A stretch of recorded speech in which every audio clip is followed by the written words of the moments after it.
for David Weiss. 3 best what?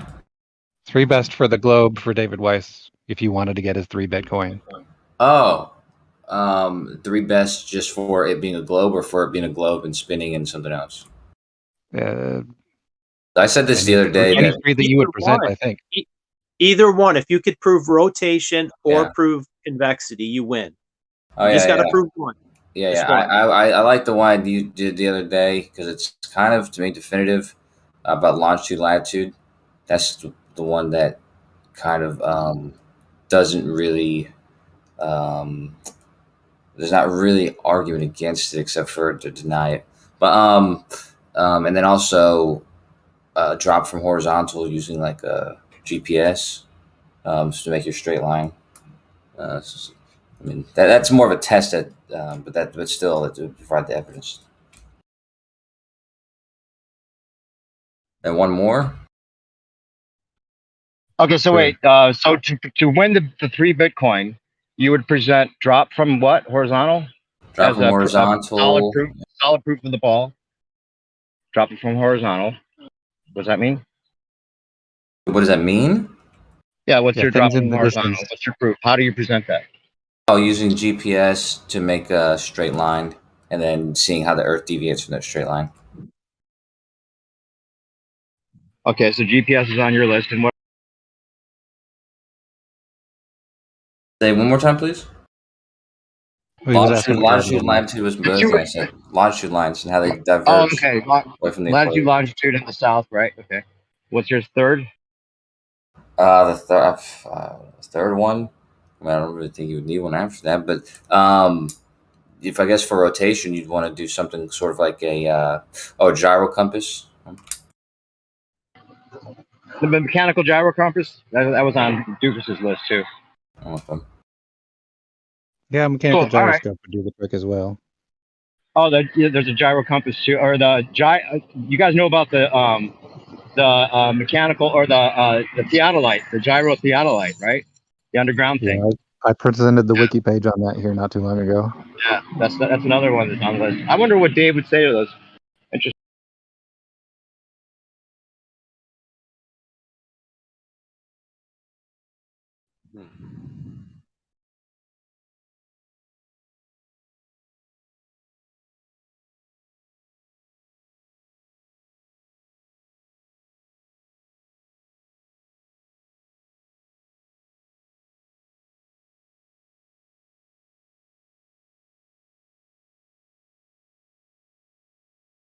And do you think any of those are definitive?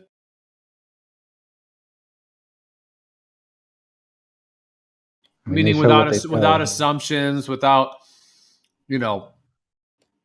fallacies involved, without assumptions involved, without indefinite conclusions, and also without depending on other sources. Like, for example, all the GPS is just out the window because you cannot verify the exact signal you're getting and the equipment that you're getting it from.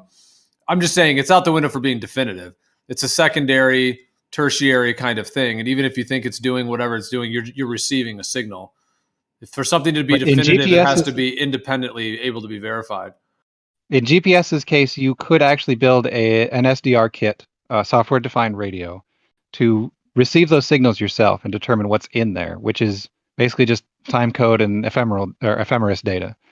But as far as whether or not things are definitive, there's always, for each particular thing, there's always an assumption, but the assumptions are made based on what we observe about reality. For instance, in gyroscopes, we observe that they do retain rigidity in 3D space, that when we rotate the platform that they're on, that they respond accordingly, and that when we affix them to the Earth, they also respond in that way. We can conclude then that the Earth should be rotating, unless there's some piece of physics that nobody's ever discovered before. Right now, the information that I at least have to go on is that rotation causes deflection, and we observe deflection, therefore the Earth is rotating.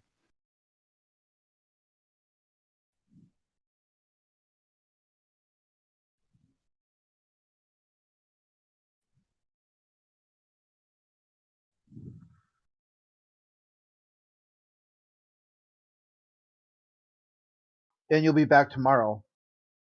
So that is non-deflection.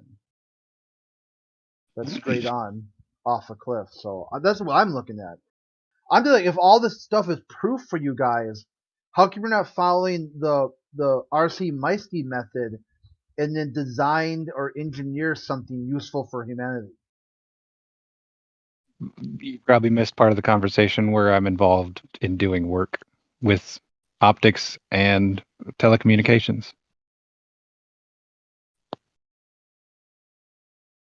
On Discord, yeah, whatever. Mhm. I just posted a link from Jake the asshole, who's got a revived interest in the conversation because of this idea of the square, like the rectangle, the rectangle Earth map being maybe even correct, and that he shows the sea routes. If you go to ports.com, I put some screenshots in there of what he's showing, like the route for the Anchorage to Sydney would be like, a lot easier if it just went in that first screenshot, just straight to it, rather than the second screenshot, which shows that it goes the long way. Brian was talking last night, actually, he's in here, about the 18 hours from Anchorage to Australia, or to somewhere in Russia or something. That doesn't make any sense either. Wonder what your response is to that.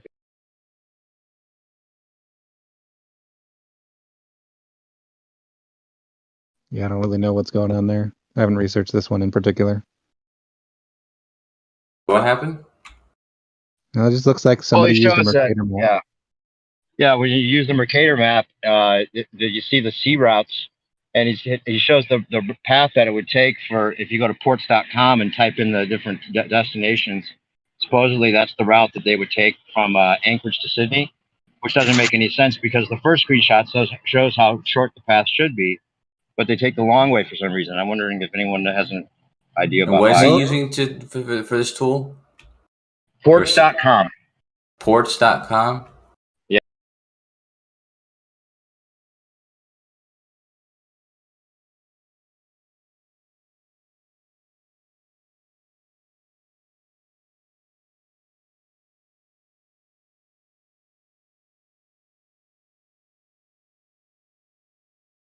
I wonder, does it have a way to go the other direction? Well, you think it would come up with that easier direction automatically if that's the route they take. Yeah, I just don't know anything about this website. I don't know if it's like, well, it says this is not secure. This website's not secure. What the hell? Oh, they don't have an SSL certificate? Well, that's curious. Who these days doesn't have an SSL certificate?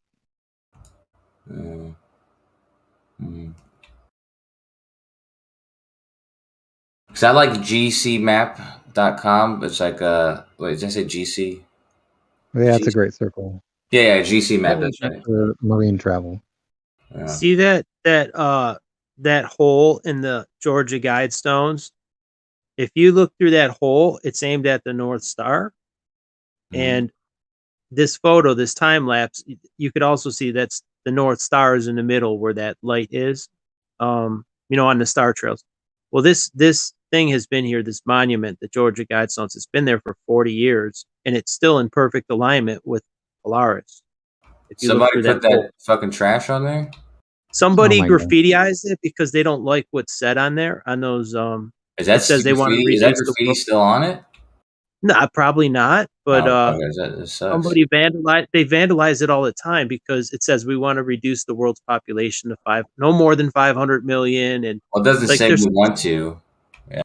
well, that's their goal. No, It's it's a code for it's supposedly it's for rules for societies to live by. Something How do you more get along there? those lines, but it's not like it's not a it's not saying that that's what they want. It's saying that these are the things that are sustainable. Eugenicists, like Bill Gates' dad was a eugenicist. And they're all down for that. They're all down for lowering the world's population. They tell us there's 7 billion, so they have to get to 500 million somehow. And Bill Gates said as much in a TED talk. He didn't say that. He Coach, are you he was talking about lowering the birth rate. Are you actually Yep, defending so- the Georgia Guidestones? I'm not defending and them. Bill- I'm just not. I'm Bill just Gates? describing them for what they are, right? Right. He What, is, what dude. Bill Accurately Gates describing said. them. Yeah, what Bill Gates said in that particular context is that the family size decreases as infant mortality rates go down, which is true. But anyway, the Georgia Actually, Guidestones. what We're he talking said, about I flares. had to fact check it myself real quick. Yeah, because it is misleading. It is taken out of context a bit. It sounds like he's saying the way that they present it. Sorry, I got some background noise. The way they present it is that he's saying we could reduce, if we do a really good job, we could reduce the population by this much. And he's got his graphs. I don't know if his original video is still up, but I actually watched the whole thing and made sure that what the context was. He was saying if we educate people and vaccinate people, because educated people realize the benefits of vaccination, that demographic of people tend to have less kids. So if we make more people interested in those types of things, we will reduce the population by that very fact. Or it won't Well, grow I as fast. hope you got your jab, dude. I hope you got a double dose and a booster. So Right. Anyway, as far as the Who, Georgia me? Guidestones No, and Polaris I'm totally is involved. against it. I'm not. I don't mean to sound like I'm defending it at all. That's what he said, though. It is just as ridiculous as him just saying we vax people and get rid of people. I'd say. Well, what do you think? If we do a good job means. What do you think he's implying with that? good job equals lower population and that's what Yeah. he's saying. If we make people educated That's and not what I meant. vaccinated, That's not those type of people have less children. So eventually, those type of people will outnumber the people that have more children. So therefore, we'd have less people because the more educated people have less children. That's the theory. Idiocracy. The movie Idiocracy, like where the stupid people are reproducing. You know what though? I don't even want the stupid people. I'm like, I don't want to sterilize them. I mean, the eugenicists do, but I say live and let live. Let them do as they, I wouldn't want to stop them. I think that there's Well, a the whole possibility thing. that these people are doing that, and we know that they're doing it. Is there a slight possibility that they're actually doing it to save, whatever, humanity or the world? Well, that's what they believe, I imagine. They justify it that way, but it's all tied into this whole idea that we're on a globe and there's a population problem. We only have so much room, and it's all tied into that. I don't even think we have 7 billion people. I don't think that makes sense You're either. telling me- No, I don't think so You're either. telling me that a It's bunch of people propaganda. on the internet can get the information that we might not live on a globe, right? A bunch of random layman people, but these billionaire elites, these people cannot gather the information to make the proper decisions. Is that what you guys are telling me? That somehow they are misinformed and we somehow are very informed. Is that the comparison that I'm getting? No, I think that there's a lot of conflation going on in general, maybe on our side as well as whoever else's side. I think some of them may be just completely indoctrinated to think that yes, we're on a globe and yes, the best thing to do is really to reduce the population, even though it doesn't seem right. In the long run, it makes sense because for the good of the whole, we have to save the earth, right?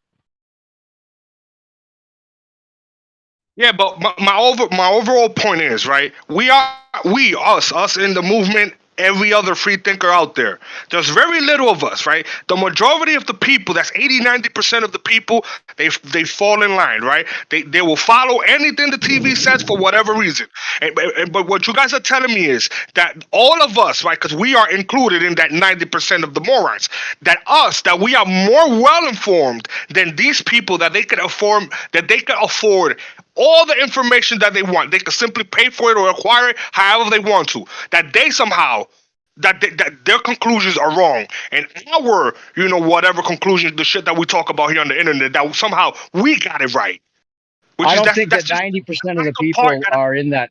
I don't think it's really us against 90% of the people. I would say large percentage of those people just don't question what they're told, and they're not really informed. But then there's a small group of those people that probably know that we're not on a globe and that there's some kind of population problem as far as the food supply goes, and their intentions of having a more automated society and smart cities and all that. Then there's like another percentage of people that are at the very maybe like they're of the elites that are totally convinced around the globe, and that this is and to reduce the population only makes sense for the good of the whole. Have you ever seen that movie or that show Utopia? It's so interesting because they totally I've seen outline it, you Utopia. know.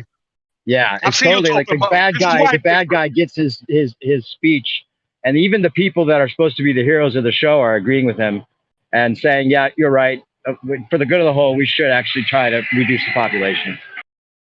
What I'm saying is, right? What I'm saying is, and I'm just assuming. I'm assuming this by pure logic. I could be wrong, right?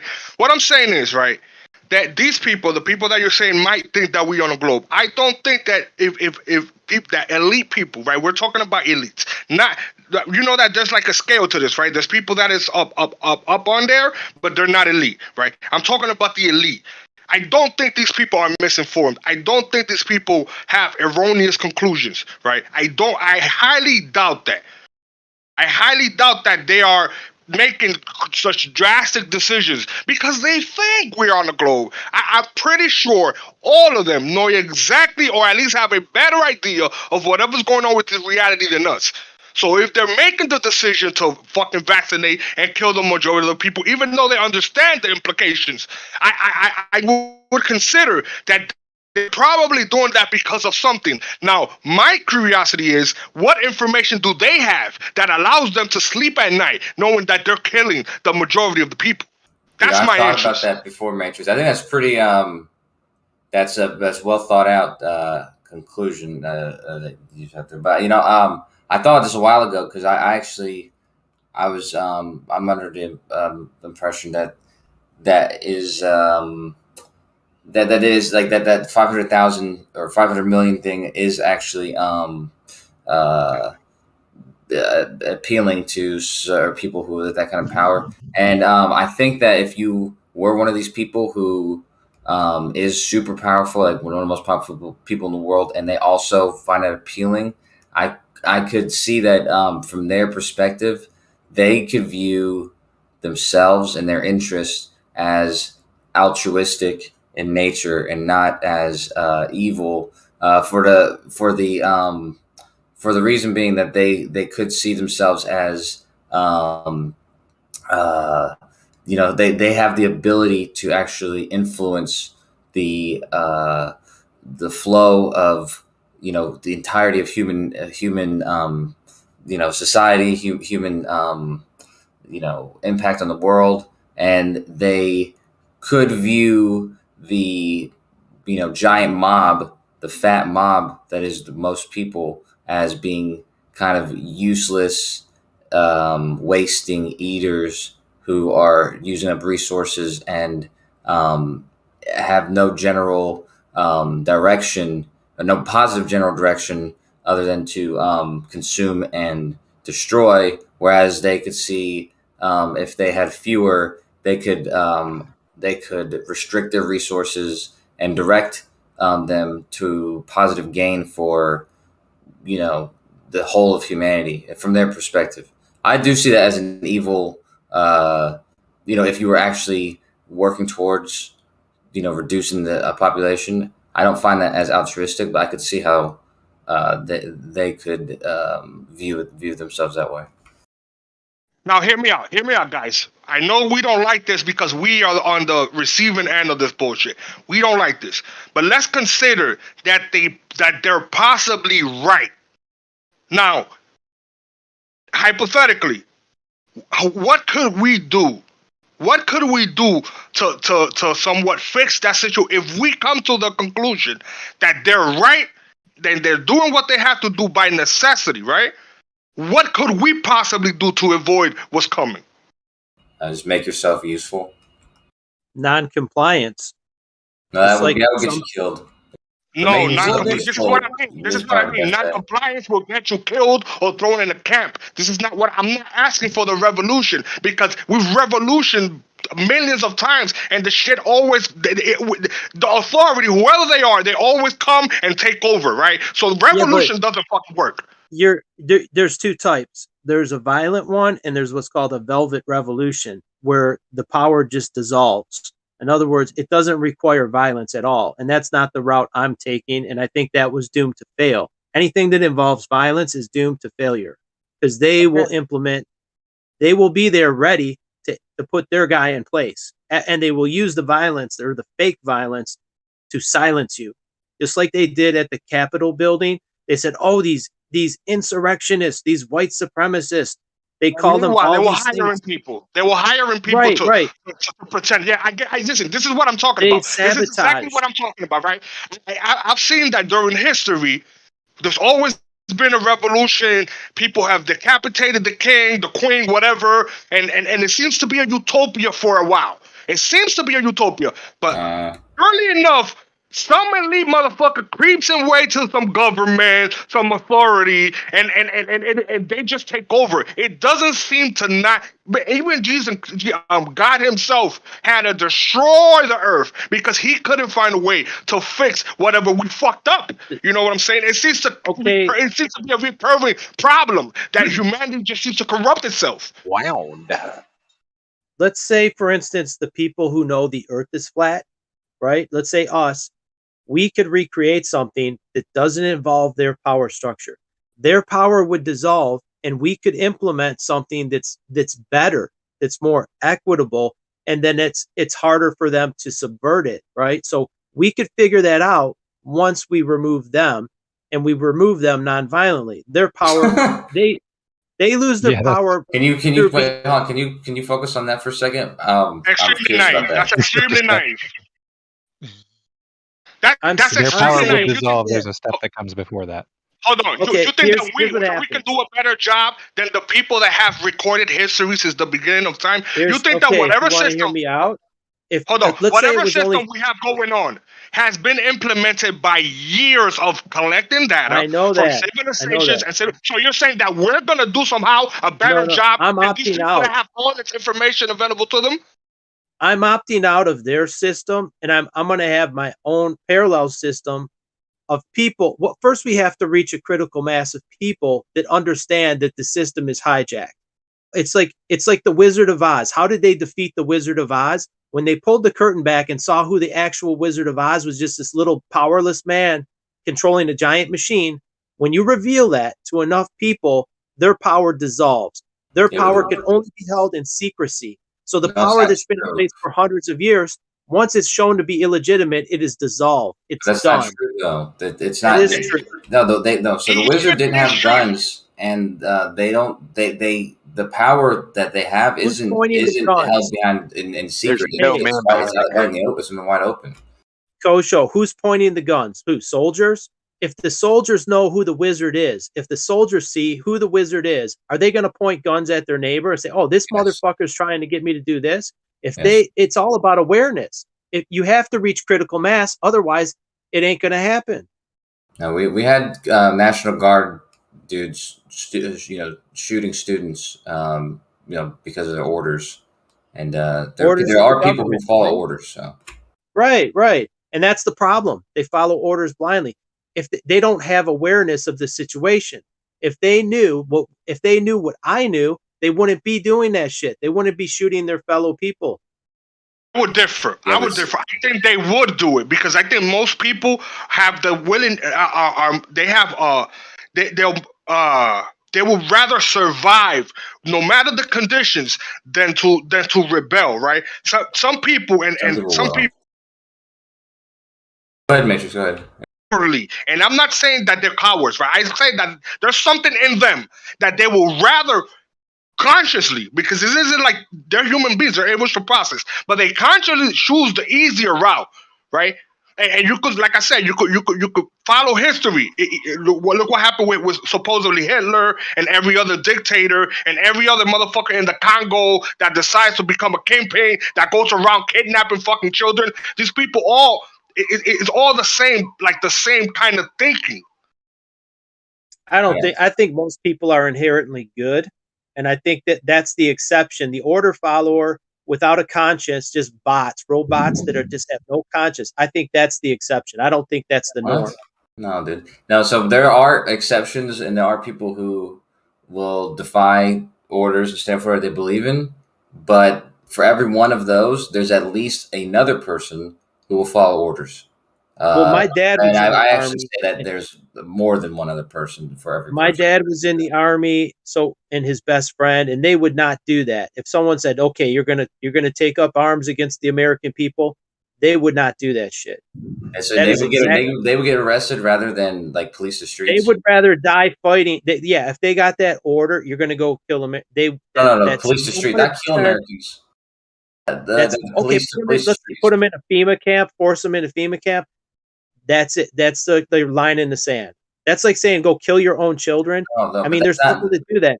People abort their own children, that but wouldn't be the order though, dude. It would say, okay, we need you guys to patrol the streets. There's a curfew, or there's okay.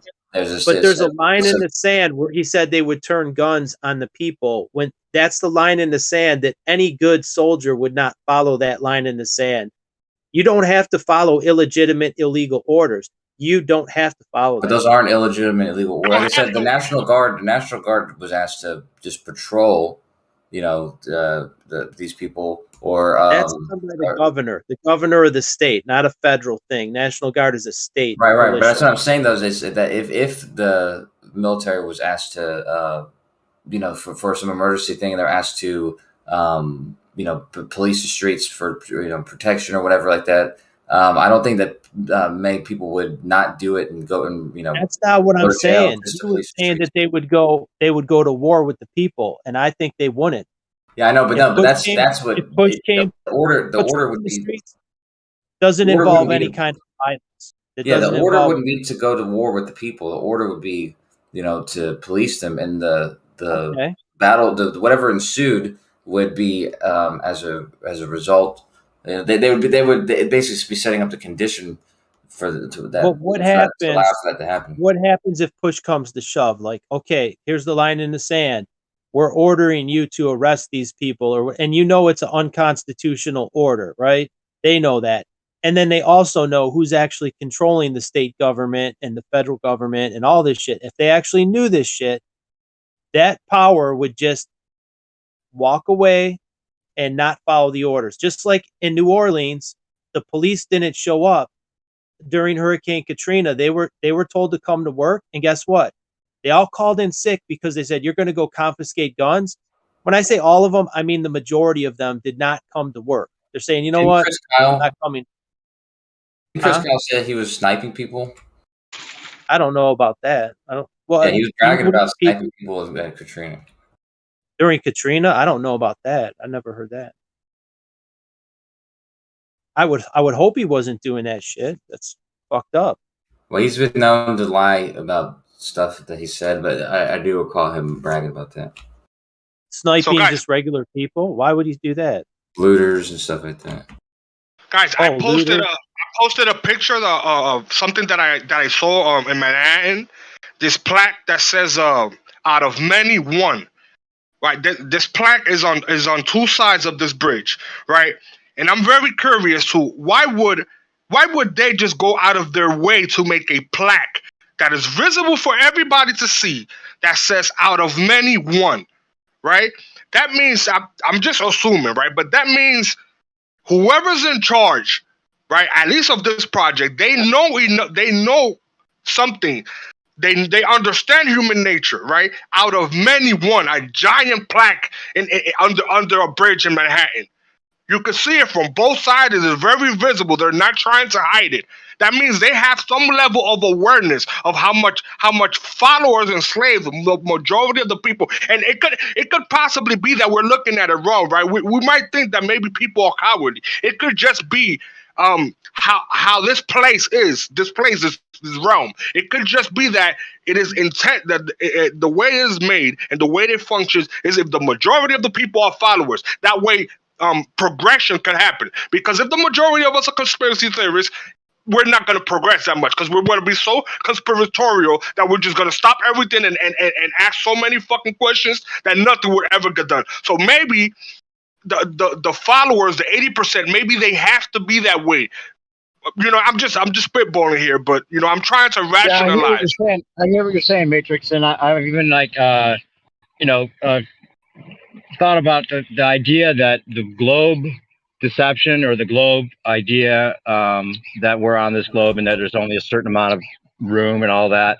And that they've got it all figured out as far as the stars and where we are, and the philosophy isn't really a focus so much for people. So we focused on, so the people were able to generate the work that was necessary to get us to this point with our technology. And then now that we've at that point of automation, there's like a return to the senses that's going on. And you know, like you said, people would spend all day, you know, philosophizing and thinking about these conspiracies if they didn't think it was all figured out and they weren't just going along with the plan. So it's an interesting thing with this wrench in the you know, the works right now, as far as people realizing that we might not have been told the truth about a lot of things. So and now we're at that point, you know. For all we know, the lies that we've been told and we've been fed. For all we know, the lies that they've told us and that they've implanted in our minds. For all we know, hypothetically, I'm speaking, they could be for our benefit. The problem is we can't see why it benefits us, right? And I got an example for you guys. I got an example so you guys can picture what I'm talking about, right? I don't know if you guys seen the movie Sausage Party, and how they had the elites called the non-perishables that they created a story. Yeah. So I've heard you talk about this before. Yeah, go ahead. All right. So you see how the non-perishables, they wasn't bad. They simply hadn't adjust their reality so it can be more acceptable, because the food, if they knew that was going to get eaten by the gods, they would be constantly screaming and it would be a disaster. So they kind of had to derive a story so they could sing while everybody, you know, while the gods are picking their food, everybody's singing and la la la, but they're being lied to, right? But the bigger picture, if you look at it from outside of the movie, right, you'll understand that the non-perishables, the elites, they had to make a choice, right? Which could be what could be possibly happening in our case. While we're thinking that these people are baby eating reptilian monsters, right? These people can actually just be dealing with shit that we cannot comprehend. True, and that's what makes me think that, you know, what makes people, even with our mindset, consider whether there's something, some kind of cycle, possibly that they know about that no one knows about, like some kind of plasma event or something cyclical that happens every 400 years, 200 years, 1600 years, whatever the cycle is, and they know that it's coming, and then when that happens, you know, that there's only a certain percentage are going to survive, and that if there's more people trying to, you know, survive with the food, it's going to be a lot harder on the few people that are, you know, playing along with the system, and the other ones that are underground. I mean, there's all those kinds of things that make people consider whether that's an actual thing, or maybe a lot of the people at the top are convinced that's the thing, even if it isn't, and that's how they justify their actions. Well, most people are going to die anyway, so well, it's okay if we, you know, make it, you know, a little easier on the ones that are following along that do survive.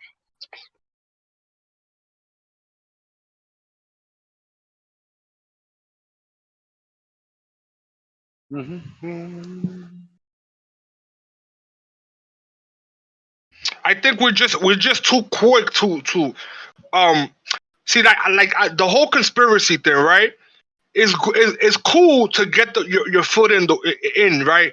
But if you stay there, if you stay thinking that all the Illuminati, all the Bilderberg, all these fucking elites, if you stay there, you will never be able to see what's actually happening, right? And I think that's the point of that mentality of to get you so paranoid that you are unable to move forward, because you're just and this is why I think that they put out the misinformation, because they put out the official story, and I also believe they put out the conspiracies, right, to get people to focus on so much information and misinformation that they can't get to, they will never get to the truth.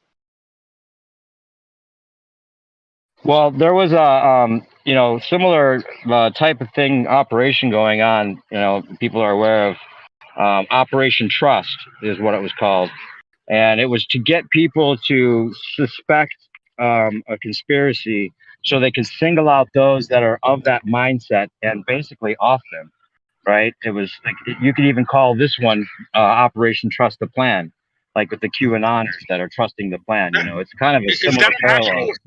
Was that an actual mission, the Operation Trust, like some Operation government? Trust, not our government. It was, I think it was Germany or Russia or something. Just look up Operation Trust. It was basically a baiting operation to get people conspiratorially minded to out themselves and then basically line them up and shoot them.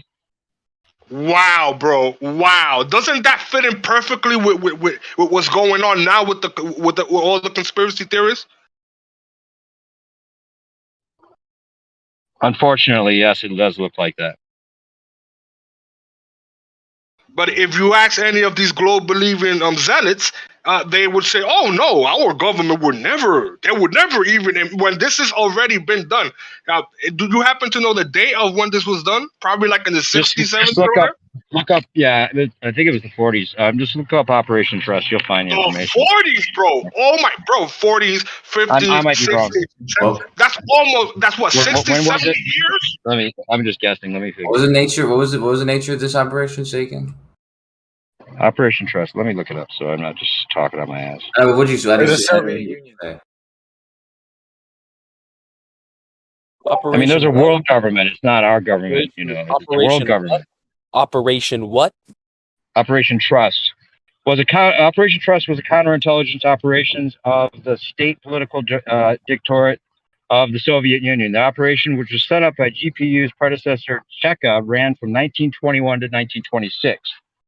Set up as a fake anti-Bolshevik resistance organization, monarchist Union of Central Russia, in order to help the OGPU identify real monarchists and anti-Bolsheviks. They created front company was called the created front company was called the Moscow Municipal Credit Association. That was what, 80 years ago. So you guys think that they haven't had the time to refine that 80 years ago, dude. experiment? Yeah, like 80 years ago, right? No, the Civil War was like 100+ years ago, dude. You said 1926 as 100. The Civil War. He says it was in the 40s. 2020s, 21 to 26. I'm pretty sure that organization was during the Russian Civil War. If it was in the 40s, Yeah, wait, but the Russian Civil War was during World War One, not the It was American. after. Well, after for them. Yeah, right, between World War One and World War Two. About 100 years ago. no, not 100 years. If it's in the 1940s, it's around 80. It was 1920s. Isn't that when Yeah. they were giving, isn't that when women got their rights and shit too? Yeah, the Bolsheviks were one of the first groups to like grant like women's liberation and like abortion rights. Right, but didn't the communists say specifically in their own manifestos that women would be property of the state? No, Before, women were property of their husband, but now all the property is going to the state. And so it's the No. state's property now. no. Dude, that makes a lot of sense. Like if you give like how women are protected and how they're coddled over men and how men are quickly thrown in jail and women are always that makes a lot of, maybe they are under like the thumb of the state. No, communism wants to take all the property from the individual and give it to the No, class. so that's a misconception. So communists want to All take away the private property. no. Here's the thing, red tape. They're not It's not going a to communist. come Here's after you the for your thing. Here's the toothbrush. thing. Here's the thing. Red tape. You can say whatever you want. I'm a But communist. here's the thing. Interrupt, fuckface, retard. Dude, Here, a retard, fuckface that can't stop speaking when someone else is speaking. Here's the thing. It's Berging, dude. Here's the thing. Here's the thing. Here's the thing. We have what they wrote, and then we have what they did, and then we have what you're claiming. So you're up Prove against it. what they wrote and what they did. Good job. Yeah, prove it, dude. But I think that's the way it is now. Because if you like Google or like don't Google, but just look in the dictionary what the word registration, it means like turning over the property to the king. So anything that you register, think about it: your vehicles, your kids, anything that you put under registration is technically isn't yours. Your house.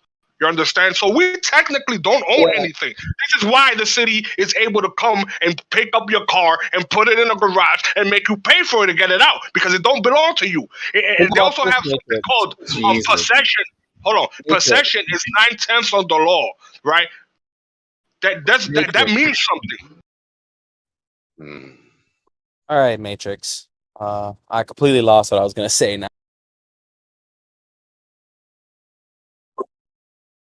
Oh, what I was gonna say, yeah, when they first came up with communism, they thought it was a perfect way of governance, i.e., you can have a much smaller government, and because the people begin to snitch on each other and self-regulate, it makes it so that your government has much less, I guess.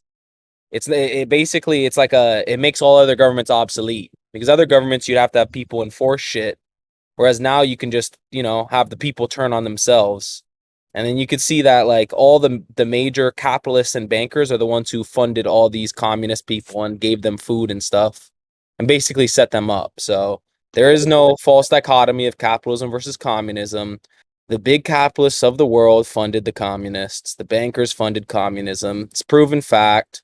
We all know it if we look into it. They're gonna start talking about how they were all Jews. I know it. Jews ain't in charge of shit, bro. Jews are like lower management or something. These people are not in charge of anything. These people are the majority of them are raised by their mothers, bro. They're people. They're not in charge of anything. They're just good order followers.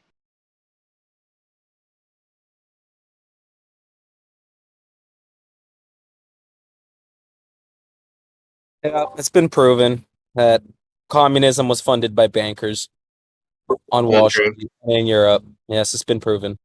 No. You're just sad because your whole fantasy is getting trampled on by reality. No, like I support China.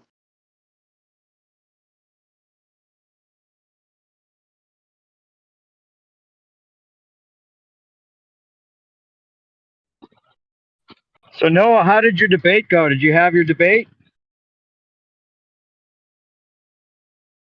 It's all right. I could only stay for an hour, a little bit over an hour.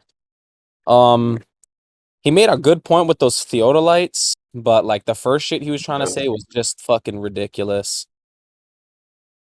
He was trying to say that they know what's above us because they put a rocket in the sky for 120,000 feet. Like he says that we know all the extent of the heavens because a rocket went 120,000 feet. Like really? He knows all the extent of something that's ever expanding. Yeah, bro, he knows all the extent of the heavens because a rocket went up 120,000 feet, was what his first claim boiled down to.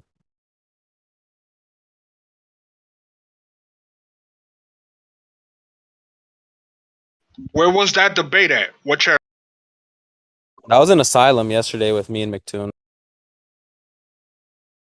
Oh, McToon, bro. I think that I have this eerie feeling that McToon is only looking for material, bro. He pretends to be interested, and yeah, you know, but I think he's just looking for material for his show.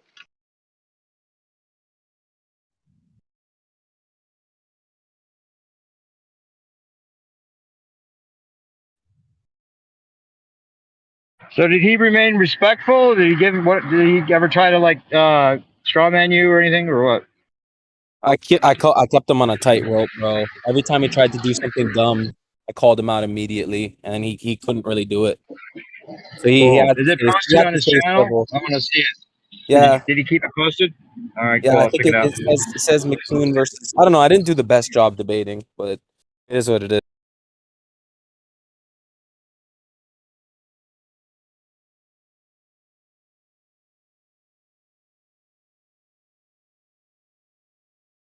People who believe in communism are so funny and stupid.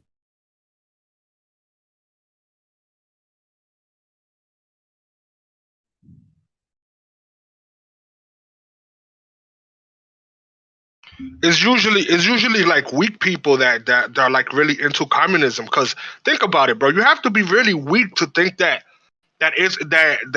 everybody has to be the same. That we all like, because that's what communism is, right? Nobody can have anything else. Everybody has to be the same. Like it seems like very like people that are like envious. Like, because what does it bother you that somebody else has a nicer car than you, has a nicer house? All right, motherfucker, work harder and get the house. But to complain and be like, oh, the motherfucker has a nice house, I don't have one. Communism. That shit is weak to me. He has a nice house, so let's all ride and kill him and then steal his shit. It's basically what communism is. And people who believe in it are just retards who have no morals. That is true. That is true. That is what happened historically in all communist areas, all communist revolutions. So it is true. It's not true. It's not true theoretically in your mind, but in reality, This is not. It just isn't true. That they don't ride around. It's whoever has the nicest car, they kill them, and that's such not true. This guy doesn't Coach, know that's not anything what we're about the saying, Coach. communist revolutions of No, anywhere. he's Holy taking shit, an Koso. Hold on, Fed. He's taking an anecdotal kind of thing and turning it into the main point. That's not what we're saying. We're not saying that in communism people run around and say, hey, you have a nicer car. We're saying that that's the mentality they have. They have the mentality that if somebody else has better things than you, they cannot accept it because it makes them look weak. It makes them look like a failure. And they would rather not feel like a failure because everyone has the same shit. That's the mentality of communism. Right. So, where is this? This you said is anecdotal. So, where did this happen at? This they rode around and killed people because they had nicer cars. Russia, China, basically everywhere that had a communist revolution. Cuba, all the communist revolutions.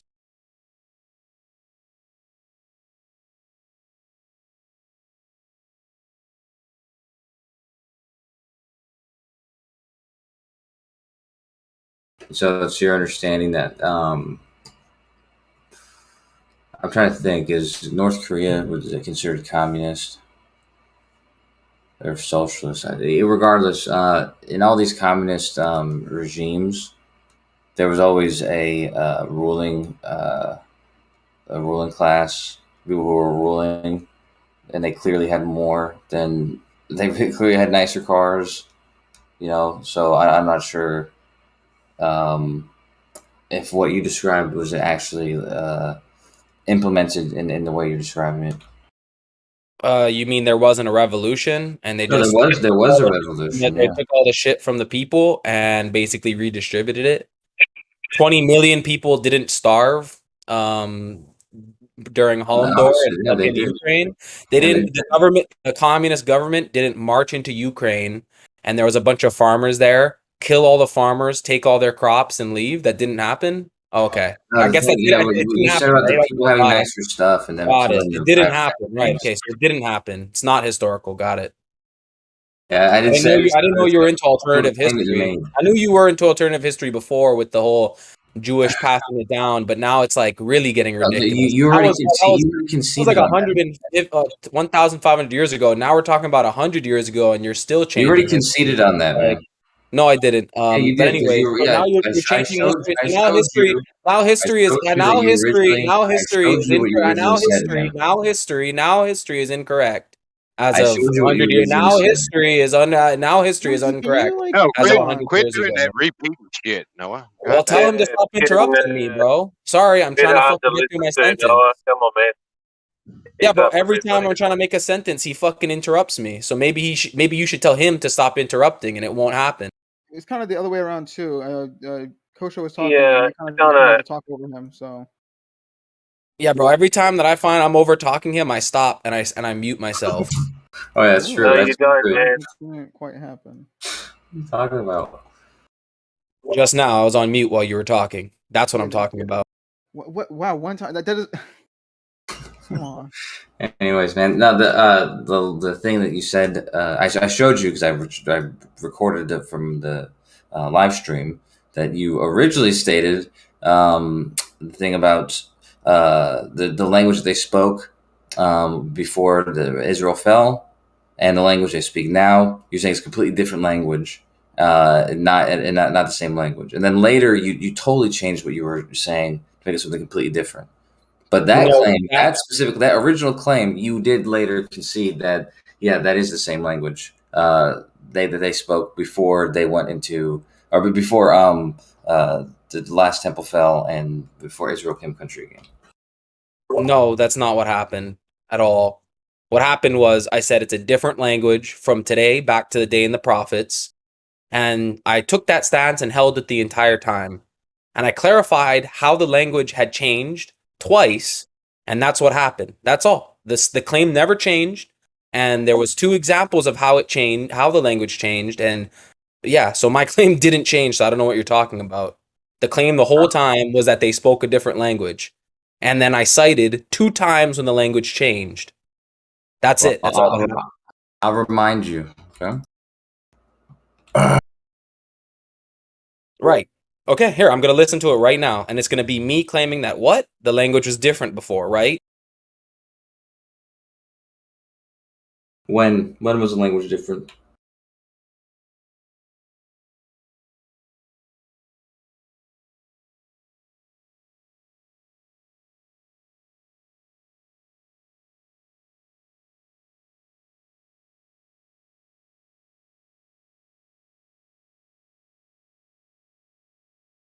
Anyways, let's stay for the record. The communism, I don't agree with it whatsoever. I just, I didn't agree with the assessment that was just made.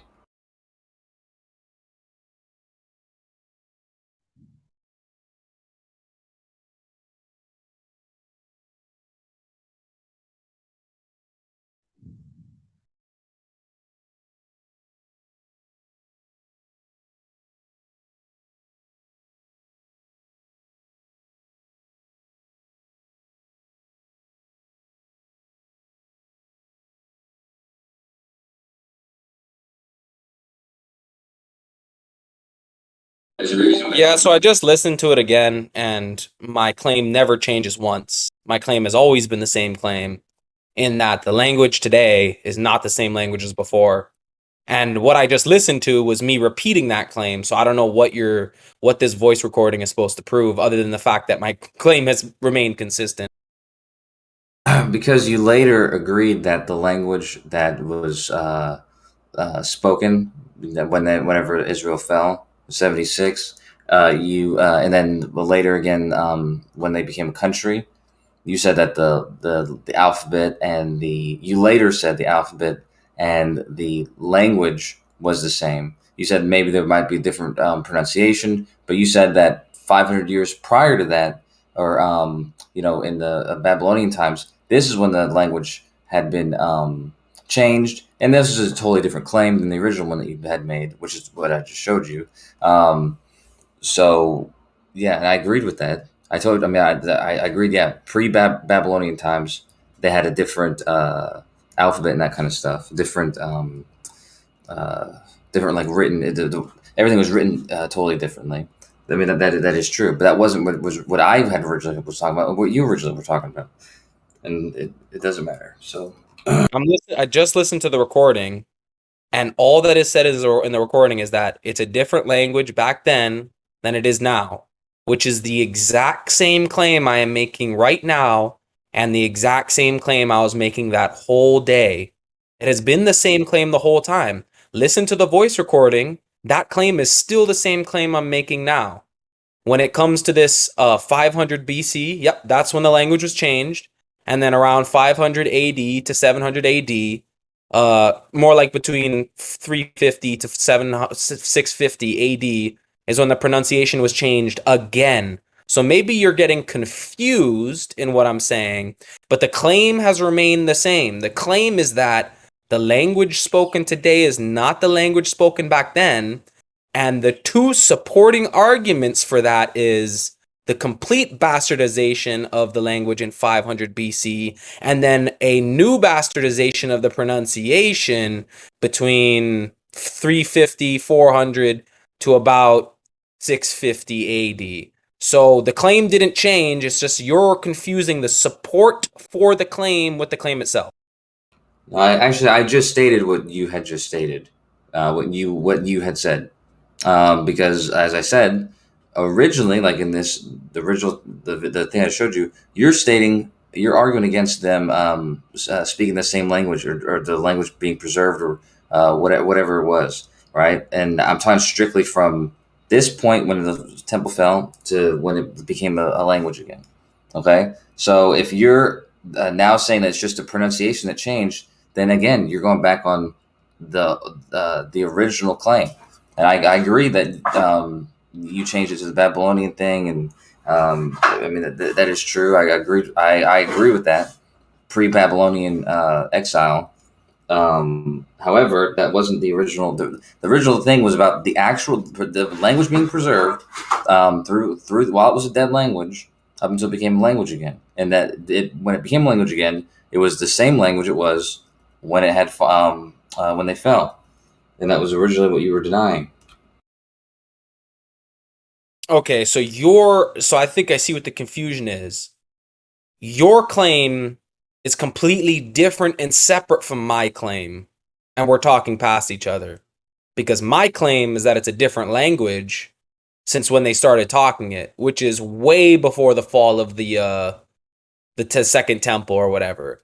Your claim, which is not even at all near my claim, is that it's only from the fall of the temple up and until today. My claim is different, right? So I think the problem is that we're speaking past each other in that your claim doesn't address mine and my claim doesn't address yours. My claim kind of encompasses your claim, even though I disagree in particular with the pronunciation. But my claim was not fucking talking about from the fucking temple up till today. I was talking about since they originally spoke the language. That's what I was talking about the whole time. This is odd because you were responding to me. Okay, maybe I misheard you, dude. I don't know. But here's the thing, is we were talking past each other. So you claiming that I'm a liar when you don't even know my claim is kind of ridiculous. I'm claiming that you're wrong, and I don't think you. Which part is wrong? I don't think you responding to me incorrectly is us talking past each other. I think that you're just. Which part of my claim is wrong? Which part of my claim is wrong, Kosha? Well, you coming in and telling me that I was wrong, right? About my claim, right? That's obviously wrong, especially now that you're agreeing with it. Okay, yes. My claim that you were wrong is wrong, but my claim that the language is not the same language as it was before is still correct. So you're right about my claim of your claim is wrong, but that's not even what was under contention.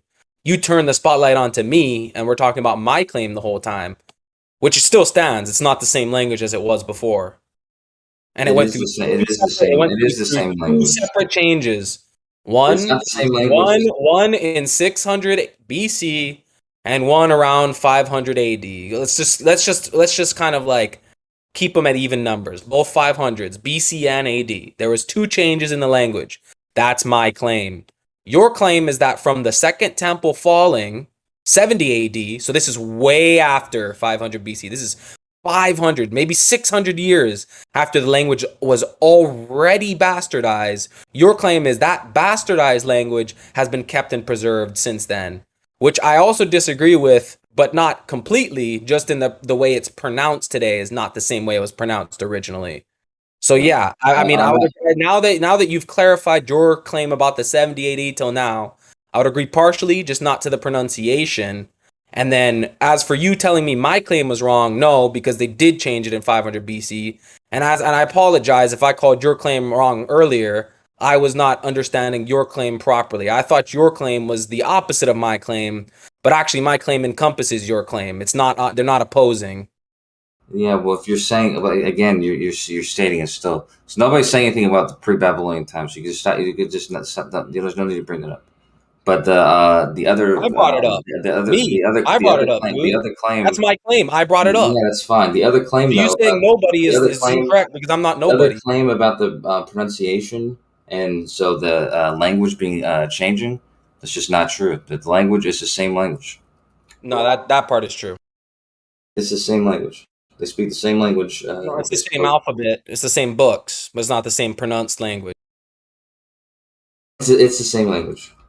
Listen, if I killed everyone on this island of Hawaii with me, but I preserved all the books that are written in the Hawaiian language, or I guess the English version of the Hawaiian language, then 200 years later I started teaching people out of the same book, do you think we'd pronounce the words the same, or do you think we'd pronounce them different? So how are you using that as evidence that it was different? How can you make a claim that it was different in that case? Because they didn't speak. Wait a minute, Numpty, you're on Hawaii? Yeah, I've told you this before. You're in the military, right? No, you didn't. You showed me. No, you didn't. Yes, bro, I did. No, hold up. I remember I told you I'm in Hawaii. I'm sorry. I didn't mean to. And then you sent me pictures of you with your theodolite on Cocoa Head, which was in my backyard, bro. I'm pretty sure you can look at our DM. Oh, that was months ago. Okay, yeah, that was okay. I didn't know you were the same person. That's why. My bad. I didn't know if it was okay. Cool, man. So you could actually go and verify that. I didn't mean to cut into your conversation though, but you could actually go and verify the images that I taken. That's yeah, cool. Carry on. the theodolite argument's pretty good. I'll admit. I haven't come up with a retort for that, so I'm not sure if that's the one you did with the 180 degrees plus, but I think it's a pretty good argument. Yeah, I didn't mean to break down your conversation. I just wanted to point that out, but that's cool. Carry on. This is a dead conversation. Anyways, the language pronunciation changed, and nobody who's ever lived through communist revolution has thought it's a good idea. Your argument doesn't make sense, man. How are you saying? What evidence do you have that the pronunciation changed? What evidence do you have that it stayed the same? Well, you're the one making that claim, right? So what? No, you're the one. No, you're the one making the claim that it stayed the same. You're making the claim that it changed, and your evidence for that is that you're making the claim that it stayed the same. So we both have a claim. If you want to ask me for proof, how about you give it first? How did the pronunciation change? How did it stay the same? By staying consistent. Now, how did it change? Oh, I guess someone said a word and it sounded different than it was originally spoken. Do you have any evidence of that? Do you have any evidence of your claim? Yes. Really? Where is it? What? How would the sounds have changed? Right. So you don't have evidence. I just said, do you have evidence? You said yes. I said present it, and you didn't present it. So you don't. I can read a word. You do not have it. Do you? Pronounce it without. You just said you have evidence. I said, do you? You said yes. I said, okay, let's present it, and then you didn't present it. So as long as right now, I can just assume you're lying about that, and you don't have any. I just told you to you. I just said to you, you can read a word in Hebrew, never have heard it before, and you can pronounce it correctly.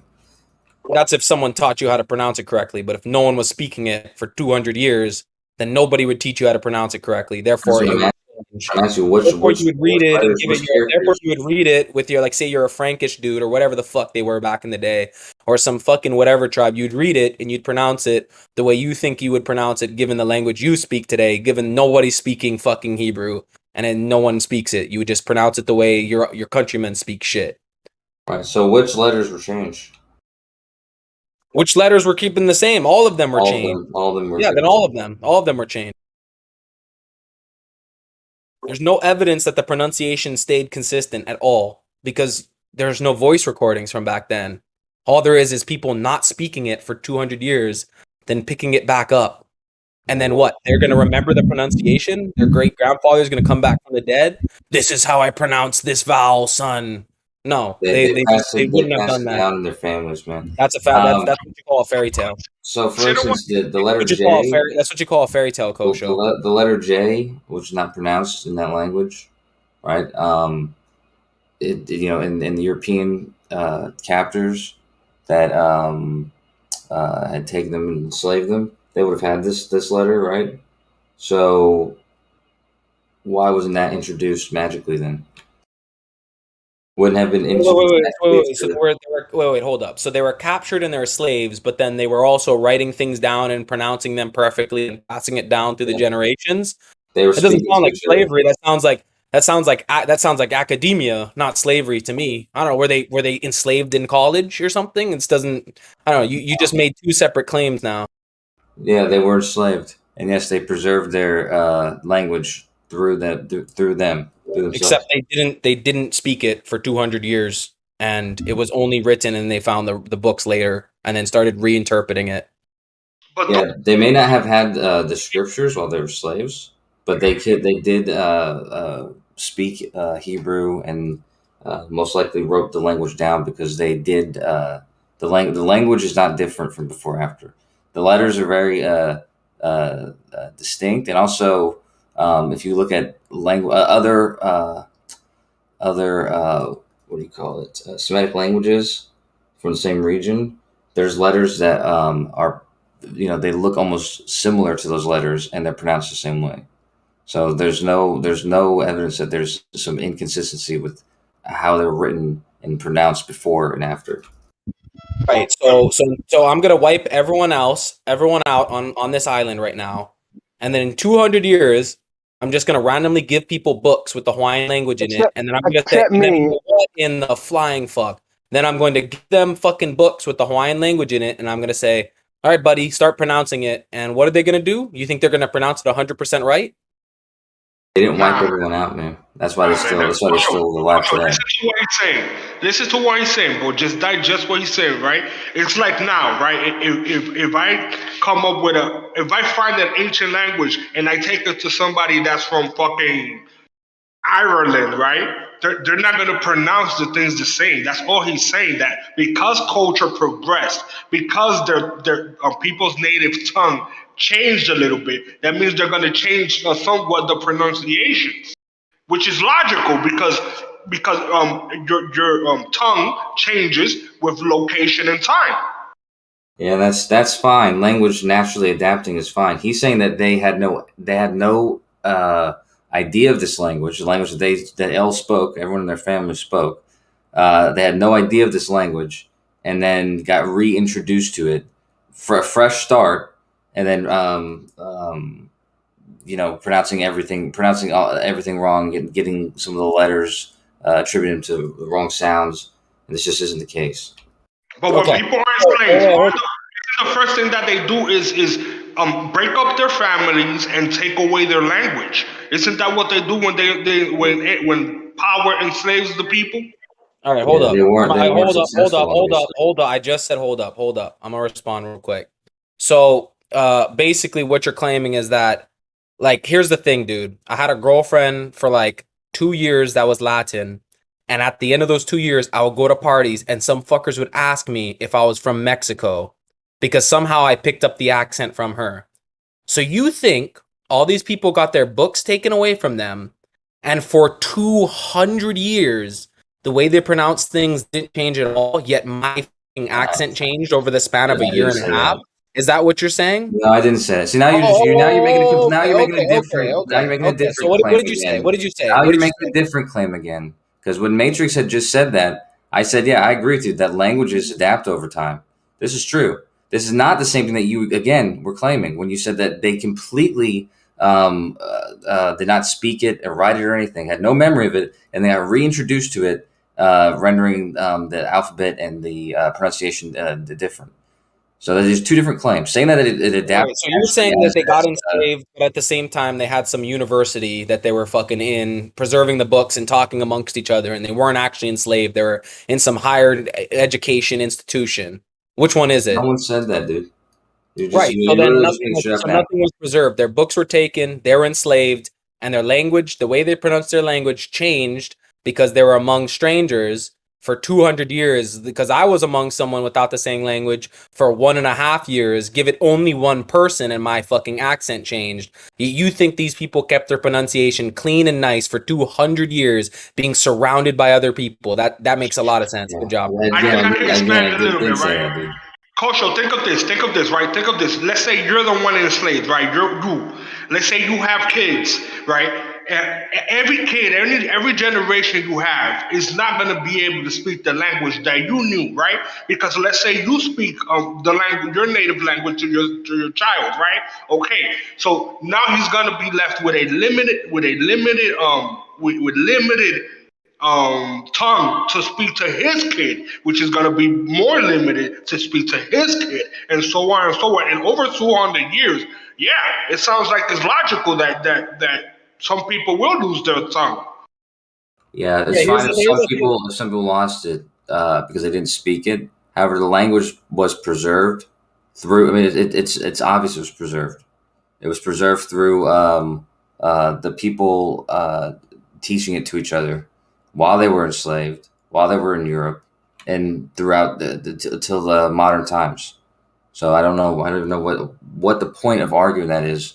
That it was completely forgotten and just reintroduced to them by whoever after they didn't know it.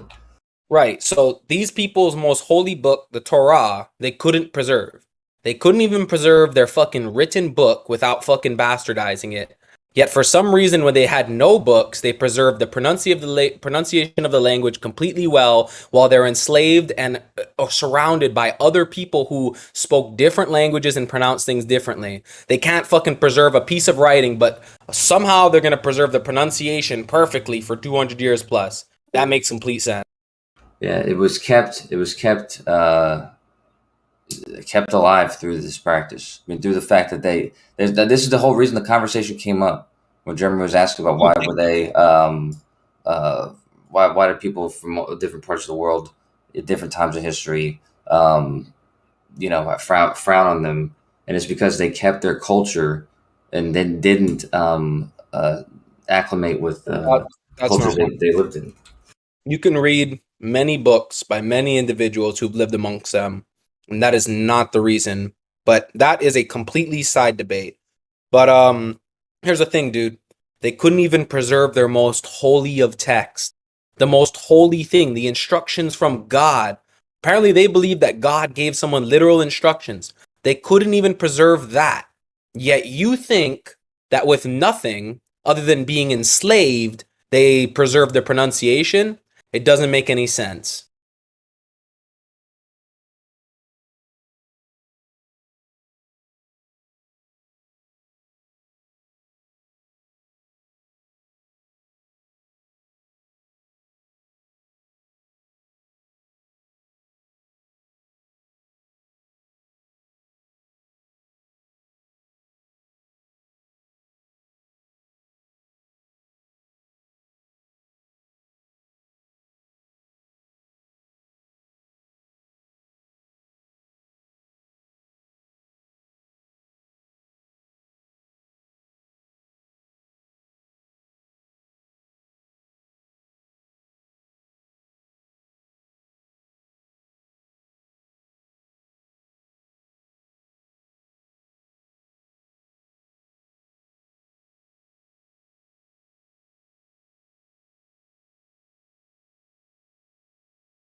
Show. What's up, man? Since me and you seems to see eye to eye on the elites and their true intentions, where do you think I could get more information on what could pop on the truth?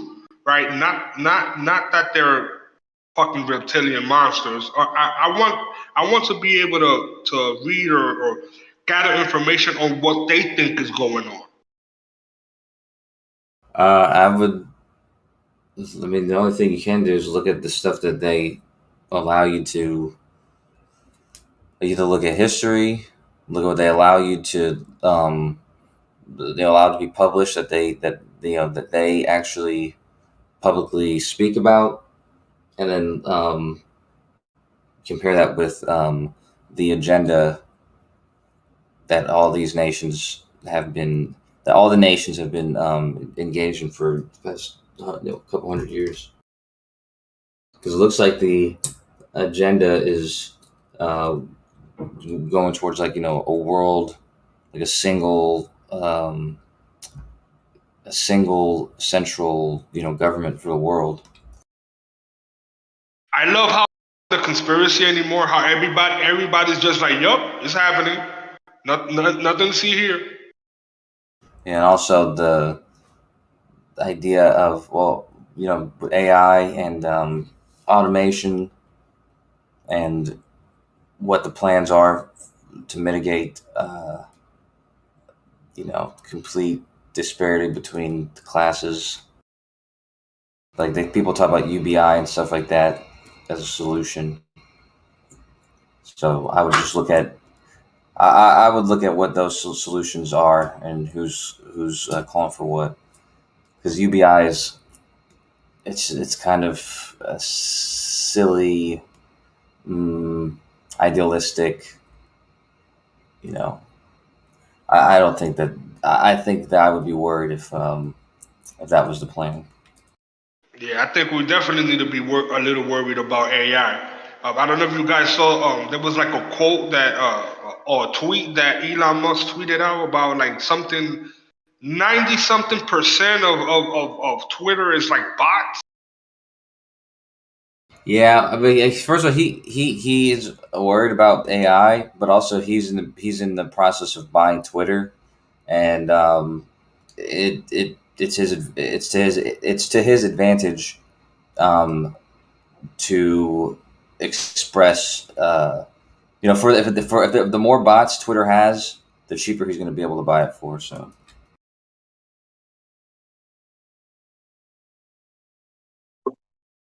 Nathan Rothschild gave Karl Marx several thousand pounds of gold in the 1700s, 1800s, I mean.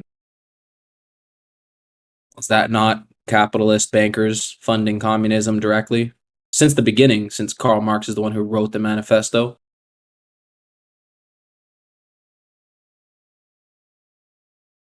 I got that book, by the way. I still haven't read it, but I got it.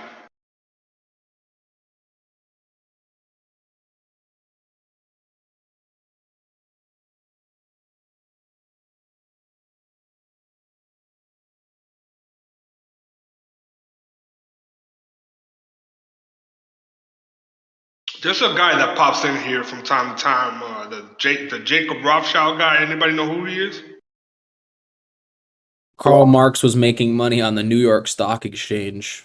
That doesn't sound very communist to me. It's almost as if it's a Trojan horse bullshit narrative that people can latch onto if they're weak. And it's used by the government to take your shit away. You're a weak fuck, so you give away all your rights to the government, and then they take everything from you. And then you don't get to go to utopia. Dude, it's even worse than that, Fed. I don't think, just thoughts, right? I think most of the movements, like the Richard Garvey, fucking Malcolm X, I think these people were all of them. They were all government agents, bro. I don't think the people ever really truly rise. It only seems that we rise when like some pawn comes along and rallies us up. Like there doesn't seem to be a time in the history that the people actually rise up. That's another thing that they said in their communist books. The best way to the best type of opposition is the one that they lead. So the opposition is led by them. It's kind of funny. It's kind of funny how all you have to do is look at what they wrote themselves and they kind of just give it away to you. But, if you don't look at it, then I guess you're just going to be on here arguing. Dude, I don't fault them because it isn't like they don't tell us what they're doing. They tell us what they're doing. If you don't choose not to believe it, that's on you. But they put it in our face what they're going to do. That whole pandemic shit, they had a whole agenda 201. They've been telling us what they're going to do. The New World Order, they've been telling us, right? Some people deem it conspiracy theory and don't pay attention until, it's in their face. But by that time, it's already too late.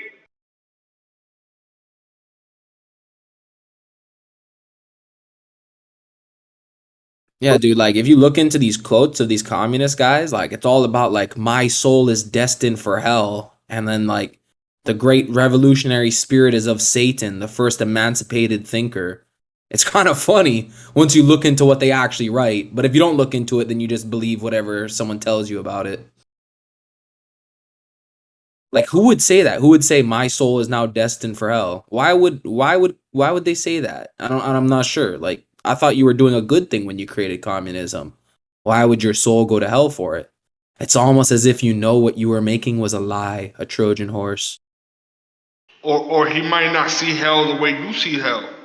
Hell might be his heaven. That might also be a good point too. They might invert it that hell is where you want to go. Actually, I mean, a lot of the communists were materialists.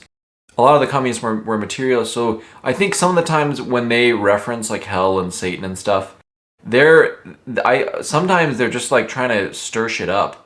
So a lot of the time, like they don't actually believe that they that there is hell. They're saying they're trying to stir shit up, and Satan is kind of a symbol of rebellion. I definitely think that Satan and a lot of the names of the Bible, I don't necessarily think that they're all people. They could all just be like emotions or something, or hypothetical scenarios. Like I don't necessarily think that Paul was a real person, right? He could just been a creation used to convey some sort of message. You don't think Paul? I mean, like, of all the biblical figures, Paul is the one we have probably the most evidence of. But I don't know. I'm just saying. We start following the story of the Bible and how it came to be. It's all very weird, right? And I don't necessarily say there could have been a Paul, right? There could have been somebody named Paul, somebody that did something like was like what Paul supposed. But I don't think the point of the Bible is about the Paul, Jesus Christ. I think there's something else to the. There's like a double meaning to the Bible. Where I think some people, the majority, they concentrate on the characters and they start worshiping them, right? Jesus Christ wearing like a cross with how he died, like that. Come on, bro, that isn't normal. Like who would like? It's like they're fucking with you, and people are allowing it because they're not really. I don't think they're understanding what the Bible is for. I think the Bible is the manual of this reality. Whatever this reality is, whatever place, section of the world we live on, the Bible rules that section. The Torah rules its section, so its people can follow its command and be prosperous. And the one for the Muslims that rules their land, right? Like if we were all to follow what the Bible says, not the religious part of it. That's people. I'm talking about its instructions. I think it's meant for all of us to be prosperous. That's a difficult line to draw. Like I don't disagree. I don't disagree that there seem to be, and there are even some like early church fathers who would very much agree with you, who would say that there's like almost like a front facing, like a front end of the Bible and a back end, if you're software words, like there's a side of the Bible, a side of Christianity, or a side of the gospel that is kind of for the more unintelligent people, and a side of it that's for kind of the more enlightened people. That makes a lot of sense what you're saying. Who said that? Who are you quoting? There's which of like the church fathers or? Yeah, because that sounds like almost the same conclusion that I'm drawing up, bro. Like I think there is two sides to the Bible, and I think it is meant to imprison those that are weak and to empower those that are willing, like to like those that see the information. Yeah, I mean, so like the church father that if I'm remembering correctly, it's Origen, Origen. I think that's the guy that I'm remembering. But he would say that, he would disagree with you that one of them is being imprisoned. He would say that, that the people who are getting sort of the front end of the Bible, they're still being saved. They're still, getting they're still being raised up by the gospel. But they're just experiencing it in kind of an intellectually less, full way. He wouldn't say that they're being imprisoned. Well, think about it, right? If you have a people that, for example, they go to church and they give part of their money to that church, right? Without understanding really what the church is about, where that money is going, right? They just kind of follow the herd. The pastor gives them 2 or 3, feel good story verses. They don't really go into the Bible in depth like that, right? So in a way, although they're free, right, their mind is trapped. It's like they're imprisoned in this routine, this system, and they don't know a way out of it. Because why would they keep doing it? I mean, I know that like the whole point of this discussion is like we're trying to be free and trying to escape, but if you believe that some system, like some institution, is like an extension of the divine, then you don't want to escape it, right? You want to be imprisoned. If that prison is divinity itself, then you want to be imprisoned. That's the logic of, that's the logic there. And there's a lot of the whole, when you hear Christians talk about like, not just Christians, any Muslims are big on like submitting your will to the divine. Submitting your will means like, I'm giving up all control. You are in power. Like, I submit myself to you. That's a big deal, and if the thing you're submitting to is the creator of the universe, then that's why they argue it's a good thing. See, but I would question, right, the creator of the universe. What is that creator? Why did he create us? If he did create us, and what if the creator that we think created us didn't create us? What if he hadn't created? Well, it's in the Bible. That's the problem, though. It's without the Bible, you can't answer anything. I mean, that perspective of like, I have a question, technical question. Is DMOC banned from here? Because I keep getting like messages from him. He keeps telling me that he's banned from this room. This is, I guess, a moderation question. Is he actually banned, or because someone's telling Doofus is telling me he's not banned, but he is literally DMing me all day telling me that he's banned from Geos. So what's going on with that? All right. Is he banned or not? Is there any mods in the room? Relevant to what you said, Matrix, and I appreciate your concern, but there is no such thing as a universe. So without the Bible, you're not going to know those things. There is no universe. It doesn't mean what people think it means. So okay, Jeremy, go ahead. Sorry. Yeah, I'm a mod. What's the problem? DMOC says he's banned. DMOC says he's banned. So I don't know. Is he banned? Yeah, but dude, y'all could talk about this in another room, bro. Like, this is like a whole moderation. So we gotta have like a Bible talk and shit. Go ahead with your Bible talk. We'll bring it up in the next mod meeting. Yeah, what were we saying, Matrix? Yeah, so there's no such thing as a universe, but the only way to know that, the only way to know to take the lies out is the Bible has all the answers. Flat Earth is just one of them. That's just one key. There are so many others that you don't know without the Bible. That's my claim.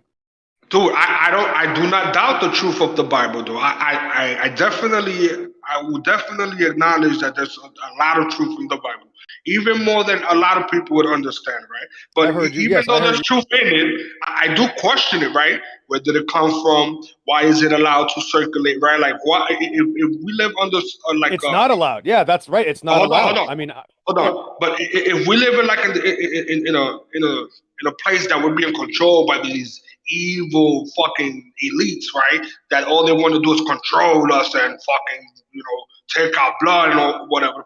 How are they allowing this book to just flow around, right? Like, wouldn't they put a stop to it, right? If it does us any good, it will do them.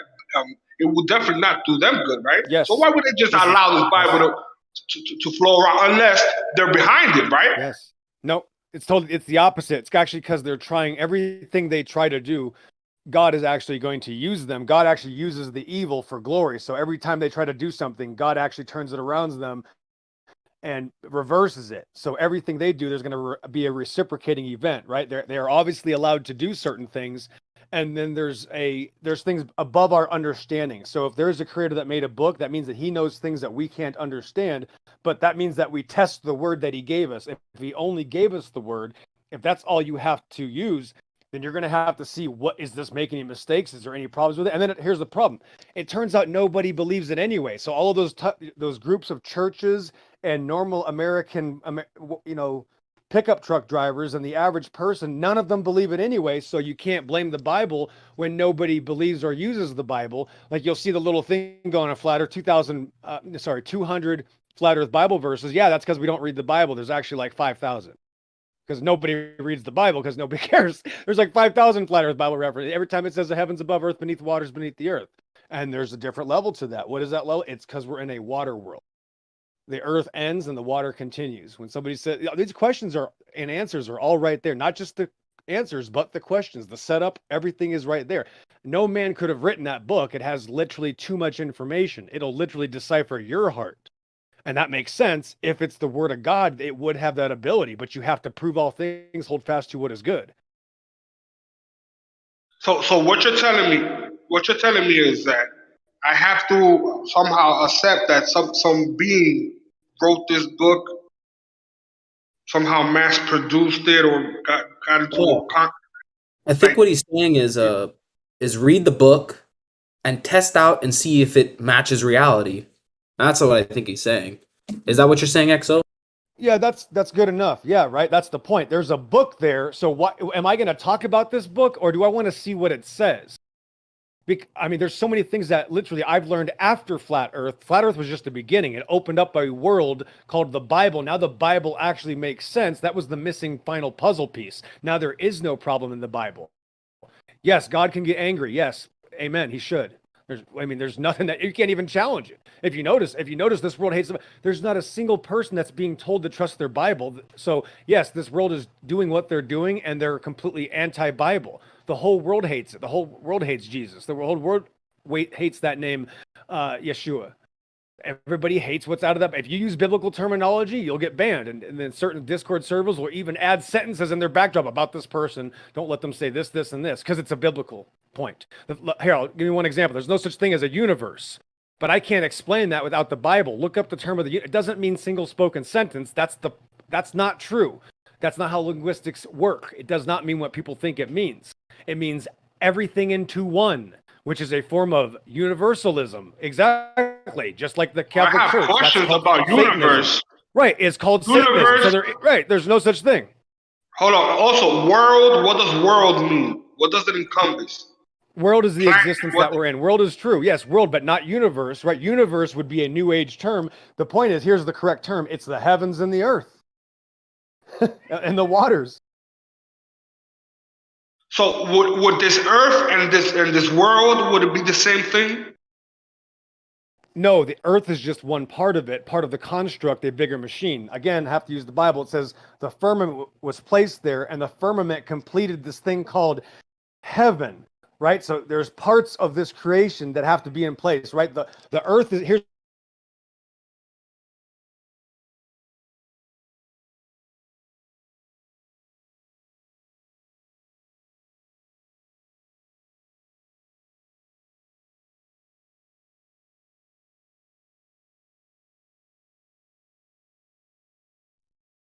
What happened?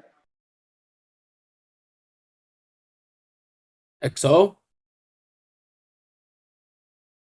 Is he still in oh yeah, he's still in the room. I don't know what happened to his audio. Oh, that's that very reasonable Glober guy. What's your name? Are you talking to me? I'm flattered. Yes, you're the only reasonable Glober here, yes. Thank you. I'm very flattered. And Monk. At Monk? Yeah. I'm flattered, but I listened to I don't know, Kosho he's also very reasonable. He is wildly unreasonable. Kosho is wildly unreasonable. Okay? Can be pretty unreasonable at times. Yeah. Highly unreasonable. I don't find Kosho unreasonable. I don't find Kosho unreasonable. I just don't. He just always thinks that he's right, and when someone disagrees with him, I don't think he would change his stance. So, At Monk, let me ask you something. Since you're so reasonable, right? If we measured something, say going, I don't know, 2 million meters a second, right? And then we measured something going a little bit slower than 2 million meters a second. Would you say that that thing travels at a constant speed? No, it decelerated. Very reasonable. Very reasonable. Thank you. But we could measure the value of the acceleration. Well, and it would be very small. Yeah, one track had hurdles on it and the other one didn't. Yeah, so not constant. Either way, whatever the reason is, the reason's irrelevant. Honestly, I could care if unicorns are getting in the way or the things going over hurdles. It's irrelevant why it happens. The point is, it's not constant. Sure, I agree Yeah. that like even any and I would agree, like obviously the values that we're talking about are like the speed of the Earth or the rotation, but acceleration, just like speed, can have different magnitudes, right? Like your acceleration, you can be accelerating very quickly or you could be accelerating very slowly, right? Like, would you agree with that? Sure. So I would say that in the case of the Earth, the Earth speed changing, that acceleration, when we actually work out the math, is very, very small enough that we would not feel it. No doubt. To give you full context, Jeremy's talking about the speed of light. Oh, the speed of It's light. irrelevant what it means. Any reasonable person is going to agree to that easily agreeable statement where that he just agreed to. A reasonable person would simply look into the chat, Jeremy, which you won't do, and maybe you can't do at this moment, but if you were able to look in the chat, I've posted 3 images, 3 GIFs. The first one shows, an idea of light propagation. The second one, however, and probably the more crucial one to what you're discussing, is showing the difference between the actual speed that's discussed when we talk about light propagating and what was discussed in the paper you brought up, which is called the group velocity. And as a matter of fact, they're going in 2 different directions in that second GIF. So even though they're talking about the speed of light, they're actually talking about the group velocity, specifically Of what? Of that photon, Which is light. right? Right. What's your point? The point is that if you look at the second 2 GIFs, you can see that there's a difference between the propagation, light propagating. Like the second one is a pretty extreme example where the propagation is going from right to left.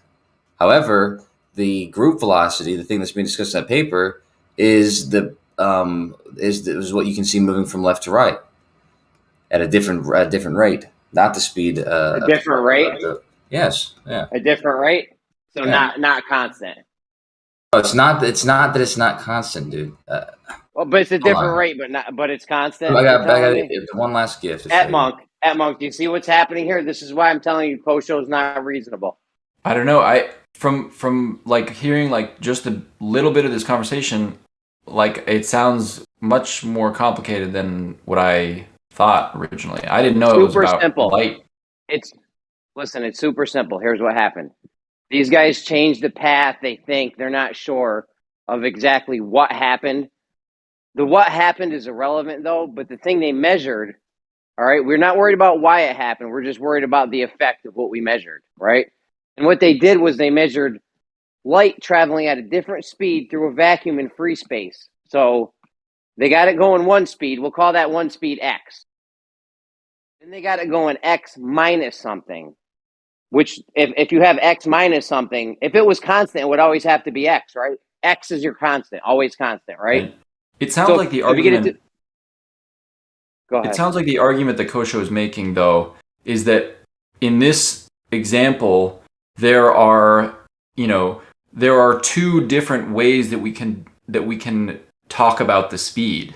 Like there's two different measure kinds of speed that we can talk about, and like that's what these GIFs are trying to show, is like that there's one definition of the speed, and then there's another definition of the speed, and that's what the paper is referencing.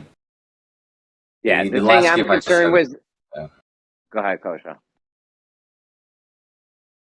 Go ahead. Tell us about your gift. Say that one more time. I said, go ahead. Tell us about your gift. And the red dot in that thing going from left to right, it's a constant rate. It's going much faster than the green ones going from right to left, or from right to left, yeah. And the green ones are actually what's being discussed in the paper that you posted, which is called the group velocity, which is, you can see the part of the wave that's at the 0 point, I guess. It'd be like, when it crosses the boundary going, negative to positive, positive to negative. As that's moving, as that's changing, it's moving to the left. But that's not actually the wave propagating. The wave propagating, the phase velocity is that red one going from it goes like twice as fast. And the paper, it makes this, it distinguishes these two things, and it says clearly in the paper also that it's true that the planar wave, the light in the planar waveform, that there is no invariance in its speed. It agrees with that in the the beginning of the paper. It just says that the group velocity, however, they've affected the transverse wave, or the transverse size of the wave, and through that manipulated it so that it can change the group velocity. It's not that. It's really not that. It's certainly not damning to the speed of light or anything like that. I got a quote from the guys that actually did this measurement, saying they got single particles, single photons, to travel at different speeds through a vacuum in free space. You understand what I mean? Did you see the gift I posted? Single photons through a vacuum in free space. Different. It took them different times for them to go the length of a meter. You understand what I'm saying though, about the difference between the phase velocity, which is the actual, this would be what we understand is the speed of the speed that light's traveling, and the group velocity, which is basically the speed that the I don't know how you would say it, but I guess the group of the troughs that are all at the peaks together, as that's propagating on going the opposite direction.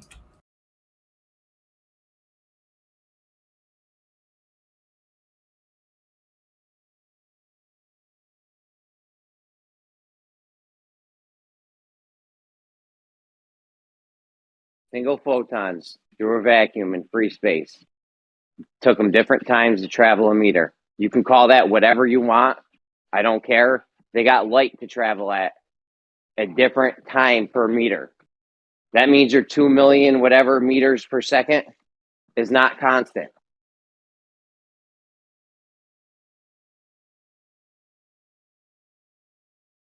Is that in the same? Are you both talking about the same paper, or are you talking about two different things? That was the same paper. This has been done multiple times. But is this distinction in speeds, like the distinction in velocities that Kosho was talking about? Do they reference it in that paper that you're quoting from, Jeremy?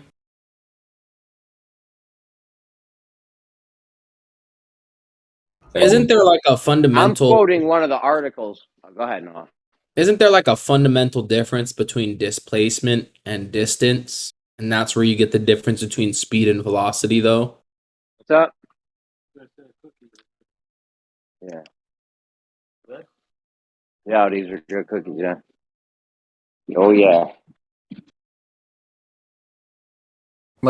I think that I see what you're, I mean, I see what you're saying about displacement and distance thing for speed and velocity, but I think that this is a different distinction. This is a weird distinction I haven't heard of before between two different ways of looking at measuring the speed of a wave.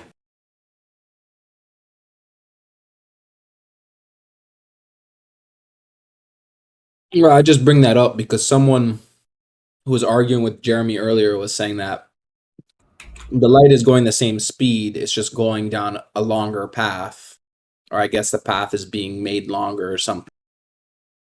Yes, they're changing the path of the light, which means obviously it's going to take longer to travel over a meter. And the speed of light is measured in meters. They have a very specific number of how many meters it travels per second, and that's supposed to be a constant. However, since they got it to travel a different time over a meter. We know it's not constant because if it was constant, it would always be X. It would always be the same. Again, in the paper, this is their words from the abstract.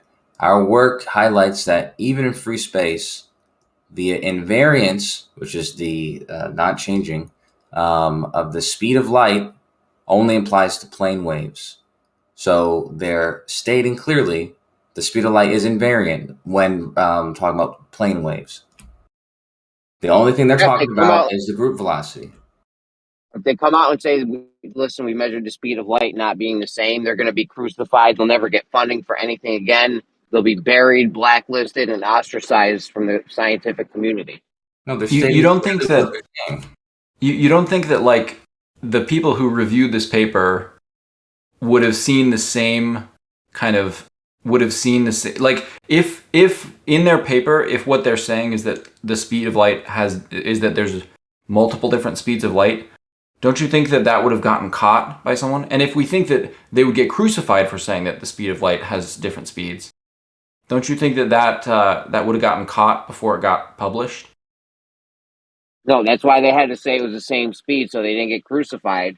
So that people like Show and all these hardcore Globers can say, oh, it's still going the same speed, even though it's taken a longer time to travel the course of a meter.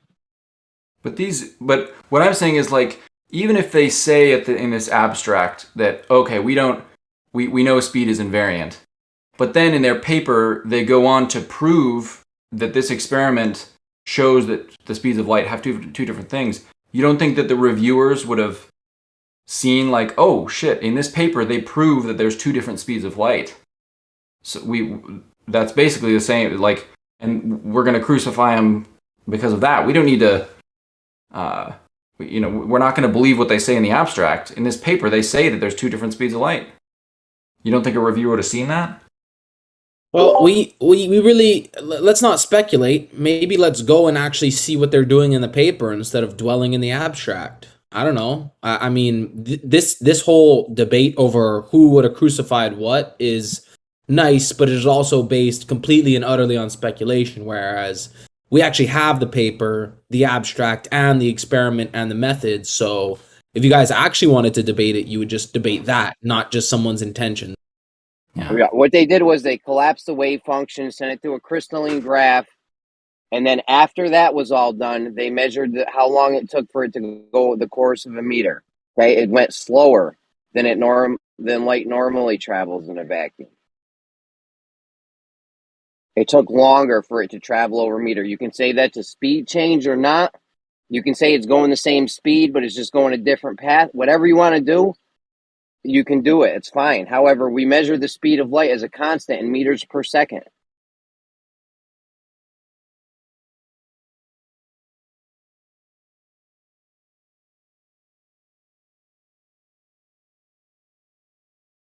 Osho?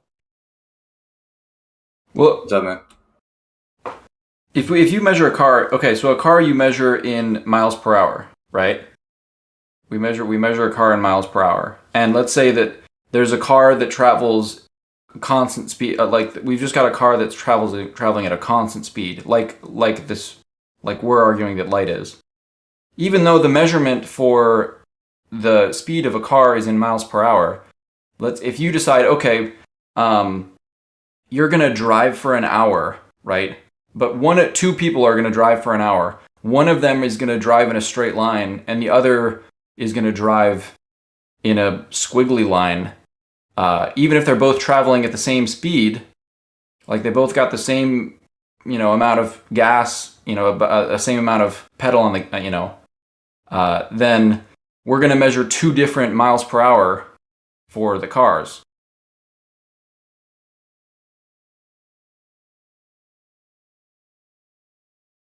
The thing is, the speed of light is measured in meters. Okay, right? And meters, and the speed of cars is measured in miles per hour. Yeah, meters are straight lines, right? Yeah, but this paper is a straight line. But there's different paths you can take to go from the beginning of this test to the end of the test. Like there's many different paths you can take to go from the point at one end of a meter to the point at the other end of a meter. You can take a straight path, or you can take a curvy path. Different paths, different. Yeah, and if it takes a curvy path, it would mean it would take longer to travel a meter, right?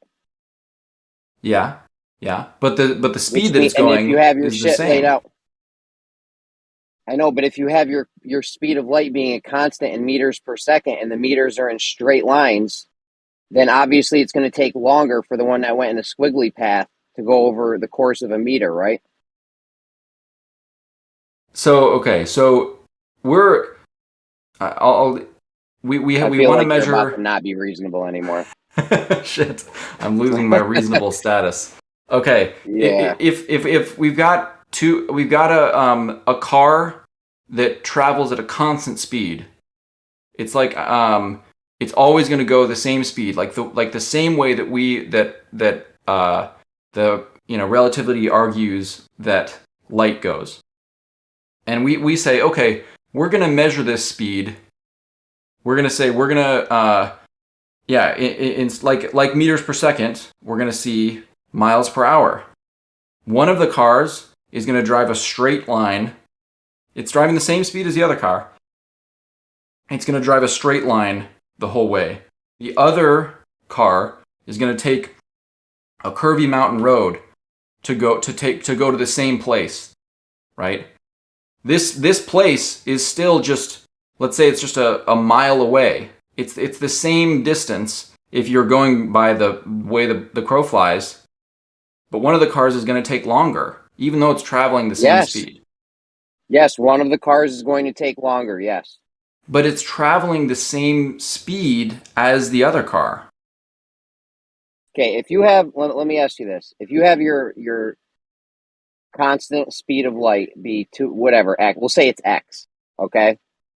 You with me so far? Constant speed of light is X. It's 200 something million miles a second or something. So the constant speed of light is X. And then we have another piece of light that's traveling slower than that because it's taking longer to travel the distance of a meter. Right? It's not going to go 200. It's not going to go X. It's going to go X minus something, right? Okay. You realize that's no longer constant. X was your constant. Well, what we're realizing, what this paper is arguing, what this paper is arguing is that the speed, the light that is traveling X is actually taking a different path. I'm fucking talking out my ass here because I literally just found out about this 10 minutes ago. But it's taking the two measurements of the speed of light are taking different paths in roughly speaking. So they're going to be taking different, even though they're traveling at the same speed, they're going to arrive at different times. Yeah, so it's not going to be 200 million meters a second or whatever. It's going to be X, right? That was our constant X. It's going to be X minus something, right? So, okay, let's try it this way. So when we... Did you hear what I said, though? I understand. So, when we're measuring the speed of light... When we're measuring the speed of light, we are going to measure... We can't measure the speed of light. We measure the time it takes to get from one place to another. The measurement we actually make, speed, distance, and time. But the measurement that we make is time, and we make an assumption, right? When we say that something is traveling at X speed, we're basically making the assumption that that in between the two places that it traveled, if we can say that it traveled the same speed to get there, we could and to get there at the same time. We could say that it's possible that it was slower at the beginning, but then it sped up faster and got there in the same time. We can't make descriptions about the instantaneous speed of that object in between those two places. We can just measure the time. Yes. You're right. And all we know now is that light doesn't travel at this X constant speed through free space in a vacuum. We know that it can be X or X minus something. I give up. That's the whole point of this. I can't do it. I can't do it. It's just, listen, Jeremy. This is the alpha and the omega, and the whole thing, dude. They're talking about two different things, man. Two different things. They say it several times in the paper. They say that part of their task was to make distinct the planar wave or the phase velocity and the group velocity. And what they're talking about in the conclusion, the abstract, the entirety of the paper is the group velocity, which is not what you normally would experience as the speed of what you experience when you're measuring light or whatever, experiencing light is the phase velocity. So they purposely did this technique so they could make distinct the two things, and then they could manipulate the group velocity. So it's not that big of a deal. It has implications, in wave theory. I think they even talk about how this could apply to gravitational waves and whatever else, but it's not profound in the way that they're saying that light has a different speed than we thought before, or they can slow down light. Yeah, in a vacuum. Yeah, we just know that it could take it could take a different path and therefore take longer to travel over the course of a meter. That's all. Just whenever you get off work, dude, just look up what group velocity is, and you'll see it's different. Bro, I've seen the quote from the guy saying single photons. Yes, and the aspect that he's talking about is not the phase velocity. He's talking about the group velocity. The group of a single photon?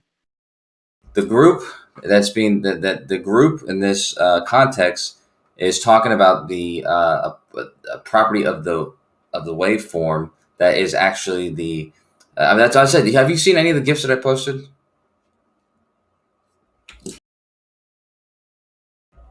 No, I haven't. All right. Well, I'm going to post one again, and when I post it, you can see that the direction that the wave is traveling is the opposite direction than what the group velocity is traveling, because the group velocity is a whole portion of these peaks, and as they're appearing to be traveling in one direction, but you can see that the wave is actually propagating in the opposite direction. And these are just two different aspects of this entire wave. I didn't know about this either, not to this extent. So yeah, it's just not as profound as the speed of change, speed of light change.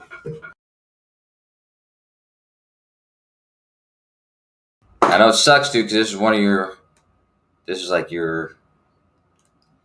is your weapon. You fucking pull out a lot, rather aggressive way.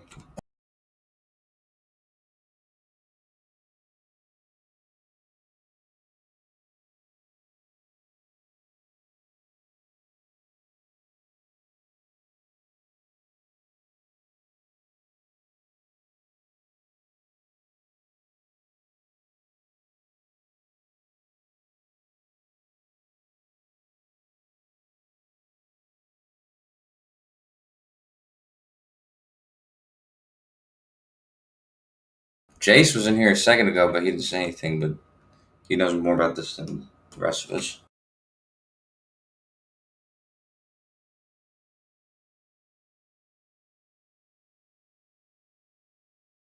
Kosha, how did you get into this world? Actually, different than most other Globers because he's paid by MI6. No, it was Mossad actually, but yeah, because I was actually kind of depressed, and then I had already seen Math Powerland like a couple years before this, but I heard Neil deGrasse Tyson and the BOB thing, and I remember being in my kitchen. I was thinking about it, and I'm already aware of some other conspiracies, and I adhere to some of them are true, and so I know what the government's capable of and all this type of stuff. And I was just thinking, I was like, I wonder why BOB is stating this. Like he's actually saying like this is a thing. I was thinking to myself, I was like, is it possible that that government could be lying about this too? And is there a way that I could, without the use of, the government like NASA or anything outside information, is there any way that I could verify for myself a certainty to the shape of the Earth, or do I completely depend on them? So I asked myself that question, and it was in investigating that question that eventually I got invited to Discord to 24/7.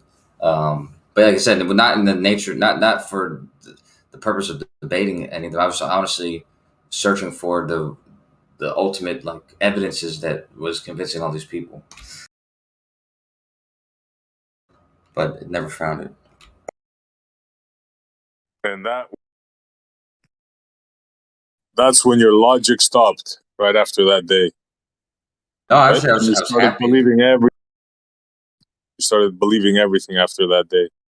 I was happy when I found 21st. It was like a treasure trove of all the evidences that, because I watched a lot of the videos on YouTube, and they were kind of really poorly done. Like they were really kind of retarded. Not I want to say retarded, but just kind of dumb arguments that were easily you could see past.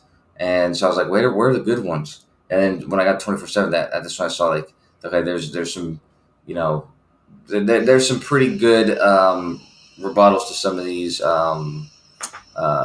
claims and stuff like that. So like at first, like one of the first things I told myself, I was like, well, I could call somebody up and it's going to be dark somewhere else, and it's daytime here, so that easily refutes that. But then flat earthers, they have explanations for all this type of stuff, and so I was just looking for the absolute evidence that completely would change somebody's mind and tell them that it was flat, but I never came across that one. Yeah, it's so much deeper than there's just so much more to it than I thought there was. And I was searching, I was chasing that for a long time. And I guess I'm, not to say that it's still chasing for that one thing that would just cut through everything. But it's just I don't know. I just wonder if it's not even possible. There's ways that, I guess it's due to the nature of debate and argument. And I don't know, the way that human minds work, it's if it feels like it's impossible to end an argument, Yeah. Especially because in this argument, the argument itself becomes part of the ego of the person arguing it on both sides almost. Yeah, for sure. Yeah. My theory, my ultimate the alpha and the be all end all of this whole thing, flat, not just flat earth, but all debate ultimately, both sides of the debate are an illusion. It's the debate itself that is the community, if that makes sense. Of course, who the hell else have you Kosho spends you think that Kosho is broken mentally, and and even in a very try not to be vulgar, but in some sense the Globers think that the flat earthers are broken in some fundamental way. It goes both ways, and yet we spend an absurd amount of time talking to each other, more than any of the people that we actually I don't know, in some cases more than the people that we love the most in the world, which is fucking wild. It's because the debate itself is the community. Because it's a subject, and it's a series of subjects and topics that, regardless of which side we're on, a lot of us are interested in these topics. So it's fun to talk about. This debate is just, this debate even though it has nothing to do with our actual lives, it's like the perfect engine for generating conversations that we all happen to be interested in. It's the perfect way to generate, but the engine only works if both sides keep chugging. Like, the engine would stop if one side gave up, and then it would stop generating interesting conversation, so that it will never stop. Yeah, I think that's an apt observation. Yeah.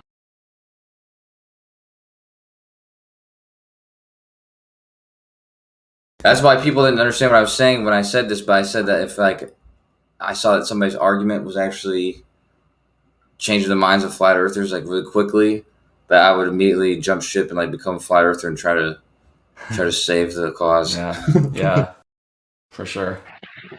And Monk, when we first started exchanging, and then we had like our long, I mean, we would spend hours, each of us, exchanging ideas and stuff. Yeah. And we one of that same comment came up, like we probably communicate to each other more than our family or whatever. Yeah. And I remember you saying something similar to what Kosho said about when he first started looking into this. Like, you were saying that you thought the globe side was making very poor arguments, and like you didn't understand why. Like, you thought maybe the reason people were doubtful is because the globe side's just not doing a very good job explaining it. Isn't that what you said? Yeah, for sure. It's not even just that, though.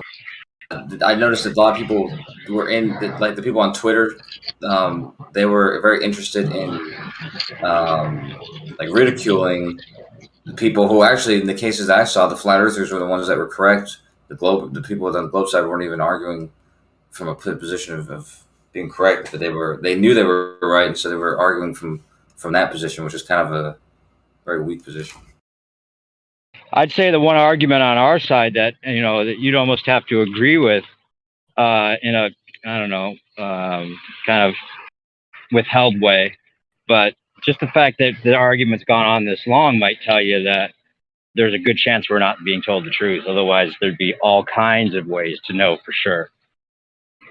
Well, I think that in the last, in the thing that I just described, in the last couple minutes, that is kind of my theory as to why the conversation has gone on. And I think that could be true without necessarily, the Earth being flat. I think that there's enough true, we know enough about how human minds work and how communities work that this conversation could have gone on, without one side having a clear answer.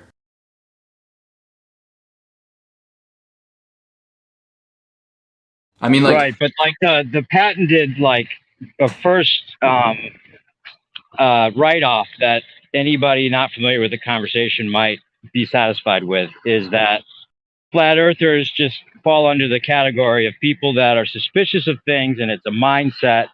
And of course, they would be suspicious of even this kind of a crazy thing. And that's basically the whole reason for this discussion, is that there's a group of people that are conspiratorial minded and just suspicious to a fault. And that we all know at this point isn't the case. So we're moved beyond that, right? Now, what is the case is the thing. Is it that we've all been deceived into thinking that this is a possibility and just caught up with the idea? I mean, it's not that we think we're special, like a lot of people, unfamiliar people might also try to write it off with. It's not that either. Like, we truly do not believe we're on a spinning ball any longer. And that's all it is. It's not a belief in it's flat. We just lost the belief that we're on a spinning ball. And by default, what is it after that, right? If it's not a spinning ball, then it's obviously like it seems until further notice. I think that a lot of I think that while it's possible that some flat earthers and globers, fall under those camps, I think that a lot of flat earthers, you're right, have much more complicated, reasons and well-developed reasons for why they're for the positions that they hold. But I think that it's complicated. It's not as complicated. Like the reason that humans hold beliefs is just more complicated than evidence. And I think being a flat earther, you have to you understand that. You know that people believe things without having evidence for them. That's like a common thing that humans do. And I just think that, you know, if you're being honest, you should also apply that skepticism to this community, to like that this community could show the same sorts of properties that you've seen other communities show, in that bad information can circulate, people can get entrenched in their beliefs, people can believe things without, you know, fully looking into them. Well, yeah, and I think that, you know, any honest glober might, at this point, say, well, you know, I admit that I believe it's a spinning ball without the hardcore evidence that would be required to say it's fact, right? And flat earthers kind of have the advantage because they're not claiming a model or that they believe, you know, anything other than that they do not believe it's a spinning ball, and therefore our reality being like it seems would be the logical default position, you know. Because I think flat Earth, if there's one statement I could say that a lot of us maybe would adhere to, is that we do not believe in things that we do not have clear evidence for. Yeah. If there's any truth that I think flat Earth has taught me, that I think most globers, you know, don't have a good, that don't acknowledge about globers, but also in general, just, you know, science is fucking awesome people, you know. I think that there's something that they don't acknowledge, which is that one of the fundamental axioms of science, you know, or not just science, but like the kind of science that you guys hate, the kind of science that's community-based, which is that science posits that knowledge cannot be had solely by an individual. Like, knowledge is a community entity. Knowledge is something that only can exist in terms of a community and not in terms of an individual. I think that's at the base of all science. And that's like fucking scary, because that means that, you know, I think that that's at the base of science, and I think that it doesn't come, you know, we don't think about that way. We don't think like that in real life. I think that science's definition of knowledge is like totally alien to normal human life, but that's the only way that it can work. Science's definition of knowledge cannot be held by an individual. And that's fucking weird. And I think that fact is one of the reasons why this debate exists.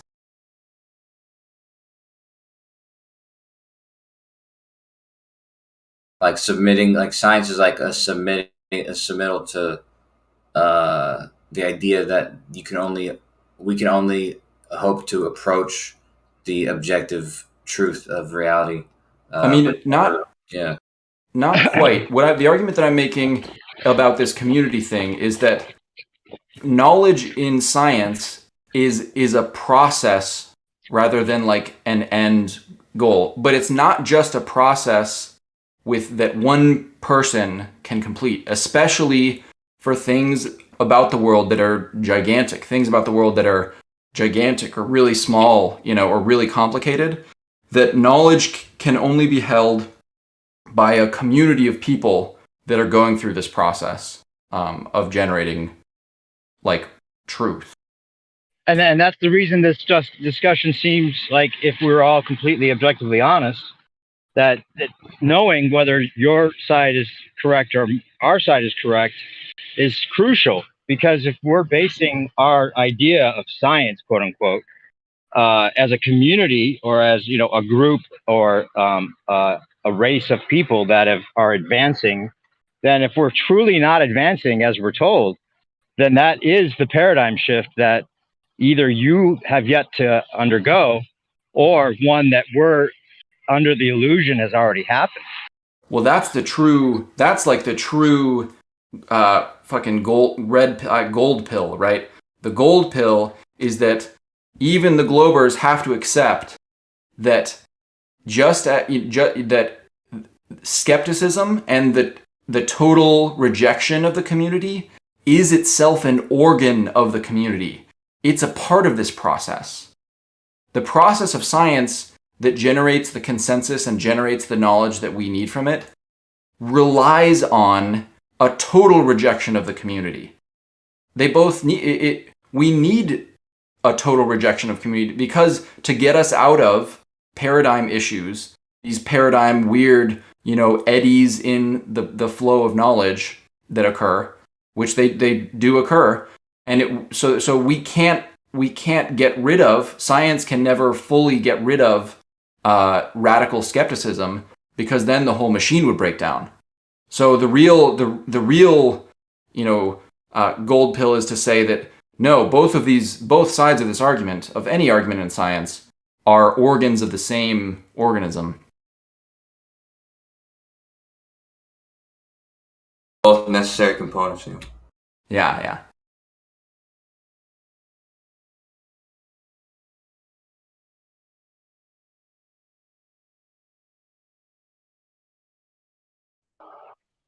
Yeah, and that's the one of the arguments that seems like it's been repeated almost too many times from your side to our side is, if we questioning science and challenging the scientific beliefs is what science is all about. Yet we point out we're constantly pointing out the contradiction that you have to have faith in what they're telling you now, even though it could change at any moment, and that's what science is all about. You're 100% positive they're right so far. But that's why we have to.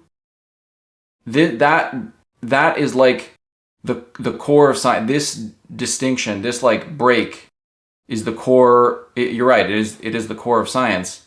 But I think that the conflict is the point. The conflict between radical skepticism and radical like faith. That's the engine that keeps this whole thing running.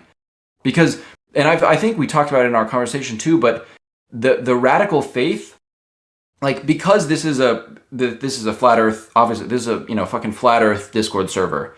Radical faith people are not going to be welcome here. The Globers who are able to have decent conversations are the ones who also have a skepticism of the radical faith people. But the radical faith people play a crucial role in making science go as well, because experiments take fucking decades. Science takes decades, and you need people who have radical faith to go down rabbit holes that have nothing in them. You need to send hundreds of grad students down rabbit holes so that one of them will hit, right?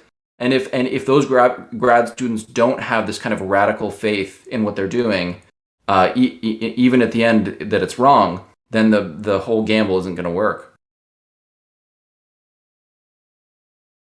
Did you mean to say radical faith or radical skepticism that last time?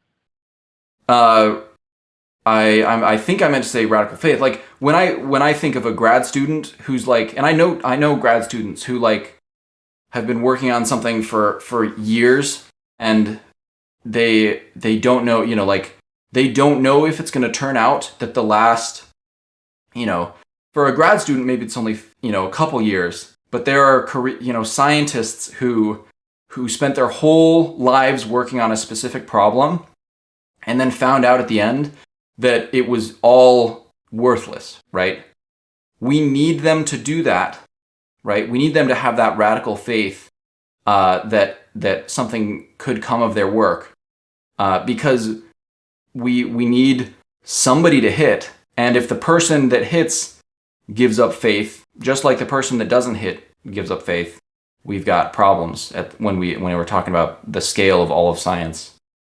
So you kind of mean radical faith in the way that they would be radically faithful in that they found something through their skepticism that's not the case.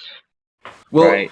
Yeah, but think of like when you've had conversations with like career scientists. I'm sure that career scientists have come on here. I highly doubt that the like committed globers, like the committed and well versed in the argument globers, they're not career scientists, because career scientists don't have time to like go over all of these arguments and go down all of these rabbit holes. Career scientists are just like people who, they're just knowledge workers. They just fucking put their noses to the grindstone and, you know, write papers and collate data and stuff. Like, they're not, you know, they're not necessarily rebels, but we science needs them in order to move forward.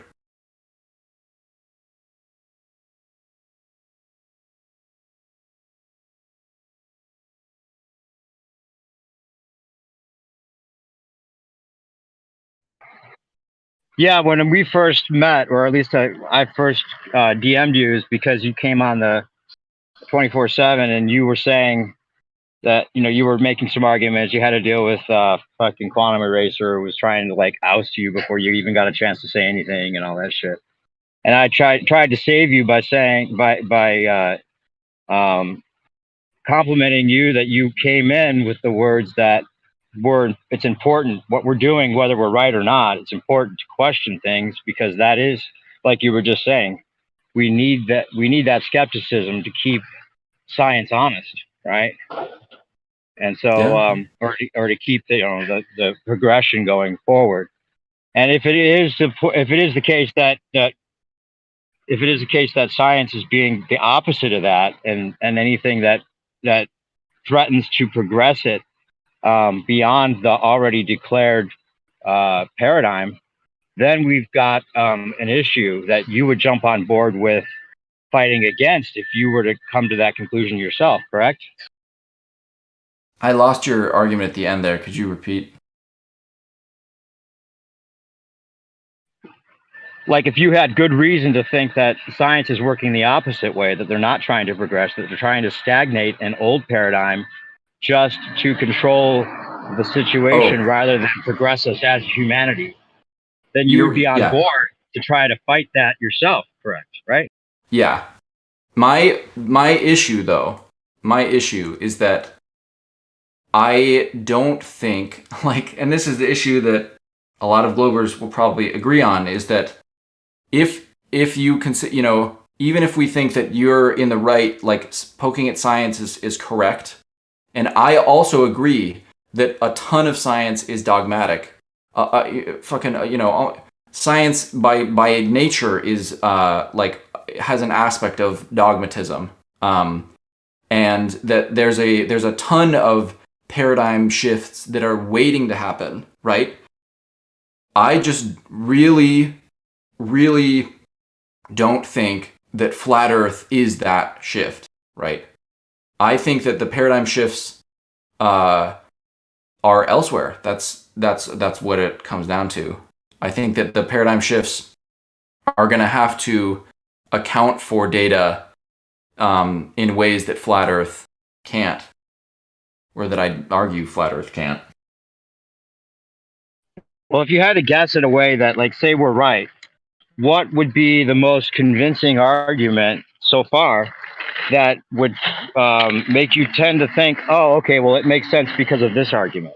Like, what's the first thing that would come to mind? Like, if it was announced that it is a flat Earth, then what are the first few things that come to mind that you thought were intriguing arguments on our side that you've considered being the case if we're right? Because you wouldn't even be in this conversation if there was no chance that we're right. That's true. Let me think. I'm just trying to think of like the ones that really stumped me for a long time. I think like a lot of I've never been super interested in like the laser tests, for example. I've never been super that's not something that interests me. It's not something that I think like I understand the science very well, like the refraction shit.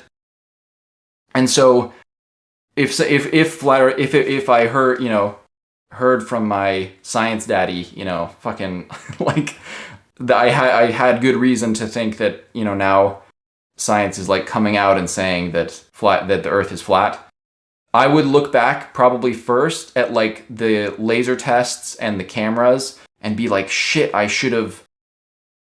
Yeah, like I didn't have great answers for those. All I could basically say was like, oh, there's ones that prove that the Earth is flat. There's ones that claim to prove that the Earth is round. I don't really know how to parse between them because I don't know refraction shit. That would be probably what I would think of first, because there's so fucking many of them pointing both directions, but I really haven't spent much time sifting through them.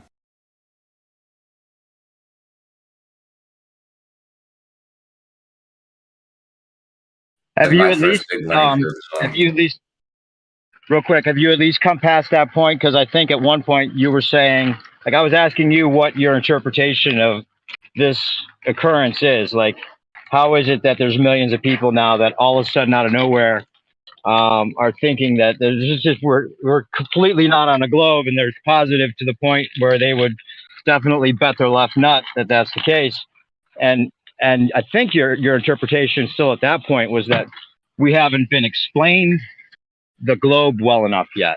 And I was trying to convince you that no, that's not the case. There's people that totally understand what the globe model is proposing and still don't think it's true.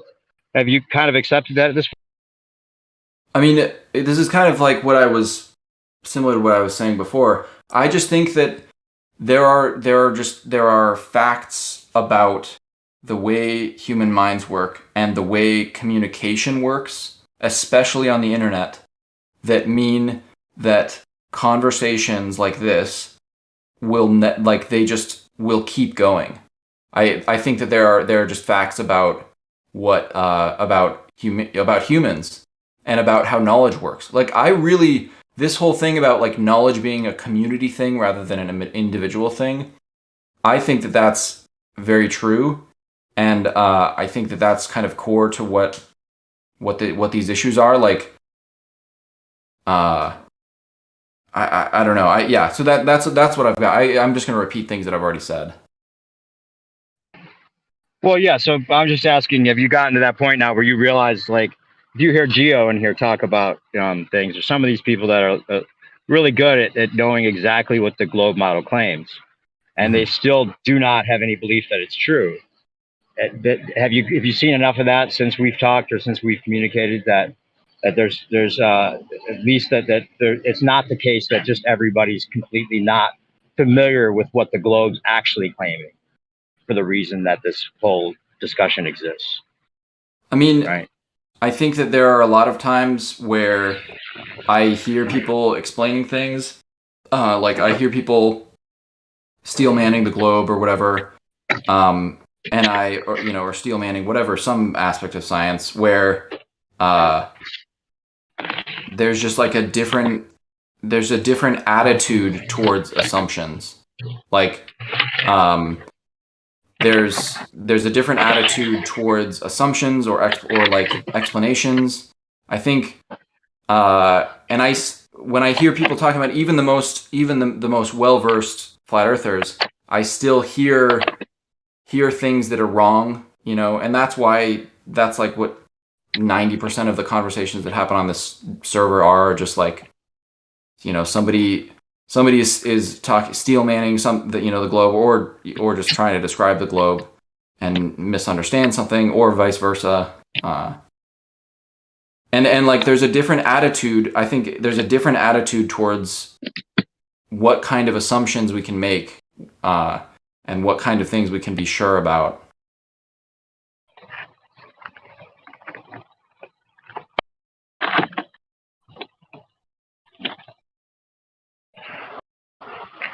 Is that along the lines of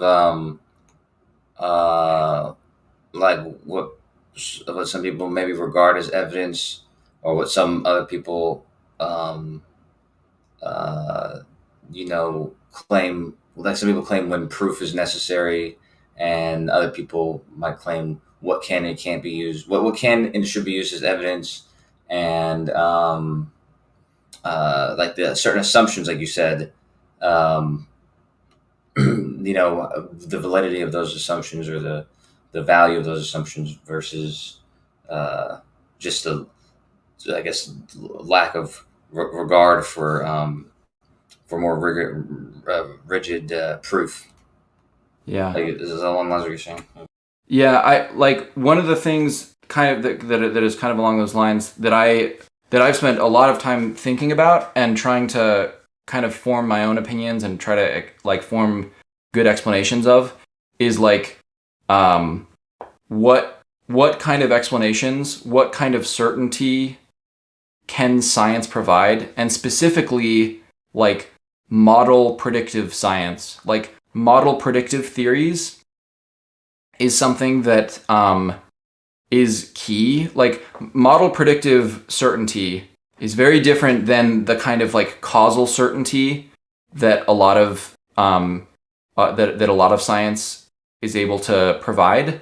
Model predictive certainty feels different. It operates differently, and it has different like epistemic limitations. And I think that a lot of flat earthers don't buy those limitations. They're not they don't like the limitations of model predictive theories of reality as opposed to like kind of more causal theories that we can generate in other areas of science. All right. Quantum mechanics is it's a perfect example. Yeah. It's a perfect example because like the model is like totally fucking bonkers and it has no relation to the way that we normally see the world works. And yet it has this predictive power. And I think that is convincing to some people and it's not convincing to others. Indeed, it's extremely powerful.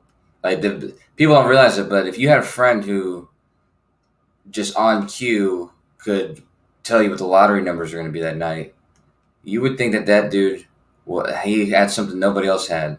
Like he's got some fucking power, some ability to do that. And so when you have a capability of making accurate predictions and it's based purely on what the model that you've built the world around, or whatever the model's based around, then you have to really give that model some value. I came up with an example that I was proud of that I brought up someday this week, where it's like I was trying to basically get at like a kind of knowledge that we use in everyday life that we operate with some certainty on. So the example I gave was you're sitting in your house and there's a dog that barks somewhere in your neighborhood at seemingly random times, and you don't know where the dog is, so you can't like go and check where the dog is to like see, and maybe who fucking knows, you're locked in your house or something. And then but you have access to the internet, and so you look up like the UPS schedule, or like you look up, you go on a police scanner and see when a police car is driving through your neighborhood or something like that. And then if you, even though you can't prove that the UPS truck is what's causing the dog to bark, if you can see, and even though you can't perform an experiment, you can't influence the UPS truck. If you see that the dogs are barking whenever the UPS is supposedly coming through your neighborhood, or whenever the police car is supposedly coming through your neighborhood, you can have it's reasonable that is what's causing. You have some evidence that is the causal relationship. And it's enough that you would even make decisions based on that knowledge, even though there's no causal proof. You just have this like model predictive knowledge.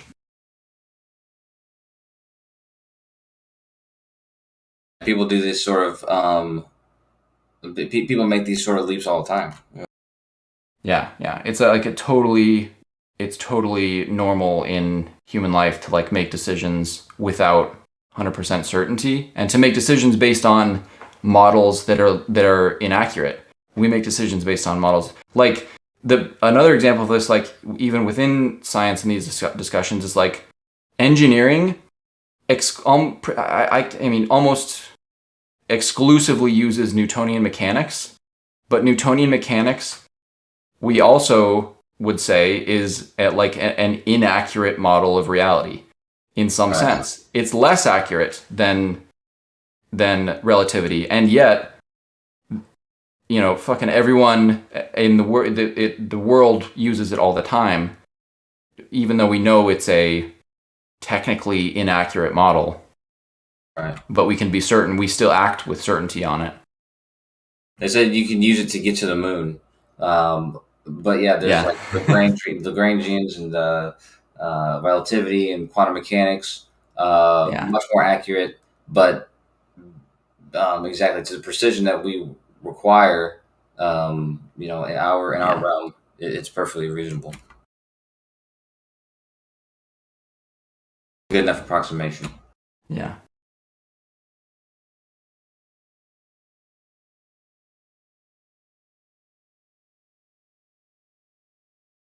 Man, this is just the Glober jerk-off hour, though. This is why it won't work. Like, this is why we can't. We can't just have an all flat Earth server, an all Glober server, because you can only jerk off so long, That's right. No one's interested in that. Yeah. Everyone's here for the shit show. I don't know. That's just shit show. I mean, there's fruits that come from challenging each other. Yeah. Yeah, I feel like I mean, yeah, I've learned stuff a lot. I've learned a lot, and I've learned a lot about how science works, and about where my own skepticism is. Yeah.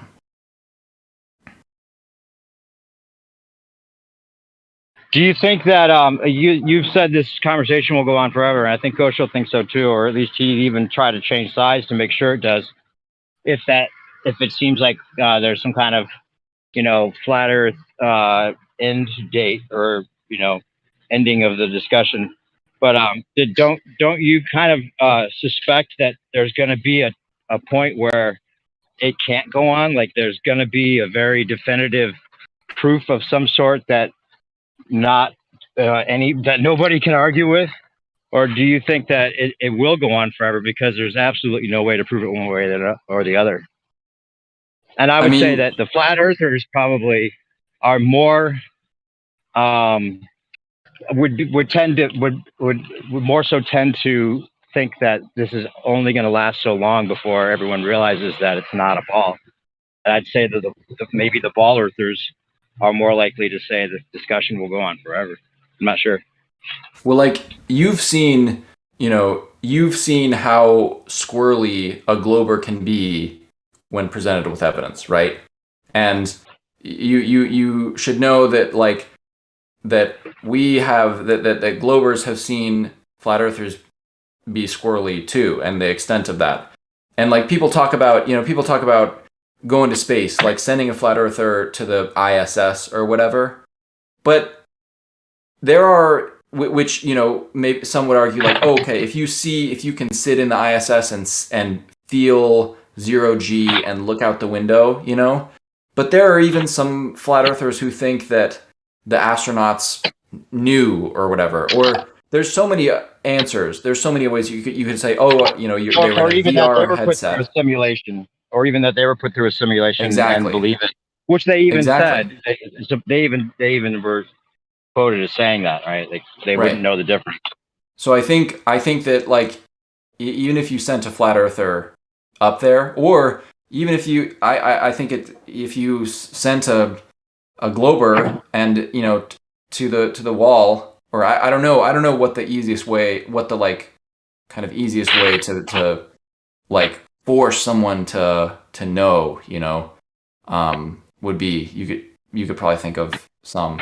I just don't think that people would. I think it's really hard for people to change their mind about things like this. Sorry if I'm making noise, but so your answer is that you think that there will be a point at which this discussion ends because of solid proof on one side or the other? No, like my argument is that I don't think, I think that for a lot of flat earthers, and not all, I'm not that cynical, but I think that for enough flat earthers, for a critical mass of flat earthers, there is nothing that you could do. Like there's no piece of evidence that you could give that would end it. Actually works in the opposite. The more evidence, I think Jim Panda is probably the best thing for the flat Earth. Because the more evidence that we give, the more arguments that we make, the stronger y'all's resolve becomes. Jim Panda? Yeah, Jim Panda. He runs the Debate Flat Earth and More server. It's basically mostly Globers in there, but the mods are mostly flat earthers. But however, yeah, so it's just a lot of people who like to debate against flat earthers, end up there. Oh, okay. Is that true? The mods at Jim Pandas are mostly flat earthers?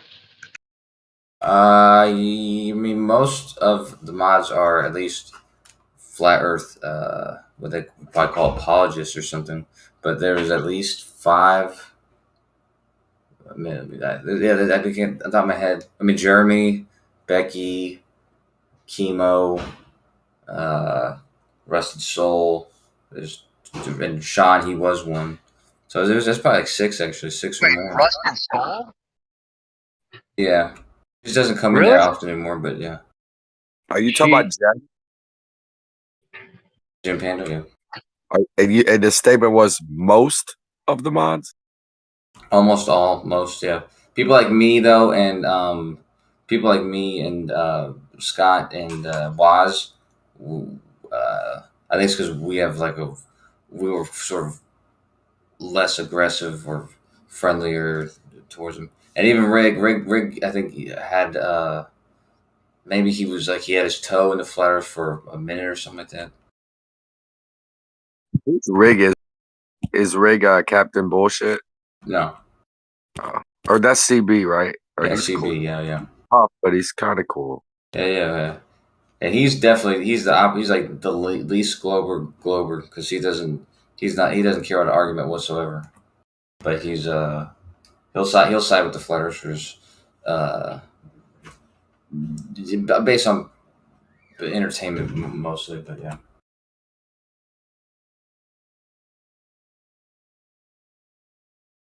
But yeah, I don't know if I'm kidding, bro. I was like, I need to get back in Jim Pandas, man. The flat earthers taking over and shit. But yeah, I mean, the only really aggressive. Well, I wouldn't call him aggressive. I mean, when Curved became a mod, he's a pretty fair mod.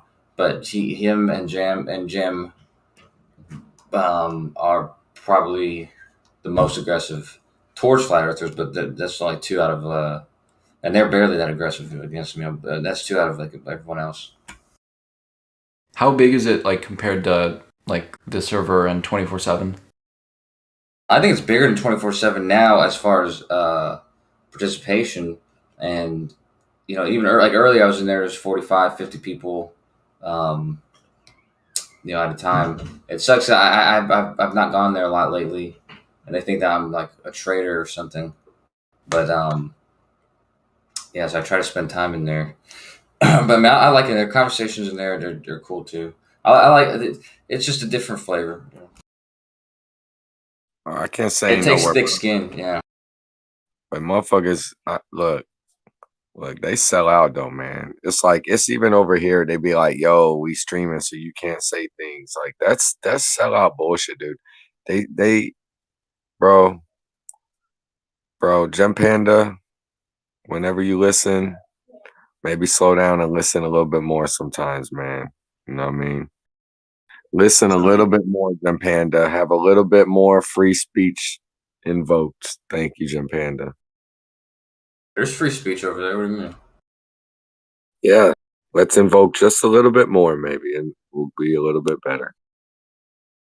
Everybody can improve, but I think that's the one thing that it's kind of the place. That place is there's a lot of free speech, and obviously the one thing that I guess one downside is the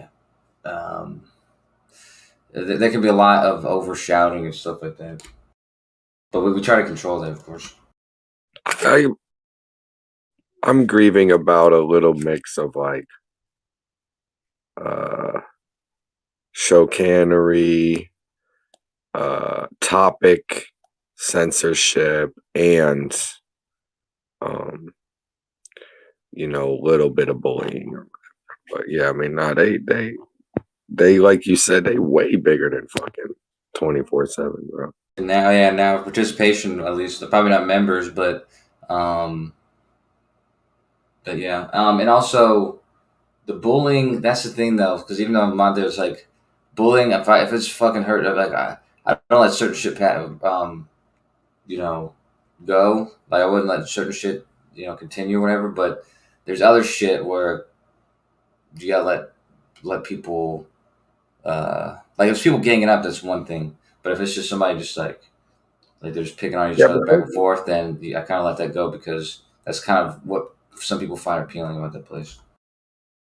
They're I don't know, man. It's real, man. But like, look, but the leader, man, when you can have behaviors of like, I want to share you a tone of voice that just lets you know I just don't like you. Like that to me is just like, I try not to go too far.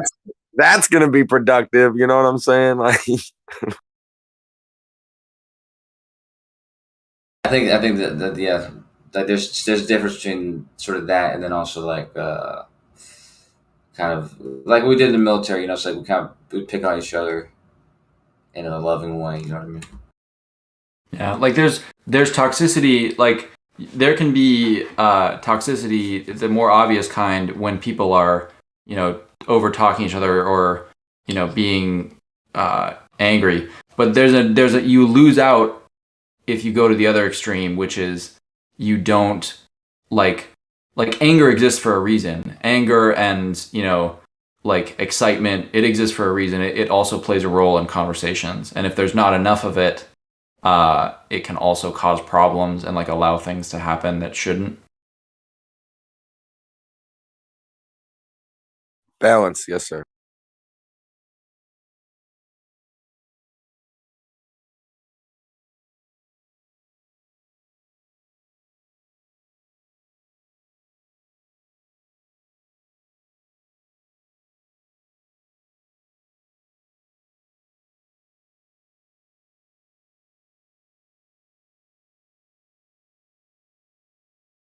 I just made a mini conclusion in my head that I'm entertained by things that I can't. There are things that entertain me that I find that I can't be a part of. Like I couldn't participate in myself, but observing it is entertaining. Yeah.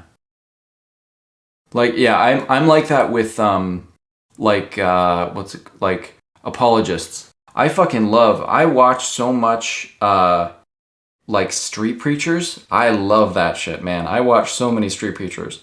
But like my actual life and like my beliefs about religion are like pretty kind of, I don't know. I'm not super one way or the other.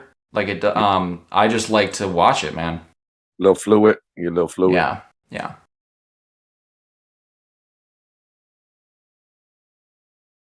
Hey, as long as you know there's more magic there to be found than we know of it currently, right? We can always like learn, probably, you know. Yeah, and I love to learn. I love to learn about religion and theology and stuff. But I can, you know, like I can never kind of come to a total consensus about it in my head, which is maybe why I love it so much and love, you know, hearing people talk about it. Yeah, currently people always ask like, what's the purpose on Earth or something? And I do have a belief in God,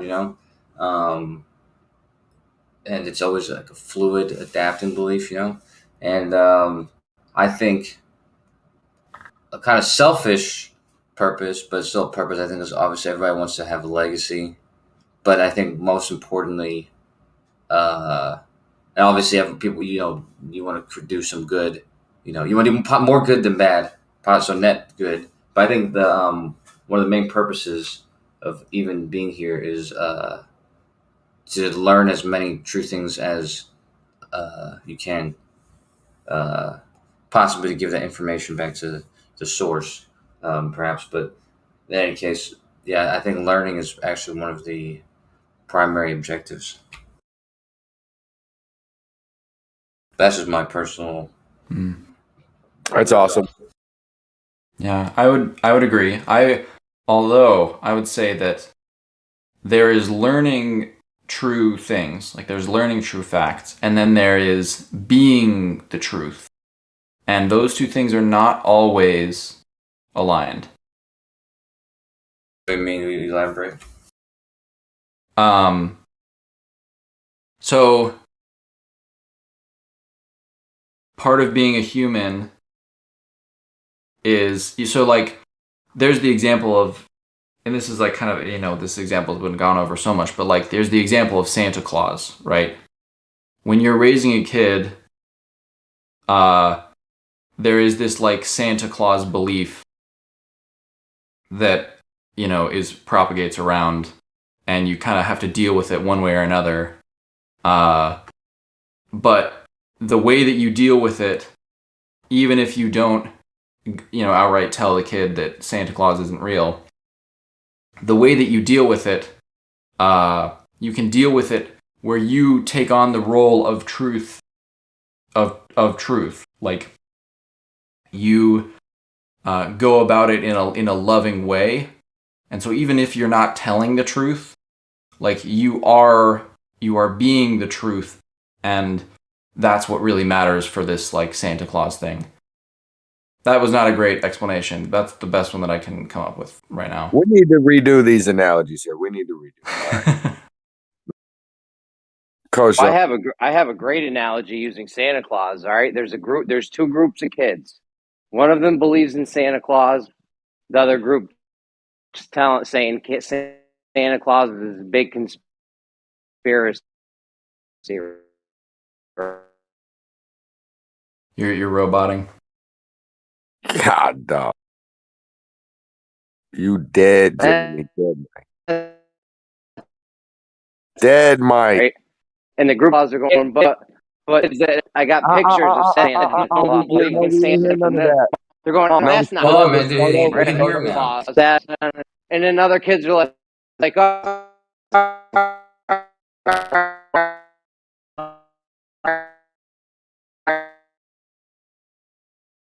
Jeremy, if you can hear, you're still roboting bad. That was funny though. It's like the other kids were like, oh. Jeremy, start all the fucking way over, bro. You got to start all the way over.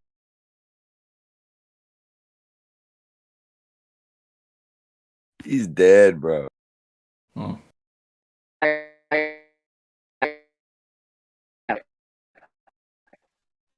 And the group of kids that are going in deep, peas that got drank and ate up. Am I roboting? Am I good now? Yeah, you're finally good for the first time now. Yes, I'm good now. Okay, did you catch the one where Santa Claus? Nothing did. They got pictures of Santa Claus. They Zero. sat on We got his lap. Did you get 0%. that one? 0. Okay, listen. There's a group of kids. This is a long analogy, okay? Just bear with me. There's two groups of kids. One says Santa Claus is fake. It's a big conspiracy. The other group of kids is like, there's no way Santa Claus. They're like, there's no way it's a conspiracy. Santa Claus is definitely real. The kids that think Santa Claus is real, they're debating it. So the kids that think Santa Claus is real, they're like, I got pictures of Santa Claus. I sat on his lap at the mall. And the other kids are trying to explain to him. They're like, no. The adults are just tricking you. That's not actually Santa Claus. It's just some dude dressed up like Santa Claus. And then the group of kids that believe in Santa Claus are like, all right, what about the milk and cookies?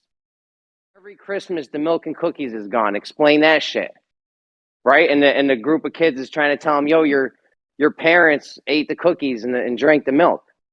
And the group of kids that believes in Santa Claus is like, all right, what about the presents? There's no fucking presents before I go to bed, and then I wake up and there's all these presents, right? And the group of kids that say it's a conspiracy, they try to explain it to them, and they're still not buying it. They still think Santa Claus is real. Okay, and then the group of kids that think Santa's real, they're like, all right, what about the NORAD satellite, Santa satellite tracker? There's no way this multi-billion-dollar government agency, NORAD, would be lying to us about Santa Claus. That's ridiculous. You feel me? You see where this is going? Yeah. You think Santa Claus is fake too? Damn, you flat earthers don't believe anything. Yeah. I've got a theory about, like, I think that it's possible that it's like healthy and important for kids to like go through the process of believing in Santa Claus and then finding out that he's not real. Do you know what I mean? I think it's possible that that's like an important process to go through. You know what? You know what they're doing? You know what they're doing? They're training you to get lied to. It's like they prepare you. No. They make you think you're gonna die, but it's not real. That would be. But this would actually get kids to go through the experience of like, whoa, that was something that I totally believed for a long time, and then you realize that it's not true. Like, that's an important process to go through. You can learn about yourself when you go through that. I will speak for everybody and say that I think that we support you, but it would be probably interesting on how people you implement it or how you go about it. Let's talk about this possibly. Can that lesson be learned without being tricky? That's a good question. I think it might be detrimental. Maybe it could be positive as a growing experience for the individual, but it's definitely detrimental to the relationship and trust of the information they get from what was the authority figure. But I wrote about this in a short, I was writing a Flat Earth Kids book or whatever, but that's how the kid, there was two kids, and the kid who was arguing for the flat Earth, he has also just found out that Santa Claus was like, he basically was using this as his argument, saying that all these people that they're getting their information from, they actually fucking were lying about, so they were lying about lying about Santa Claus, and you're trusting them for this other information. And so it kind of sows this distrust and gives a sort of allegiance, like as an individual, the person who at school who told you that Santa Claus is fake or just telling you this stuff, your parents would tell you, then you're like, they basically become the arbiters for. They lied to me. Truth. Yeah. I think so. I would actually argue that that this phenomenon of like there being like ghost stories or stories of characters that aren't real but that the elders in a community tell to the younger people, it's an extremely old and ubiquitous thing in human culture.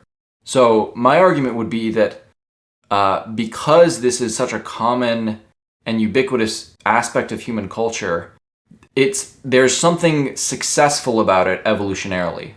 Like, there's a famous example that, like, I thought the famous like, monomyth guy, the like hero's journey guy, Joseph Campbell. There's a tribe in, I think, somewhere in Africa that he studied, where there's this demon thing that comes every, at holidays throughout the year, and it's got a scary mask, and like it dances and like scares all the kids, right? And then there's as the kids grow up, right, and when they're in, entering their teenage years, there's a big ritual for them to progress into adulthood. And part of that ritual is this guy comes, and your parents are telling you the whole time, like, you're going to battle this guy, like, you're going to fight him, or you're going to have to, like, encounter him. He shows up, and then he takes the mask off, right, in private, like away from the other kids. He takes the mask off, and then you put the mask on, and that's like the big transition into adulthood. And I think that there's a reason we do things like that. There's a reason we when we're raised in the world, and all of our meaning is given to us by the people around us. And then when we become adults, and when we raise children ourselves and teach them about the world, now like our meaning in life can't we have to give meaning to the world and give it to them. And I think that's something that is like expressed in those kinds of rituals. And I think Santa Claus is just another one of those. Wow, that's interesting. Man. Listen, kids are getting lied to nonstop. I have a giant list. Coach has heard most of it. I can usually never get through it because people erupt in violent outrage. However, kids are constantly getting lied to. And I personally think that they do that so that when you grow up and you find out the government's lying about all this shit, you're not that mad. You're used to it. You've been trained to get lied to and just take it. Yeah, I could see that. Yeah.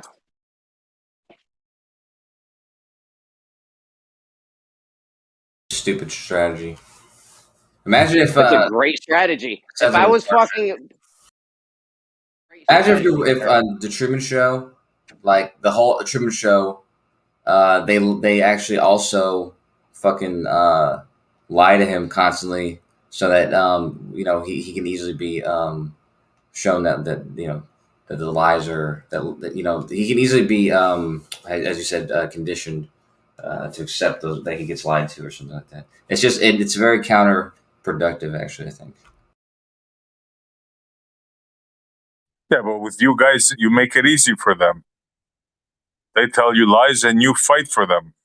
You see the lamps falling from the ceiling and you say, oh, no, don't look there. It's normal. That's what we expect to see. Yeah, but we don't fight for that's what you guys always say, I guess, we're defending the globe or we fight for the globe or whatever. And we're not doing anything different than what you guys are doing. I would say there's some differences, being correct and all, but mainly we're arguing what we believe to be the truth, and we're arguing against somebody that we believe is saying the opposite of what we're saying, so they're wrong. We're not defending anything. We're not defending anybody else's ideas or something like that. These are obviously our beliefs, Which you did, but you did not come up with these beliefs. They were given to you. No, these understandings that other people have gotten to were shared, and I was permitted to take them on as my beliefs, knowing that they are understandings that they got. They're not beating me down, telling me to believe this thing. They're offering it to me and stating that this is how they've gotten to the truth. So I don't think that there's anything wrong with taking it case by case and seeing if there's any validity to it. There's stuff that I get presented that I do not think is true, and it's being presented by mainstream. So you mean on your own, like walking down the street or sitting in your backyard or whatever, riding your bike, you would feel that you would think that you're not stationary, that somehow you're moving in fantastic speeds. Like you would come up with that idea on your own, you think. But you're not listening to me, I see. What I just said to you was these are other people's understandings that they've gotten to, and they've shared it and allowed for me to access these understandings and show the evidence and how it's been gotten to by them or whoever, and I have the opportunity to take it on as my belief. But it's not something that is required of me. And if perhaps I do come across something that other people garner as their understanding, and I do not believe that their evidence is substantial for me, I don't take it on as a belief. So it's not something. There's nothing wrong with that. That's kind of that's one of the greatest assets of our species, actually, is the ability to do that, to share information with each other. Well, Well, as long as you admit you take it on as a belief, I guess I can't argue with that. Kosho's one of those little kids going, what about the NORAD satellite tracker? All this evidence points to Santa Claus existing. Not at all. Yeah, I'm afraid Yeah. so, yeah. Not at all, dude. I mean, just like you claim to be, or everybody claims to be. I'm just looking at the evidence and settling on what seems to be the most reasonable explanation with the most explanatory capability and the most, unanswered, the most uncertainties answered. You know what I mean? But we're all tempted to do so. Well, that's something you got to snap out of, is that explanation thing, right? You always need an explanation for something. Some things you just can't explain in life. You don't always need an explanation, but however, if you have an explanation and it's the best explanation and there's no better explanation, then it would be it doesn't mean you have the right strategy explanation to go with some other, obviously if that's seen as the best explanation for something, it's odd to discard that for something less capable. Just because you have the best explanation doesn't mean it's the right one, though. I know, I agree with that. That's the truth. Yeah. However, it is the best one that is available, so to not go with it in lieu of another one, which is by definition less accurate than the one you have, it's true. Yeah, there may be obvious holes in it that you realize have to be uncovered eventually, or have to be discovered eventually. And so that it's not the explanation, but it's the best one that you have. So you'd rather believe a wrong explanation just because it's the best one you got and it's pretty good than to know the actual truth, or just not know. You think that's better? The latter, what you said, not the actual truth. I would much rather have the actual truth, but that's not available. Yeah. I would definitely rather have that though than to just be in the state of just oblivious. That's the option with flat Earth. So it's a choice. We can go with what the best available explanation is, or we can go, we just don't know and there's no point even trying. Yeah, so you'd rather go with the best explanation, even though it may not be the truth, than just not knowing the explanation. That's crazy. You have to remember, part of what comes with the best explanation is the invitation for better explanations. So it's not like we're closing the door for better explanations. It's always available. It's just we don't have it yet, nor is it available to us. So, if we're searching for something, if we have the best explanation, then we're searching for something better, probably. But that's better than not having any explanation at all and not even bothering looking for an explanation. Well, why are you throwing in that latter part there? Who says about not looking? We're saying if you know the explanation's wrong, discard it. But nobody's preventing you for looking for the correct one. But it doesn't mean you have to believe in the nonsense. What is the medium between here and the sun? Do we know what it is? How do we find it out? Is it possible to discover it? What's the point of even looking if we can't know? Who says that? Why are you even going there? You're going from here to the sun? I mean, can we know the medium between us and the sun? Do we? Can Let's start we off. know? Do we know it? No, we don't know it. We right? don't. We so don't. Is it possible to find out? Maybe. How? Well, me and you will never know how. I'll tell you how. If me and you had the budget of NASA and the technology of the U.S. Air Force, there might be a possibility. Yeah, me and Extremis do have that. Sorry? I mean, but NASA's budget is we are a lot. We're privy to what they discover. So no, you're not. No, you're not.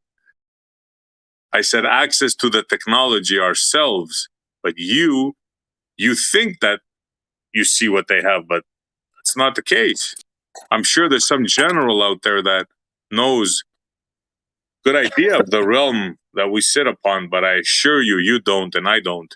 Yeah, I wish they would share with us any of their data or the collection of pictures or whatever testing they've accomplished. It's too bad they don't Yeah, share any of that man. stuff Think with of us. the rockets, the height they can achieve, like the cameras they have. Just think of the technology they have, man.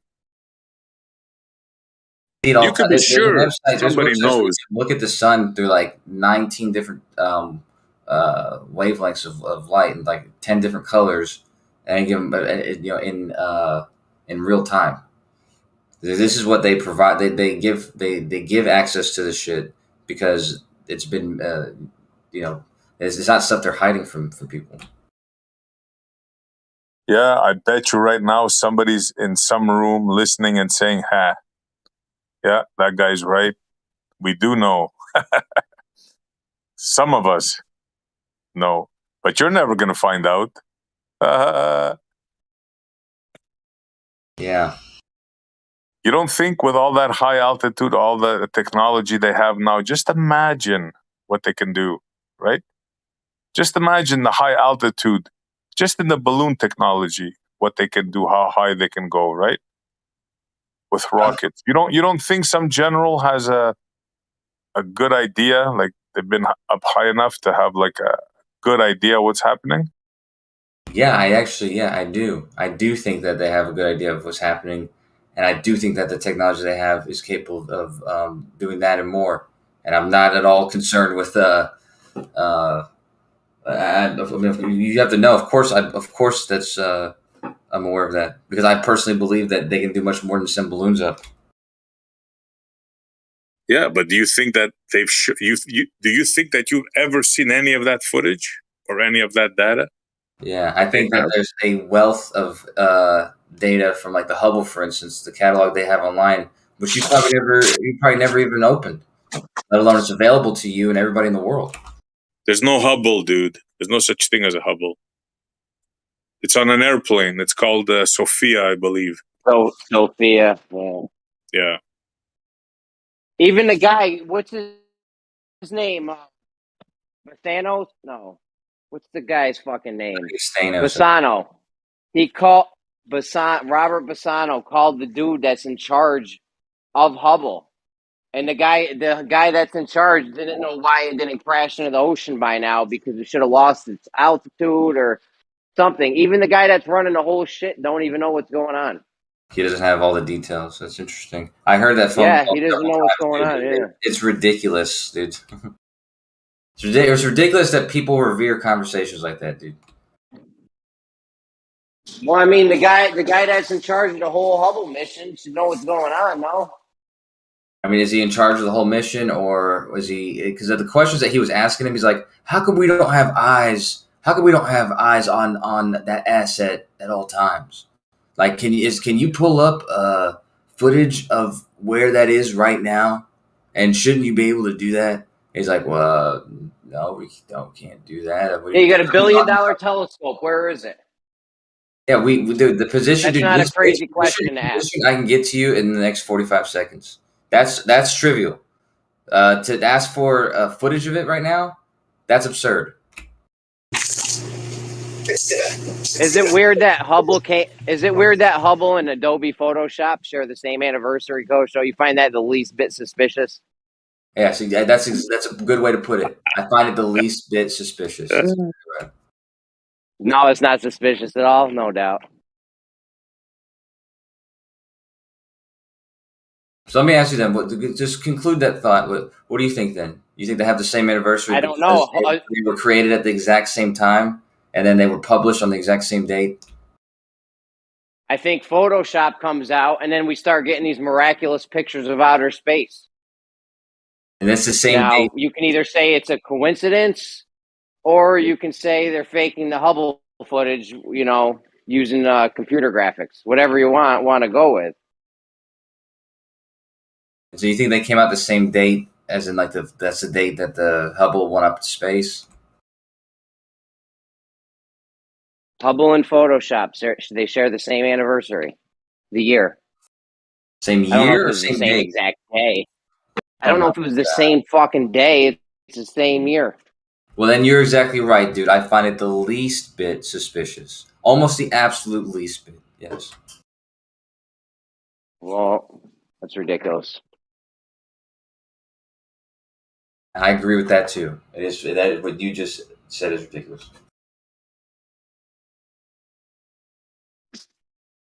You know, Shines is a good person to talk to about that because, like I said, her father-in-law, I think, was one of the lead scientists on it, and she still believes. Her father-in-law did what? Her father-in-law, he's passed away, I think, but he was supposedly one of the lead scientists on, on that mission. What mission? The Hubble telescope. Creating it, implementing it. Putting it on the plane. Well, you know that it failed. They fucked it up for like the first 6 months. Bro, you know what I don't get? How can you be like intelligent and believe this stuff? You either got to be like, just playing, like role playing, or something else. Because I just can't see it, man. You're too smart for that, Kosho. You're What are either some role other possible? playing or Yeah. Some other possible conclusions, though. what do you think? Which one you think? Well, no, but there's probably other possible conclusions other than those ones. Possibly, maybe there's another reason, something else out there. Like what?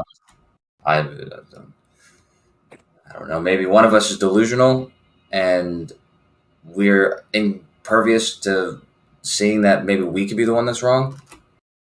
Yeah, that's possible. Yeah. I mean, I'm not saying that is the case, but that certainly is something that we shouldn't forget to overlook. I I talked to Jim about personally think one of us had. My bad.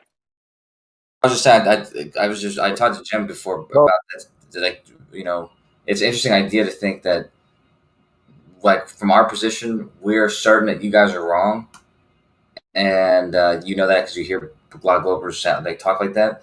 But it's interesting to imagine that from your position, you guys, it must be exactly the same way. So you guys are certain that we're wrong. So I'm gonna give you a position real quick, Jeremy, before you go. You can say whoever's delusional or whatever, man, but you put extreme on both sides is gonna be. But you put your average flat earth apologist versus your average globe normie. The globe normie is way more delusional, bro, every time, bro, on average. Amen. It's not a fair comparison because that's the majority of the world, and there's a giant spectrum of people who argue for the globe, including the dogmatic ones and including apologetic ones. So, yeah. Average person is stupid, and then the skeptic, the apologist is usually more critical. But why should we not be that way? Why people hate? Y'all heard y'all talking about it censored. Who won the censorship argument earlier? And what, man, Jeremy, we cutting you off still, man. I'm sorry, man. We're holding something. Maybe he's there. You're good, Don. All right. You're good. Go ahead, man. Who won the? Anyway. No, I was just going to say, we think you guys got misplaced trust in a government agency. I'll go further than that. I think guys like Kosho, they're either like paid or Stockholmed, because you can't be that smart and fight for like that. It just can't happen. Oh, Kosho's at the top of the list, bro. With Kosho, it's not a matter of I'm not fighting for anything, dude. And what does the government do with it? The Kosho has to do with loyalty. Montreal, a lot of guys though, they can be like hella book smart and have no common sense.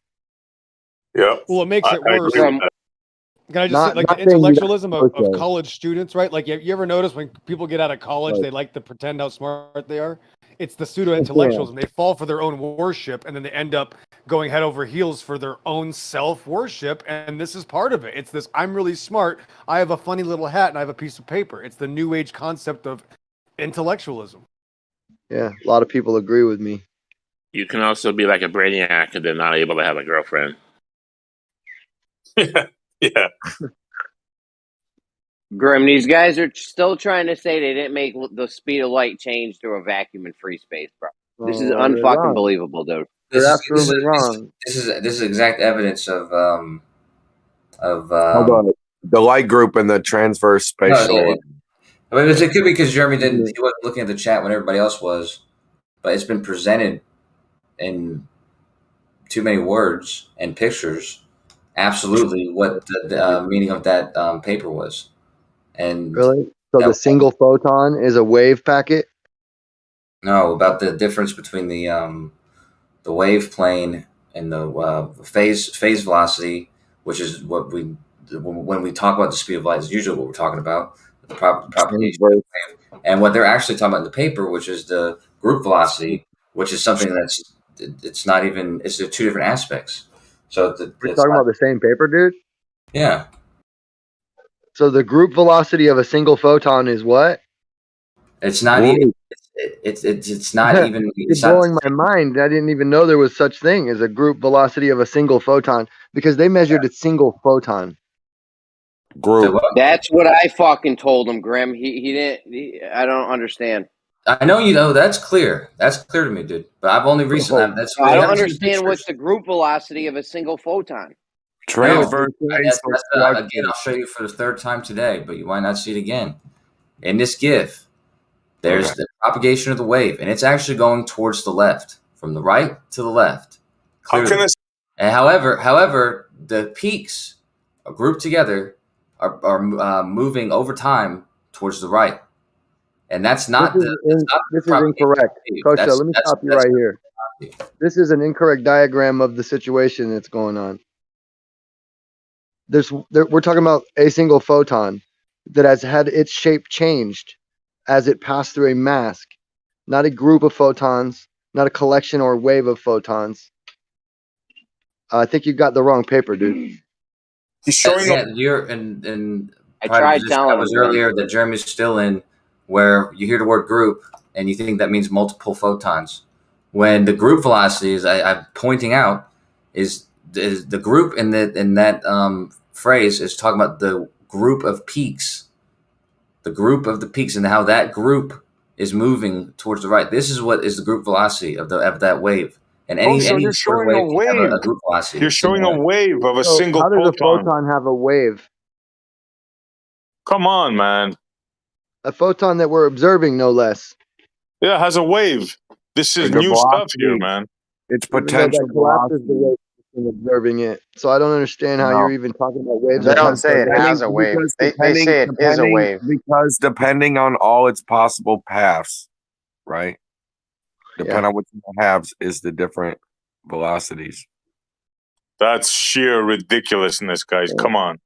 In the paper, it just basically describes that they changed the shape of the photon, which then changed its speed as it then passed back into free space, and the speed stayed changed, which is unlikely for a photon because you can bend it as you slow it down through a medium, and then back in free space again, it speeds up because it never actually slowed down in the first place. Now this is backwards from that. This is actually slowing down.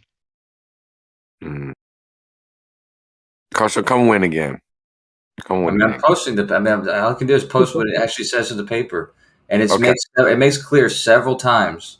It makes clear several times the purpose and the way in which they separated, made distinct these two, the phase velocity and the group velocity, and how because they wanted to strictly manipulate and observe the group velocity, and so they needed to separate it from the phase velocity, and they did it by using that fucking crystal or whatever, the Bessel. But if you look at a regular wave pattern, usually depictions of a electromagnetic wave, propagating. Usually, the phase velocity and the group velocity are not doing anything different. They're both. It looks like they're propagating like in sync. But they What need are you to separate talking the two. about, Kosho? It's a single photon. One. When When you go to a dance by yourself, you're dancing by yourself. You don't have a partner. Can't make a wave.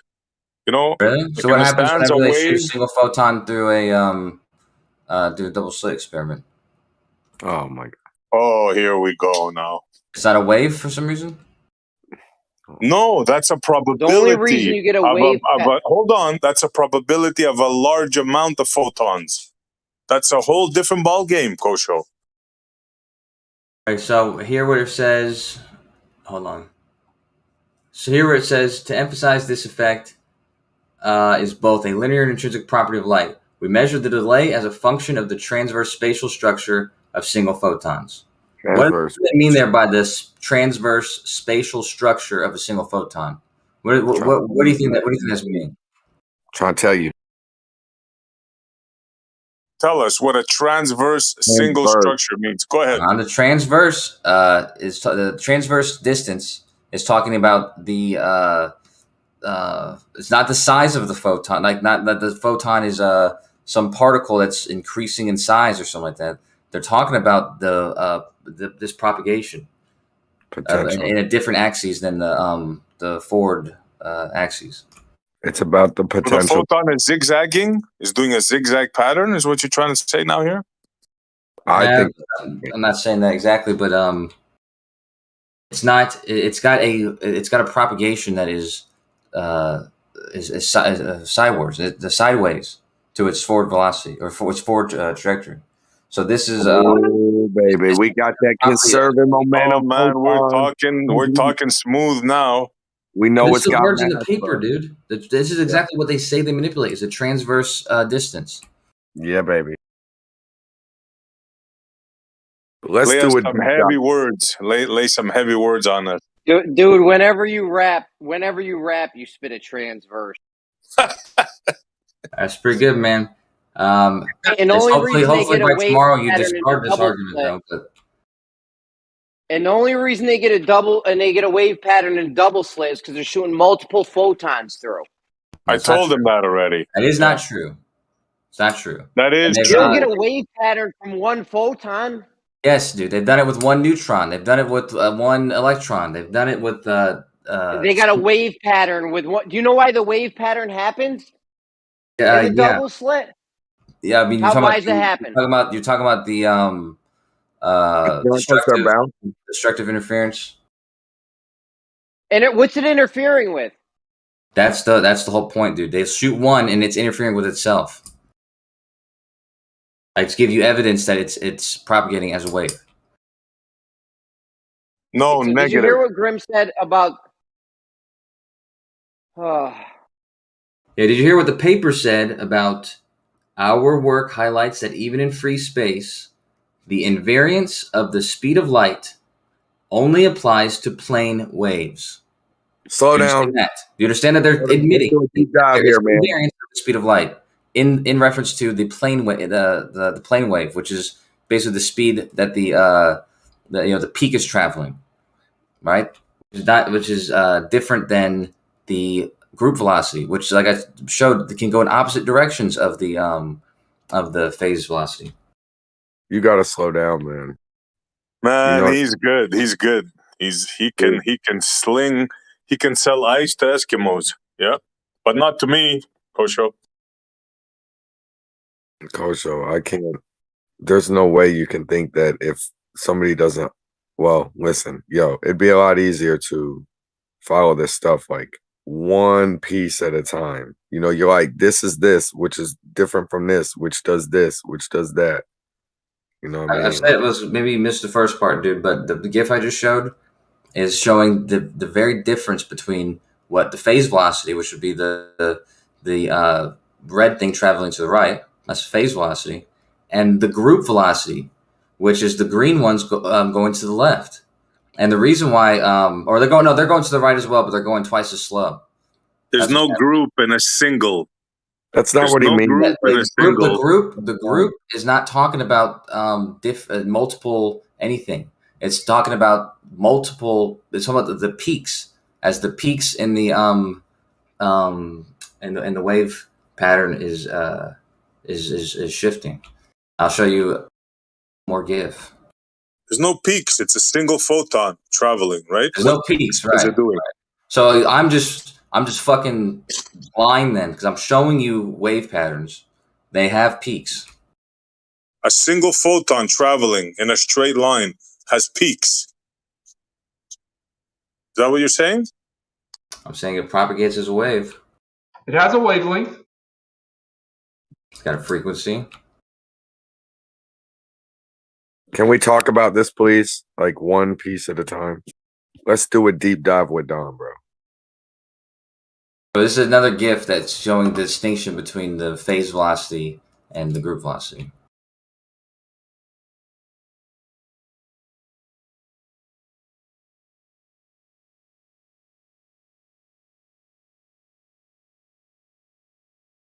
I like the bottom left 0. The blue one is clearly following the group of peaks. It's not. That doesn't necessarily mean that that's the direction the wave's propagating. That's a GIF. That's a GIF. A single photon is not a group. I don't care what you do, what you say, what you draw. A single thing is not a group. You can think of it. You can call it a group. It's not a group. No one is calling it a group, SE. The problem is you rarely listen, dude. The group is talking about the peaks. That's all that's meant by group. They're not saying there's multiple anything other than the peaks are moving. Can we call it like each photon has like what it looks like, you know, it has a pretty smile and it has some hair. And this is like showing you which direction the hair is waving in of each photon. This is all magic tricks, bro. No one has a clue any of this stuff. You think any of this stuff is real? You think those lines and those blue dots, you think anything looks like that? They have no clue. This is Mickey Mouse. You're watching cartoons now. You're going to attack their devices? Do you think that there's some proprietary devices? We have technology that makes use of these ideas. In colleges, right? Do you think we have technology and invention that make use of these ideas? Well, God bless that, but I'm not even just talking about the ideas. I'm talking about the demonstration of the actual data. Like that's the point. Is this is the idea? The demonstration is the actual technology that uses the idea. Yeah, that's fine, man. But still, investigation a means to an end. There could be clone. There could be imposter means. I guess you should say. What do you think, SC? I'm sure you think this is a nonsensical statement, but it says we demonstrate the intrinsic and linear nature of this reduction in group velocity by measuring the delay and the arrival time of single photons. So I talk about single photons and measuring the group velocity. Of all of them. It sounds nonsensical to me. Every time you say is not talking about a group of photons. It's talking about these peaks. A photon is an elementary particle. It doesn't. You would imagine that because it has energy, it would have a wavelength, being that they're inverse, right? Well, it's the smallest amount of energy, right? The quanta. They don't measure one. Right. Sorry, they just calculate one. They don't measure one. So if I interpret it as a point particle defined in the standard model, then the meaning of wavelength is not so obvious. So you got to understand that, Kosho, that this isn't just a cut and dry answer that you think you're schooling everybody. These guys have been talking about this for decades, and that it is a problem, a calculation that isn't being measured of single photons. So I don't know what you're doing, dude. What I'm doing is I'm admitting to everyone in here that I had just learned about this distinction between what exactly is meant by the group velocity. And I'm trying to share that information with what seems to be a room full of people who don't yet have that understanding. And so are going around making claims like the one Jeremy's expressing. When all you have to do is just simply try to understand what they're saying, because they're clearly talking about single photons and the group velocity. I swear I was just going to say, you heard this and you're repeating it. I swear to God, I was just going to say. Where did I hear this, Essie? Well, whatever. You read it somewhere and auto Well, believe and how did I right know? away. How did I know what to read? Maybe because I researched it. SE. Maybe because I understood it in ways that was described to me before. What this paper was describing, but I wanted to understand what exactly they're making a distinction between when they say phase velocity and the group velocity. And the group velocity is not talking about a group of anything other than a single, a single waveform, and how the peaks will shift. Just like in that GIF that I showed that have 6 different examples, it shows you in every one of those examples, the blue dot moves with that group of wave the peaks. Even it doesn't matter what direction the actual wave is propagating. This is kind of going to what I was saying earlier. I had to go take the dog for a walk, but where this is the theory, this is the best we have, and this is the one we go with, versus the other one is we don't know what it is and we don't care. We don't want to learn what you have to teach us. Which one of us have you heard say that? You have dismissed everything that he said as bullshit. No, I haven't. I just said it sounds ridiculous. A single photon group mentality, like group behavior, does that not sound ridiculous to you? Okay, so I say you dismiss it as bullshit. You say it sounds ridiculous. What's the difference between those two statements? Look, if you don't like my way of thinking, I'm sorry, but to me, it sounds ridiculous. Now, to you, it might sound okay, and you might go for it, but you not grant me the right to have my line of thought? I mean, is that so repulsive to you? I don't get it.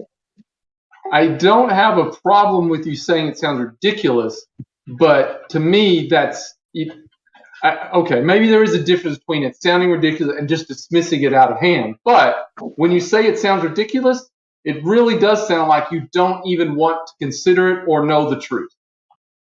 No, when somebody tells me that a single thing has a group, whatever, I'm going to dismiss it out of hand as ridiculous. And I don't care what you think, dude. You understand that? You have to deal with that. You're not my boss. You're not the authority. You don't know what a photon is. You're not the authority of light. And don't try to act like one, dude.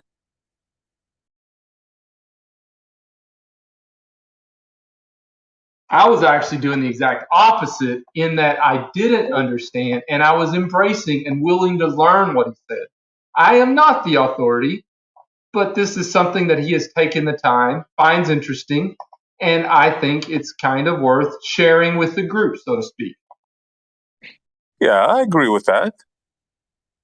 As long as you don't sound like condescending when somebody questions it, I have no problem with him sharing it. As a matter of fact, I'm glad he shared it because it's the first time I heard about this. I always wondered if their wavelength of a photon in the in the calculations are they just the distance between the uncertainty of the photon's position? You know what I'm trying to say? Bro, even the photon is a theorized thing. I mean, we're arguing about a theory, an unproven thing. Right. They'll say, this little particle has is a tiny little particle, but then at the same time it has a 2-foot wavelength. Yeah. That's what they're arguing right now. They're trying to tell me that a photon is both a wave. Is it a wavelength then? Is it a perturbation in a medium? I mean, do you still really consider that a particle? Yes, because it comes in as a discrete packet of energy that has a wavelength. Each one of those little photons, or whatever you want to call them, the indivisible pieces have a wavelength. And somebody understands this enough to make a practical application out of it. I mean, we don't have a perfect or the final answer to what a photon is, but we have a good enough understanding to make practical use and inventions that make use of what we know, at least to this point, a photon is. Right, especially digital cameras with their sensors. Well, we know what certain lights are. We know what, like, we can reproduce lights to grow plants and stuff. No, I was going to go with lasers. It doesn't mean we know what it is, what light is. I was going to go with lasers and photovoltaic cells. Yep. Yeah. And Yeah. I was going to mention something real quick because I've put it in the TC a few times and nobody seems to be paying attention to. When they say group velocity, that doesn't mean a group of photons. What they mean by that is a waveform that Kosho put a GIF in here to describe. It's a waveform term. It applies to the waveform of the photon. When they say group velocity, it does not mean a group of photons. So let me get this straight. A single photon behaves as a wave, you're saying now.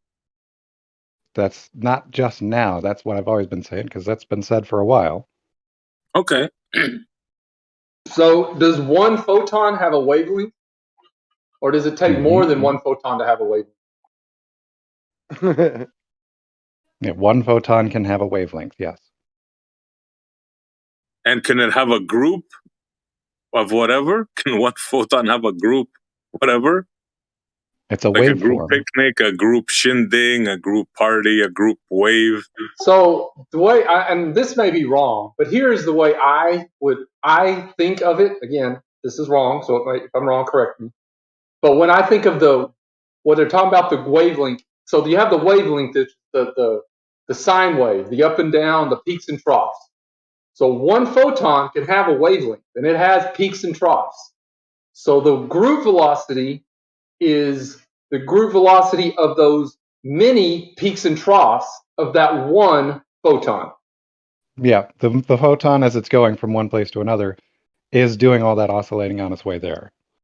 So what you could imagine it's tracing out as it's on its way to its destination is that waveform, and that waveform has certain properties to it. And that's what they're describing, the group velocity of the waveform of the photon. Okay, take a single photon traveling in a single vector. Are you telling me that it both travels in a single vector and it zigzags up and down in order to have a waveform? The thing what's the that's problem? waving. Yeah. Sorry, go ahead. I was just I gonna say said, that. yeah, what's the problem? You have to remember it's Your answer is yeah. Perpendicular fields. Mm-hmm. Was your answer yeah? What's the problem? Yeah. It has a direction that it is moving along, and it is also oscillating while it's moving in that direction. Oscillating or moving up and down? Like oscillating in You would be hard pressed. Explain oscillating, because us just vibrating in place, or you wouldn't say vibrating because it's not really matter. It doesn't have mass. You'd be hard pressed to know for each individual. You'd be hard pressed to know for each individual photon what the exact orientation of that oscillation is until you apply a filter of some kind. you see, you Like got to come up with polarization filters are fantastic. such a thing. You have to come up with fantastical things to explain this. A polarization filter is not a fantastical thing. Clearly, you've heard of those before, correct? Yeah, I own one. Yeah, whoop-de freaking do. Okay, so how do you think it works? So, we're not talking about a polarizing filter. We're talking about what does it do though? And how it has, what did you call it? Group wave? Yeah, the photon has a waveform. Yeah. Okay, the photon has a waveform, and one of those properties could be a group velocity, which they painstakingly set to establish in this particular experiment. Is anybody else getting this? Anybody else catching what he's selling or buying what he's selling?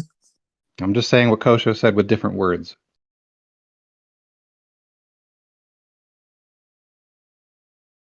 Honestly, the best way to understand what the distinction between the group velocity and the phase velocity, or just what you think of as the actual propagation of the light as we experience it, which would be more like this phase velocity, right? There's these GIFs that I was shown earlier that that show these distinctions. I'll post to them again.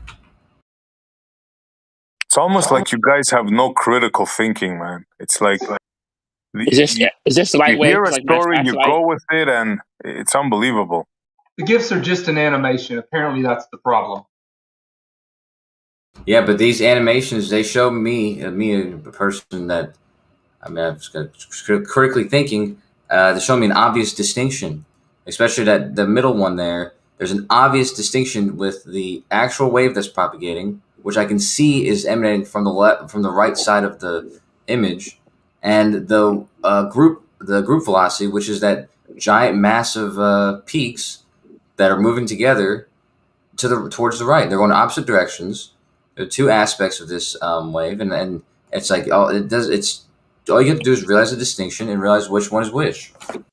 You know what I see? I see some balls riding a wave. That's what I see. I don't know what you see.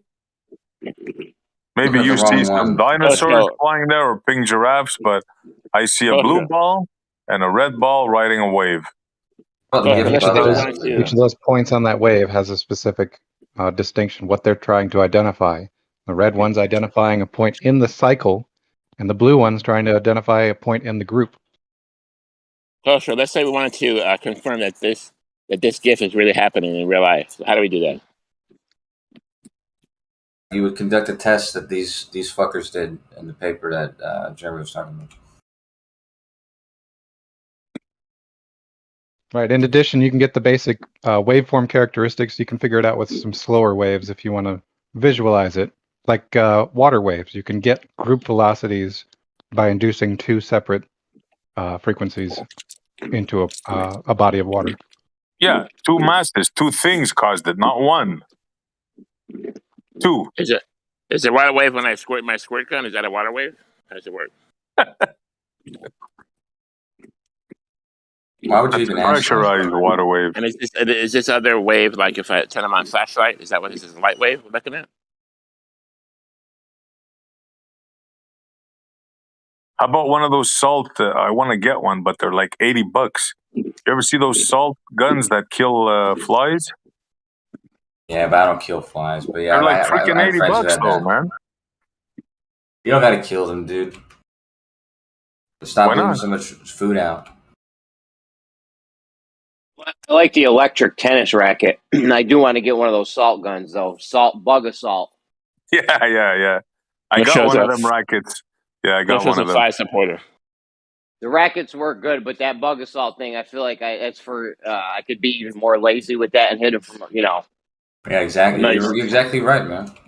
And that's the sentiment that I avoid: is the annoyance of a fly, the justification of killing it, and expressing how lazy you want to be when you're doing it.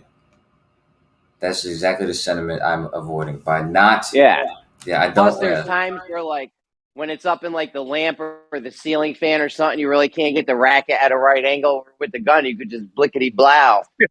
Yeah, just spray salt. Just spray salt all around your house.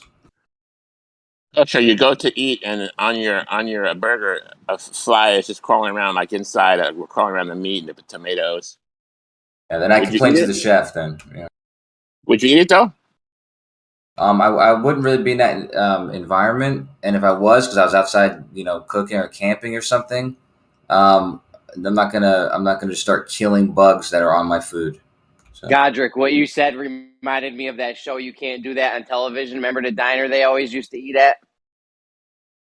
Wasn't that green slime too? That was where getting slimed originated at. Not Double Dare. It came from you can't do that on television. What if the fly left little white larva crawling around? Would you just remove it and eat the rest, or would you discard the whole thing? It was on my burger, and I would write it off as a loss and forget about it, and then buzz it away, dude. There's nothing you can do when you're outside, man. If you're gonna kill a bug that is on your food because you think that's gonna make it better, then you have the wrong priorities, dude. Because I think a dead bug on your food is probably worse than one that touched it for a second. I'm trying to. How are you with the 5-second rule? If it falls, the food falls down on the ground. I'm trying to figure out who got a bigger nose, Kosho or the Double Dare nose. I find it a little bit startling that Jeremy and I watched the same TV shows growing up, and look where we are now. That's right. One of them got, misplaced trust, and the other one's living in reality. That's true. Yeah. But the question is, which is which? I don't have to trust anyone. But it's misplaced. Look how easy it is to fool these guys, Jeremy. Not trusting anyone, I might say that's misplaced trust. Yeah, see, here's a prime example, Jeremy. You bring up this paper very often, and I say this with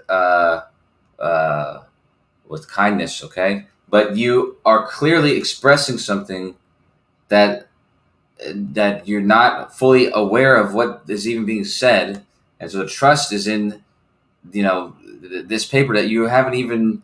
I understand that you did open it at one point, and you've asked a lot of people about it and stuff like that.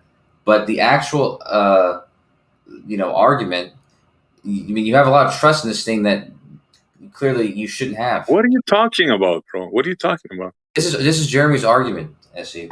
This thing with the Bro, light. the guy himself who did this measurement said we got a single photon to take longer to travel over the course of a meter in a vacuum through free space. Now, if you don't believe the guy, that's fine. I wouldn't believe him either. I don't have to trust this guy. You don't either. That's fine, dude. But do you understand that? I know you're not looking at any of the GIFs, but when you look at the propagation of electromagnetic wave, usually expressed, the group velocity and the phase velocity are usually not two different values, at least the way that they're usually expressed visually. So it's not. He's not saying it incorrectly.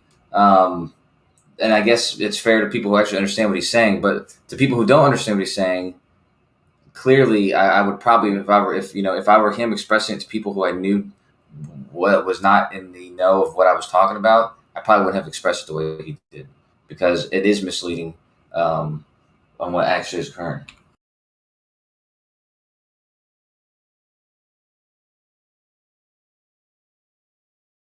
It was a feat. I mean, he writes it. It's in the paper that it was what part of the thing they had to really make sure they were doing was to make distinct the phase velocity from the group velocity, so that they could manipulate the group velocity.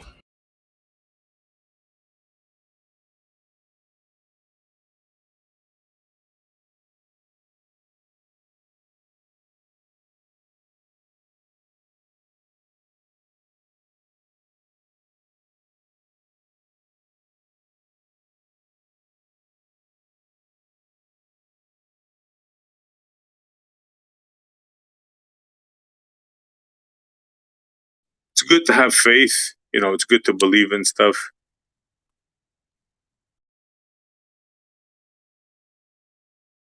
I guess it depends on what you have faith in. Yeah, faith is not always that. I mean, if you have faith in someone you love or something, that's cool. Most of the time, faith is. I used to be like you, Kosho. I used to believe in all this crap. Yeah, but there's a difference between believing in something and in faith. Yeah, well, maybe there's a fine line, I guess. I don't know. No, there's an absolute line, and there's a spectrum of beliefs, and the ones I tend to value in myself, really the only ones I try to garner, are the ones that have evidence stacked behind them and validations and reasons to actually believe them. I try not to have blind faiths in based on emotion or something like that, or wanting something to be true. I tend to have beliefs purely in things that I can justify believing in based on the evidence. Do you believe they know the speed of light? Yeah, I heard. So I'm not going to name names, but there was a fella in here earlier who admits that he uses this regularly, a laser distance finder, and doesn't believe that light is going anywhere, coming anywhere back. So it's like, I don't understand why I don't understand what that argument was then, because he's admitting that he uses the idea that the speed of light is known, but then it says it's not traveling anymore. Well, they themselves say they don't know the one-way speed of light. It's just the two-way speed that they think they've measured. You do know that, right? Yeah, and why is that profound to you? It is Yo, because George Hanna one day was on Jose's, me and him. This guy's sitting there trying to tell me that he measured personally the one-way speed of light. I'm like, dude, you may want to rethink this. You know, yeah, no, I was like, dude, you may want to rethink this. I'm like, you know, no one's ever measured that. You're up for a Nobel Prize. He's like, I did it, and he's explaining how he did it. I'm like, dude, you could say anything you want, but it's not going to change the fact that no one's ever done it. And if you did do it, you better go get your $1 million for your Nobel Prize.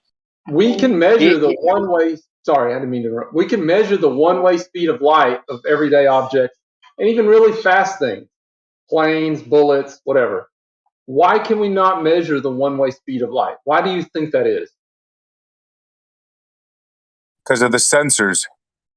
What is it about light that makes it only? You can only measure the round trip. Time dilation. That's why.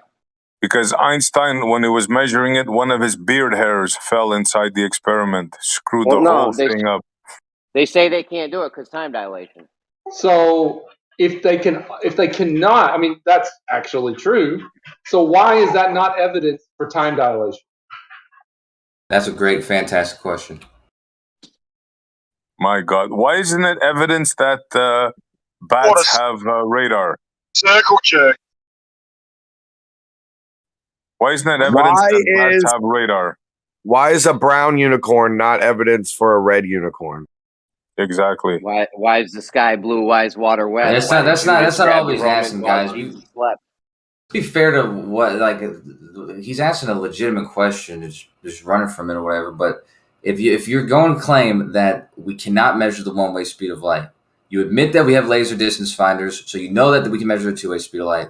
But you're claiming that we can't measure the one-way speed of light, and the only reason why you're claiming that is because other people have stated that you can't do that based on time dilation. If it wasn't for that principle, then that wouldn't be a problem. But that principle is real, so it is a problem.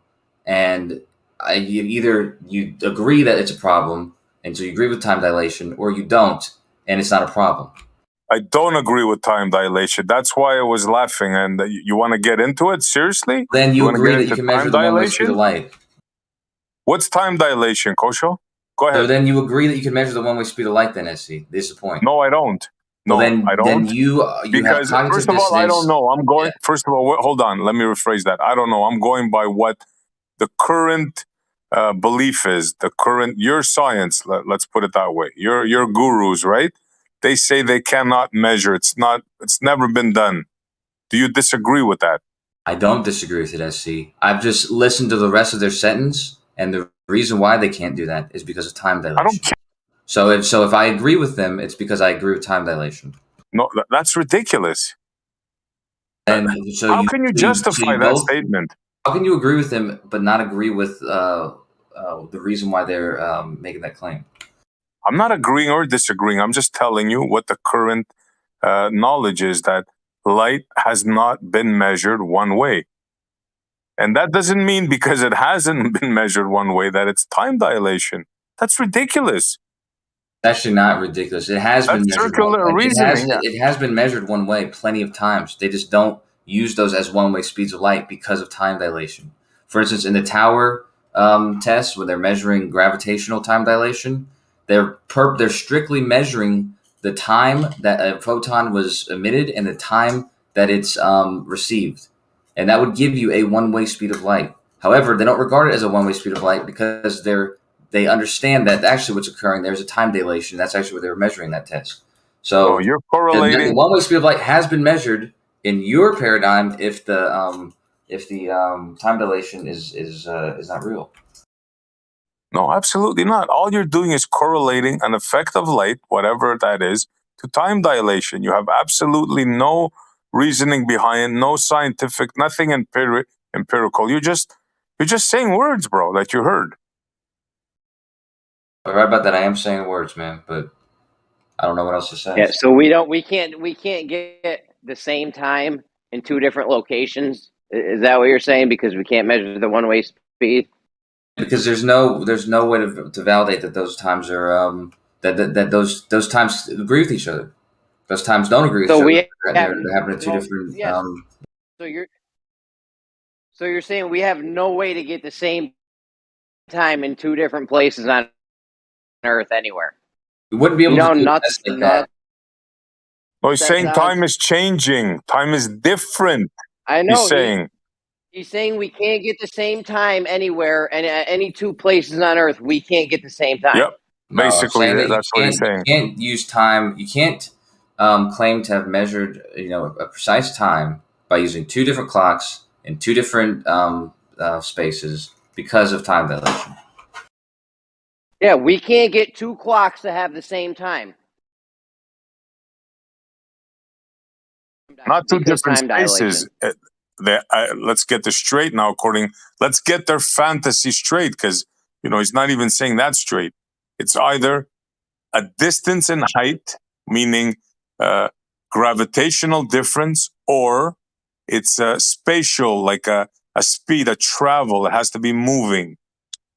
Let's get that straight.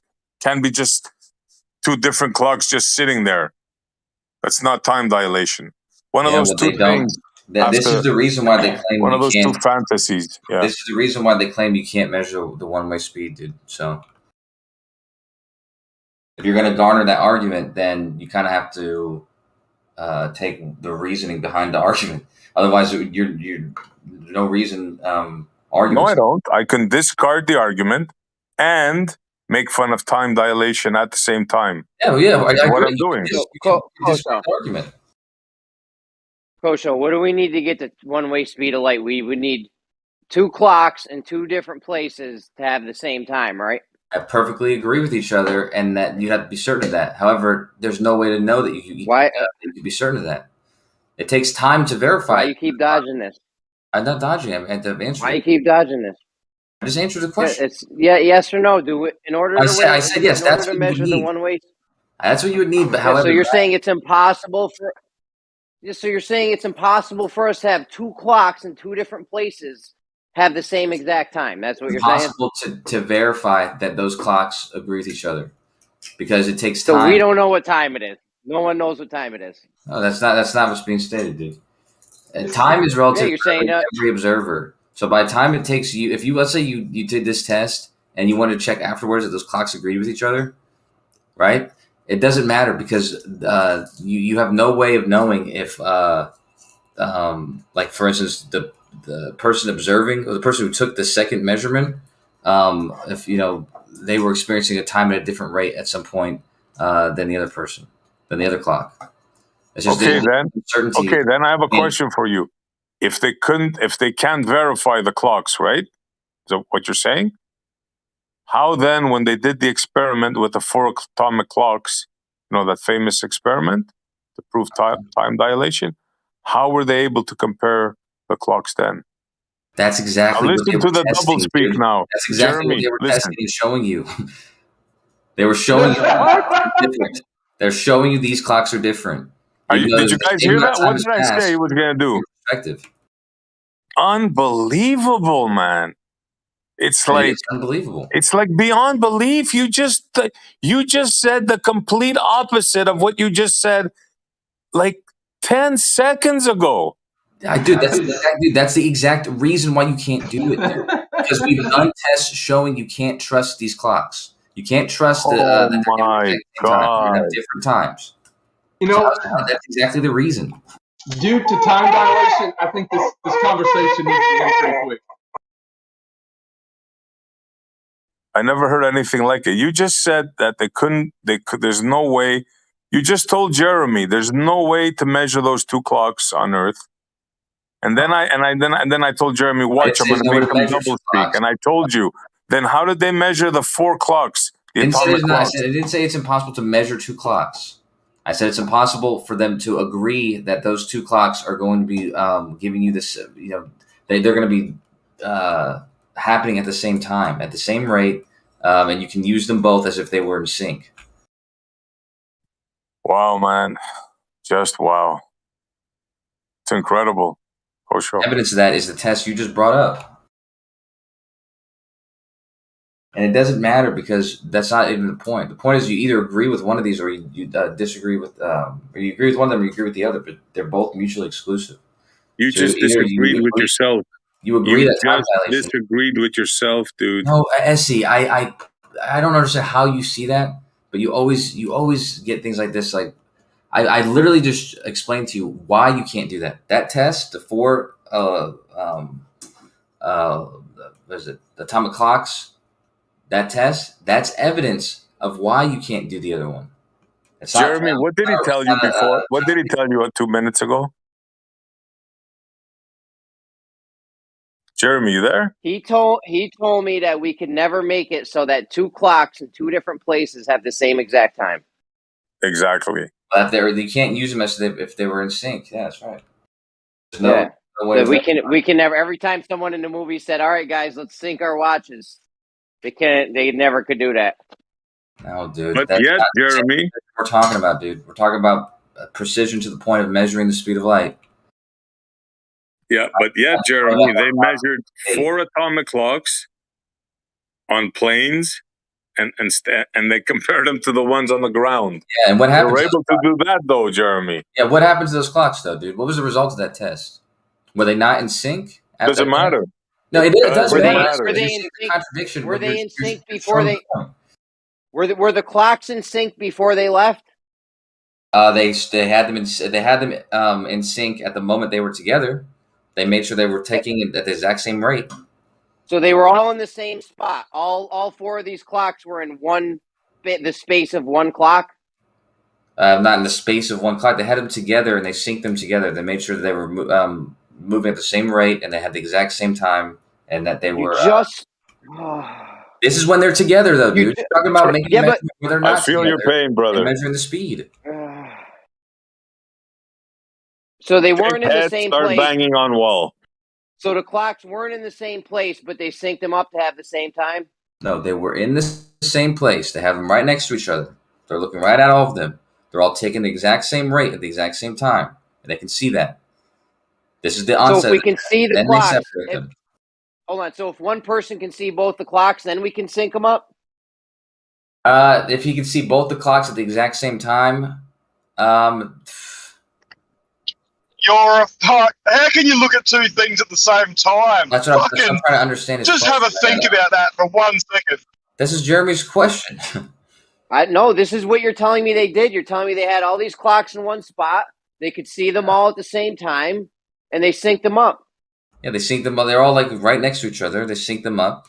Yeah. That's not a so problem. what if I move them 10 feet apart? Could I do it then? You can assume that they're given the same time, but you have to be able to see both of them at the same time, right? Yeah, so if I get them 3 inches, so if I get them, how far apart can they be where I can see them both in my eyesight? Actually, even in that case, just because you can see both of them at the same time, you're not in the frame of that one of those clocks, right? So that's the issue. Is not the fact that that you're just looking at it. You know what I mean? They have to be in the same place, doing the same thing. And by the same place, you mean all the clocks have to be in the space of 1 clock, or they just have to be next to each other where we can see them at the same time? Close as you can get them, yeah. Well, here's the thing, though. If you're looking at the clocks to determine if they're synchronized or not, you're depending on the light from whatever indicator is on the clock to get to your eye, and you're already sort of assuming how long that light's taking to get to your eye. So you're already baking in a speed assumption before you're even setting up your equipment. This is why this is difficult. Yep. And you can only look at 1 clock at a time, even if they're right next to each other. You can go from 1 clock to the other one. You can't physically look at both of them at the same time. If you're at the same position as one of the clocks, then the indicator you're looking at on the other clock is maybe 10 feet away from you, and now light has to travel that 10 feet. And the way you account for that difference is based on your assumptions about the speed of light. You might say, okay, let's stand equidistant from both of the clocks. Now you're assuming that the light in both directions from 2 clocks to your eye reaches your eye at the same time, which means you're assuming the one-way speed is equal to the two-way speed. You have to make an assumption at some point You have to make the way it's phrased is you have to have a synchronization convention. And once you've got a synchronization convention, then you can measure the one-way speed.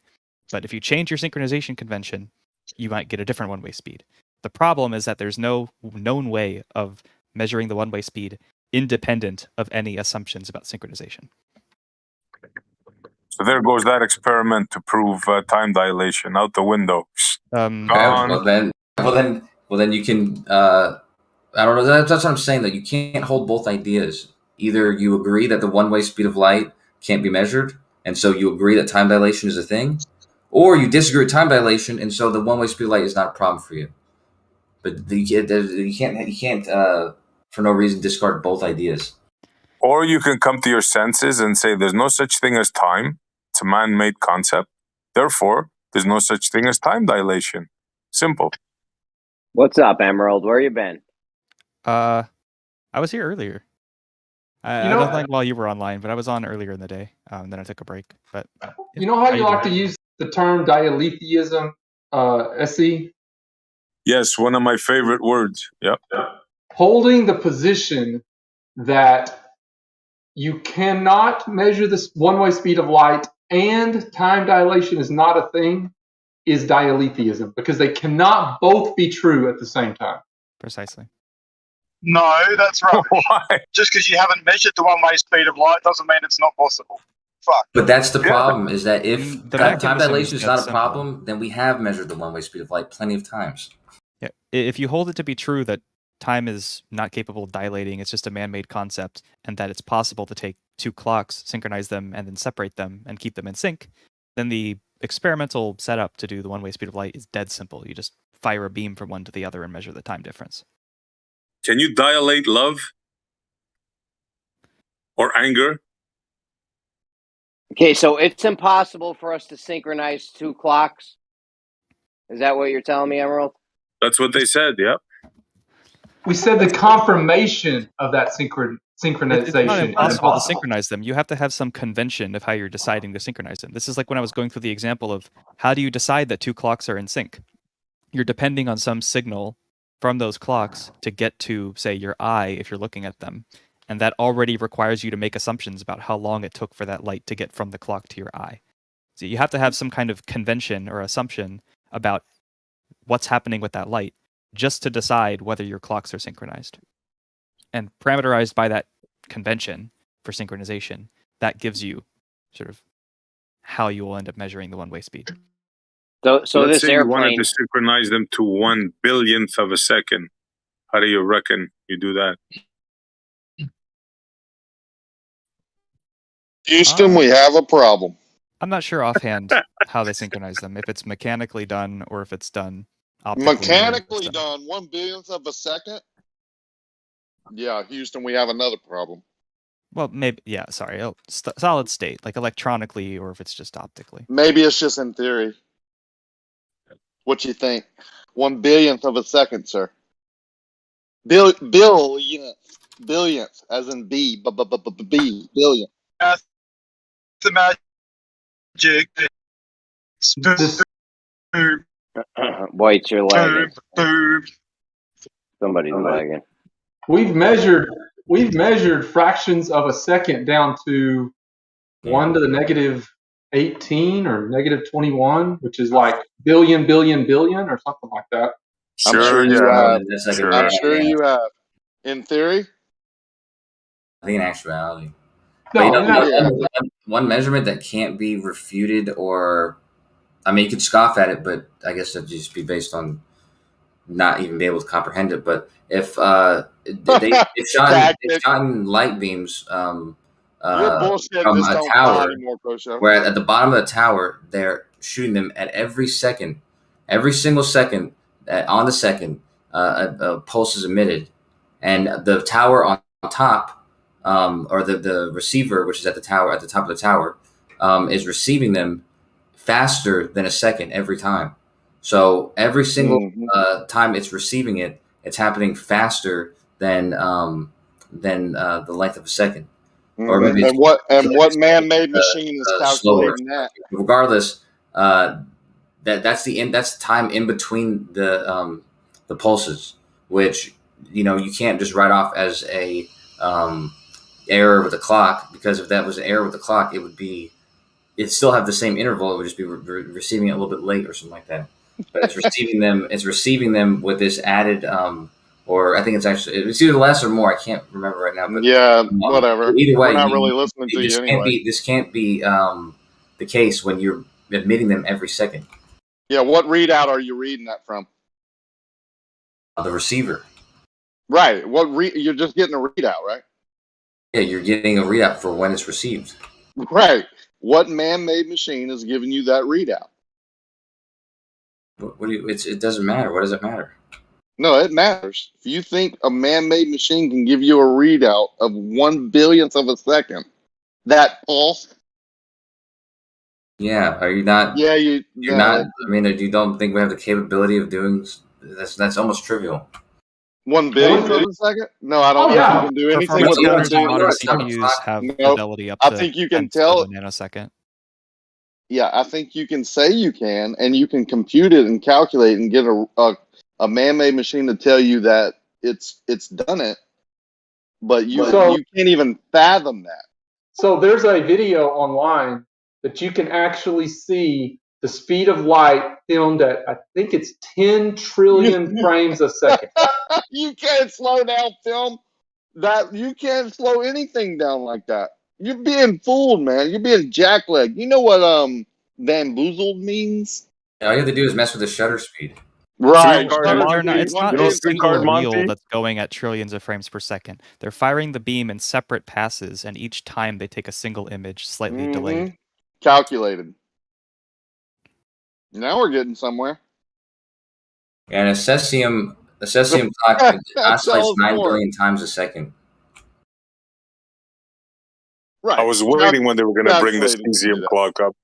Well, we've been talking about time clocks the whole time, but if you can measure the exact oscillation, the amount of oscillations, to be able to measure the second, you ain't measuring no isolation. That means that already you can measure a tenth of a nanometer, which I think was what Emerald was talking about when he said a tenth of a nanometer. A tenth of a nanosecond. I mean. Sorry, sir.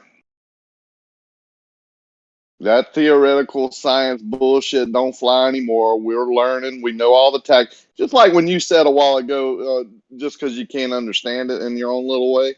We know all your taxes now. None of that shit works anymore. I didn't say you couldn't understand it. I said if you scoff at it, it's only because you lack the ability to understand it.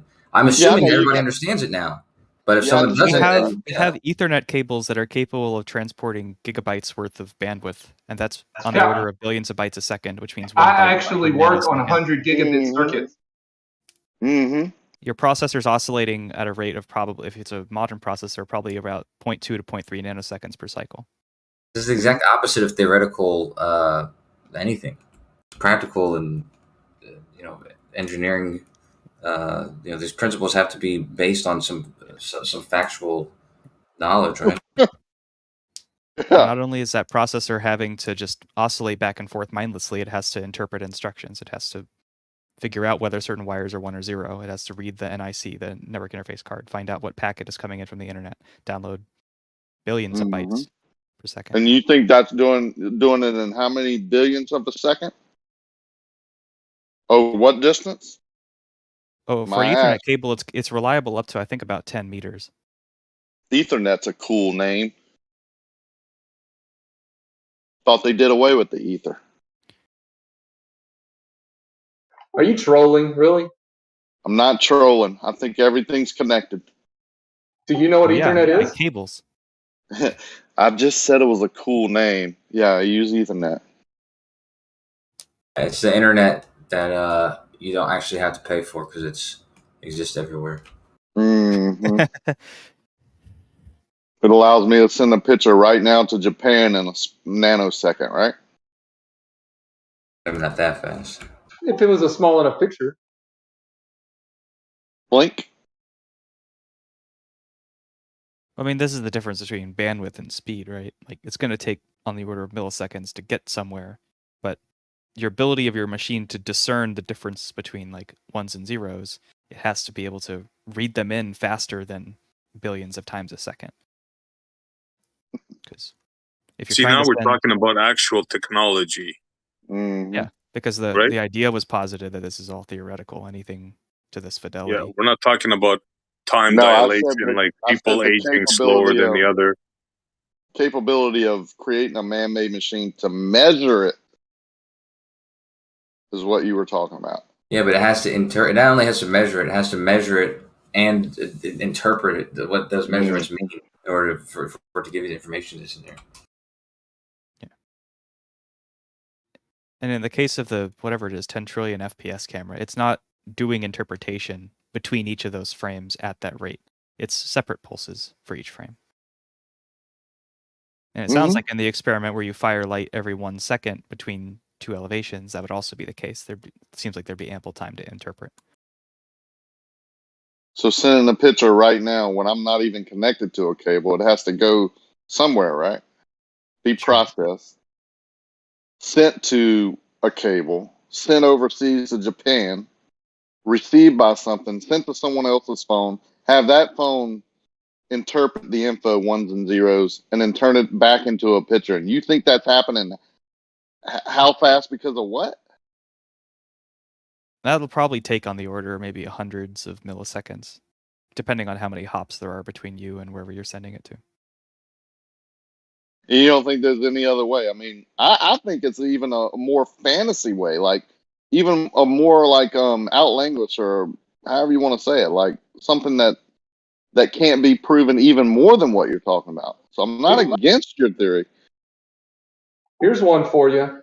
When they did the black hole picture and they compiled all the data, it was actually faster to put it all on a bunch of separate hard drives, load them all on a plane, and fly them to the final destination than it would have been to transfer them over the internet. For that one picture, it was faster to do it that way because of how much data was involved. That's a high geek alert right there. That's a high. Okay, well, I'm gonna repeat it and let me just so we know that I got it. The one picture, the data that they received from a black hole, and they compiled that into a picture. But to do that, it was faster for them to take all that data, put it on a plane, and transport it than it would have been on different servers than it would have been just for something to compile, like a computer to compile it all at once.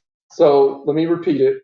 They got all of the data before they put in a picture, all of the data that they accumulated over several years from several different sites around the world. Okay. It was faster to put all of that data on each site that got the data on a hard drive, fly that hard drive to one central location, and then at that central location is where they compiled it. But it was faster to put a hard drive and fly it there than it was to send all the data from each location to the final location over the internet. Oh, okay, I got it. I had it totally wrong in the beginning. Chronic says it's the highest resolution picture ever produced. They must have been super careful with the drives, because there are like stories of folks just rolling drives in a cart across a parking lot and the vibration being enough to destroy data. I'm sure they had backups of backups of backups. Hopefully. We can't compile all the data because no way they would lose data. Well, they lost the technology to do that, so it's a good thing we didn't lose it. No, I mean, they only lost a huge warehouse full of it.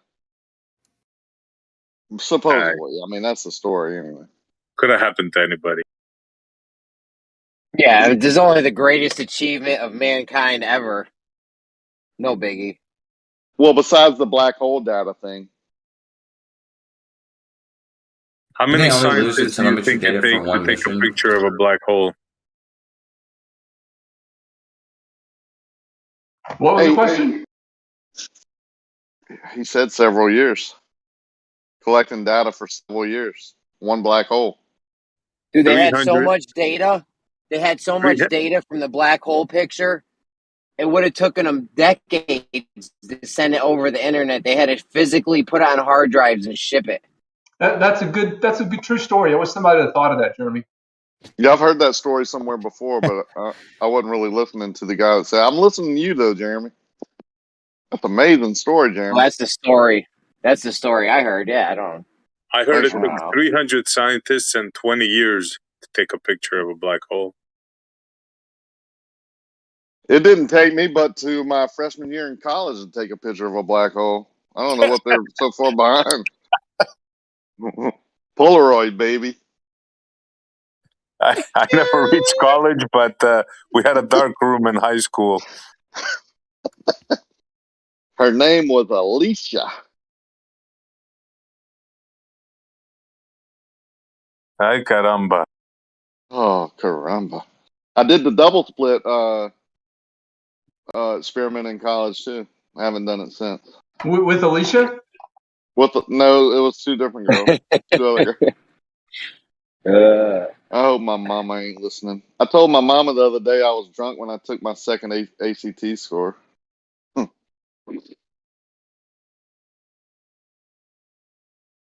My mama.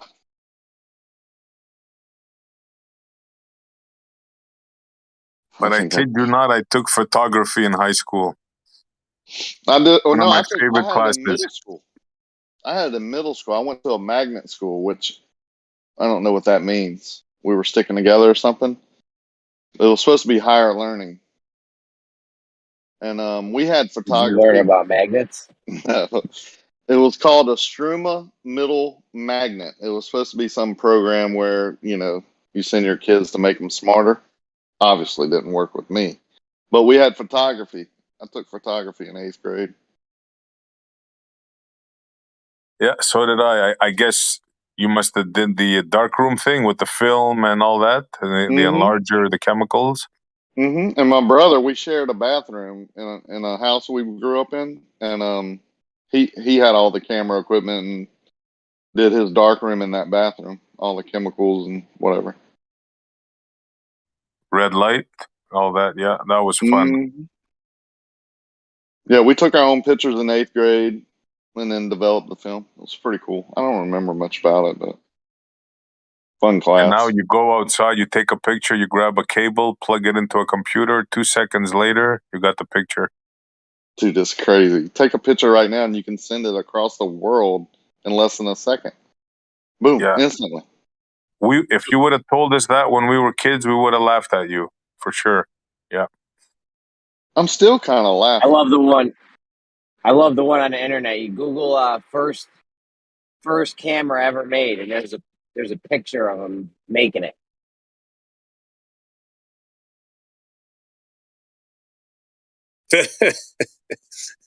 It took a while. It's late. Canadians.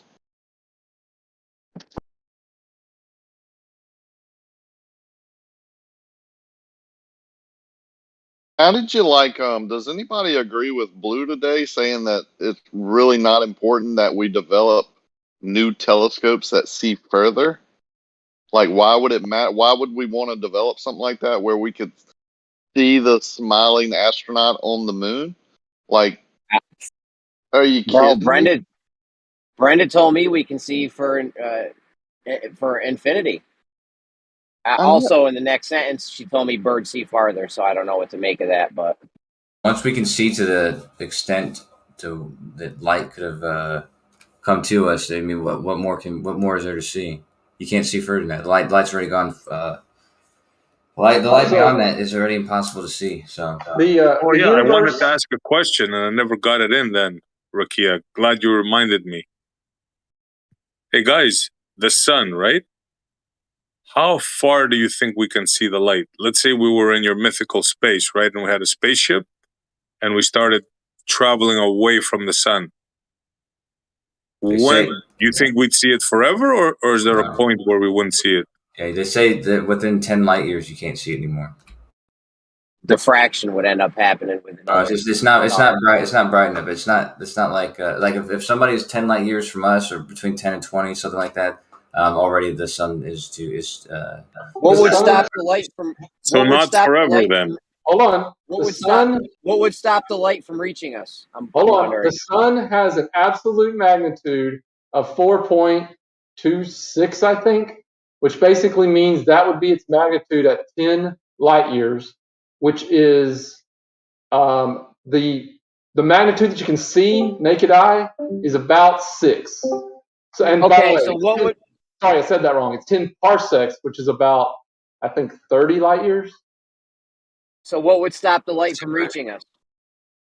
There's the amount of photons that are already reaching. So that eventually you're going to be at a point where you're only expected to get 10 photons from your location, and then you Yeah, but don't you guys say that light I don't think travel it's just a forever? function of the light itself. Like the light Hold itself. on.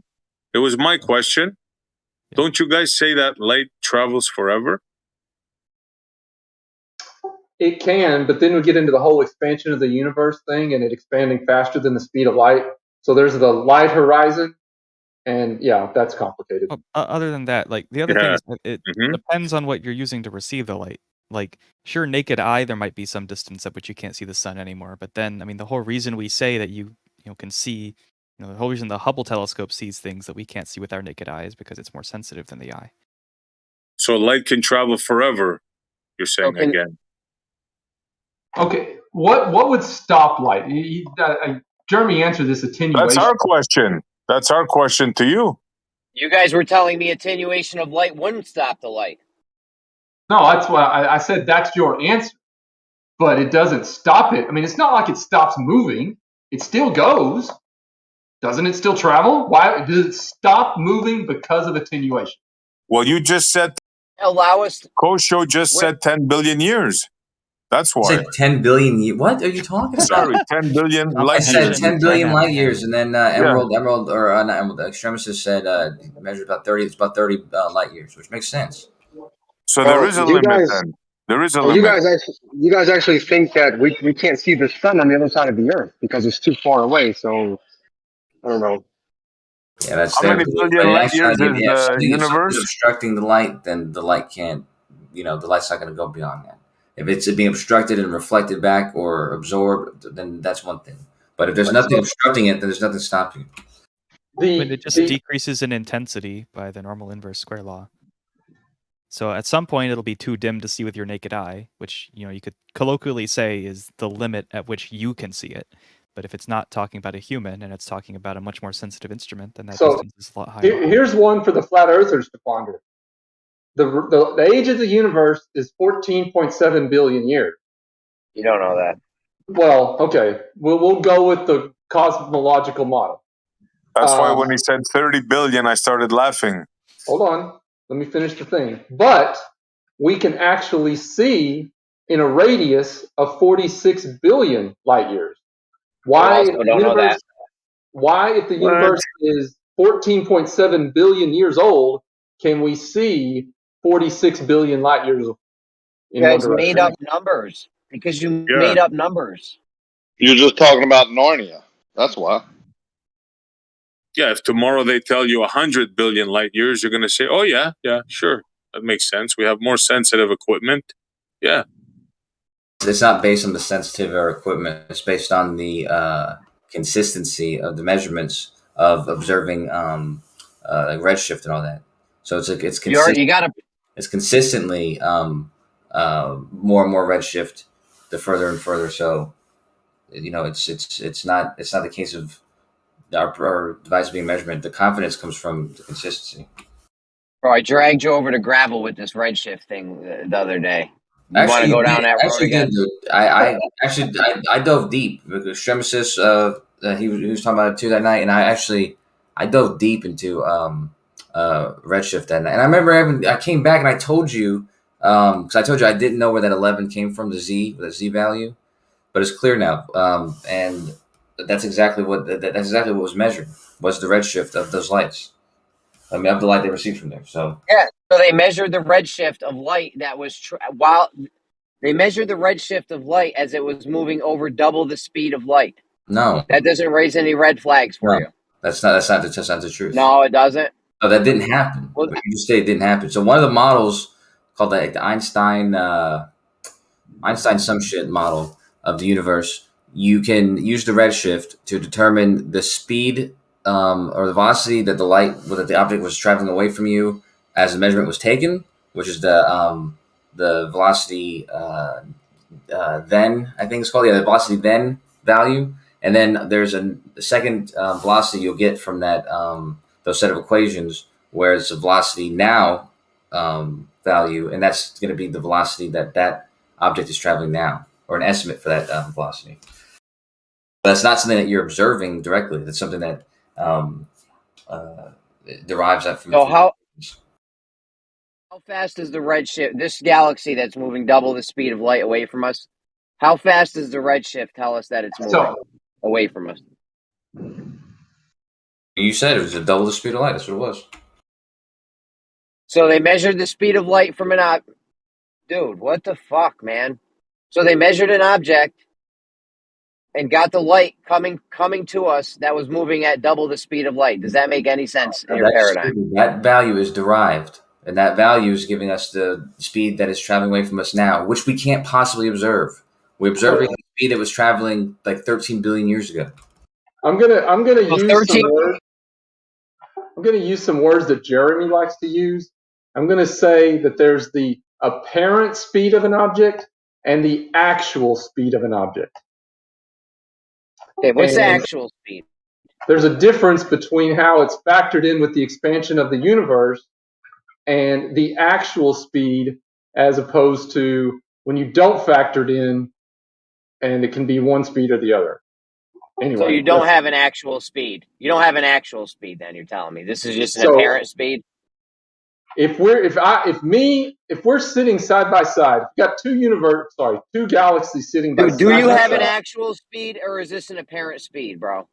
I'm sorry I brought that up. That was a mistake. What I was going to say is you have two stars or whatever sitting side by side. Now, if they're both moving relative to each other, there is an actual speed if you don't factor in the expansion of the universe.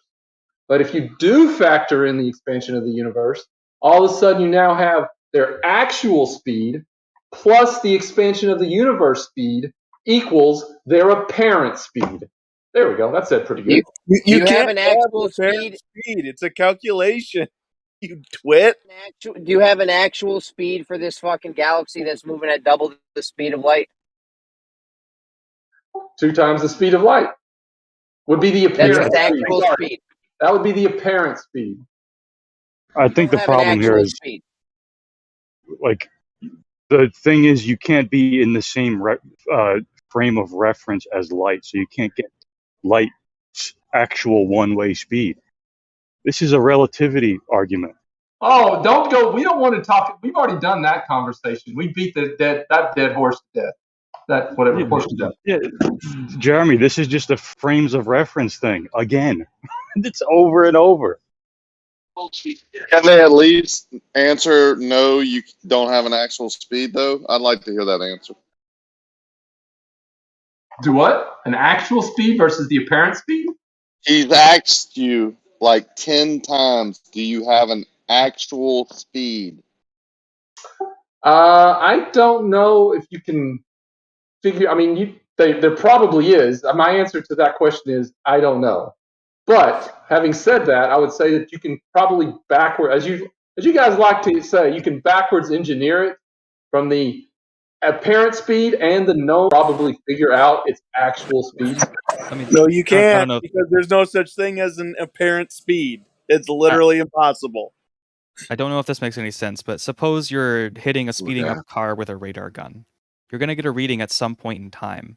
But say between the time when the radar bounces off the car and when it gets back to your eye, the car is still speeding up. So by the time you get the radar bounce back, it's already a little bit faster than it was when you actually took the measurement.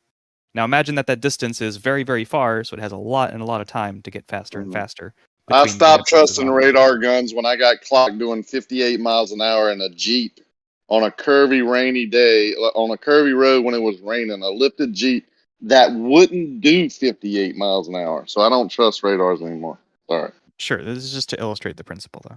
There's a time delay between when the light was emitted, or in the case of the example, bounces off the car, and when it gets to your eye. And between then and now, the thing has ostensibly sped up.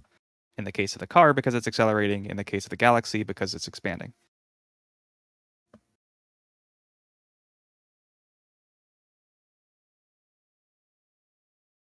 That's Narnia, all right. So I think this is kind of going along the same way. If you are bouncing light off of something, and that something is moving away or towards you, if you bounce a ball off of a moving object and it's moving away from you, that ball will not bounce as far back as you would expect it to. It lost energy. Similarly, if that object is moving towards you and you throw a ball at it, it will bounce further back towards you because it gained energy from the moving object. Now, light cannot gain speed, so the only way that light can gain or lose energy is it changes its wavelength. So it goes blue shift or red shift because it's still traveling at the same speed. The speed cannot change, so it gains energy the only way it can, changing the wavelength.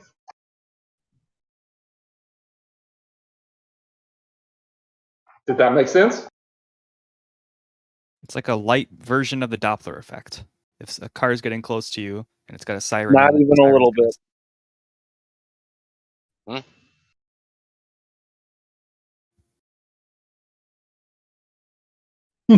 You said, huh?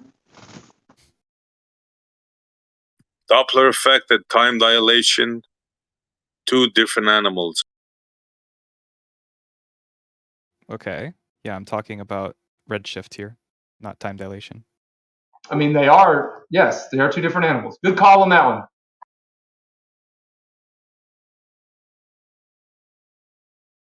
Yeah, in the same way a moving object will influence the frequency of, say, sound, because it's a wave. Moving objects also influence the frequency of light that's emitted. So you believe that time can dilate? What part of frequency and motion do you interpret as time? Yeah, are you having the same conversation? I don't think time entered his. I mean, he didn't use the word time, or I didn't even anything. say the word time. No, I understand that. Okay, maybe I'm changing the topic. Okay, I'll wait until you guys are done, I guess. It was just a strange segue. My bad. You're good.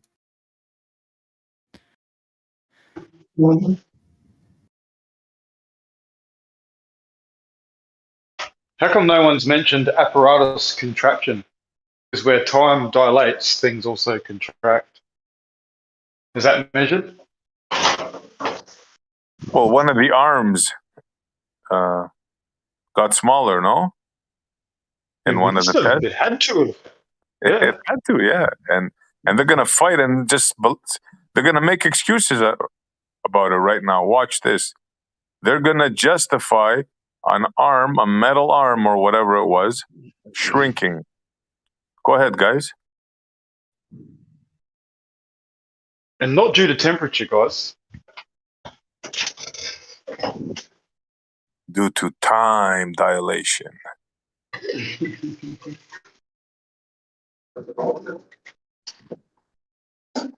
Nonsense, in other words. Sheer nonsense.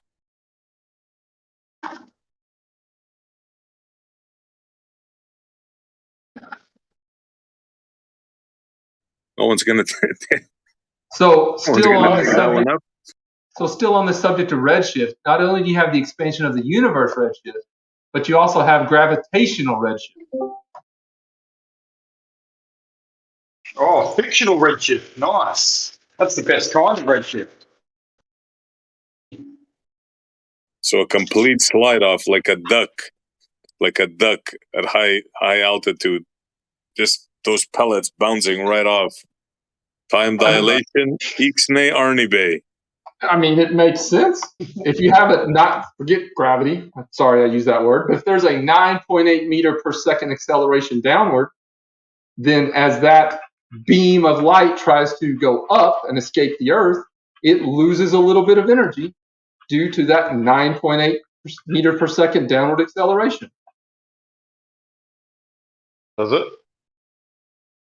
In fact, it does, yes. Not much in the case of the Earth. So does light get accelerated does light get accelerated into Earth faster than the speed of light with a gravity assist? I said that earlier. It doesn't change its speed. The only way that light changes its energy, because it gains energy as it goes toward the Earth, is that it changes its wavelength or frequency, and therefore it changes to blue shift. So it doesn't change the speed, it changes the wavelength. Hang on a minute. So it's accelerating towards, yeah? That is not. Are we having the same? I said specifically, it doesn't change speed. Doesn't change But speed. hang on a minute. Blue shift is a stretching, isn't it? Or sorry, a shortening of the wavelength. So how can it be shortening in your perception if it's not incrementally getting faster and faster? It's gaining energy. Blue color has more energy. Gaining energy, not gaining speed. Gaining energy. The energy. Due to the 9.8 meter per second downward acceleration.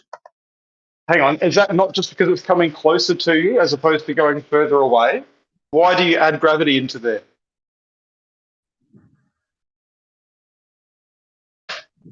What do you mean? If it's coming closer to you, but there's no 9.8 meter per second acceleration, it doesn't gain energy. Now, hang on a minute. It can gain energy without, it could have been accelerating. It could have its own fucking energy. You can't just insert gravity without any sort of fucking verification of it anyway. I admit I used the word gravity to start with. I rephrased it as not gravity, but a 9.8 meter per second acceleration. I did that on purpose because it doesn't necessarily apply only to gravity. Hold on. Oh, you've woken up the little one. Great. It's the dog. Oh, sorry. My bad. Yeah, I'm dog sitting for my parents, and the dog is misbehaving. It's a flat earther, mate. Yeah, anyway, so I specifically said 9.8 meter per second acceleration because if you're standing on Earth, there's a 9.8 meter per second acceleration. Oh, hold on. I'll be back in a minute. Stupid dog. We'll be here, mate.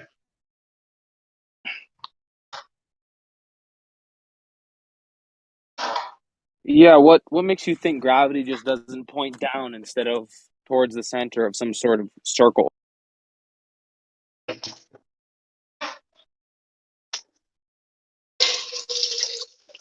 they claim it's diverging zenith angles, right? They claim that they can show that the vector of down is actually diverging. Yeah, they got that, and they got the Cavendish, which, the first one that White said is optical. Cavendish is just horizontal. So they have vertical going down and horizontal. They don't have glob. They have a theory explaining why those things happen, but no one ever saw a glob being formed in a vacuum because of gravity.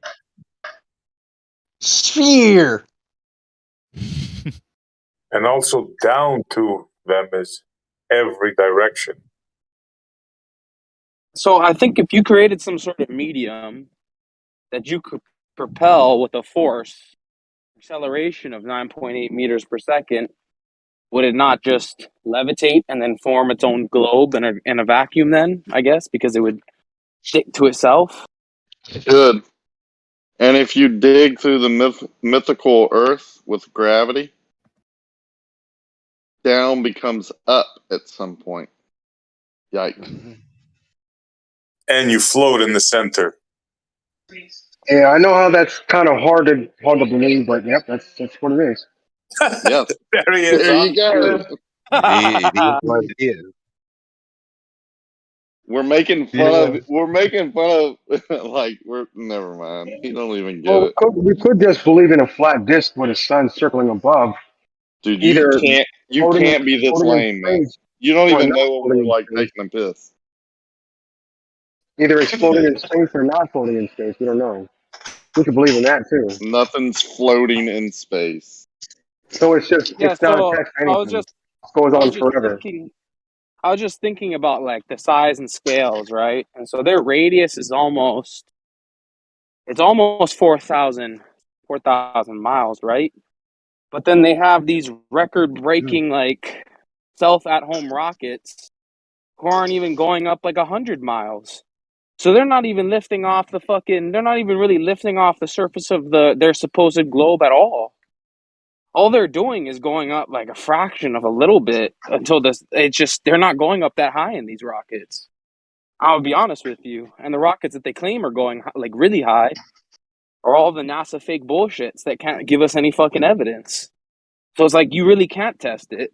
Like your rockets can only go fucking so far.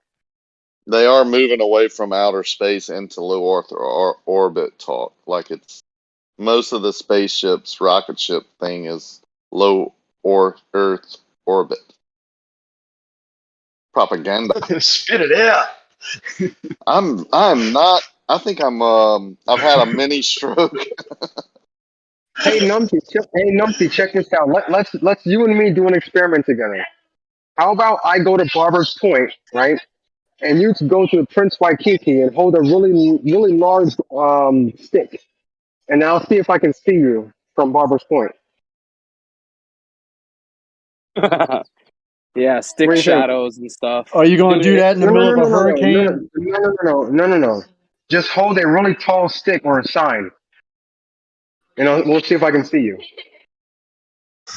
I'll drive over to BC and you flash a flashlight towards No, that you're way too in the far away. Pacific. See if I can see you from Canada. Numpty and I are actually on the same island. So. Oh, Bandy and I are on the same island too. Australia, we can't do that. Yeah, your island. So you go to the Prince Waikiki. I'll go to Barber's Point.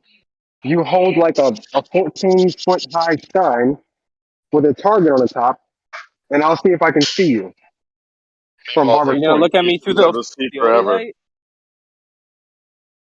No, I'll use my P900 just to Light? see if I can see you. Yeah, No, y'all could do Oh shit! you could Yeah, do okay. live How high does my sign have Discord. to be? Y'all 14 could do feet. live on Discord. I think it'd be a great Actually, idea. no. Yeah, we'll do 10 feet. That's about right. We It's optical. Why could make it. What does it show prove? And then you could go to like the eighth floor of the Moana Lua Hotel. Which one's the Yeah, pink one? Are you talking about the pink one? No. The what's that called? The Hawaiian Village. Oh yeah, I've been there. I was there last weekend, I think. Yeah, the one with the what is that? The fucking little pool in the front of it. They've all got pools out the front, don't they? No, not a pool. It's like it's like a lagoon. Oh yeah, Ooh, a okay, lagoon. yeah, we're more close to the harbor. Yeah, that's just a dirty pool, isn't it? A lagoon. If they don't want to clean their pool, they just call it a lagoon. Is that right? No, they clean it every day, actually. Oh, okay. Sand is definitely not real sand. I don't know what it is. It's like gravel or something. No, I think it's real sand. It's different, bro. You walk onto Waikiki, you're walking on one type of sand, and then you go to that lagoon, bro. The sand is like fucking hard and coarse and bigger. Yeah. There's lots of different sands around the world. Lots of different sands, yeah. Yeah, but why didn't they just dig some up from like? It seems like they imported it or something. Like, I don't know. So yeah, you Fancy could like sand. get like I don't know if you'd be able to like, well, not rent a room, but somehow get to like the 8th or 10th floor of the Yeah. What's the one with the rainbow tower? Yeah, I know which one that is. Yeah. Now, hang on. Why are we doing this? Just to see if I can see him. Oh, just for curiosity's sake. Fair enough. Yeah. B-Ball wants to prove that you can't see forever. No, I want to prove that you have to get to a certain height to be able to see something. And what does that show, though? He has a P900, right? So we actually could do this. This is not like an impossible thing. Mm-hmm. How far is that distance? 13 miles. Oh yeah, you can see that. Fucking nice. So if he stands on the beach Absolutely. in front of it, I won't be able to see him. But if he goes to like the 12th floor, then I'll be able to see him. Yeah, you got to get out of that freaking turbulent air. Of course. Not going to see Who's shit through dumb that. enough to? Yeah, who's dumb enough to think you're gonna see near the surface in the most turbulent air there is? That's stupid. It's not as turbulent as you think. It's Yeah, I don't not. know. When you open No. when I open my oven, I'm pretty sure that's the most turbulent air, dude. Like I'm looking at the food and it has like heat waves. hmm Think about the convection that's going on at the surface of land or water. Amazing. It's not that much. Dude, you got water that's Burn, near the same burn. temperature as the air, and then the breeze Or got it could everything even mixed up. You know. Now you know Mm-hmm. where you do see some turbulence is when you pull to the right and you're actually looking over top of the airport. The hot air coming off the airport, you can definitely see a difference. Is that the But over With the all the water, jet, then not so much. with all the exhaust. No, just the heat coming off the airport, like off the tarmac. Yeah, just because yeah, the thermal runway isn't energy. because the runway isn't like trees and shit that absorbs the heat. It's asphalt. Yeah, but again, you can't see that. You can't see the runway. You just see the heat coming off No, the water. It's water vapor being released too. So when you Fuck yeah, pan that's the over, worst. but when you pan over to the left, you don't see that anymore. You just see the water and then the building. You don't see all that turbulence. It's interesting. I gotta go. I'll be back. You don't see as much turbulence, maybe. All right, cheers, man. We could actually do an experiment, but cheers. Or test, I don't know. Whatever you guys want to fucking define it as. Observation.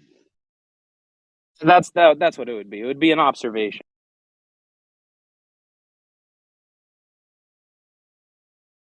So you think you can see over the same distance whether you're 2 foot off the water or 20 feet off the water?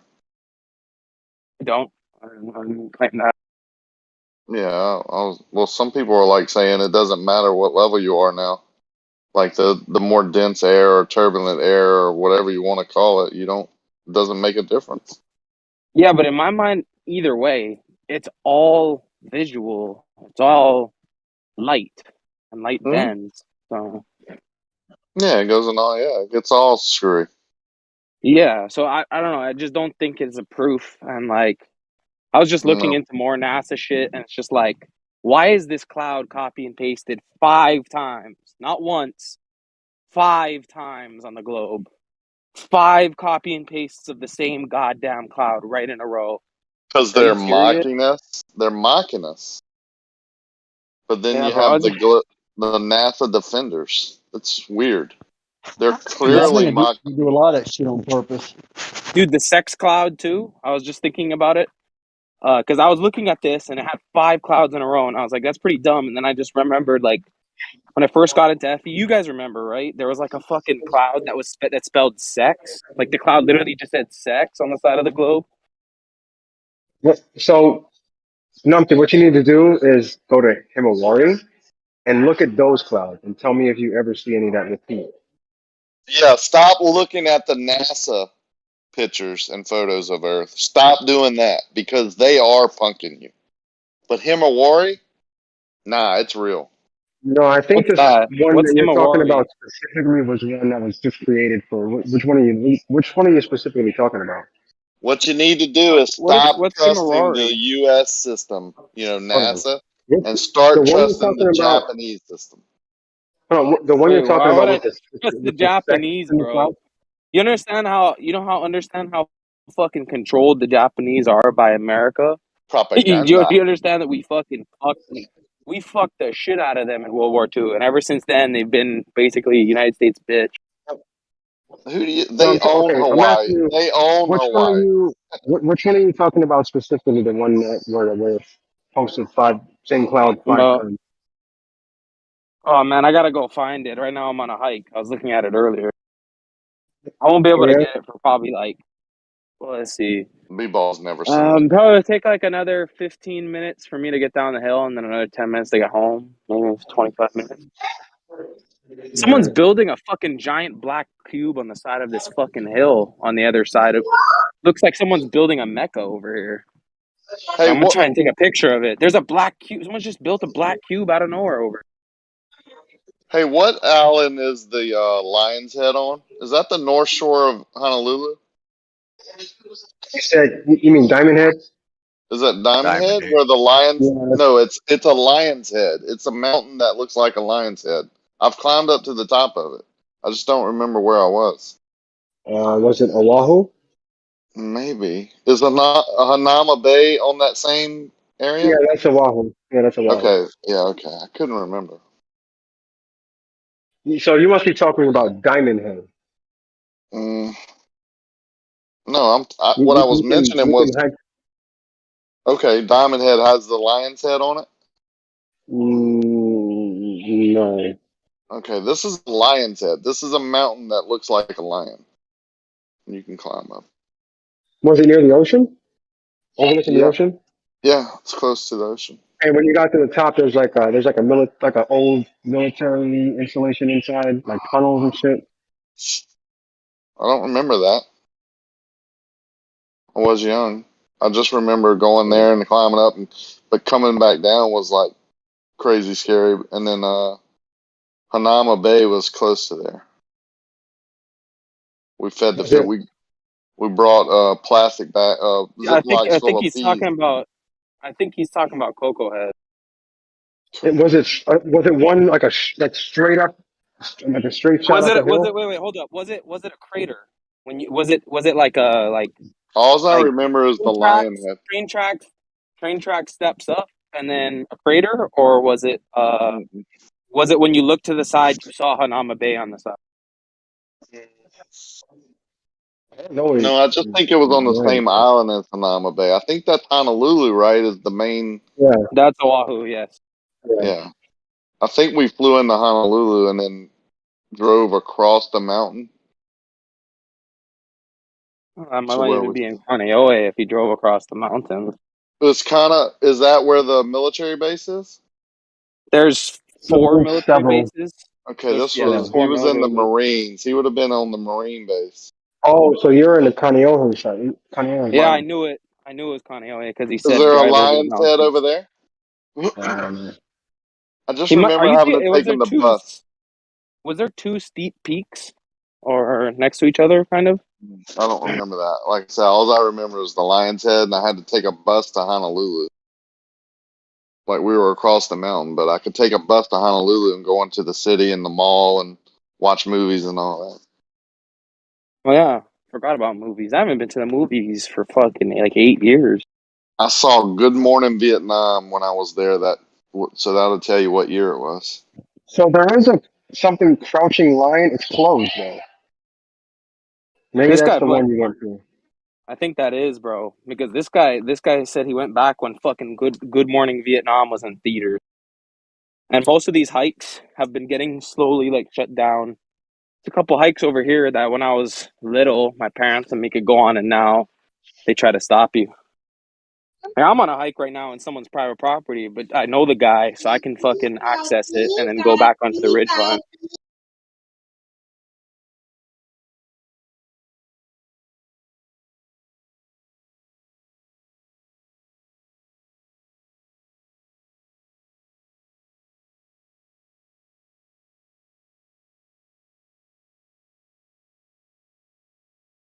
It's funny because I met this guy because I kept on hiking over here, and one day he came and he was like about to fight me. We were about to fight, and then like his like family came out and calmed us down or whatever, and then like now they just let me come over here and hike. So and I know the fucking family.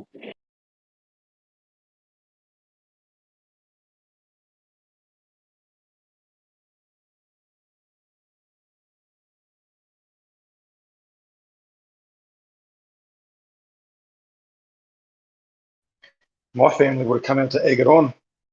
It's pretty funny.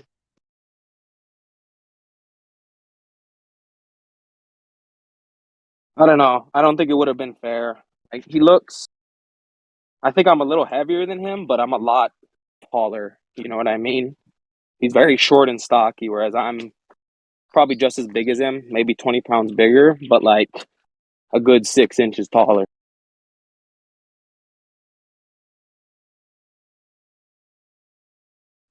Go the underdog. You always got to watch out for that overhand, yeah, from those short, stocky guys. They don't let you feed the fish at Hanama Bay anymore either, do they? I heard. I don't Or know, jump but off that cliff. Oh, I go off that cliff. Do you still jump off of it? I jumped off of it, but I thought they'd stop people from doing that. No, they can't. The thing is, they can't pay fucking like they already have to pay enough, like retards to fucking sit in places and stop them. And like they can't. They don't have unlimited. Maybe soon they will, but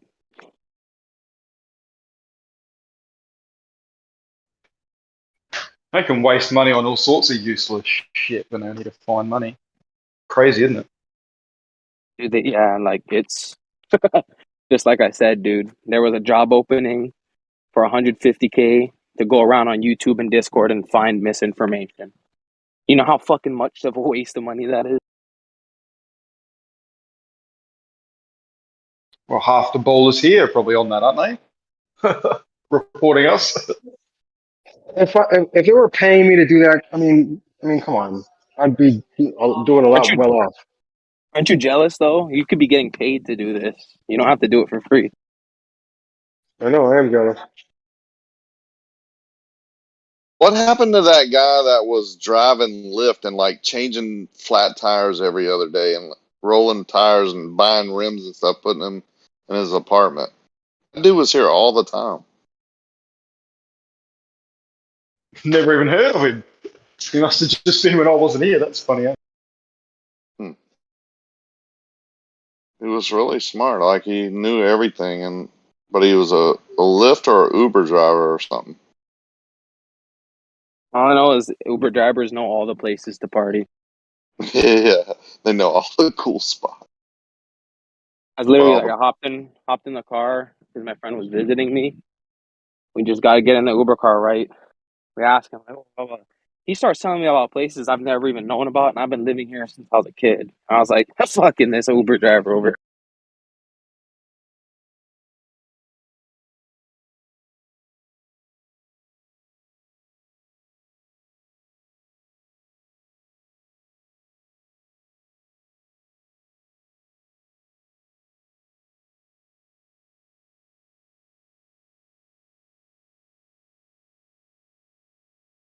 You know what NASA also got kind of exposed for was in 2014 they said they captured the aurora on Jupiter, but simultaneously one of the other cameras caught nothing.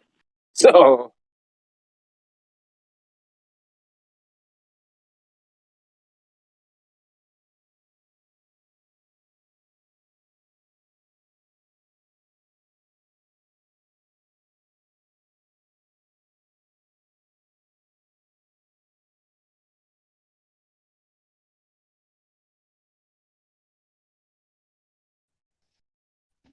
Well, that's a bit awkward. How did they fucking explain that one?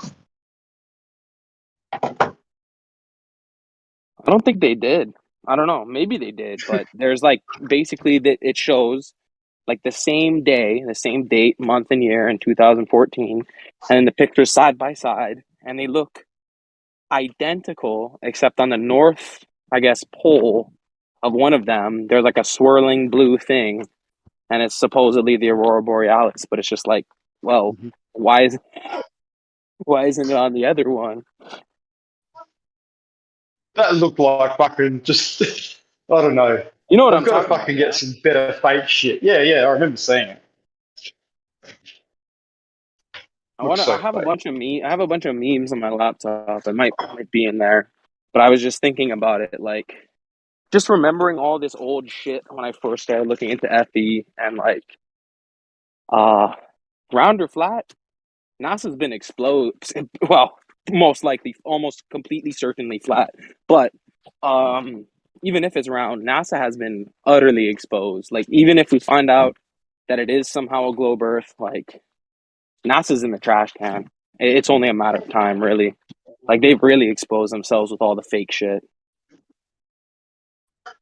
Definitely, mate. Like No modern backhawking or rockets, backtracking on any of that.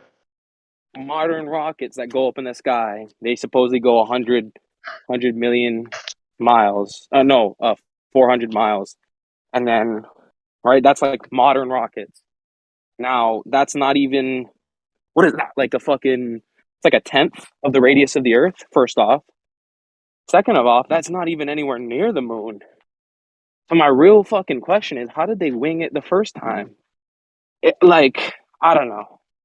It's just kind of ridiculous in my mind.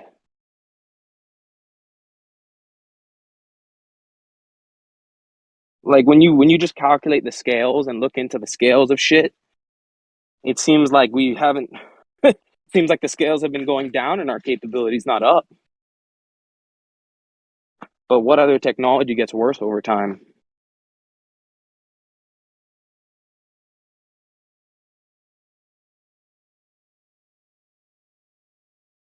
Could you imagine if computers got worse over time and your computer was twice as slow as last year, or could do twice as little, has had half the gram? You know what I mean? Like, I guess rockets are that way. Like, what is the excuse? What, we don't have enough Nazis anymore to build them, and they had the secret formula or something?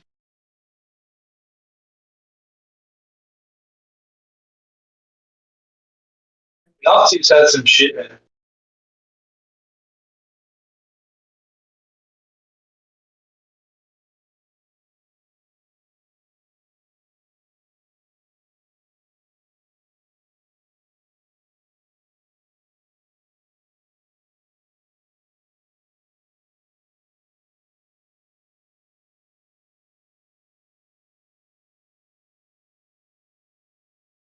Yeah, there's also the other situation where you've got like New Zealand about to go to space soon. They've got a space program. Then you've got Israel, you have Saudi Arabia, you have India, and you have China. Now, what with these countries, these Johnny-come-latelys are coming into this space field, as the Americans like to call it.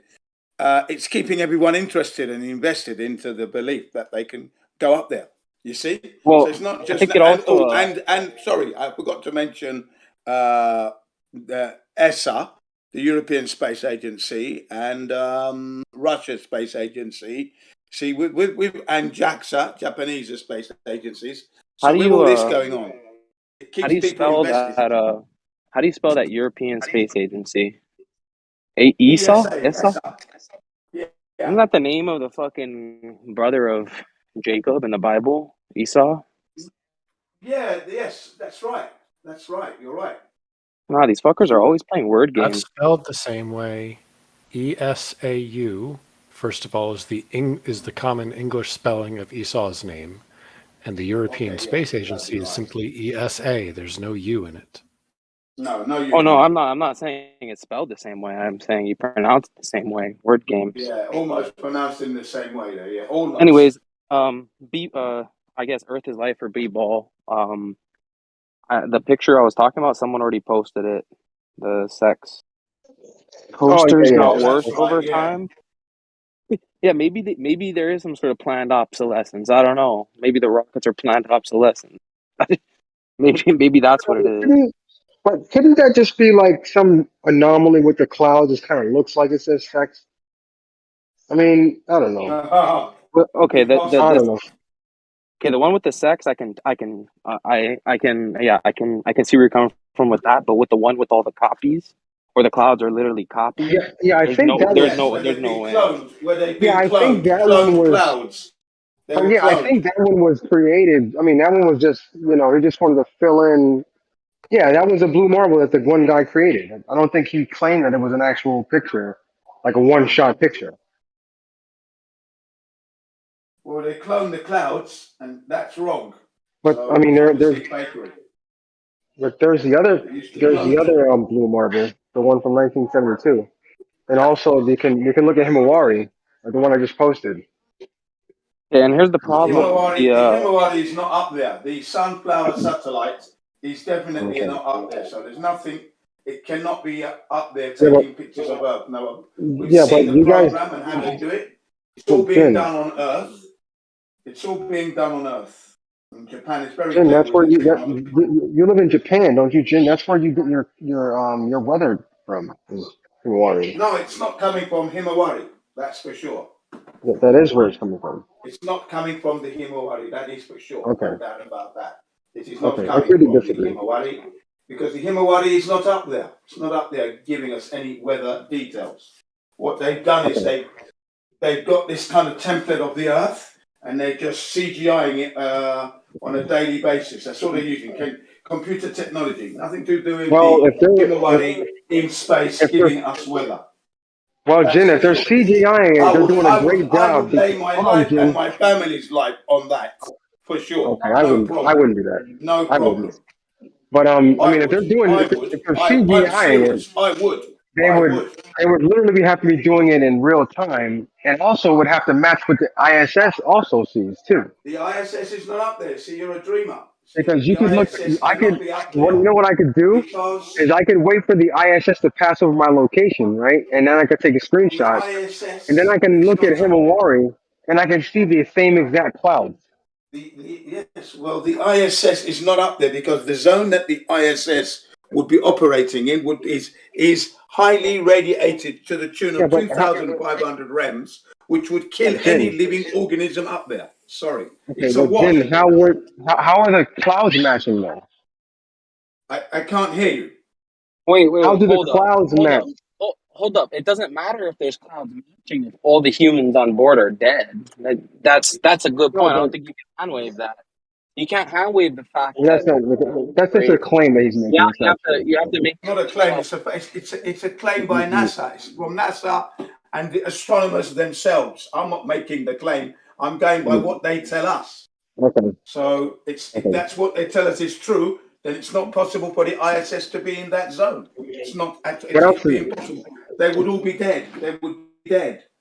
How do they say? Okay, how do they say they combat the radiation? What do they say about that? Well, they don't combat the radiation because there's no radiation shielding at all. I'm sure they do. No, they don't. They haven't got anything to Okay. protect them from radiation. Okay. Not only that, there's a problem with cosmic ray particles, which travel at almost the speed of light. They would need 2 meters thick of shielding. They don't have such shielding on the ISS or any of the spacecraft that go to space. I think they would have figured this out, Jimmy. But I'm saying, all I'm saying is I can see the same clouds on Himawari as I can see in the ISS footage. Somehow, the clouds are exactly the Well, same. it's all CGI. It's all CGI. So it's the all live CGI. stream from the CGI is You're not also seeing an image the that's same. been taken from the Himawari satellite out in space. Is absolutely hideous. It's not out there. I would lay my life and my family's life on it quite easily. No problem. Okay, I wouldn't do that. Confidently. I could do So that. anywhere that the ISS is on this side of the Earth, whenever I watch the live The stream and it looks at ISS is Himawari, not up there. hold on, Don't use Jim. the Hold language like it's a real thing. hold on, The Jim. ISS is not up there. So you Yeah, should that's be your saying claim. where the ISS That's is your claim. supposedly I to be, understand that's what you purported to believe, but be, purported, for some and it's not reason, up there. You haven't when I look at verified the it. live stream, the clouds are exactly the same. You haven't verified anything. That's all I have verified it CGI because I've nonsense. screenshotted it myself. It's all CGI nonsense. I'm telling you How? now. From It's how is it? How CGI is it though? nonsense. How though, CGI Jim? nonsense. How? CGI nonsensical. Jim, let's do a hypothetical, right? Let's say you and I go to a I'm not football going to game, be doing any hypotheticals with you, sir. and we both take a picture. We don't know each other, right? We never met each other. You're on one side of the stadium, and I'm on the other side of the stadium, and we take a picture of one player at the same exact time on the same player. And then somehow you and I meet and we're like, oh shit, yeah, I was at this football game. Oh, I was at the same football game. Oh, you were? Oh, how were you there? And you show me a picture and we both compare our pictures and oh, lo and behold, we have the same picture of the same player at the same time. Wouldn't that verify that both of us were at the same game looking at the same player? That would be okay because you can prove that you're on Earth. You can do that. But with the ISS, that So that's is the same thing. CGI nonsense. But that's the same thing. I know, Two I just know too much. I separate. just know too much. You desperately want to believe that your Earth is a ball, yet you can't prove that, and then you're desperately hanging But I on to can show things it. that tie you to the Earth ball. You're displaying that Okay. social anxiety disorder. You're conformist. You're a conformist.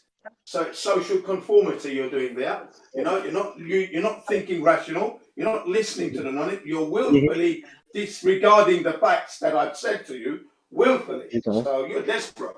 I can destroy you all day long. I'll make you look silly all day long. Easily. Okay. You've got no Okay, but evidence of you don't anything really you have win. but you don't really have a rebuttal for me showing that two I have separate rebuttals all the time, son. I'm telling you. entities are showing the same exact thing. You don't really have a rebuttal for that for just saying Rubbish. that it's both CGI. CGI. But you're not giving me any CGI is evidence of how they've CGI'd, how they're done, how they're created. CGI. I don't have to explain your trickery. It's trickery. We know You're it's just making a trickery. claim. It cannot be up there. We don't have the technology to put things in space and But leave them we there do though. orbiting or stationary, Okay. geostationary, miles and miles away in the vacuum of space. We don't have the technology to do that. That I know. We Okay. don't have that technology. Can't replicate it here on You don't. Earth. So it's not possible to do that. All your maths are just going to get you into trouble. Okay, so what do we have the technology to do? You have nothing. You have a bunch of hopeless dreams, delusionment. You're in the land of delusional. Okay. That's what you have. Narnia. You don't have reality. Right. Okay, so let's get it real here. Sorry to crush the dreams of the heliocentric model, but that's what it is. It's just a fantasy. Dreams not crushed. Nothing is real. You're welcome to your opinion. It's a fact. It's a fact. You haven't got anything It's a to fact that prove. you can't prove. You It's a cannot fact that prove you your can't prove. globe. I can make And when you can make can't prove claims your all day, globe, Jim. you have no Jim, you can right make claims in all hanging on day. into space. You can't prove anything. You can't prove your Jim, globe. you can make It doesn't exist. Jim, you can make Jin, he's claims allowed all to day. believe what he wants, mate.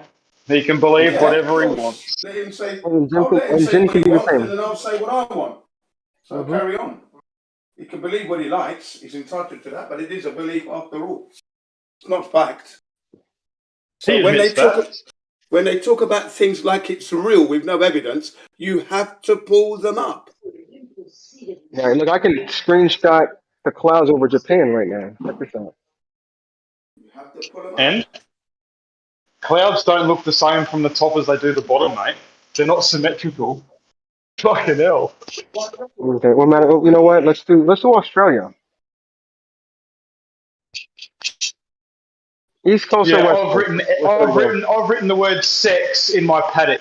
Right? It's at least a hectare in size. SEX. You show me how you can film that in my backyard, in my paddock, in the next 24 hours, or I'll rub it out. There you No, go. that's too far. You should be able to see it. You can't zoom in on that close. Are you on the East Coast It's or West fucking Coast? massive. I'm on the south coast. Near Tasmania or the other side? No, near Adelaide. Let me see where it is. Hold on. It's to the west of Melbourne.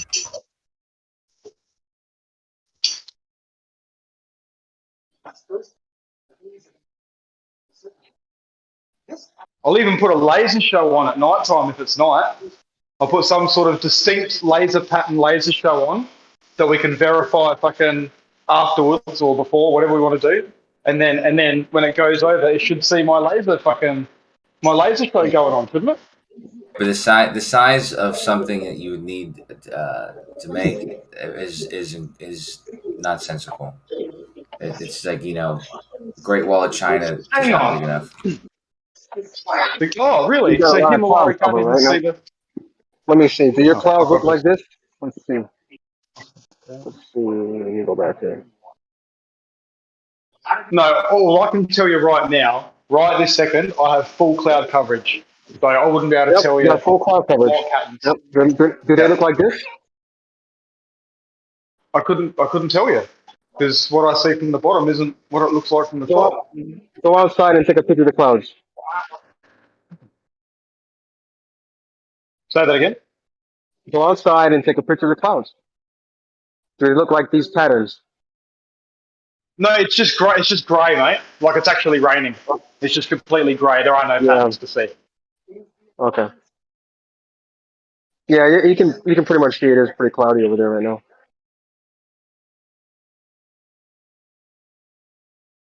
So does that prove to you that it's up there as a satellite and it's not just radar stuff or an aeroplane or? I'm sorry? Does that prove to you that there's something up in space? The fact that I said it's cloudy and you've seen clouds?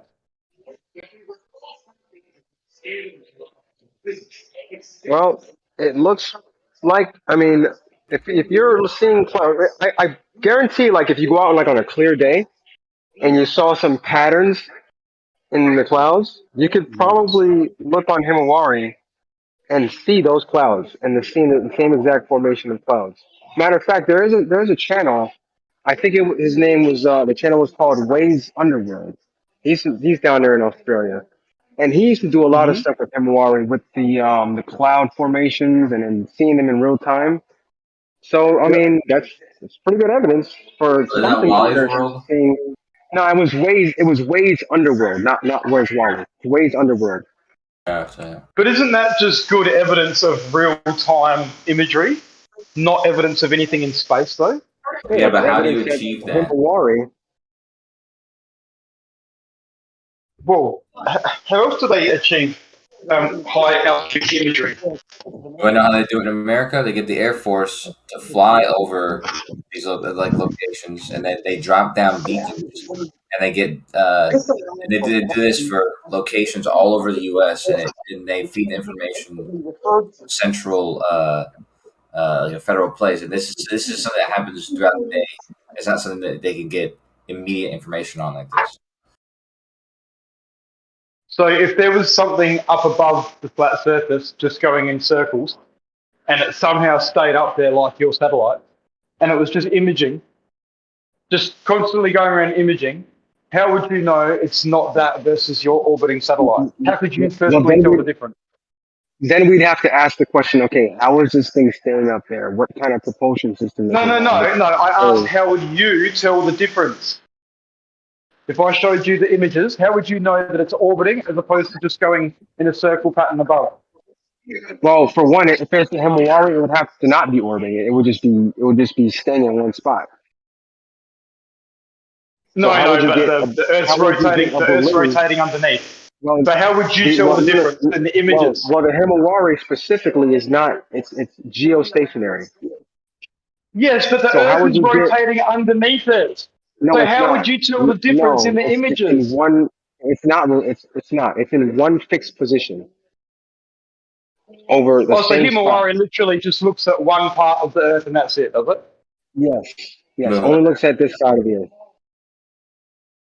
I've seen strip footage of Himawari doing laps around, like footage of strips No, that's not Himawari. of around the Earth. Well, what is it? No, what satellite does that? The Discovery. Okay, fair enough. So how would you tell the difference in the images? My point still stands. Just by, I mean, you're right. If you had a number that would be sufficient of whatever altitude you were at, because the lower you are, the more than you need. But if you had a number of these things, and you had some way for them to be moving either with the Earth perfectly or orbiting the Earth, going around it fast enough. So yeah, if you had both these two things, and you're right, there'd be no way to make it would be easy to trick people into thinking that was happening, but that doesn't solve the problem. That just there's new questions now, like B-Baller was asking. What is it that is moving at these speeds, and how many of them are doing this? Well, no, exactly. It comes down to we have to prove that versus you guys proving that satellites are up there doing what you claim. That's what it comes down to again. You would have to show that there would be some sort of balloon or airplane that could stay in a fixed position indefinitely. But hang on, you guys haven't shown that there's a fucking satellite up there. Yeah, we just did. claimed it. No, you've claimed that it's what it's doing. Okay, so what is it then? What's taking these high altitude photos?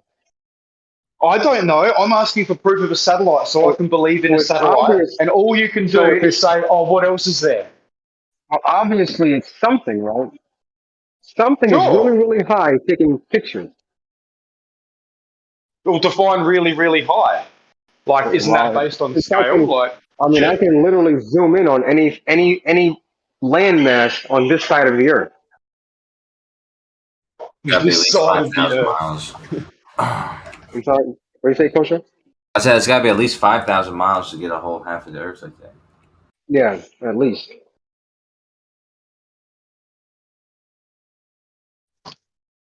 And what does that mean? Would that be some high altitude balloon that could do that? Well, mate, I don't know what's up there. It could be a balloon. It could be fucking anything. You guys claim that it's a satellite that's orbiting a sphere. I would like evidence of that more than you guys saying, what else could it be? What kind of evidence would you like then? Like, what would you? You're asking for evidence. Like, what? When we Well, what? I am, and Like, if you can't actually come up with anything that would convince someone, then I suppose there is none. About footage what would that evidence look like then? Like, what would that be? You A guys picture always of do it? this. What would You the evidence always be then? Like, fucking do that. what would you like? What would you like? Would you like a picture of it? If I asked you Would for you like? evidence Would of you how like? the Would water you like? boils, Would you would like you ask a me what I video? would Hold on like, one or would you second. provide the Would evidence?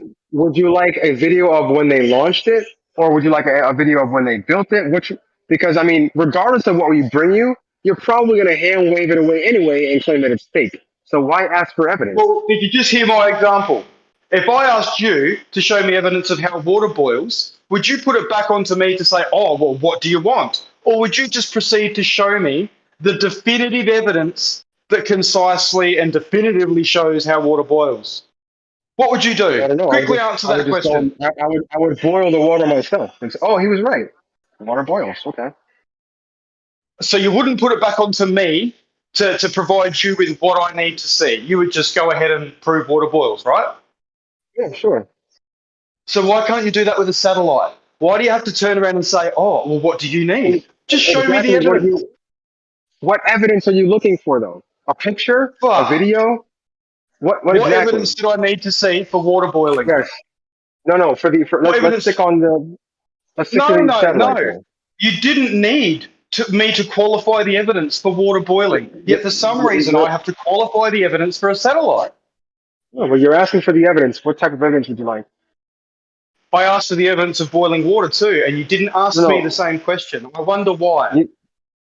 Here's evidence. You can go get yourself a pot, put it on your stove, right, and turn the heat on, and then wait a little while, and lo and behold, it's gonna start boiling. So there you Okay, go. so what So now happens let's with a get back. satellite? So Can I now go let's and get a get back to the satellite and satellite. launch it? Can I do that with a satellite? Can I? No, you can't do that. But Right. So that's So what else obvious. could we do? That's obvious. So that you wouldn't expect that type of evidence, right? Because I can't provide that. So what type of evidence would you Oh, like? is for the it satellite? just trust then? I You're just have to asking for. trust, do I, that what I'm told is true? No, you don't have to trust anything, but you can't say that there's no evidence for it because there's plenty of evidence for it. Well, no, there's no Images evidence for an there's the orbiting images satellite. that come from it. There's the images that come from it. There's the fact They that can come from other things. your country actually uses the images from Himawari 8 for their weather data.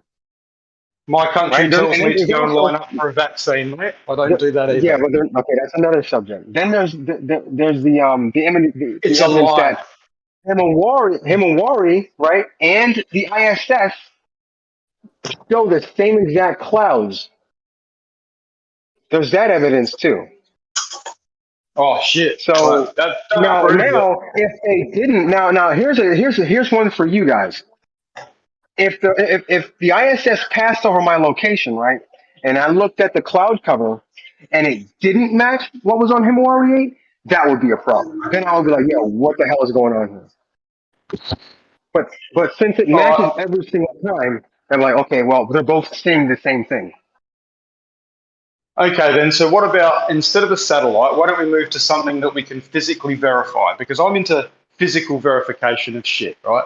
So, given that my laser show isn't going to be apparently bright enough or visible enough for Himawari to see, or I might not be in the right fucking side of the world, I don't know. But what about the ISS? Let's check that that's an actual live feed of real fucking things that are claiming to be below it. Now that you speak of lasers, I think there was a project where a group of people got together and got a really powerful laser and they pointed it at the ISS. And they were actually able to see that light from the ISS. I'm gonna see if I can but that find wasn't the video. independent. That was done like through PBS or some fucking bullshit with fucking that guy. Hold on, I'll find it. Here's a video of a dude. They should be independently be able to be done. Yeah, here's a video of a dude building an antenna himself and collecting the data in real time from these four different imaging satellites. Satellites do not exist up there. We know that. We don't have the technology to put such equipment up there. They've been a past ever since Arthur C. Clarke described them as an idea, and then NASA jumped on that one and stole the idea, and now people are believing that you can. Then explain how this gentleman got this data. They haven't finished. They have actually, those that have been attached to balloons have fallen in people's backyards. And I've got a couple of videos. But try to focus on what I've asked. I've said this gentleman has collected the data from an antenna he built himself from scratch. Collected the data using the size. I don't believe him. I don't believe him for 1 second. And showed the pictures. Showed the pictures that was coming from the satellites that he had to direct towards the satellites in order to collect. Yeah, the satellites might have been tethered to balloons. Other than that, I don't believe that they're coming from any hardware that's floating or geo-orbiting or geostationary around the globe Earth that no one has proven. So, no, that's not, we don't have the technology to actually do that. Yeah, we don't. The word orbit, it could certainly be above us doing circles, floating around at some crazy speed in some quantum lock environment, but it's not orbiting a fucking sphere. Okay. Well, that's correct. The thing that you said, which is let's get this got no straight. evidence and is impossible. Why would you believe that instead of just believing the simple? I mean, they're both because we understand the laws of physics. The laws of physics come into play here. The laws of physics come into play. That's what I'm saying. The laws of physics, what he just described, right, is much less believable than the simple orbit. No, we've seen quantum locking magnets. We've seen nothing orbiting a fucking sphere. But how does quantum locking magnets allow for something to be 5,000 miles up and also it doesn't. It's not 5,000 miles up. It doesn't. It would have to be to take an entire image of the Earth at one point in one shot. Not necessarily. Well, yeah, in that sense, yeah, but we don't have images from Earth. We have computer-generated images on, from computers on Earth, not in space. Yeah, this dude's so that's easy to do. Images. Photoshop trickery, CGI, that kind of stuff can be done here on Earth. Okay, CGI, Photoshop. What's the other technology I'm using? Composites, excuse me. Yeah, these things can be done here on Earth, and that's what's actually going on. There aren't any people on an ISS falling around the Earth supposedly at 17,500 miles an hour. We don't have any equipment that can withstand that. If that's the true story, it's not possible. But there is a superconducting magnet up there, and we don't live on a globe, so therefore it's not this thing that's up there. It's just a light. When you ask people, what did you see? They saw a light. Well, a light does not a space station make. Okay. Jim, what color was the light? What color was the light? Everyone says a white light. A white light. Okay. Jim, focus on what the argument actually is. I'm showing you a video of a dude collecting the data from these satellites that are taking images of the Earth. As I told you, I don't believe what he's doing is true. Number one, because my knowledge tells me differently. My knowledge tells me differently. I know different. Your I'm knowledge better. is literally ignoring My reality. knowledge is better Like than you're literally his. in real time ignoring reality because I'm showing you this guy. I'm showing the images that he's getting. My He's testing knowledge weather is data on better it. than He's getting it his. directly from building a My satellite knowledge that's is better than specifically his shaped so he can and receive it his from where he's equipment. receiving it from. Yeah, my knowledge Nice. is better than him and his equipment. That's for sure. Okay, my knowledge. So I Now, just posted a if video. he's telling me he's collecting data from satelloons, which we know they're out there in their hundreds. Okay, fine. He's collecting data from satelloons, but from satellites hardware, geostationary, geo-orbiting. No, I'm never going to accept that because that nature won't allow it. Nature's laws will not allow that to happen. We cannot overcome that. I don't think you know much that. about nature's laws to make that I claim. know more than you will ever know about nature. You deny more than I would never. You deny more than everything, but that's about it. Who are knowledge less of Earth, you are toxic. You don't have any connection with the Earth. You've given up. You're an unfit bum. You haven't got a clue. Sorry, get out of here. Come on. That's not how we have conversations on the server, right? Come on, guys. So Let's relax, guys. Come on. I posted a video I'm relaxed. I'm stretching. I'm preparing to go out for a jog in a minute. Jim, B-Ball is trying to present something. So I posted the video of where they shine a laser to the ISS. It's called the ISS Flash Project. If you want to take a look at that. Oh, sounds pretty dangerous. Exactly. So they were actually there's people on the ISS. They were able to see the light from the ISS. Why is that dangerous? I mean, overpowering a laser and shining it into space to allegedly hit the ISS sounds pretty, dangerous to me, right? The problem with that experiment, very clearly, is that it was organized. I'm proposing a completely random event where nobody knows it's going to happen, but it should appear in the live feed on the ISS. How would you? How would you know that the camera is pointing in the right direction? You'd have to. Hang on a minute. Isn't it pointed down at the ground? I thought it was pointed down at the ground. But you'd have to wait for it to actually perfectly pass over your location. You could probably do that. I mean, you probably could do that. That's what I'm suggesting. The ISS is not to know that it's going to happen. So it's an actually independent event. Exactly. But then you'd have to be watching it at the same time. You have to be watching the live at the same time. And then you know that you're pointing it perfectly at the ISS. I mean, you should try that. That's a good idea. Whenever you see these images, heavy cloud cover, but then when you check the weather forecast, it's clear sunlight in the region that it's supposedly flying over. It's crap. I remember one time, one of the astronauts, his son is in Australia, or his son is in America, sorry, and the ISS was supposed to be over Australia, according to his ISS live feed. He's looking at where the ISS tracker, right? He says, Dad, you should be going over Australia. Look out the window, look out and check. And his dad said, no, I can't see that. No, I can't tell. Couldn't tell where he was. So he's lying. His son exposed that his dad wasn't where he's supposed to be. And there you go. It's been done, man. Yeah. We know the ISS is not there. You caught that, man.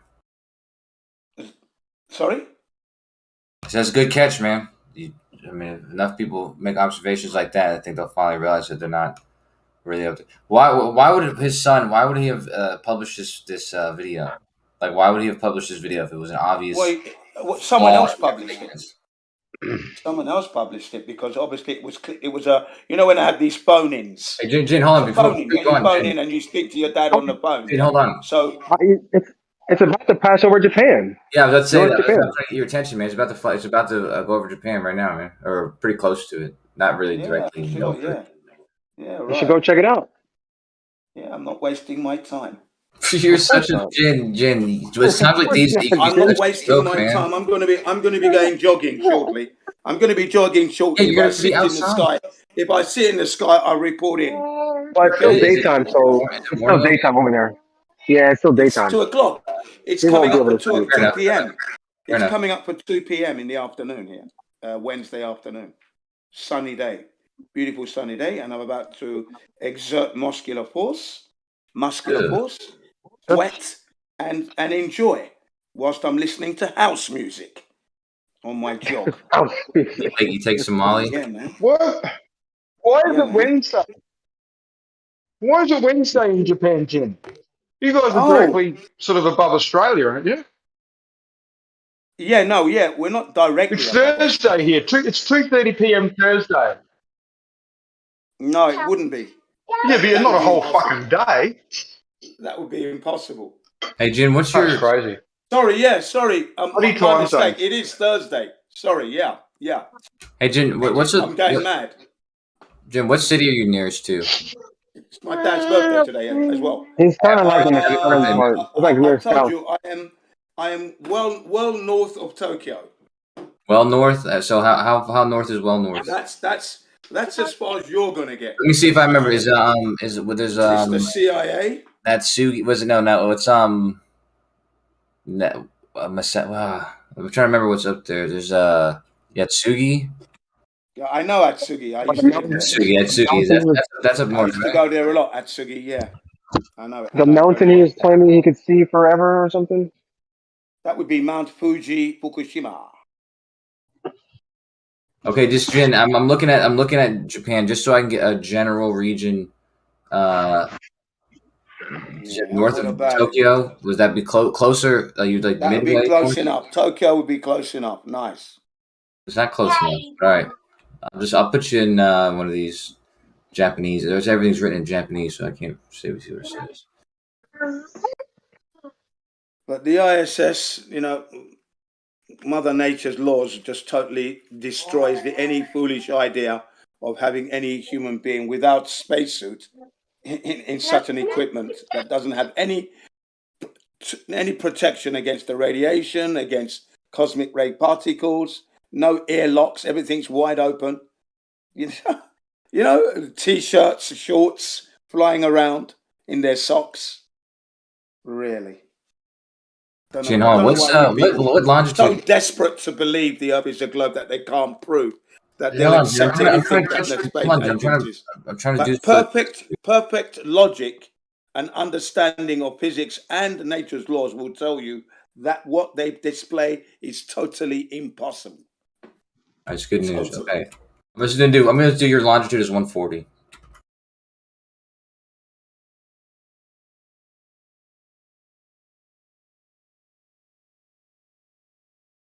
I'm not holding my breath for the ISS, that's for sure. All right. Well, look, I'm looking for transits actually because since it's during the day, I'm trying to see when you make a transit. Let's see. It's not sort of past. You said it's Thursday there. Oh, it's Thursday. Yeah, it is Thursday. Okay. Sorry. Oh wow! Actually, shit, it's dude. my dad's birthday today. If he was alive, he would be 86. What time is it there? Well, it's just coming up for 2 p.m. It's almost so it's okay, just about to be 2. So I guess in the next pass, it's gonna pass by the moon for you. I don't know. It's not gonna mean much, though. Well, no, that's not true. There's a location. So there's a specific place in Japan, for its next pass, I believe, where it's going to be transiting the moon. So really? I'll send you a map. I'll post a map, and then you can decide if you're along this line or not.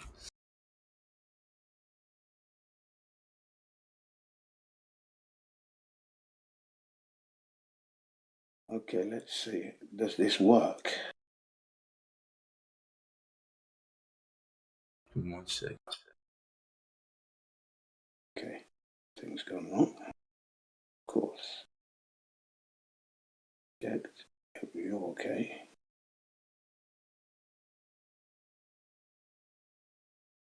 Okay, Jin. I don't know if you are along this strip. You're probably not. But if you're along this blue strip, you'll actually get a transit of That will be in the evening, will it? No, just the next 90 minutes, next hour actually, hour and 70 minutes really. Okay, the next hour and a half. Let's see. Maybe if I'm on that line. I'm gonna show you an even bigger map. Kosho, tell them about the time where you shared a romantic view of the ISS with a very large black man. He was a tall African, is what it was, and yeah, it was a moving experience. Important. What is important is yeah. So this is just a whole schedule. So if I were to click on any one of these, it would tell me when that pass was going to be. So this website's pretty cool. It's called transitfinder.com, and if you want to it and you put in your actual location, it'll let you know when you'll be able to view one of these things from where you are. Which is pretty cool because seeing the ISS, at nighttime, that's always cool. I think it's a interesting thing to see. But seeing it transit is, I'm sure, is also a worthwhile observation.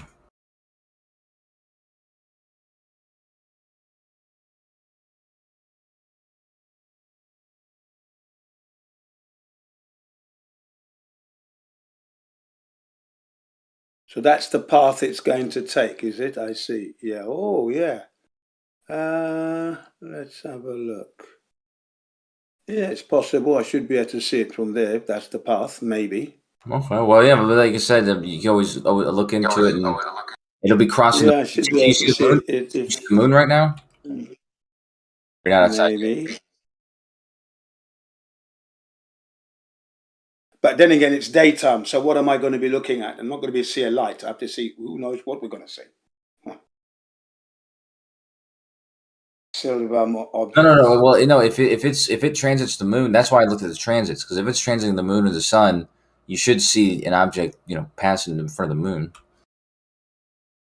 Not in the daytime. I mean, the moon will be like a very white object, and you'll see something blocking the light from it, so it'll be like a silhouette of sorts. Yeah, I guess it won't be completely easy to see, but yeah, I think the moon's gone, mate. There's no moon. I can't see the moon outside. That's gone from my locale. I think maybe it hasn't gone up yet, or has it already? Has it already set? Oh, it's coming. Yeah, it would be coming then. It would be coming round, but the sun is gone from my locale now. It's 2 hours past noon, so it's heading west. Still hot though, which is why I want to take advantage of the heat-soaked concrete. So it's going to flash, heat me up from the ground and then heat me up from the top. I'm going to be well and truly leaking. Good. Get heat-soaked, and then the heat from the traffic. Ooh, perfect conditions for a sauna. Ideal. That's the language of someone who loves the heat. Doesn't run from it, runs in it. Yeah, run to the heat. I remember once when I went to Hawaii, it was winter here, and we got to Hawaii. As soon as I got into the off the plane, I just ran into the heat. I went, yeah, and I had all my jumpers on and everything. Beautiful. Yeah, that heat. Nice. I mean, this guy's saying you just can't see the moon. I can. It's just east of me. Oh, well, lucky you. Oh, wow, look at this. Oh, wow. So on Monday night, it'll be pretty late in the morning. It'll be or Sunday night, it's 1 in the morning. The Hubble will be transiting the moon near me. That'll be interesting. If you could try and snap a shot of that.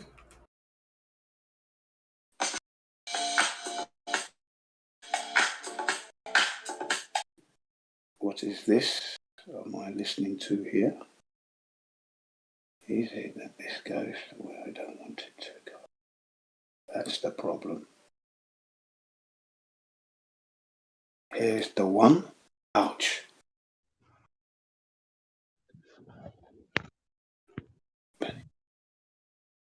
It should be passing over by you right now, B-Ball.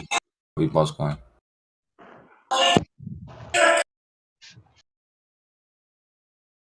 What a track that is. That's the first track I'm going to be listening to. Oh, wow. Blasting out as I start my jog. Wow, and everybody can hear it? Yeah. Oh, wow, that's real. That's very kind of you, just to share the experience.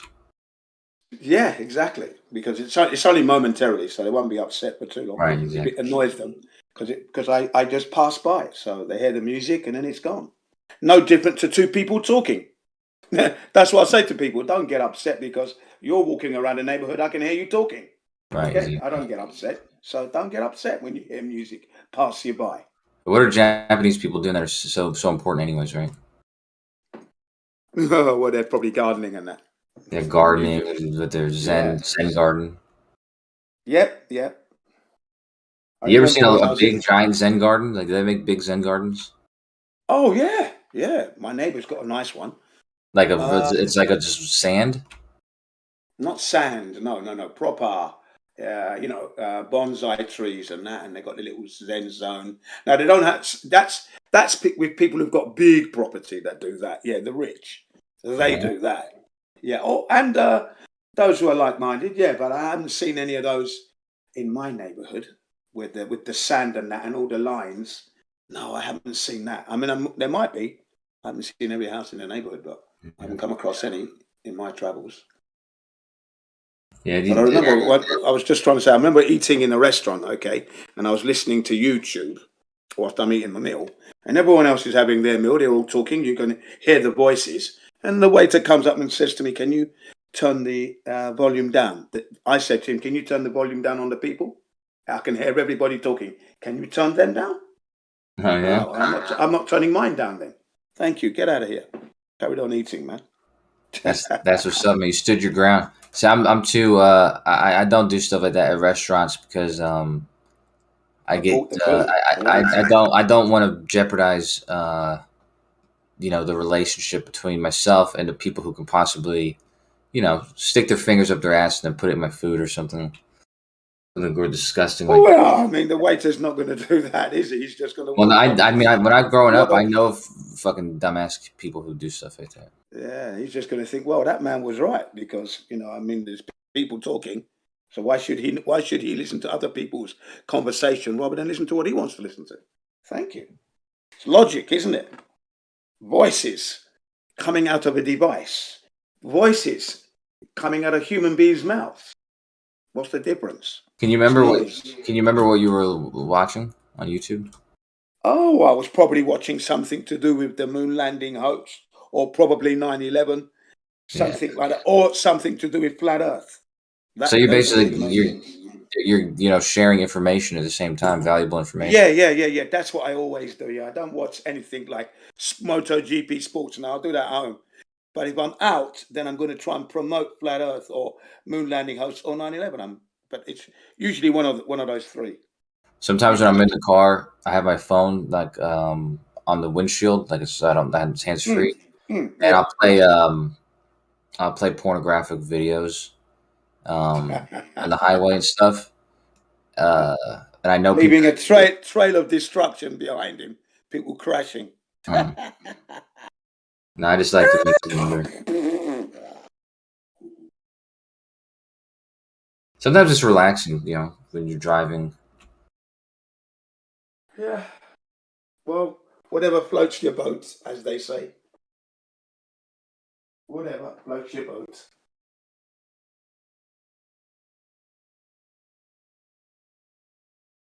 Okay. Whatever blows your hair back. That's it.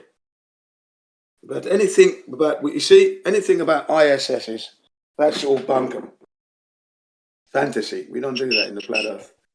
But anyway, guys, I've got to go. Keep on trucking, guys. Have a good jog, Jim. Cheers, man. I'll try. I know I will. The music's going to be kicking. Eyes to the sky, mate. Eyes to the sky. Eyes to the sky as I'm looking around. Yep, I will. I'll keep my eyes, as Sean Taylor used to say, keep them peeled. So I'll try and keep them peeled. Nice. Oh, damn, Jim.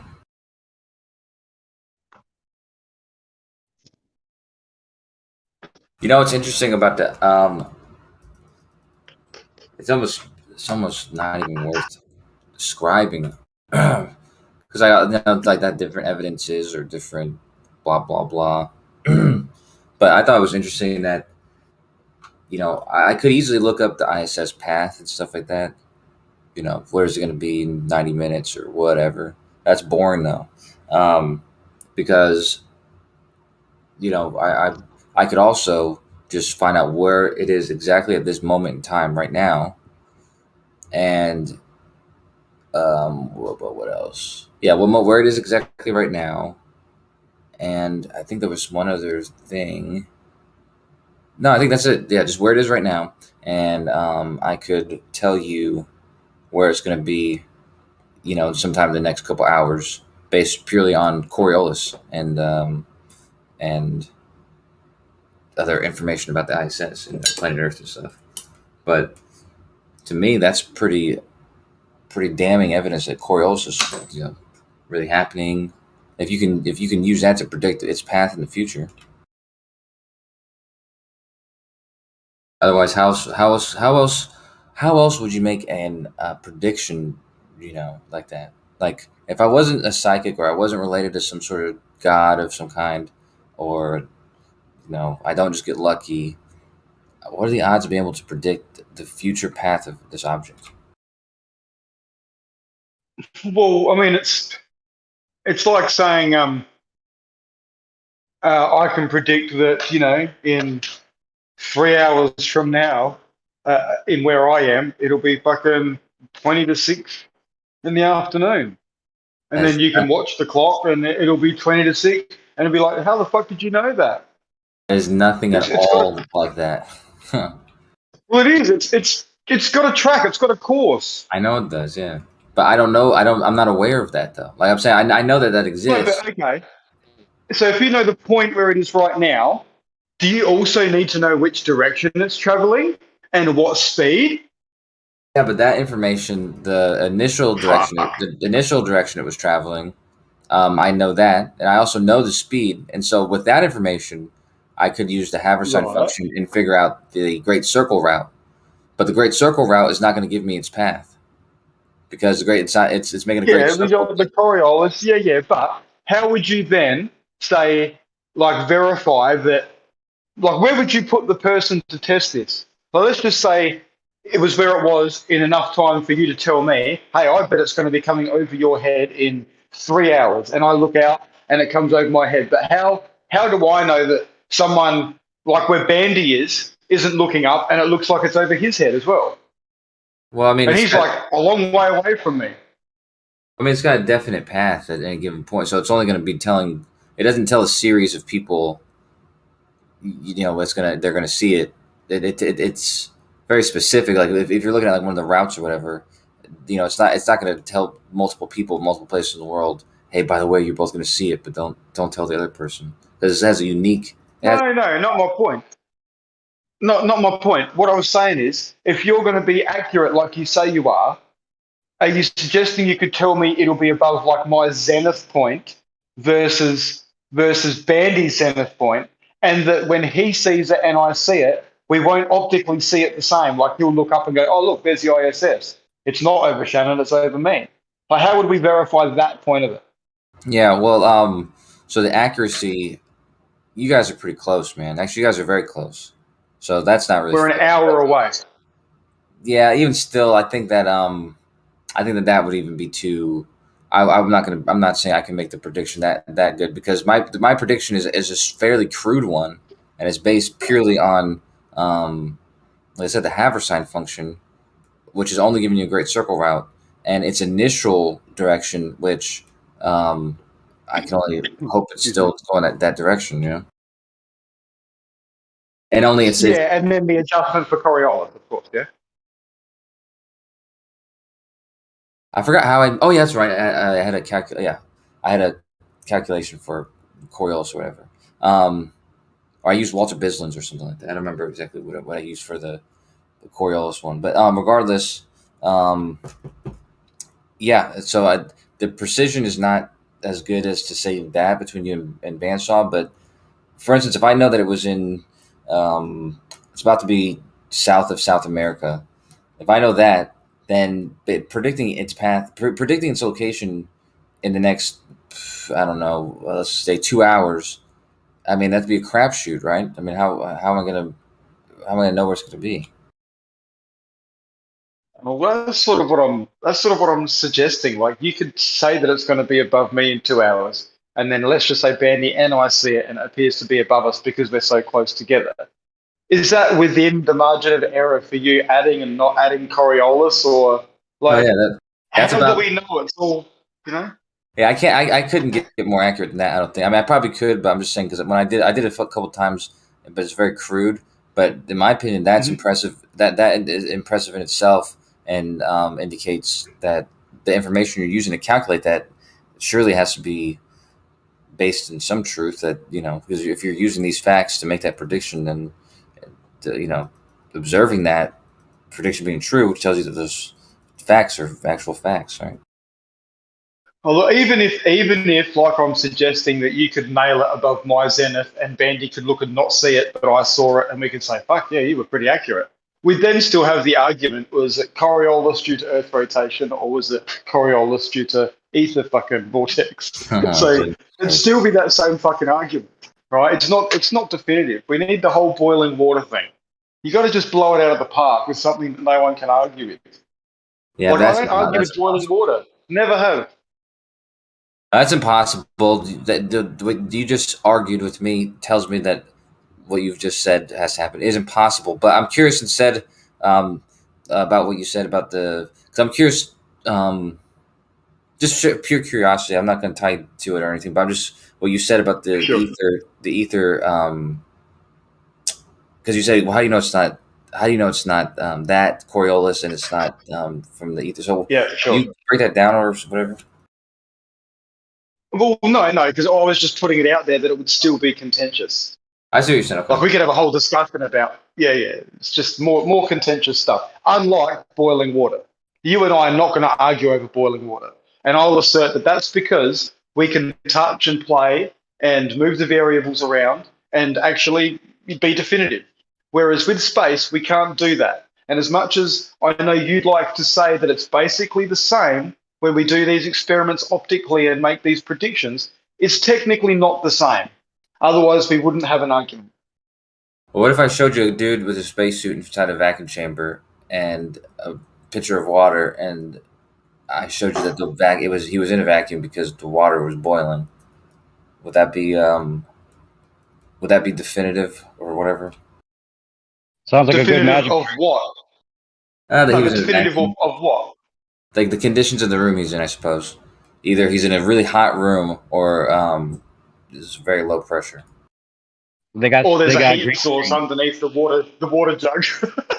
Could just be that. That was only my point. Screened in to make it seem like he's in the room. My point. We could verify those things. You could put a marshmallow in the room. You could put a rat in a cage in the room, or we could watch that explode. There's many fucking things you could do to be definitive and leave no fucking questions. That's all I'm saying. Many things. You're gonna sacrifice rats for your fucking certainty. Dude, we sacrifice rats for makeup, for chicks. Of course I would. Fuck. Yeah, that's important shit. It's a rat. Yeah, true. Yeah, we need that shit. Didn't they send a monkey to space? Need makeup. Wait, you said did they send a mummy to space? Is that what you said? Oh, no, a monkey. That'd be actually kind of cool. So he's back. Look. Yeah, but what'd you say though, Jerry? So didn't they send a monkey to space? Oh, yeah. Sure. They sent. I mean, I can't even list all the animals. They sent so much shit to so many animals to space. They say they did. Yeah, and why did they do that? Because it's better. It's like same thing if a burglar was at your house and he was about to shoot you. right? I mean, you'd rather your cat jump up in front of the bullet before the bullet hits you, even though you There love you your go. cat. You know what I mean? Speaking of burglars, did you hear about that security home security place that was that had a team of burglars that would go into a neighborhood and just start robbing these houses and then offer them like home security right afterwards? Were they Italians? Sounds like a very Italian thing to do. Nice. That's real classy. Yeah. It sounds Sort of exactly like that's like Italian 101. Like kind of like a lot of the identity theft stuff. Like they over-report the identity theft so that then you offer them identity theft protection. Just Yeah, actually, you know what? I don't want to be racist, but that's an Indian thing, even the identity protection thing. sounds pretty racist on both ends there. Yeah, Indian or Italian, huh? yeah, but it's not really racist because it's actually true. I think they were Italian Indians. So, imagine that. Coach, well, you guys were just talking about the rats and sacrificing rats, right? Science. Oh, he was talking about. I'm not into that kind of stuff. Well, no, but you're talking. Fuck do yeah. you not understand how mice are being used for science? Do you not? Are you just dancing past? Hold on, are you dancing past the part where they just crushed your entire idea and said that they can verify and manipulate and isolate all the different variables? That's not against their will, though. That's they signed up to do those Yeah. tests. My brother You're does. still trying to be. I get it. You're still trying to be funny by ignoring my point. Well, no, he's talking about putting Please a go. rat in a vacuum chamber to make sure you're actually in a vacuum chamber. No, and so what you he's- watch yeah. it explode. What he's That's different saying- than doing testing on rats. You know, he's giving you many different examples of how you can test and manipulate and verify and figure out what actually is going on, like science. White world's Yeah, so totally if the test is successful, if the test is successful, then the rat explodes and dies. Well, then you know that there's some sort of low pressure system going on, and it's not necessarily going to be a heating element underneath the boiling water. Sure, So yeah. you gotta look down that avenue. Sure, there's other ways to do that where something doesn't have Called, to die. called trying to isolate all the variables, right? I did say marshmallow, Kosho. I started off with marshmallow because that would expand, and then I thought, fuck it, let's be definitive. Put a living organism in there. Boom. Yeah. Yeah, I don't know. And also, are you dancing past the fact about mice being used for science in No, laboratories? being used for science is one thing. I'm not a big fan of it, but purposely killing it, to see the success of your test is also, I think, just a little bit. But it's lower. science. Yeah, it's science in the name of infecting someone with a disease or a poison to see how it affects. It might have good effects. They put humans into space without even testing the vacuum before they put them up there. Unless No, you want to go by the they evidence. tested it on animals, like it was stated. That's the claim. At least. But that's what I'm saying. They didn't just send the people up there before testing on animals, right? No, they didn't. They never sent people up there. Come on, let's face it. But they had to make it seem like they tested it on animals first. Well, do you think they sent ICBMs up there? No, I don't think they sent anything to space. I don't think anything's ever been sent to space ever. That's my opinion. Do you don't think ICBMs do anything? Come on. Okay, so Kosher, you're going to dance past the fact that all of those things can be varied and manipulated. Can you vary and manipulate anything what you're talking about or trying to prove? ICBMs? Yeah, sure. No, you're talking about from before. What about before? About the ISS? Don't play dumb. Just say no. No, I'm not sure. I'm not sure. We're talking about a couple different things. Which thing are you talking about specifically? The ISS in its path? Well, let's start with any kind of definitive proof for any of the stuff that you're trying to Yeah. Sure. I mean, of course. Like I said, for instance, if you wanted to test Coriolis, you could use the simple information of where the ISS is currently and make a prediction based on a great circle route and the Earth rotating and see if your prediction for where it's going to be in, say, 2 hours would be correct. And then you could test that out, yeah. So is Earth rotating at the same speed as the ISS, or is it's rotating independently out of it?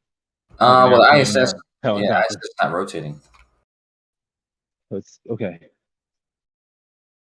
Yeah, the ISS goes around the Earth once in 90 minutes, and the Earth rotates once in 24 hours. So, Okay, so right, so and the ISS is constantly falling around the Earth, right? That's what's been up there supposedly, yeah. right. So when an airplane goes into a Supposedly. parabolic dive, if an airplane goes into a parabolic dive, is it traveling with the Earth, or is it orbiting like the ISS? It's doing a parabolic flight on the Earth. I mean, it's obviously moving with the Earth because it's it's going to stay on the Earth the whole time. It's just in the air, but Like, yeah, flights don't typically take place on land. right, yeah. They're usually in the sky, but yeah, it's going to be wherever the Earth goes, that plane's going to go too. So yeah. The parabolic flight. Lockstep, remember? I wouldn't say So it is lockstep. Velcro. I wouldn't say that, but I would say that the Earth is influencing where the plane's going to be by a pretty large margin. Wait, so sniper bullets, are they moving in lockstep as well? Well, I never said the plane was moving in lock. I actually specifically said I wouldn't say lockstep. But it's moving at the same speed of, so practically for all intents and purposes, lockstep. For almost all intents and purposes, yeah. But step lock, right? You said step lock. Did you say it backwards? Is that okay? You do that, but no. So yeah, the bullet also, it's moving with the Earth, but for most intents and purposes, you could say that. But obviously, for this intent and this purpose, I actually would not say that specifically because we're going to see a deviation, and that's what we're looking for with the bullet. So, okay. And what about a football being kicked in the air? Is that traveling with the Earth as well? yeah, it's traveling with the Earth. Indeed, it is. However, in lockstep would be the wrong way of saying it because the Earth's rotating at a different rate where it's landing than where it started. So you'll see a deviation.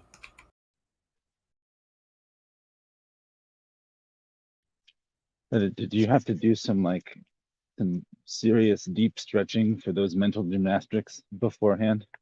No. Actually, this question was asked not that long ago by Jeremy. So yeah, it's not really that to think about. Well, can you prove that? Like, what rotation? Like, what you still haven't proved. You're assuming Earth is rotating.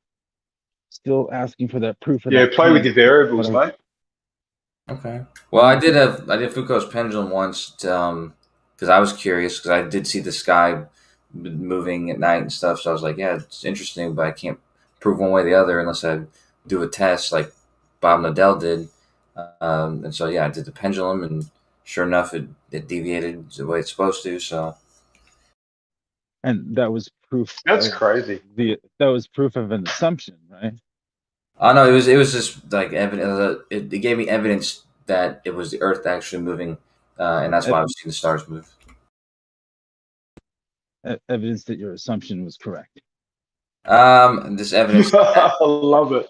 Evidence that was the correct result. Because I wouldn't have. I wouldn't have been correct result of what? I wouldn't have dared make an assumption before we did the test. Correct. What do you mean? What would be the wrong result? I don't know if I got a result that was contrary to the fact that Earth was rotating, like if the pendulum was swinging the wrong direction, or if it didn't deviate, or if it. But you already knew that it was. You used a sphere, so you already knew that in your calculation prior. Why would you have come up with something different if you already used the ball? Well, yeah, but I used the ball to figure out how much it's supposed to deviate. So it's like you have to take the sign of your latitude in order to determine how much it's supposed to be processing. But that's like if it's a ball that makes sense. It doesn't make sense otherwise. Okay. But what about a frisbee? Did you try it for a frisbee math? Yeah, I did, and the math's slightly different, and it conformed to the ball one.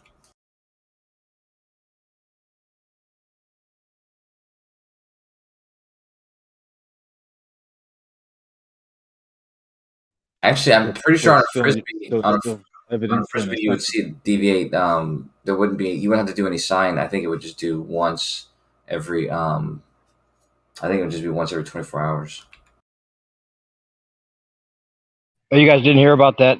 The ether drift got confirmed. 15 degrees ether drift. No way. Which channel was it? Nice. So that one's done. Let's see if I Thanks, can find the Bob. link. Thanks, Airy. That's what's up. Airy confirmed it many years ago.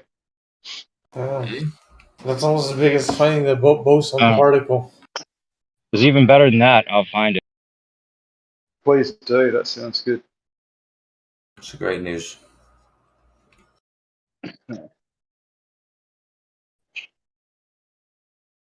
Hopefully, it's something tangible. We can all fucking do something in our backyards to confirm this. Oh, yeah. Like, you know, hang a pendulum in a door Maybe frame we and can swing gather it, the energy for from example. it too. Somehow. That would be nice. Yeah. The pendulum thing, yeah, definitely. If you have 2 stories and you have enough space, it certainly is something that, if you have the opportunity to do it, to definitely, you know, it could influence the mind of a curious man. Yeah. Look, I'm one of those people that would think that if you had a helicopter, well, actually, here's a good question for you, Kosha.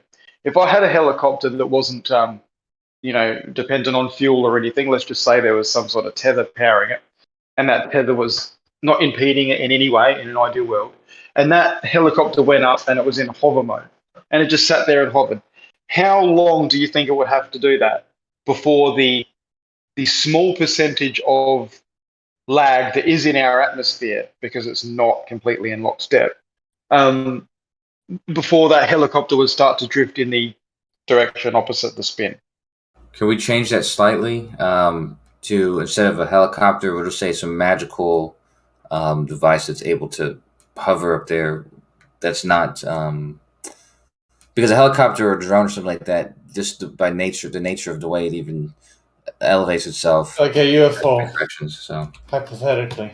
yeah, just imagine something This magical. that can just hover and Mate, forever. I'd just like to basically. say helicopters can auto hover right next to a fucking cliff face, and you know, they can they're pretty fucking amazing. But yes, let's just pretend it's No, you're ideal. wasting. How long? But you're wasting time because of Because of what? apparently a football. I'm sorry. Apparently, a football kicked in the air. I think he's breaking up.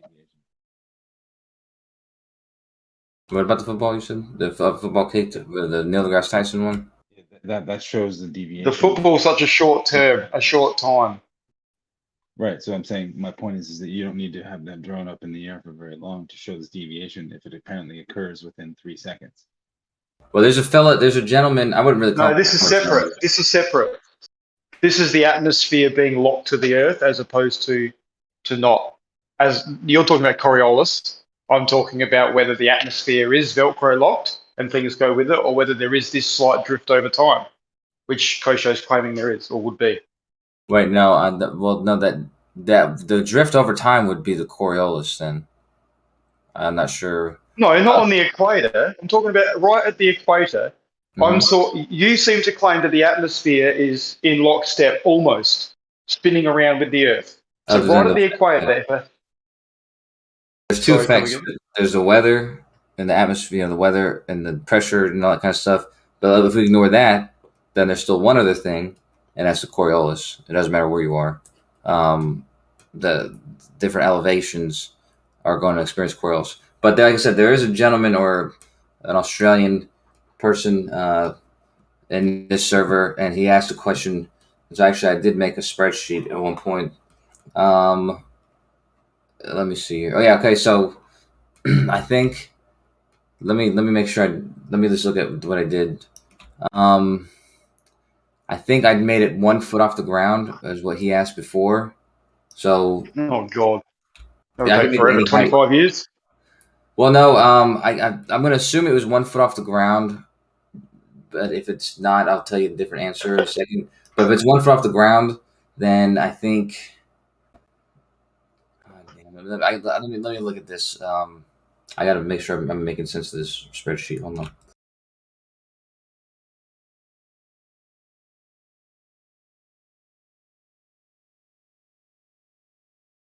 I realize if you were adjusting altitudes, like throughout the test, there would be Coriolis involved in that.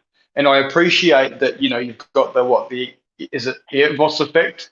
The up and down sort of due to Coriolis just at the equator. But yeah, there is no deviation at the equator due to Coriolis.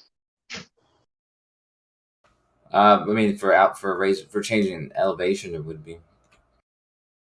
Yeah, no, but I said if you hovered up, let's just say for argument's 100 meters off the ground, and you had a spot that you hovered there.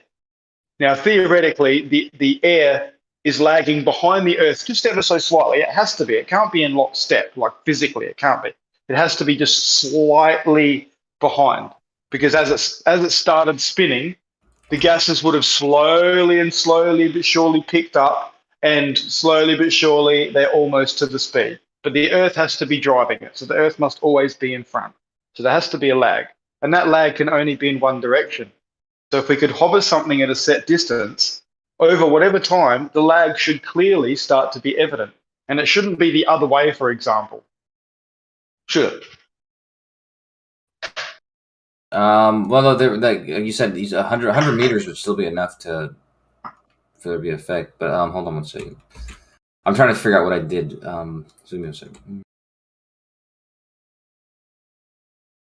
The standard Coriolis is really only evident when you move north or south from the equator on a spinning. Well, that's they already confirmed the ether drift. What are you talking? Why is this even necessary to talk about? Yeah, it's confirmed. Oh, did you post it? I haven't spotted it. Sorry, is it in there?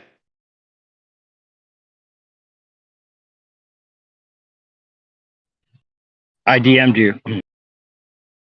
Oh, you DM'd me. Like, I don't get any notifications, man. I fucking get way too many if I turn that shit on. I love it. That's an interesting title. That will. Okay, so for some reason I did 1,000 miles. So hold on. Yeah, just look into it, man. You'll see it's totally. It's over. It's over for fucking Coriolis. Yeah, well, this looks like it's going to trump Aries failure. That's for sure. Definitely.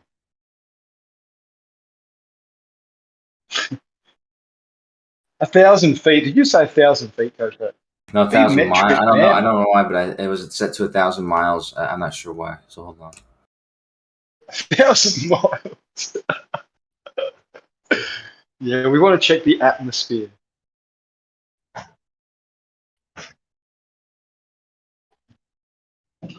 I suppose technically it goes to the fucking moon now, doesn't it? And beyond. Exosphere. Hold on. Okay, so let's just do it. You said 100 meters. Let's just do that. Yep, because that's a feasible tether. You know, you can have a tether on that to give it the power. Something can go up and hover. Boom.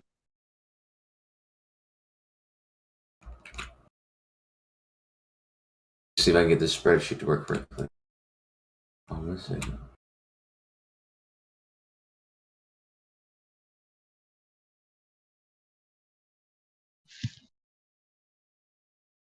What the fuck is this? It's your fucking spreadsheet, mate. What have you done to it?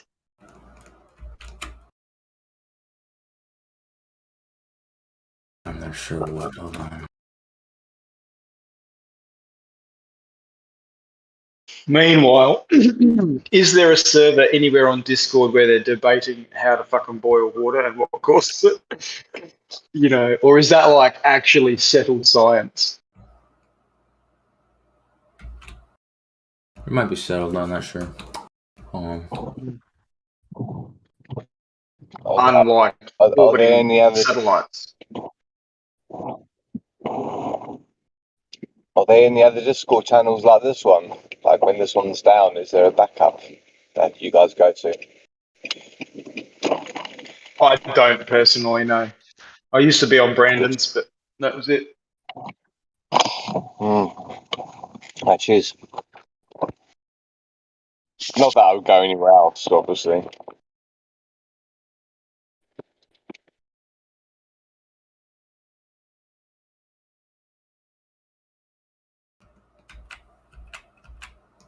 Yeah, I only ever got into Brandon's and then shifted over to here. Obviously, Geo started up as Brandon's went down, so that was convenient. And a lot of the same people are here, so I think I'm signed up to 24/7, but I've been in there a couple of times, and I just get muted, and I haven't bothered for a year or so.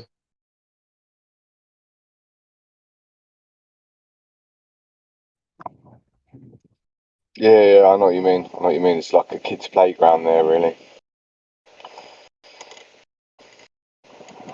Just too many people. If it was even at a pub, you couldn't have 30 dudes at a table or girls and whatever having a chat. It's not functional. You have 3 tables of 8 or something like that. You know what I mean?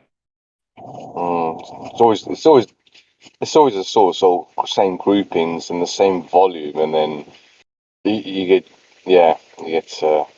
fucking start talking. Yeah. Stressful.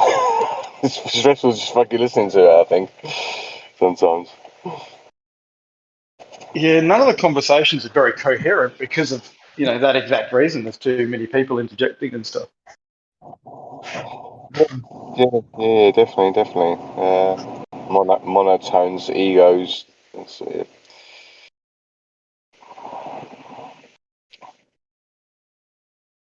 Yeah, look, I probably shouldn't judge based on my 2 times I've been in there and been muted, but I've heard a lot of other feedback, and it seems to go along with it. Concur. What's the topic at the moment? Trying to look at this Just old verification of spreadsheet I things. did. Feel stupid, dude. To provide proof for any claim. The globe. We all agree water boils for the reasons water boils, but we can't all agree, for some reason, that satellites actually orbit a sphere. And I seem to put it down to the fact that it's because you can't sort of, play with the variables and manipulate stuff, unlike boiling water, that there is contention. Yeah, I mean, if you mention boiling water, it's kind of, if you get a probe and you measure boiling water, it's kind of hard to get to 100. You actually have to like almost stick it in the bubbles to get it closer to 100. The bubbles that are coming off from the bottom. I was asking someone, like, if you sat on top of a spinning ball, well, you've got a rotating ball, yeah, rotating clockwise. So if you're looking at it from a ball on the ground and you're above it and it's rotating clockwise, if you were to sit on that ball, which way would you fall off? Like if you're on a merry-go-round, you're naturally going to fall one way, but if you tilt the merry-go-round, it's going to change things. So if you're on the top of a ball and it's turning, like, which way would you fall off?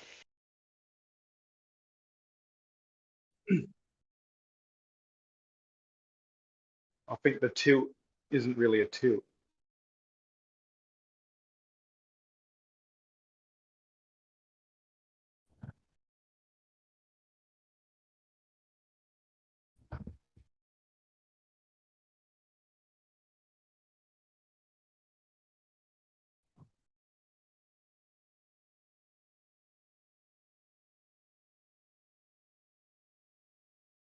It's got a phone.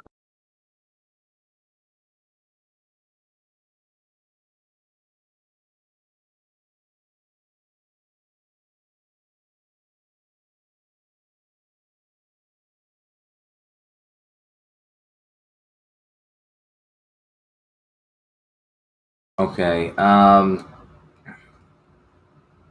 really don't even remember how the hell this spreadsheet works. So just give me a second. Well, okay, that's right. It's supposed to be off the ground. That's right. It's just off the ground, and I think I have it to where it's only 100. This doesn't make sense. It's got to be wrong, but maybe it's not. Okay, so far this spreadsheet, which is probably wrong by the way, it's telling me that for 100 meters, like I said, I'm bad at I should take notes when I make this shit because I just didn't taking notes. But yeah, this is telling me that if it was 100 meters off the ground, the deviation would be about 2 millimeters in a second. Seems extreme, but I think that might be correct. And I think after a course of a whole day, it would have moved about 628 feet. Yeah, and since we don't see that in real life, that's a problem for y'all. I say what? Since we don't see that in real life and we don't see that deviation, that's a problem for y'all. Wait, we don't see this in real life? I'm not sure anyone has ever put a magical floating thing in the air for a full day. So I'm not sure this is expected to be seen. However, you can try and there are drop tests, like drop towers and those sort of tests. So I suppose if you were dropping if you're dropping something for 100 meters and it fell in a second, which let's say in 100 meters it's going to fall. Let me see what that is. It's give me a second.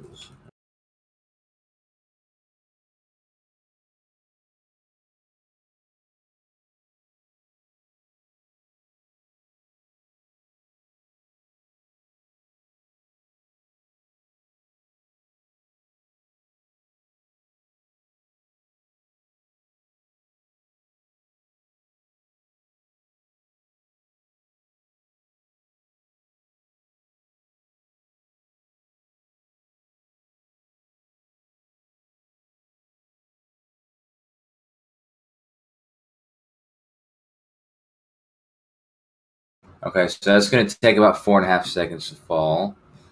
So let me go back to this. So 4.5 seconds to fall in a vacuum in a drop test. We should be expecting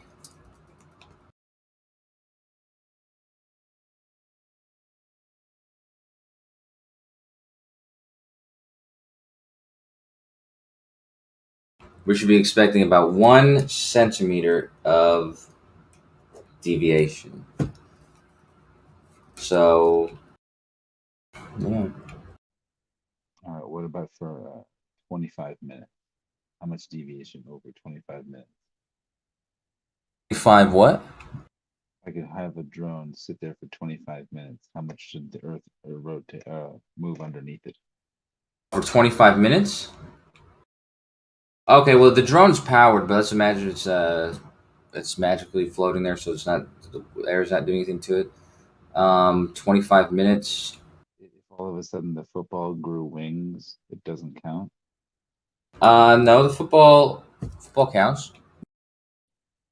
So if I threw the football in the air and then it grew wings, would you consider that powered flight or not powered flight? I'd consider that powered flight, yeah. If the football grew wings, I mean that's the least of the things I would consider. But yeah, powered flight for sure. But before it grew wings, it wasn't powered flight. And the Earth correct, yeah. So Earth was rotating it underneath it before it grew wings, and then after it grew wings, Earth stopped rotating underneath it. No, the wings and the wings didn't change that fact at all. But it's powered. Yep. Yeah, so powered. So does powered flight affect Coriolis? Yeah, power flights are indeed affected by Coriolis. However, it's a little bit more difficult to detect because it's a powered flight, so it's usually not used to. Yeah, it's usually not used. Wouldn't it be easier to see because it's powered and you don't have to worry about the wind, or you can fly in the opposite direction and you'd see more of a deviation?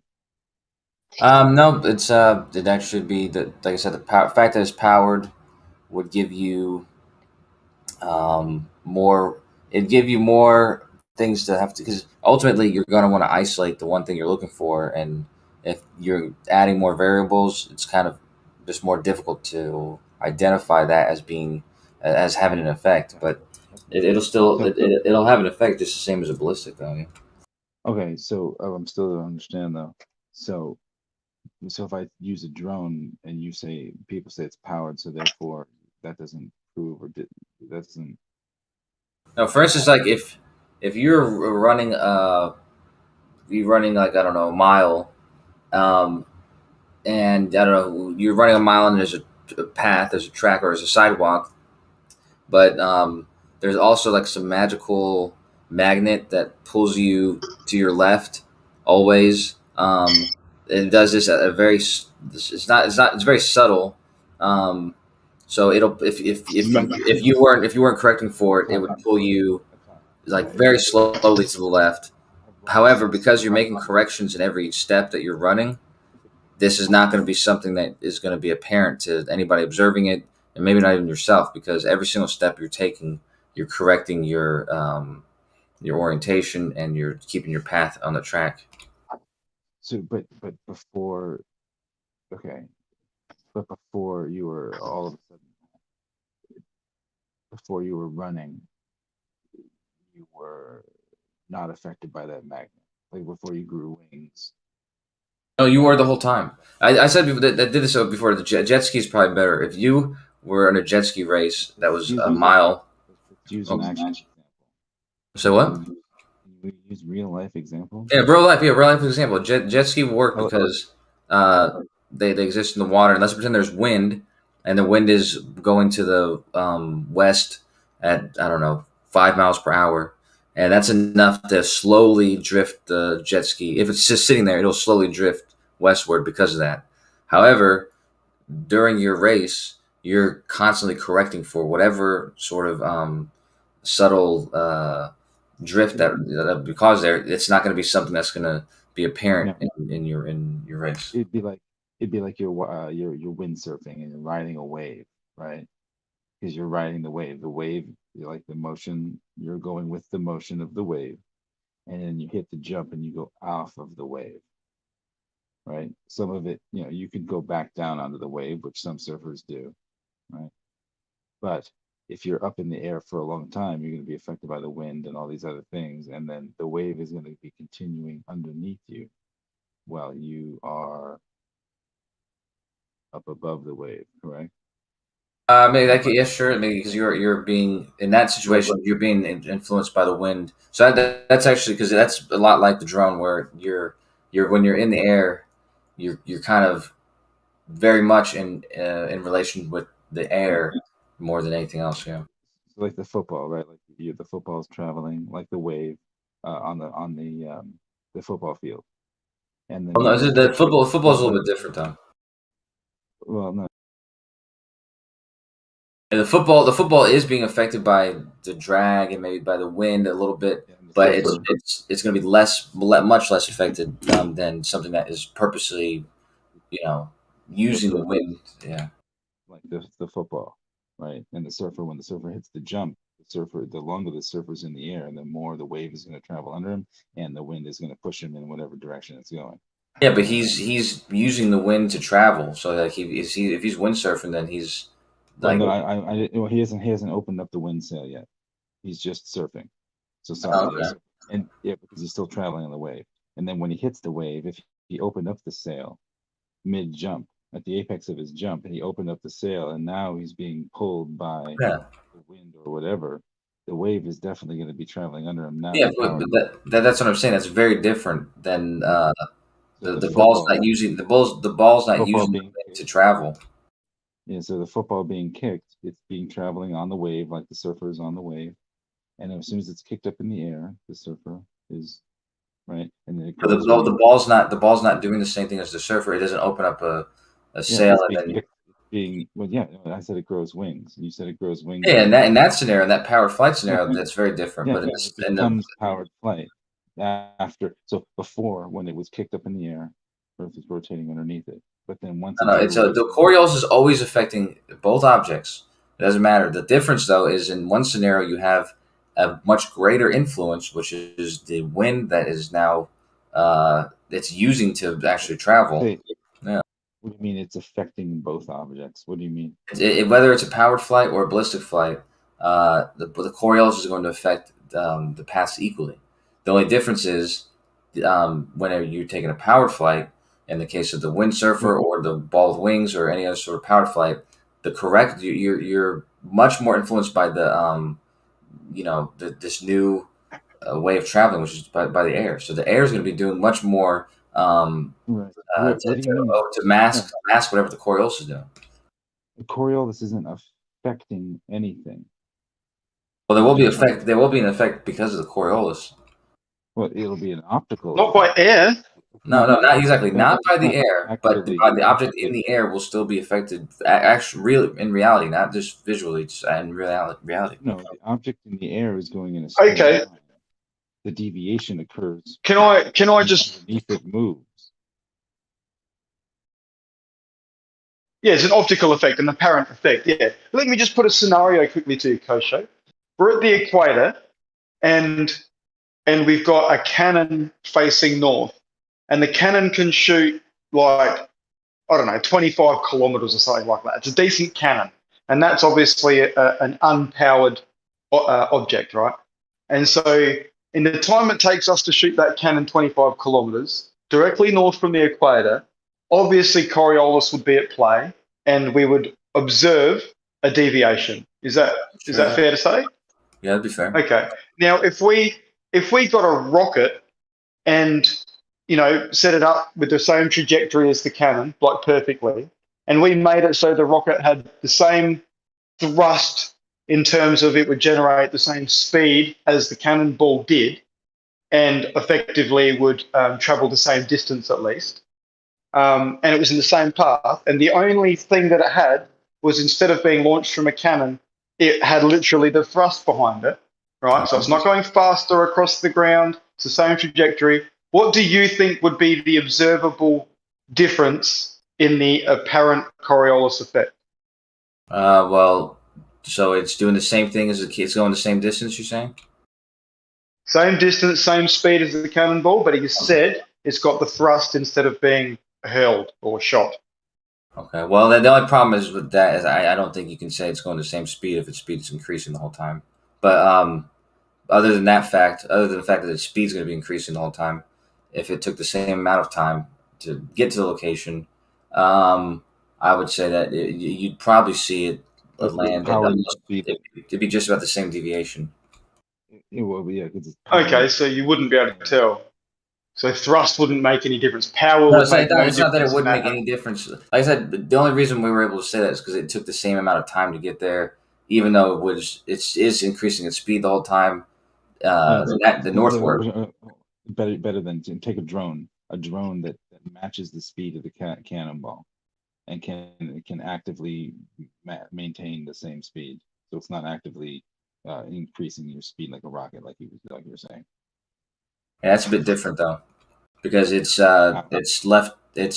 eastward speed, which before was primarily because of its initial eastward speed, is now going to be very much influenced by the fact that it's in the air, and whatever the air is doing with it, it's going to influence it more than the effect of Coriolis, and so it's going to be masked by the fact that it's in the air, being moved by the wind. I have no idea what you just said. You just made no sense what you just said. I mean, it's the same thing I told you about the windsurfer. It's going to be very much more of an influence on the object, the air is, the fact that it's moving through the air. Let's take the atmosphere out of it. Hold on. Let's remove the atmosphere completely. No, hold on, please, real quick. Because then I have to go for a second. But I don't understand. Earlier you said that a ball being kicked into the air is not powered and therefore shows Coriolis. But then if that ball were to grow with, let's say a drone being thrown up in the air would show Coriolis, but then all of a sudden that drone kicks on its engines and starts hovering, all of a sudden now the Earth is no longer moving underneath that. I said clearly to you just remember these words. Well, They're no, both. that's But you got to pay attention because you just well, no, repeated make sure what I that said to you you understand correctly. the question. They're both Can you make sure they're both being affected by Coriolis. The only difference is one is going to be much more apparent and easy to observe, and the other one is going to be masked by the other influences like the air. So I still don't understand because that doesn't make any sense. That would be that's the opposite of what would make sense. No, they're both Coriolis. Well, that's why I said take the air out of it. Yeah, go ahead, take the air out of it. But we can't. Take the air out of it and go back to the rocket with the thrust. Because at the end of the day, now you can't say, oh, we've got to worry about air. And you've just got two objects that are going through at the same speed over the same distance. One's thrust, one's not. And if you want Kosho, we can design it so that the initial bit of thrust puts it out at the same speed, and then it's designed to actually reduce the thrust as it goes to match a fucking ball. Because that would be possible to do. You can do that. Yeah, but I mean, the ball's only getting thrust one time, but that doesn't matter. If we'll simplify it by allowing for that, but as long as they end up there at the same time, because it's not going to be traveling the same speed as the ball, but it will get to there at the same time. I will say that whatever differences exist, whatever differences would be observed there, I think would be very little, and I think it'd be a fair estimate to say that they both be deviated by about the same amount, end up in about the same place. So thrust, because we pretty much eliminated things now, and we're down to thrust and not thrust. So thrust, it turns out, really doesn't have an effect.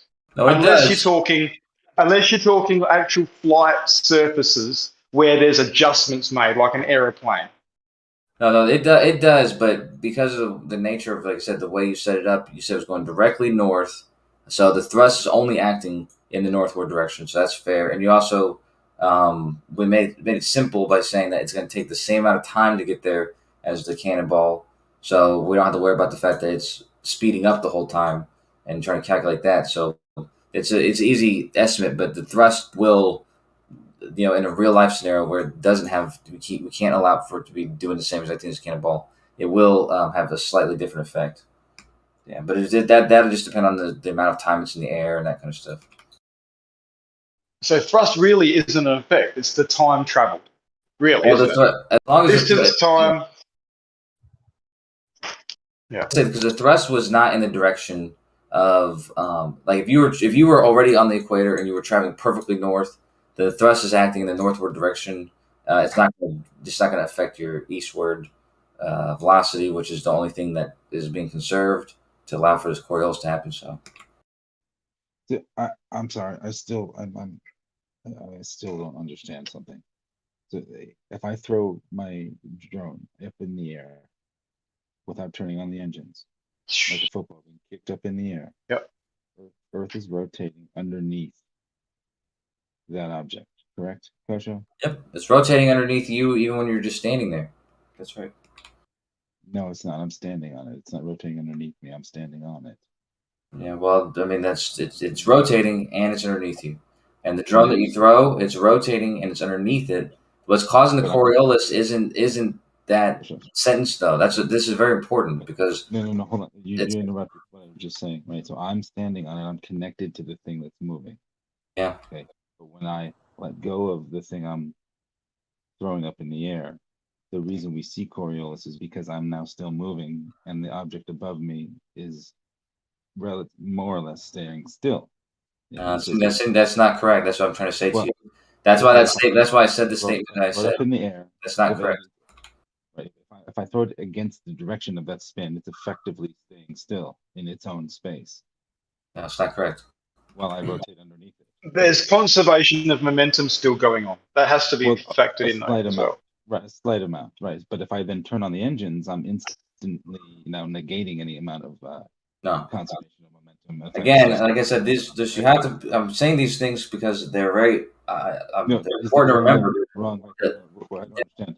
Engine doesn't make it. Is it possible for me to? Is it possible for me to negate the conservation of momentum?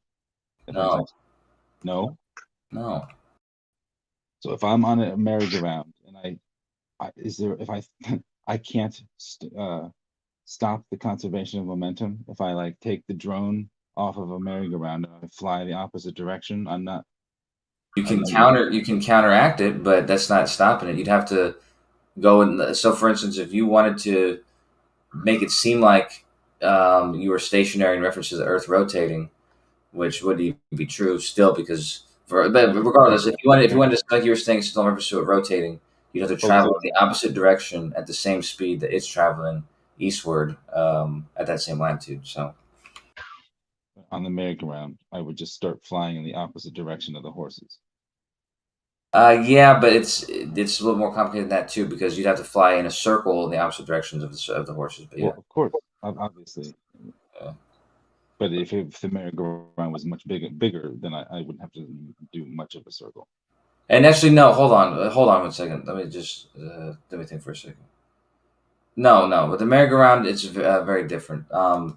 Because you're in the atmosphere, so the merry-go-round is not that analogous to what the Earth is doing. Like in a merry-go-round, the air on top of the merry-go-round is not moving with the merry-go-round, whereas on Earth, the air is moving with it. How do you know?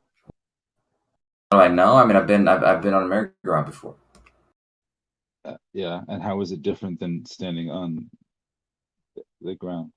Because the rotation of the Earth on the ground doesn't allow for the wind to be hitting me in the face because I'm on the Earth and the wind is stationary. Okay. But on a merry-go-round, that's what happens. All right. Have you ever been standing on the ground and it was windy? Yeah. Was it ever going in the opposite direction of the wind of what should be going in the direction of the Earth? Yeah, that's happened. Yeah. Not 1,000 miles per hour wind, but like 15 miles per hour. Where do we see 1,000-mile-an-hour wind? We don't. Oh. How do you know? I'm just curious. So, do you have any evidence to support your claim that the atmosphere is rotating with the Earth? Sure. Is there any evidence for that? Yeah. Well, the answers I just gave. Can you demonstrate? Just now. Can you demonstrate the gas? First, you got to prove that the Earth is spinning too. Well, yeah, that would be the part that was already established. So if that's established, then the evidence that the wind is the Earth, that the air is moving with the Earth, is the fact that you don't experience 1,000-mile-per-hour winds. How was it established that it's moving? The Earth, I mean? By with the Coriolis that we're talking about right now, these are sort of tests you would do.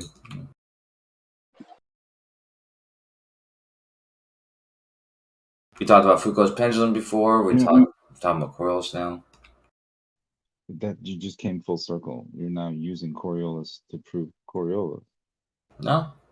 He's asking about how do we know that the wind's moving with the Earth. And I said because the Earth's moving. And how do you know the Earth's moving? And I said because you're doing tests where you're seeing if Coriolis is observed. That Coriolis that's being observed is evidence of the Earth's rotating. And you say we don't see 1,000-mile-an-hour wind.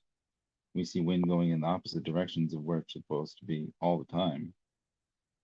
It goes in all directions, based on the weather and stuff like that. But those speeds are not anything close to the Earth rotation. It's like plus 15, minus 15, plus 60 at tornadoes or storms or something like that. Where is Coriolis observed in nature? Well, a hurricane, for example. Well, hold on. How is that demonstrating Coriolis? The wind spinning in a circle. How is that demonstrating Coriolis? Well, the wind doesn't ordinarily do that. It usually goes in one direction. So wind goes in all directions. Just a moment. Yeah, it goes in all. It's capable of going in all directions. However, whenever it's windy, it's not going in all directions. I don't know if you noticed that, but it's usually going in one direction. It's capable of going in any direction now. Okay, but we know that tornadoes and hurricanes happen. We do know that wind does spin in circles like that. We see the tornado and the hurricanes. So how is that a demonstration of Coriolis? That's just wind spinning in a circle. Why is it spinning in a circle? Hurricanes going in a straight line? Because it's hot and cold. Hurricanes are going in a straight line all the time? No. They rotate. That's the evidence of Coriolis. Oh, but like a sniper bullet is going in a straight line and Earth is rotating underneath it. That's what's Coriolis. So a hurricane is No. going in a straight line and Earth's rotating underneath a hurricane? Oh, see. This is what I'm saying. The language that you're using, I'm purposely trying to correct it because it's not at all. It's not correct to say that. It's not going in a straight. It's not going in a straight line. You can see that it's Snipers rotating. aren't utilizing Coriolis then. That's how it's No, not. the sniper bullet is not going in a straight line. It's going in a curved path, and the curved path is due to the Coriolis. When is that observed? When the snipers have taken the longest distance shots they've ever successfully. Artillery also. They don't. Yes. No, snipers don't. Naval artillery. The longest distance snipers I've ever known, they've all claimed that they use Coriolis. What's his name earlier? Doofus. He used to when he was in the military. He says he used to actually do that. He used to have to map out the trajectory for the people who shot the artillery. He said that he had to apply Coriolis.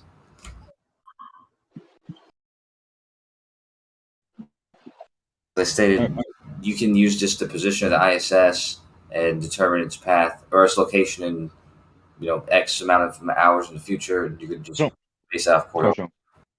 Kojo, you're saying, okay, a bullet is actually going in a curved path, and that's what shows Coriolis, right? Yep, that's what Coriolis is the deviation yes or no. from a rotating frame. So from the rotating frame, you'll see it go in a curved path. Okay. No. I just asked a bullet going in. No, but I had to correct you because, like I said, the language you're using is making it so that in the future you're gonna ask me another question that they're not going to be true. So I'm trying to correct it before it gets there. Wait, so confirm what you just said. You said earlier that when I said a bullet is going in a straight line and Earth is rotating underneath it, appearing the bullet. I said no. The bullet's going in a straight line, and you said that's wrong. Yes, I said that's incorrect. The bullet is taking a curved path. That's what you said. The bullet is taking a curved path because of the Earth rotating it, because you're viewing it from No, a rotating frame. appears. No, You're viewing it from a rotating frame. The path is taken is curved. You are saying that wrong, Coach. No, it's not. It's actually not wrong. From your frame, it's taking a curved path.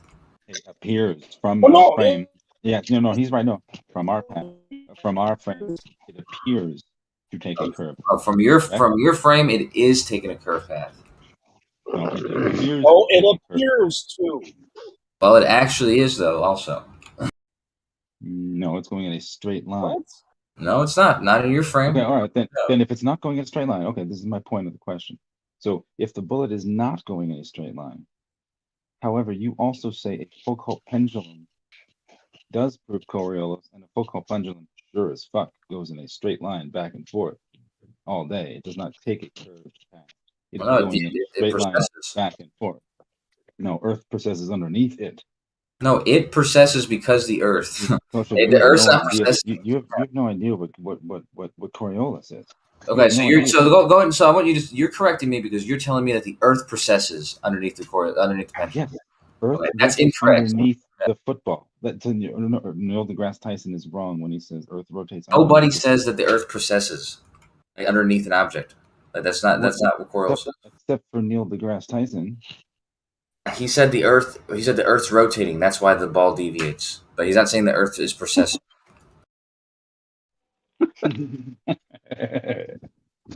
Oh, sorry. Oh my God, bro. Oh my God. It's really clear. Like the Coriolis is simply the observation from your frame, the deviation that's going to be observed from your frame, due to you being on a rotating frame. So that's Coriolis. It doesn't matter. It doesn't matter what aspect. Yes, it appears to be deviating. Appears to be deviating only from your frame, even though it's actually. That's incorrect. It's not actually doing anything. What it's actually doing is what you're actually observing. Yeah. I mean, there's really no point in beating this. Because you have to understand how motion is even described, and there's no actual motion. There's no actual path that the ball's taking or the bullet's actually taking. The actual thing it's doing is what it's doing from your frame of reference. So there's no actual frame and then your frame. Yes, you're absolutely right. Yeah. And have you ever witnessed this or been able to verify this, Kosho? Yes. Yeah. How? Okay. So what's the Kosho, effect? Hold on. So hold I've on, real heard- quick. What's the effect then? If the actual bullet is curving and it appears to be curving, where's the actual Coriolis effect? That is the effect. The effect is that this pseudo force will be experienced from your frame. This force will exist in your frame. This will actually happen in your frame. Good luck with them. Go for it then. Sorry, go ahead. Okay, Kosho, what do you do with the fact that I've heard many testimonials from snipers and really, really good snipers who claim that they never, ever take Coriolis into account. What do you do with that? Most What about the snipers don't. testimonials of the snipers that do take it into account? Yeah, most snipers don't have to. What you just said like 5 minutes ago that they do. I said most snipers have to. Is that what I said, or did I specifically say that the snipers that have shot in the longest distance shots successfully said that they had to use had to take into fact Coriolis? Testimonials. And how do I've they heard verify guys that? who do that say they never take it into account. So that's fine. They don't have to. White, The how longest is this distance guy? shots that were successfully fired did have to. White, how is this other guy verified his testimonials from these snipers? Oh, excuse me. Sorry. Come again. I was asking, how is this other guy verified his testimonials from his snipers? I don't know, mate. You got no idea. I've heard testimonies from so many snipers, and not one of them claimed that they had to use or take Coriolis into account. Not a single one. This is at this point a waste of time. If Kosho doesn't know what Coriolis the effect is, then Really? So when I stated it just now, you said I was incorrect. So go ahead, just give me the correct one. Because what I stated was the deviation that's observed from the path of an object that's moving in reference to a rotating frame as viewed from that rotating frame. And you're saying that that's an incorrect. This is incorrect definition. Is that deviation apparent or actual? The deviation is actual. The path it's taking is the actual path it's taking from that frame. You've got to be more specific. So, Kosho, in 3D space, what path is the object taking? That's not more specific. No, it is, because it's irrelevant of reference frame, isn't it? No, it's not relevant for reference frame. I think what you mean to ask is in the inertial reference frame, what's the path it's taking? Because it's in 3D space in both cases. No. So there's no point in saying that. No, okay. So what, you're telling me there's an actual non-linear path somewhere there? No, it's an actual path in either case. It just depends on what frame you're describing it from. From the inertial frame, its actual path is different from its actual path in the rotating frame. Can you describe it in the inertial frame? What's the path in the inertial frame? Can you describe it? Like a bullet or something like that? I got here. I'll show you this example. Right? Just quickly. Just describe the path. To answer your question. Yes, in an inertial path, the inertial path of an object, like a bullet or something like that, you could say in the inertial frame, like the sun's reference frame or something, you could say it was moving in a straight path, but that still wouldn't be correct. But let's just, for simplicity, let's just say that. No, for simplicity, right? But so now, how could it be doing two things? So if it can be both linear, like an actual linear path or straight, but then an actual curved one, how can both be actually happening? The bullet can't. It's only one bullet. The same reason why you can throw a baseball, and if you measure the speed from on a moving ship versus being on the shore versus being, I don't know, in an airplane measuring the speed for some freaking reason, you're going to get 3 different speeds. And from your reference frame, they'd all be correct. Yeah, but there's only one actual speed. There's not. I can name 500 more frames. Yeah. The other speeds are just from perspective, from your perspective, okay? But there's actually only one actual speed. What's the actual speed? What is that actual speed?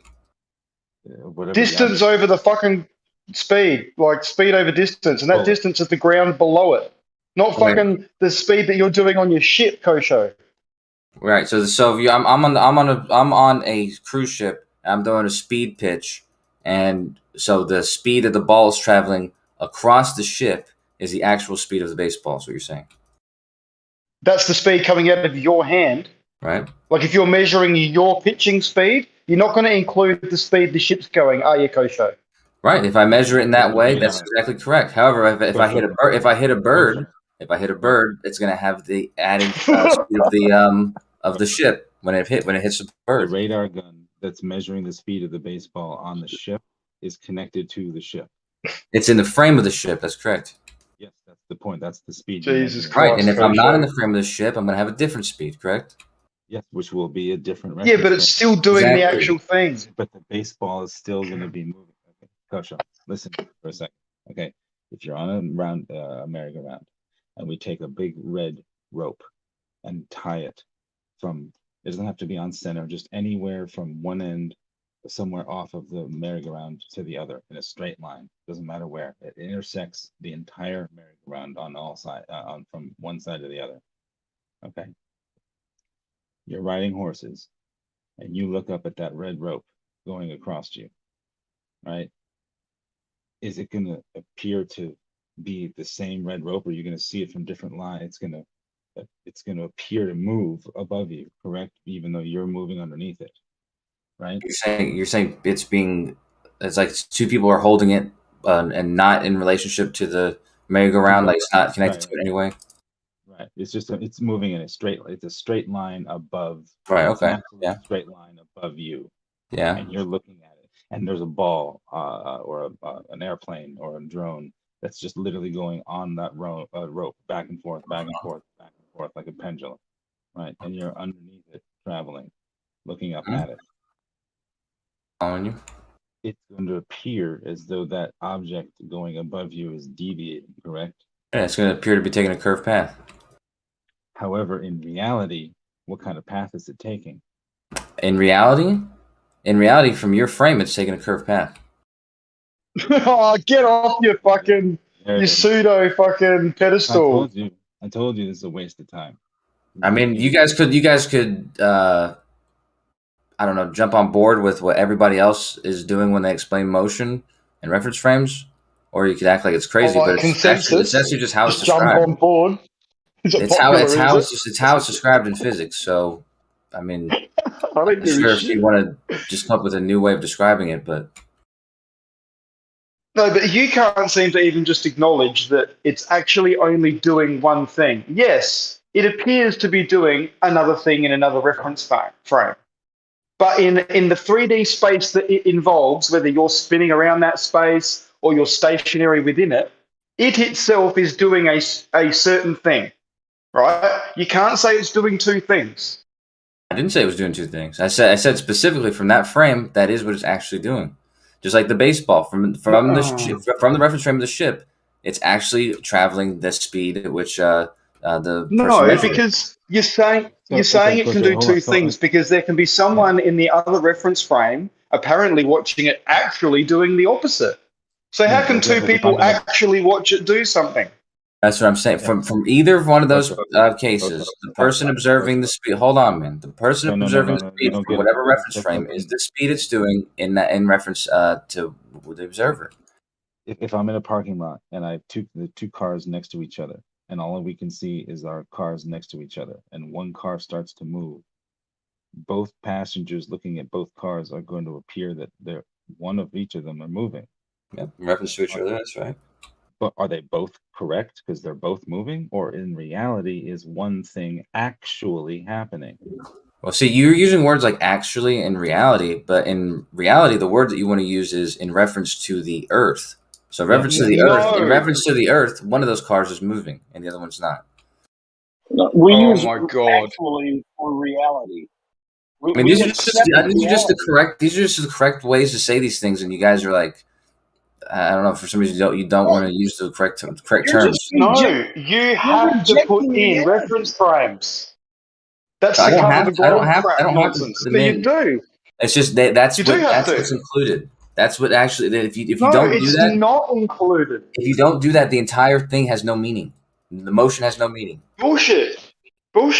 You can say one car was actually moving and the other one wasn't. You can explain the whole thing to someone without saying anything about a reference frame. Is that right? So in the case of the Earth rotating, let's imagine that it is rotating. It's really not, right? It's not rotating around the sun. Let's pretend that it is rotating around the sun, right? And again, somebody asked you the speed of the baseball, and you told them, because you're certain and you're very confident that it's actually going at this speed of 100 miles per hour is across the ship. It's actually going 100 miles per hour. You don't say across the ship. But it's not the actual speed, because you could be describing its speed from off the ship, from an airplane, from off the Earth, from outside the galaxy, right? You have to actually define the reference frame. You have to define the reference frame that it's traveling in order to describe its path or its speed or anything about its motion. That's just the way motion is described. No, because what's detecting the speed, velocity and then because you take a radar gun from a different spot. You guys are talking at the same time. Doesn't change. However, if you do take that from a different spot, like a cop, if he takes it while he's driving, he has to make corrections because the speed he's going to clock you at is going to be the difference between his speed and your speed. So he has to actually make corrections for that. And but the speed is still the same. You're not saying that velocity is relative to something. Surely not. No, we're not. Yes, absolutely it is, buddy. Of course, this was the one. This is the first. Distance over time is speed. If you want velocity, it's got a fucking direction. It's still distance. So you've got distance. So a baseball is by its nature already in a reference frame, and that is with which you would talk about it. That's just how it is. It's not dependent, like or required that there's a spinning ball or any of the other fucking no. So no, if I toss a packet of nuts to you on a plane, yeah, and we're flying along, yeah, what and I just toss that to you at say 5 miles an hour, 10 miles an hour. How are we detecting that? Yeah, I'm just doing it colloquially. I'm not trying to pitch a packet of, I'm not trying to pitch a packet of nuts to you like a baseball. So I can say, well, okay, we're going to use a baseball player. He's been measured to be able to throw a packet of nuts at 25 miles an hour on a radar, and he's going to pitch that packet of nuts to you. Okay, we'll do it that way then. Let's be pedantic. Right. Then 25 then. Yeah, but how fast is that plane moving? Who cares? You asked how quick it was coming at me. No, I asked how fast it was moving. I never said anything about you. Well, how are we detecting it then? Oh, yeah. Am I holding a radar gun or? Okay. So let's do this. So relative to you, yeah, it's going at about 25 miles an hour. But what about someone who's sitting on the ground? Who cares? Then you've got to start factoring in other things you don't know. This is the so you're like saying that there's a concept of the fact that for someone on the ground, that packet of nuts being thrown, you would admit, is moving at more than 25 miles an hour.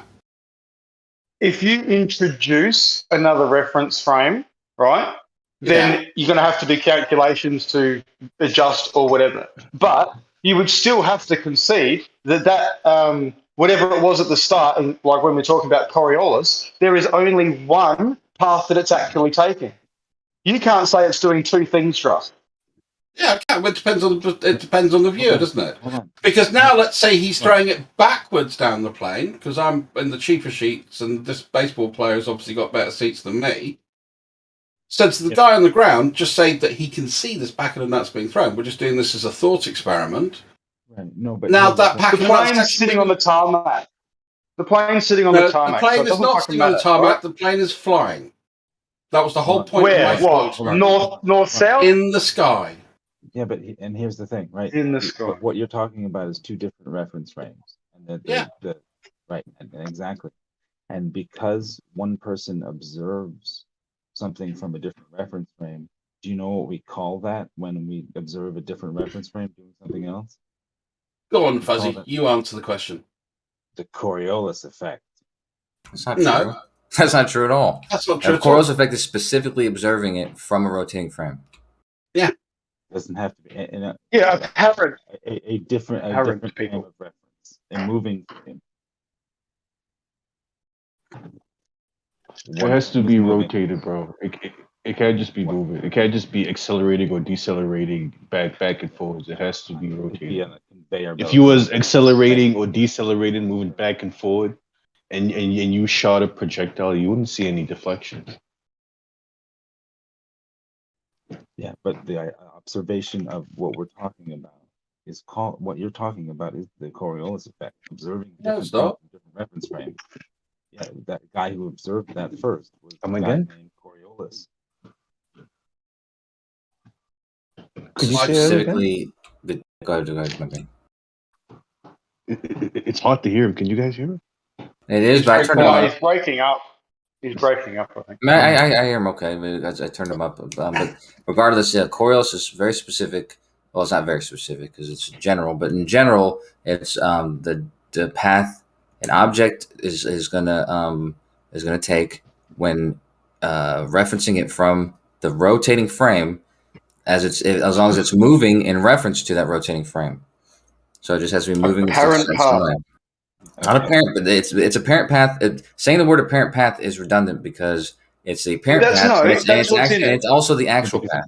But that's the thing. You have to say apparent because we from the reference frame of our observation see that it is apparently moving, and that's why we call it the effect, the Coriolis effect, because in the other reference frame, it's going in a straight line. And it's from that frame, it's curving for us, it's going in a straight line for its own path. As I told Jeremy with the merry-go-round, that apparent deviation that we see from our observation is called the Coriolis effect. Yeah. And it's an actual real path. So, for instance, on the merry-go-round, if you threw a football across the merry-go-round, the people on the merry-go-round would appear to see the football taking a curved path. If that football had paint on it, Why did you just say if that football had paint on it and it was dripping paint, the paint drops would land on the merry-go-round in a curved path, not an apparent curved path, but an actual curved path. It has actual consequences because it's the actual. Okay. So what's actually happening? Is the ball bending or is the thing moving underneath it? What's actually happening, Kosho? What's actually happening is from that frame, the ball's path is curved. Oh, fuck. No, what's actually happening is the ball is going in a straight path and the merry-go-round spinning underneath of it. But the ball is actually taking a straight path in reality. There is no there is no preferred reference frame. This is the thing you guys are missing. There's no absolute reference frame where that's what is happening and everywhere else. Do you understand when you say that? You are rejecting reality? No, I'm not. I'm actually just understanding how it's described. Yeah. You're rejecting that things actually happen. I haven't rejected that. I told you that it's actually happening in both cases. So it's actually happening regardless of the frame you guys. Yeah, see, it's Bob, you guys rejecting reality because you guys are saying it only happens in one of them. Kosho is saying both of them are real, you know? And, no. One is apparent. No, it's real. The example Kosho gave of paint dripping off of the ball. If you had to look at the path that paint takes on the merry-go-round, you'll see that path isn't straight. It's curved from the paint drops. Also, if someone on the merry-go-round hang on, if you stop that ball midway in its flight and someone on the merry-go-round had to point at that ball, they wouldn't point straight ahead of them. They would point to their left or to their right, which shows the ball is actually not straight in front of them. Right. Guys. How's it apparent if I'm literally pointing at it to my left? It's apparent because we at the future path. No. The people who are what at the path of the. That's why they are, from their observation, are calling it the Coriolis effect because it's an effect to them, to that reference frame.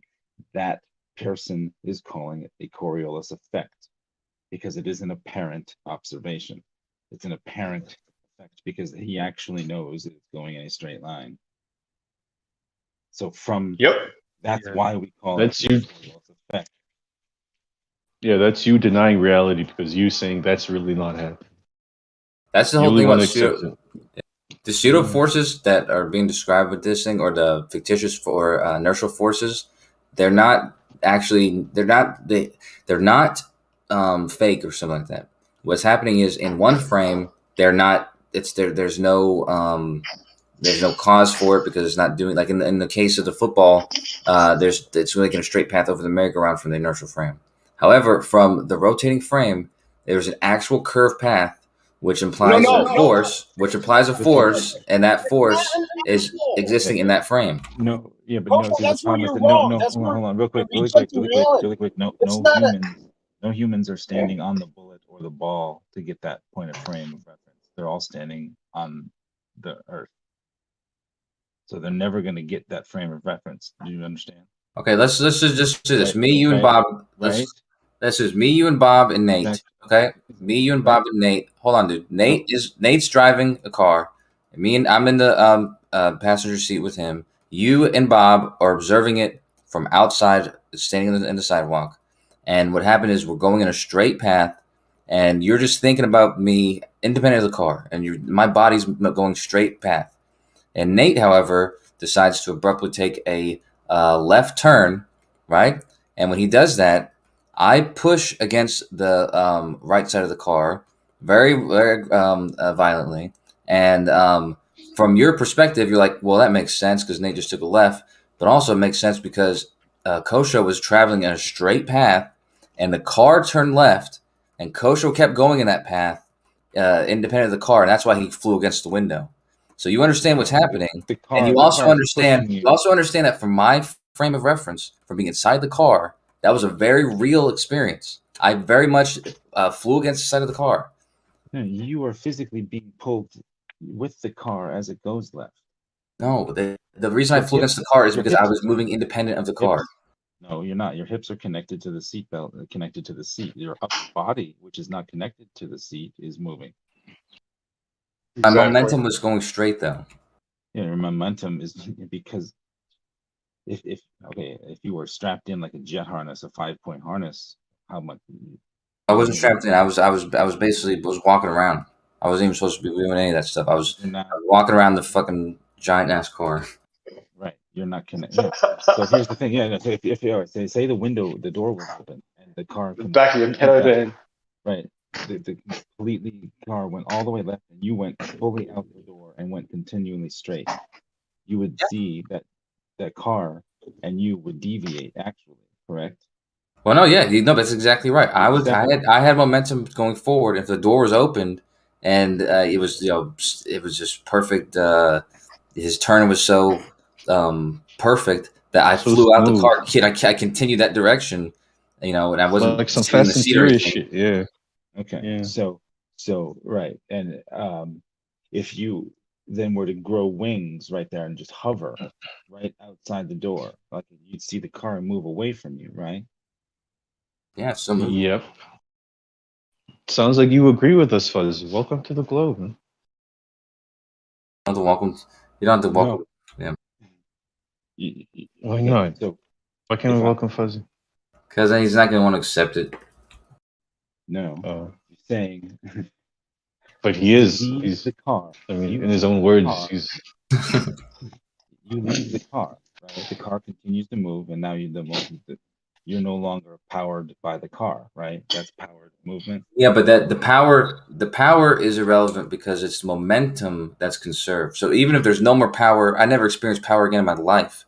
The momentum I had when I was in the car with him, though, it still exists in me. There's no new power, but that momentum doesn't go that doesn't change until something changes it. And the only thing in my example that changed it was the window that got in the way of me. Yeah. You could negate that momentum you had, right, by moving in a different direction or getting in another car or moving in a different direction. I mean, I'd have to stop first, though, right? Like, if I flew out of the car because he took the left turn like that, I would, have to hit the ground at a very fast speed and do all that kind of stuff. So. Yeah, but once that momentum is gone, you're no longer bound by that momentum, and you're free to move up. That's right. Yeah. But there's a very violent thing that has to happen for that for it to be gone. Yeah. So when if I'm on an merry-go-round, I launch a drone up in the air. It's violent when it comes off. It's just like woo, woo, woo, woo, woo, woo, because it has the momentum of the going one direction, and now it's trying to keep up in the air, and you're trying to get it up in the air. But then once it's hovering, once it's all like stabilized, it's good to go. And okay, now it's no longer hovering. Now it's no longer moving with that momentum of the merry-go-round. It's now just hovering above it, right? Yeah, that's right. But that's not in any way analogous to what's happening on Earth. While the merry-go-round continues to rotate underneath it, right? Yeah, but this isn't analogous to Earth anymore. I told you this earlier. I said it's not. That's why it's a bad analogy with the merry-go-round, because in the case of merry-go-round, the air is independent of the merry-go-round. So when you put a drone up in the air, and you settle it, it's not the spinning of the merry-go-round is. What about a football? What about a football then? What if I kick a football up? What do you mean? You kick it off the merry-go-round, then you kick it. I don't know. Yeah, I kick it up in the air.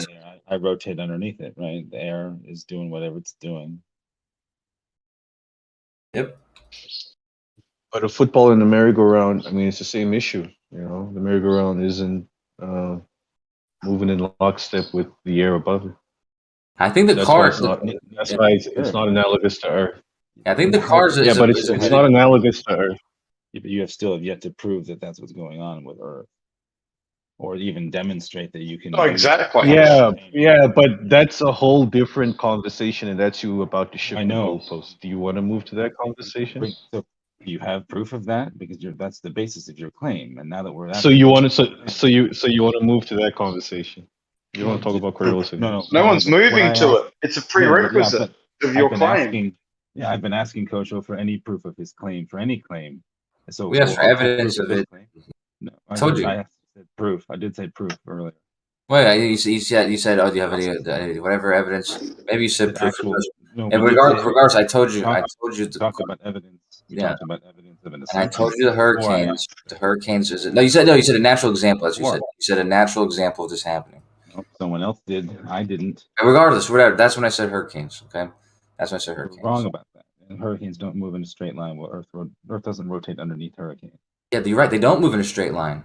And that was what I said when you said it last time. I said, you're right. They don't move in a straight line. And this is evidence of the Coriolis, the fact that they're not moving in straight lines. No, because the Coriolis would suggest that we see them spinning around like we do, but in reality, on the Earth, they're going straight. But see, this is the problem, is that you guys haven't evolved your language, even though I've persistently told you that there's not the correct way to say it. You don't say, in reality, this is happening, but on Earth, this is this. Okay, but then satellite footage shows us them curling around. So what are they doing, Kosho? Are they actually curling, or are they going straight? No, from our frame, they're actually rotating, and then because they're doing it for so long, even from the inertial frame, you can see them rotating. Right, Kosho. When in human history, when in the history of human beings, has anyone in their human reality ever witnessed the frame of reference from a bullet being fired out of a gun, or a football being kicked up in the air? When have they witnessed it from the inertial frame? Is that what you're asking? From the bullet, like you're saying. When have we ever witnessed that in reality? No, you're asking me is what you're asking me. When has somebody witnessed these things moving in the inertial frame, like independent of the Earth? You said all these frames. There's an infinite frames of reference, right? But as humans, our reality, our perception can never be the frame of reference as a bullet being fired from a gun. So our frame of reference is going to always be with the Earth, as long as we're not astronauts and we're not leaving the Earth or whatever. Our frame is with the Earth. That's true. Hang on, we can be on airplanes.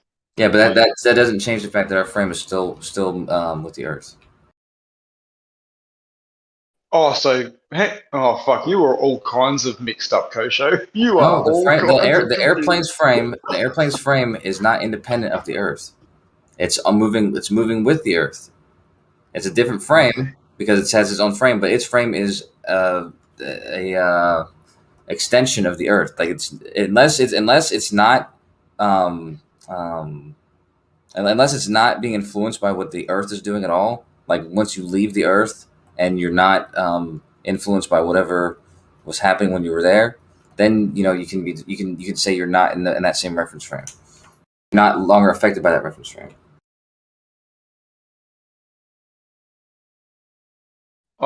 Yep, I'll just repeat what I said, but I don't need to.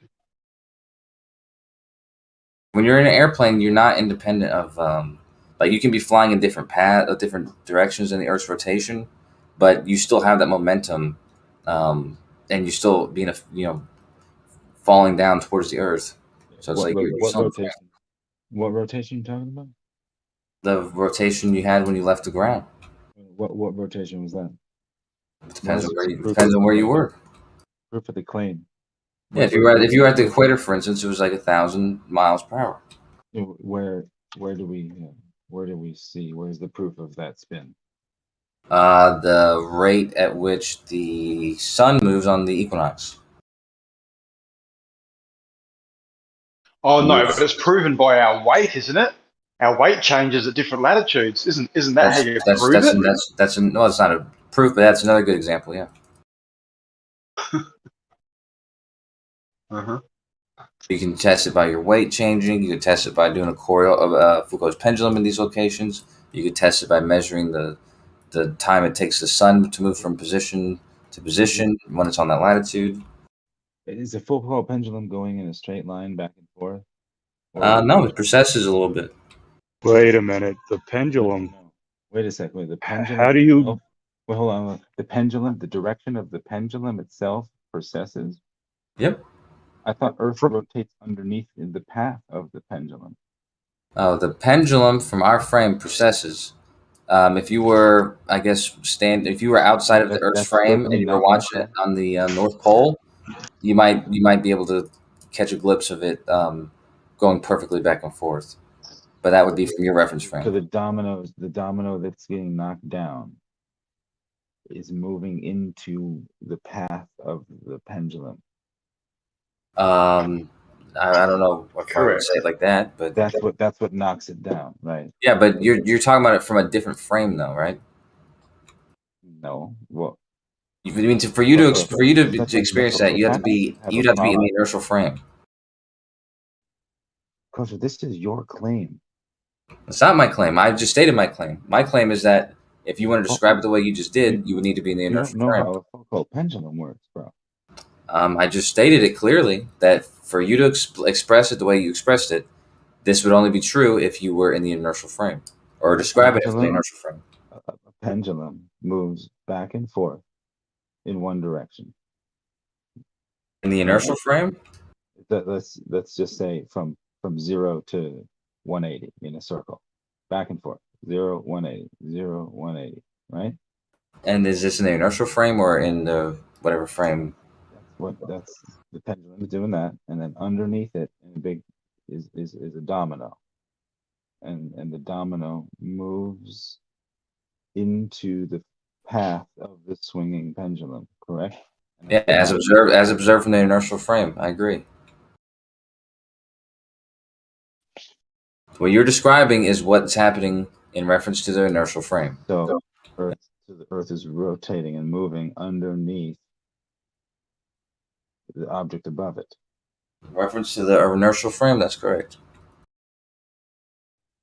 So a pendulum or a football or a drone or a cannonball or something is free to move above the Earth that's rotating underneath it.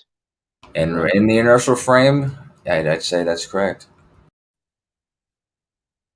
Where's the humans? Which frame are the humans in? Well, more often than not, the human's going to be in the rotating frame.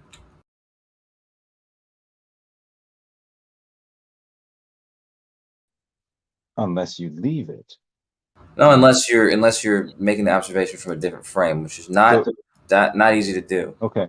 So all right. So if I'm an ant, right, and I'm on the domino, and as the pendulum comes towards the domino to knock it down, I'm no longer moving underneath the with the domino. I jump onto the pendulum, and I'm now swinging back and forth in a certain direction, back and forth. And all of a sudden now I see the dominoes moving underneath me into my path. Correct? You're basically describing first being in the rotating frame, and then you're describing being in the pendulum's reference frame, the weight's reference frame. So, but we have to focus on one reference frame as the observer. Yeah, not if you're an ant doing what you're describing.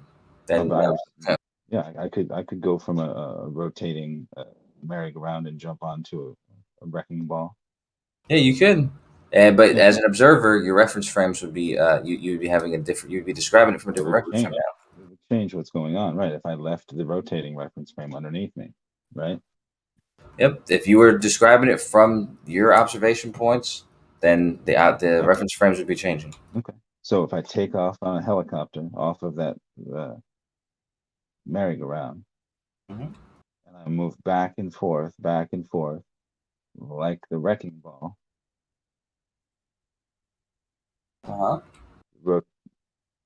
Earth would rotate underneath me as I was in the helicopter. No, it wouldn't be doing the same thing as a wrecking ball. But as I stated before, it's rotating underneath you, regardless of what you're doing.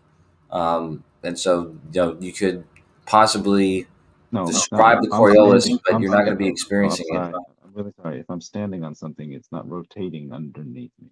I'm standing on it. Yeah, it's rotating underneath you the same way it'd be rotating underneath you if you were if you were on the wrecking ball. The only difference is there's going to be deviation. I am rotating with it would be the correct way of saying that. No, well, yeah, you could say that too. But if you're going to say that, if you're going to say that the Earth's rotating beneath the wrecking ball as it's swinging, then it's just as fair to say that it's rotating beneath a person standing there. When you're describing Coriolis, what you're describing is something moving in reference to the rotating frame. So because the pendulum is swinging, or the wrecking ball or whatever, it's moving in reference to the rotating frame. And you're going to experience Coriolis for this reason.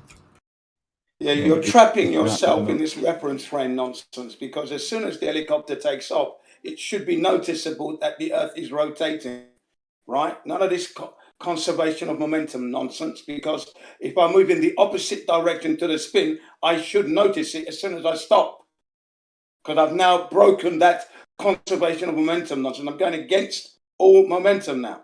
So you're moving opposite direction. Noticeable. So subtract that number from the rotation. So you were moving 1,000 miles per hour to start with, and then you got in a helicopter, and you went the opposite direction. How fast? I don't know, 50 miles per hour, should be whatever it is. Double quick. You can subtract that from the 1,000 miles per hour now. Yes, you can do the maths, but then let's do the practical, actual reality. We have a car. My son's little drone helicopter is on my car, moving at 1 mile per hour. 1 mile per hour. He takes off. The car disappears, but the helicopter stands in one place. Where's the conservation of momentum there, sir? Well, the air wasn't moving with the car or the drone, so the air was stationary. There's no such thing as air moving with. That's something you have to prove. It's a theory that hasn't been proven, which is why we're questioning it. Okay, so we say again, we have a car doing 10 miles an hour, and my son's drone helicopter is on this car. He then takes off. The car disappears, but the helicopter's staying in one place. Again, how fast was the air moving in reference to the drone? Doesn't really, like I said, it doesn't. It actually kind of does matter. No bearing. Yeah, if the car's moving at a speed different to the air moving, then that speed is going to. When you it said has no bearing on the actual helicopter itself, because it was moving with the car, right? It actually absolutely momentum, does. You said. It does. If the air is independent from the car, then it does matter again. Moving along, he takes off. The car carries on. The helicopter stays in one place. Yeah, I know. I understood, Jin. I heard you the first time. I'm trying to tell you that if the air is moving different. Hang on. You may have heard me, but you're willfully disregarding and ignoring the fact and the point that I've proven. I'm not ignoring it, Jin. I'm trying to respond to it. the same thing would happen. Okay, respond. Yeah, Jen. The difference is in the scenario you're describing, there's the car that's moving, eventually moving some speed. There's the drone, which was when the car was stationary, it was stationary, and then there's the air, which is also stationary. When the car moves its speed, the drone goes up in the air, and the car moves its speed. The drone is now moving the same speed as the air, unless it's changing its speed. But it's not. Neither of them are moving the same speed as the car. So the car is moving independent from both of them. That's wrong. That is wrong because the drone is moving against the wind, against the air. It's not moving with the air. It's moving against it. The air is having a negative effect on that helicopter drone. Okay, because it's being forced through. But then as soon as it lifts off the roof of the car carries on. The helicopter's staying in one place. Right, because it's moving at the speed of the air, which it was stationary. The plane is stationary. No, that's rubbish. Rubbish, man. Don't be silly. That's what I mean. You don't understand anything. You're willfully lying now, sir. So you're expecting. So you're expecting that if my analogy, if your analogy is correct, then when the car takes off, the air around the car is attached to the car for some reason, and the drone. I don't believe in any of that nonsense. Well, that's what I'm saying, Jen. That's why that wouldn't happen. I'm sorry, you got it wrong. Air sticking to the surfaces without a container. Well, we have evidence that the air is not moving 1,000 miles per hour, so that alone tells you that it's moving with the Earth. The Earth isn't moving 1,000 miles an hour, by the way. That hasn't been proven yet. So don't speak as if it's a confirmed fact.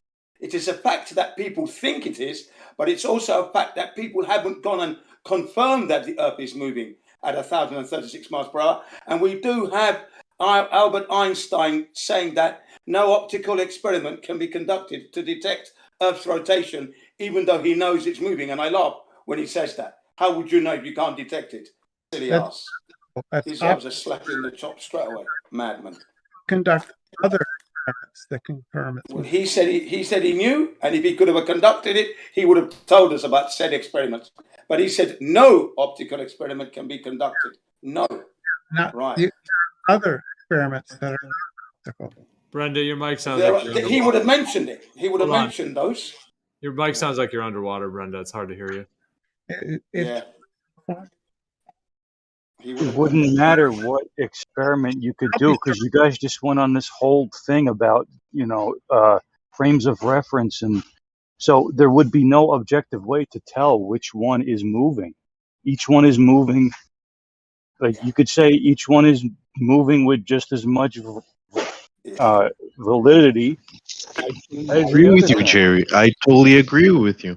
You are 100% correct. Optically, using our eyes, there's no way to tell which one is moving. It's the same with I'm not done talking, Jim. It's the same with the sun and the earth. Optically, looking at them, it's hard to say which one is moving. That's why Einstein was very specific in saying there's no optical experiment by looking, but there are other experiments we can do that don't involve needing to look at the sun, such as Foucault's pendulum. Things like that. No, because when the pendulum moves, you've still got to use your eyeballs to look at it. You've got to use your eyes to look at it. I can't hear a word Jerry is saying, Jin. Come on, man. That is so unfair. Please, Jin, grow up. Grow up, man. Jerry, go ahead. No, there's no objective way to tell whether the space that the pendulum is in is rotating or Earth. You can only model it. And I agree, it's a useful model, but it doesn't mean that it's actually the Earth that's moving. Right, I'll respond to you, but Jin, go ahead, man. No, go, respond. Okay, yeah, so Jerry, I just have a question. Are you saying this in response to what Einstein said? That because of what he said about experiments, there's no now you're trying to say there's no objective way to do it, even using a pendulum. Right. There's no way to tell, and I know that flat Earth. That the flat Earth thing is that it's stationary. My position is there's no way to tell. Okay, if that is your your position, then I understand. But that isn't what Einstein's saying, though. But if you are saying that is your position, that you feel there's no way to tell, using experimentation, if Earth is moving or standing still, that's fine. How is it different from what Einstein said? Because Einstein said there's no way to do it optically. He was very specific. He didn't say there's no way at all. He said there's no way using optics. There's no way looking. He's even more specific than that. Yeah. What's the dependent variable for an experiment that does prove it? Yeah, so he was talking about it in reference to the fact that the Milsom-Morley thing had failed. And he was actually responding specifically to a question about that sort of test. Yeah, that test revealed that Earth wasn't moving, though. That's what the test revealed. And as Einstein said, he doesn't think that kind of test is going to show you that. He was wrong, though. This is the man that did away with the ether to explain his gravity thing. He just removed ether just like that, I mean, come on. Can't take Einstein seriously. And anyway, the other thing is, if the Earth is indeed spinning, if it is spinning eastwards, anti-clockwise, and I'm flying westward, clockwise, my destination would come to me very quickly. Of course it would. Do you see what I mean? So that's how you're going to notice. You're going to notice it easily. Easily you're going to notice. Experience that because the Earth isn't moving. Quite obvious. That it's not doing what you should be doing if it was a globe moving. Yeah, you didn't come through there. You were very, very low there, whatever you said. It was hard to hear. Yeah, it wasn't audible.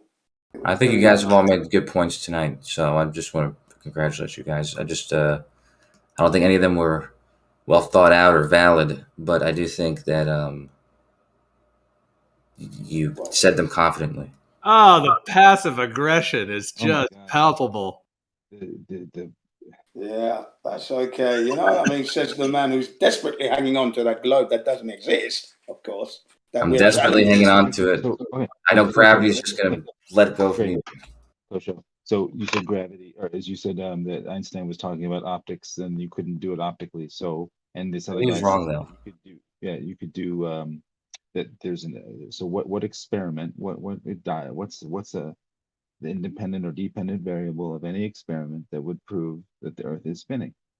Well, because he was wrong in that case, but how was it proven? That's what we're asking.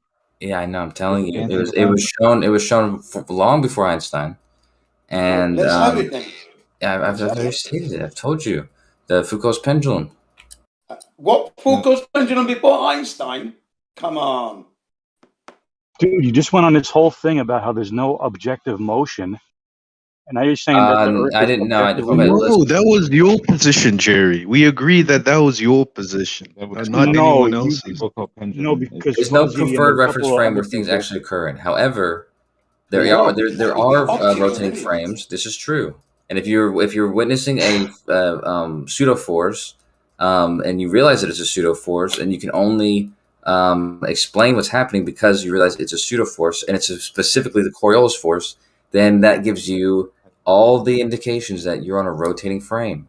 Which is exactly it does not whatsoever. It doesn't because how do you witness a pseudo force? Exactly. I mean, that's absurd in itself. Pseudo science. Come on. You just destroyed yourself. You've imploded. Please explain to me how you observe a pseudo force. Yeah. You have to pseudo observe it. I was pressing the wrong button. I was pressing the wrong button. But if you, the pseudo force is just the same thing as a fictitious force, and that doesn't help that they're the same thing as an inertial force. The fact that they're called fictitious or pseudo force is not an indication that they're fake. It's just an indication that they appear to you that there's a force affecting it. However, this is only going to be observed from that specific frame, and so the force is reference frame dependent, specifically because the reference frame itself is accelerating. Is that that reference frame? Is that from a human reference frame? That is not really optical, that sensical. Using one's eyeballs. Oh, yeah, a reference frame is not human or non-human dependent or camera. Well, it is when we're talking. I mean, what about the eyeballs? You've got to look Oh, at it. You've got to see this. Got to see this reference frame. Can we not see it? It absolutely is when we're talking about reality in our context as humans. As the Foucault pendulum was observed to be an effect. I'm sorry, the Coriolis effect is an observation from a human, correct? No, it could be observed from a rabbit or from a robot or from nobody. Yeah. Who wrote the book of observation? Who has? From nobody now. You don't have to be. You could come back later on. You could set up the dominoes. Come back in 2 years and say, I wonder what those dominoes did that one day. I set up that Foucault's pendulum, and then see. Oh wait, shit, dude, they got knocked over. Absolute rubbish, mate. Absolute rubbish. Have to be there observing it. Upside down Fulcrum pendulum. They've got one in Antarctica. They have in Australia. They would be upside down. So I mean, they wouldn't be able to work. In that language that you're speaking, that's true, Jim. So on that ball of yours that you haven't proven yet. No, the language that you're speaking is not the way in which you haven't presented to us as proof and evidence. But you're building a house on top of this liquid foundation you have. You know, that being the globe that you haven't proven yet. Nope. See, when I'm doing Foucault's pendulum, I'm not upside down. Only in reference to you am I upside down. But I'm not doing it from your reference frame. I'm doing it from my reference frame. You would be upside down. So if I was to go to Australia, I would be upside down. In reference to where? I would notice myself becoming upside down. Yeah, you wouldn't be upside down, Jen. It doesn't make sense. I would be upside down for sure from the place I left in the UK on my way to Antarctica or New Zealand or Australia. I'm going to be upside down. Yeah, in reference to the original location. That means then that would be indicative of a ball Earth. But we don't experience that. How would you possibly experience something that was 3,000 miles away? We don't experience that when we travel on a plane 19 hours, and we don't encounter. Why would you experience that? Which would make me be upside down. How would you? I'm enjoying my liquids, my food, my movie. Can I have a blanket, please? Can you give me a Scotch whiskey with a little splash of Coke there? Thank you very much. I mean, and I'm going to drink this and put it down on the table. Oh, ding dong, my son wants an orange juice. Is that possible? And one of those peanut snacks. Thanks. I'm not upside down. Okay. That's right, Jim. You guys in the UK, when you lived in the UK, you drove on the left side of the road. Is that correct? Right. The right side. You drive on the right side, but the left side of the car then? Or the right side of the car? No, we drive on the left side of the road because that is the correct side to be driving. Okay, that's fine. And then you're probably right. You're on the left side of the road, the correct side. Mm-hmm. And if I was driving, there in the UK, I would drive on the left side of the road because I wouldn't be doing it correct. But if I observed you, I'd be freaking out because I would be observing you driving on the right side of the road. That's wrong because you're supposed to be driving on the left side of the road. But I'm viewing you driving on the right side of the road. And the only reason this sounds stupid is because it is stupid to think about things this way because I'm not observing it. I'm not just observing you're driving from my car. Yeah, but I'm on my left. I'm on my left. You're on your left. Exactly, Jen. Exactly. My left lane is on your right side. That's right, Jen. And so whenever so that's why when you're in a different country and now you're in Japan, you're not upside down, Jen. You're only upside down in reference to the place that you're not at anymore. Yeah, but Koso, you're willfully ignoring the roundness of the ball Earth that you think you live on.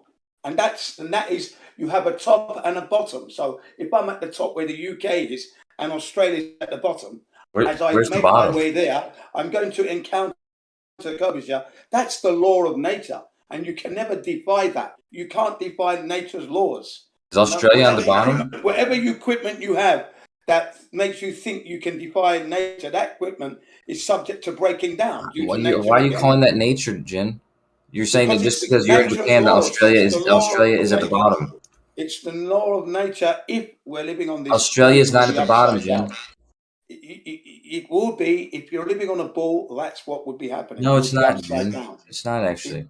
If you're living on a ball, then when you're in Australia, you're definitely not at the bottom. Not to mention spinning as well, by the way, upside down and spinning. So no, man, that doesn't happen. None of those things exist. We don't encounter that.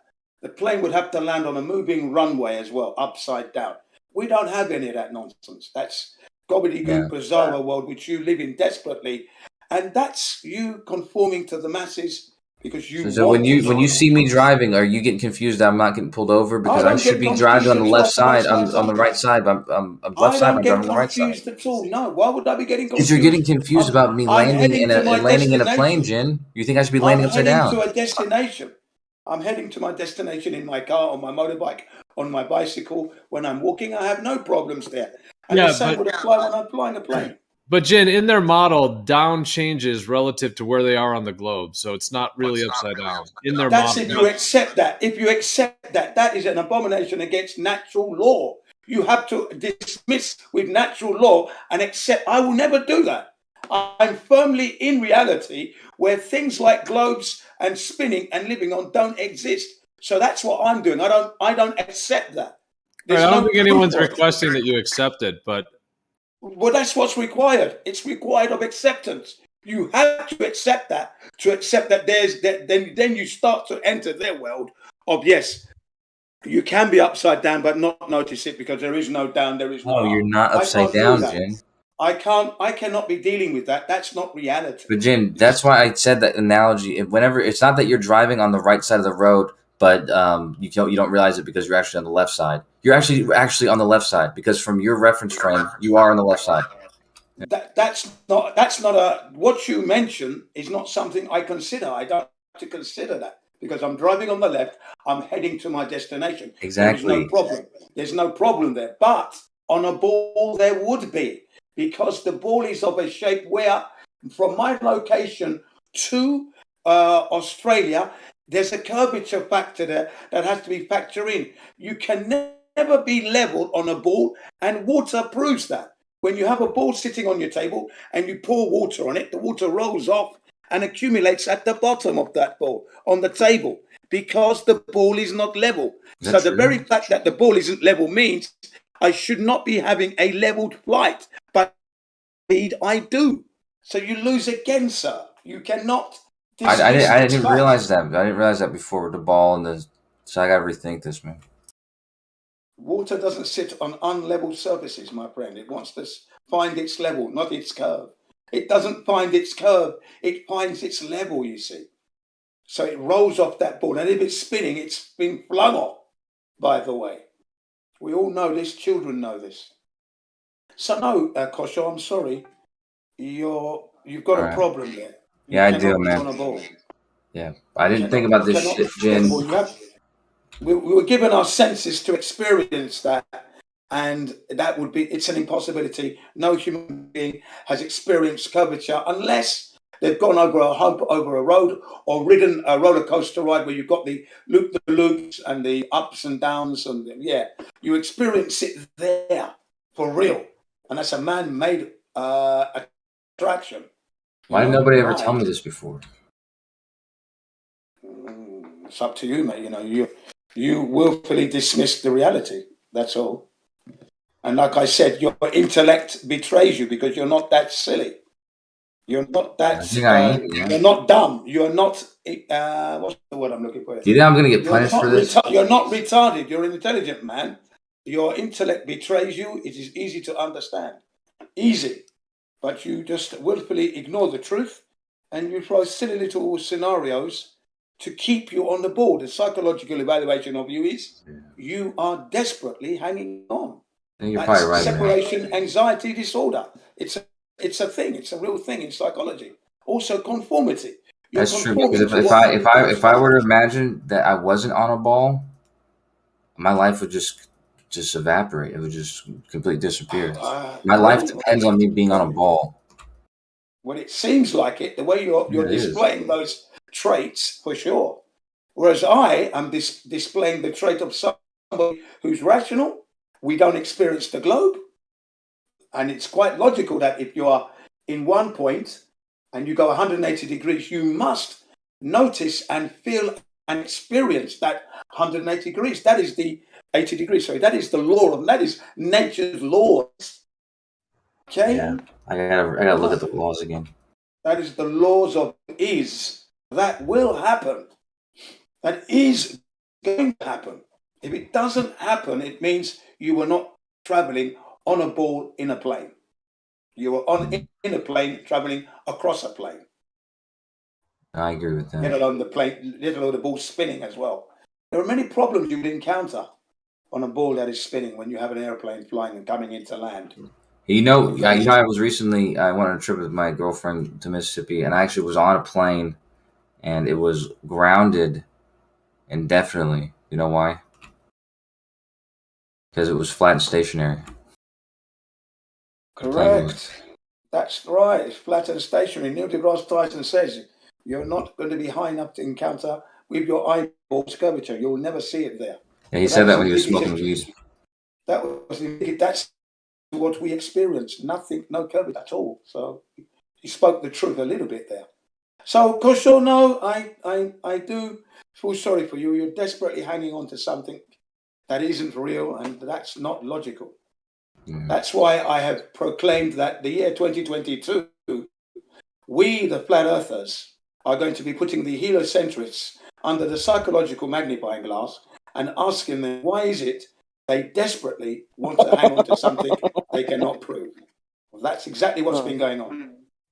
I mean, we've had them come and check us psychologically, evaluate us. They've come to the server. Wait, what was their conclusion?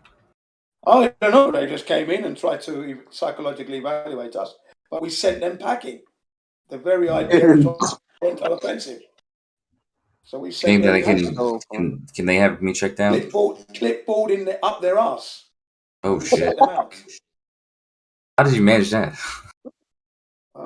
Yes, you'd be surprised what you can do when you're flat out angry and being offended. Yeah. Sideways, by the way.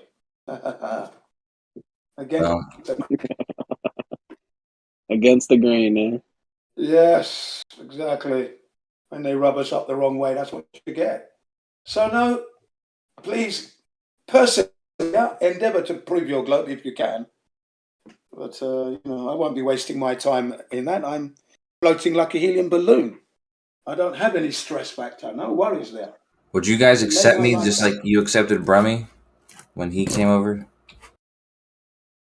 Well, I mean, you are who you are, but we won't be accepting what you're selling. No. But would you accept me as a flat earther? We accept you, of course, but we don't accept what you're pushing. But what if I was pushing what you're pushing? We're pushing clipboards up people's asses because we're both flat earthers.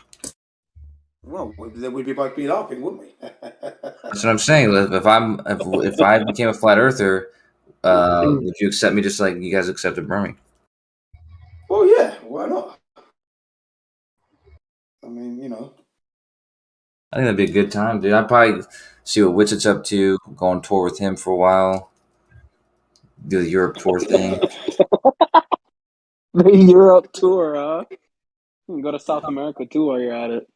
Yes, he might learn something, a thing or two about how the globe doesn't exist. I really wanted to do that. And how people get upset when you try to tell them that the globe doesn't exist. And Chemo almost got, he said that he thought this guy was going to kick his ass because this guy told him that his dad was like a fisherman, and so he knew it wasn't flat or something. And then Chemo said, "Oh, well, your dad was lying to you or something." And he said that the guy looked like he was about to kick his ass.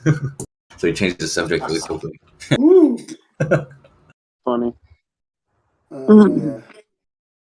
Well, I'd meet that one head on. I said, "Bring it on, pal. Bring it on." And then when you're finished, I'll have you saying flat Earth. Yeah, but you don't want drama. Remember on the Globe Life tour, there was drama. Look, at this stage of the fair, at this stage of my life, with what's gone on, you better believe drama is my ecstasy. Honestly, this guy is so funny. I hate to go to a rave with you. Yeah, don't push me. Don't push those buttons because you'll get the most drama. Bro, having a fighter with you at a rave is the best. It has to be now. Has to be. Having a heart. Has to be. This is how we wake people up now. We have to use every method and possibility to waken people. So if I have to get dramatic in order to catch one or two people that the Earth is flat and the Earth is the spinning ball, that's great because those two people will go on to wake other people. I just love it. I love the odds. I'm an odds man. I just love these odds. I'd say, Jen, if I became a flat earther from this point forward, Jen, I would probably have to give you the credit for it. Thank you. I'll be glad to hear that. You're a flat earther going to be anyway. I'll let you know that for nothing. And you're a flat earther that's in denial. That's the other one. A flat earther that's in denial. That's Yeah. good.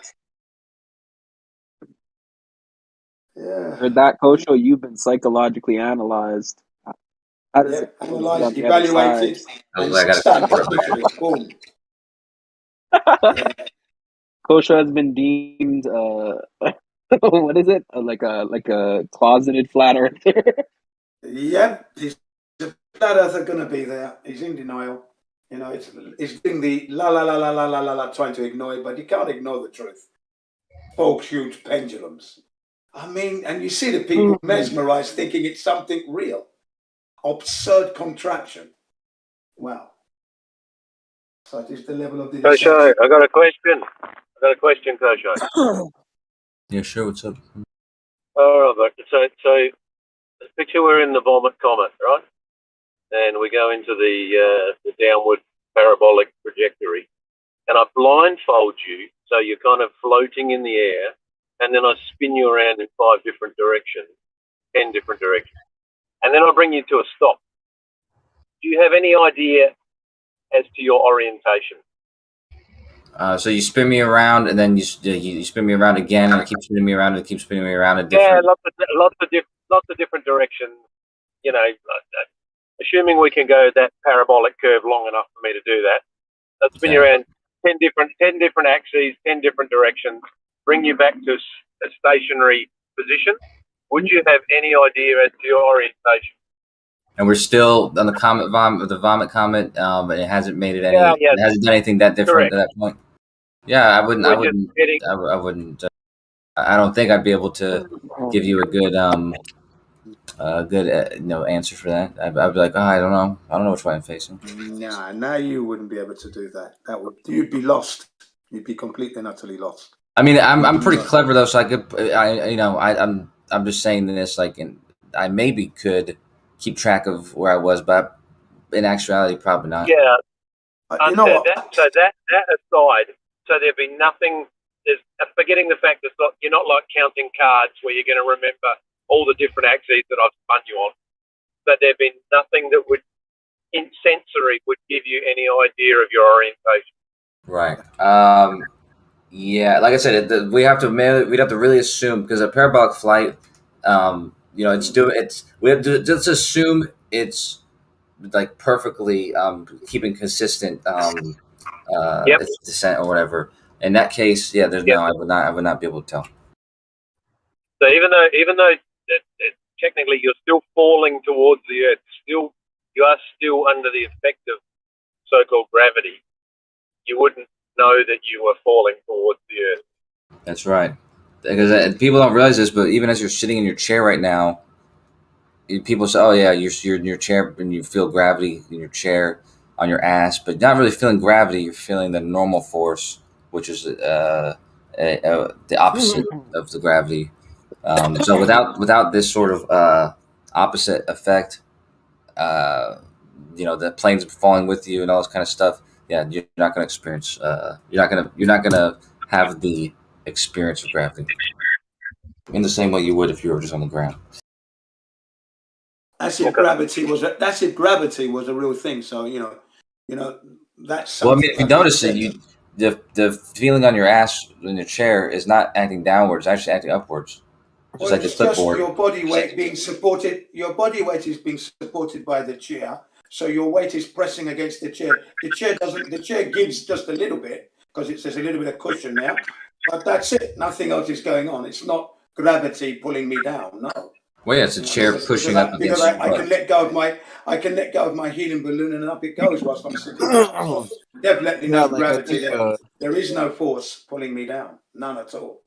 Can't you grab onto the sides of the chair, pull down, and cause the force or the normal force to increase? Yeah. You can increase pressure. Yeah, but that's acting. It's just dissipated into your hands.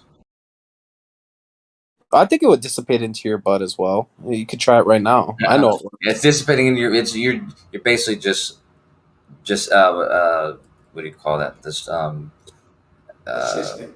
Assisting gravity, eh? Kosho, have you ever deadlifted yourself off the ground? Sure, yeah. Deadlifted Yeah. yourself into the ground, more like. It's like a calisthenic deadlift, yeah. Oh damn! You just pick up your feet and just. No, I mean usually you would do something like that in between like two chairs or something, but yeah.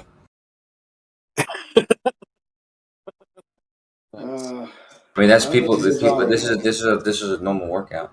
Although it's not really. I wouldn't really consider it a deadlift. It's more like a tricep workout.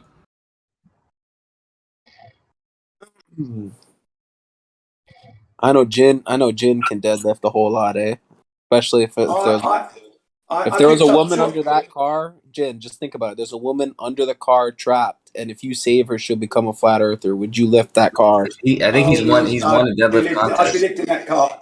I'd be trying to lift that car for sure. I've lifted 205 Did you win? kg, and that was the southern county of England record. Then yeah, did you say you only won because the other two guys got disqualified? But how much did you lift? 205 kg. That's all. 205. I don't know how much that is in pounds. I got over 400 pounds. 410. Sounds like light work. About 440 pounds. Yeah. 440, 450. Oh, so that's that like was when I was in my 20s. That's 4 plates and a 440. Yeah, that's like 4 plates and a 20 on each side. Well, that's pretty good, actually. Yeah. Yeah, I did that, and I did that without a belt. No weightlifting belt. That was. He still doesn't wear belts. Yeah, belts are for fucking pussies. I wear a belt every day, dude. Case in point. Wow, Belts man. are for pussies. Yeah. Oh, I'm taking it off now. Kosho, do you play basketball? I've played some basketball in my day. Yeah, why? I'm just wondering. Do you play pickup games or what? I play basketball. Whoever's dribbling right now sounds like a toddler, but yeah, they don't know what they're doing. I'm kidding though. But Nate knows. You know, if you're from New York City, especially from the Bronx, you know, I'll break it's all. almost offensive if I told somebody I didn't play basketball. Yeah, I love the I'll game. break all your ankles on the court. I got turn you up. I don't think you break mine. Solid, my ankles are, man. Solid. Oh, it's getting heated. People have cried. People have cried that Jin's legs are too hard at football when they clash. They go and kick me in the leg and then they hurt themselves.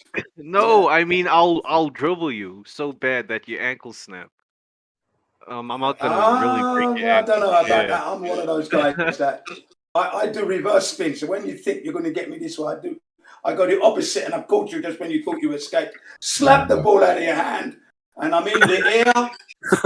Oh, there you go. It's going in 3-pointer. Yeah, he's doing 3-pointers with granny shots.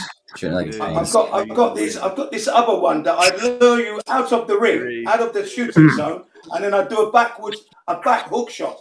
Back. I don't even see the basketball. You ain't back hooking nothing, Jen. Stop. Yeah, man. I love it. I want to see these two guys play basketball now. I want to see this. From the sideline, back hook shot. So I take you out to the sideline, back hook shot. You look up, he's Wait, he just said he's gonna hook shot from the sideline. I've done it. Yeah, that was my speciality. Oh, that was my speciality when I was younger. That was Jin's special move back in the day. Yeah, dude, how is everything Jin so funny? It's so funny. Yeah, Jin told me that he fought 3 people at once, and one of them was a cop. Three people at once, and one of them was a cop. No, in reality, no, that's not true. What you just said there. What it was is that when I was becoming a fitness instructor, we had to go to the gym and get ready. So I'd have 2 bananas, a glass of Volvic, get ready, and then as a warm up, we used to play basketball. So it used to be me against the class, 13, 14 people, and I'd win because they weren't very good at shooting. Their shooting was absolutely appalling. Were these Asian kids? No, these are men. Are you flexing because you on Asian kids? Really? No, this is in England. This was in England in the 90s. It's even worse, man. In England in the 90s. Yeah, even worse, bro. No one in England plays basketball. I don't think. Nobody in Europe That's plays true. basketball. What's They the play soccer. what's the chance of getting the ball back off of 13 people? Or not much. Yeah. Yeah, but you can once get in you and get a lose it- rebound. You can catch the rebound, then you. I'm off like a whippet, dribbling away, and they try to catch me. You Shoot, dribbled 3 all of points, them? I'm back.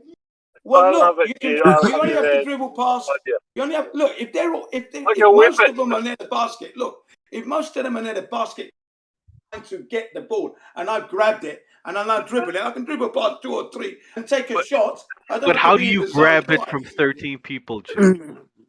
Because I'm that kind of guy, I'm innit? not I'm that like a kind of guy. whippet. He's I'm that that kind of kind animal. of guy. I am That that kind of guy. kind of You're animal. a I legend. get in there, That's I the grab answer. that That he's ball, just I that jump kind of down, I duck, I dribble out.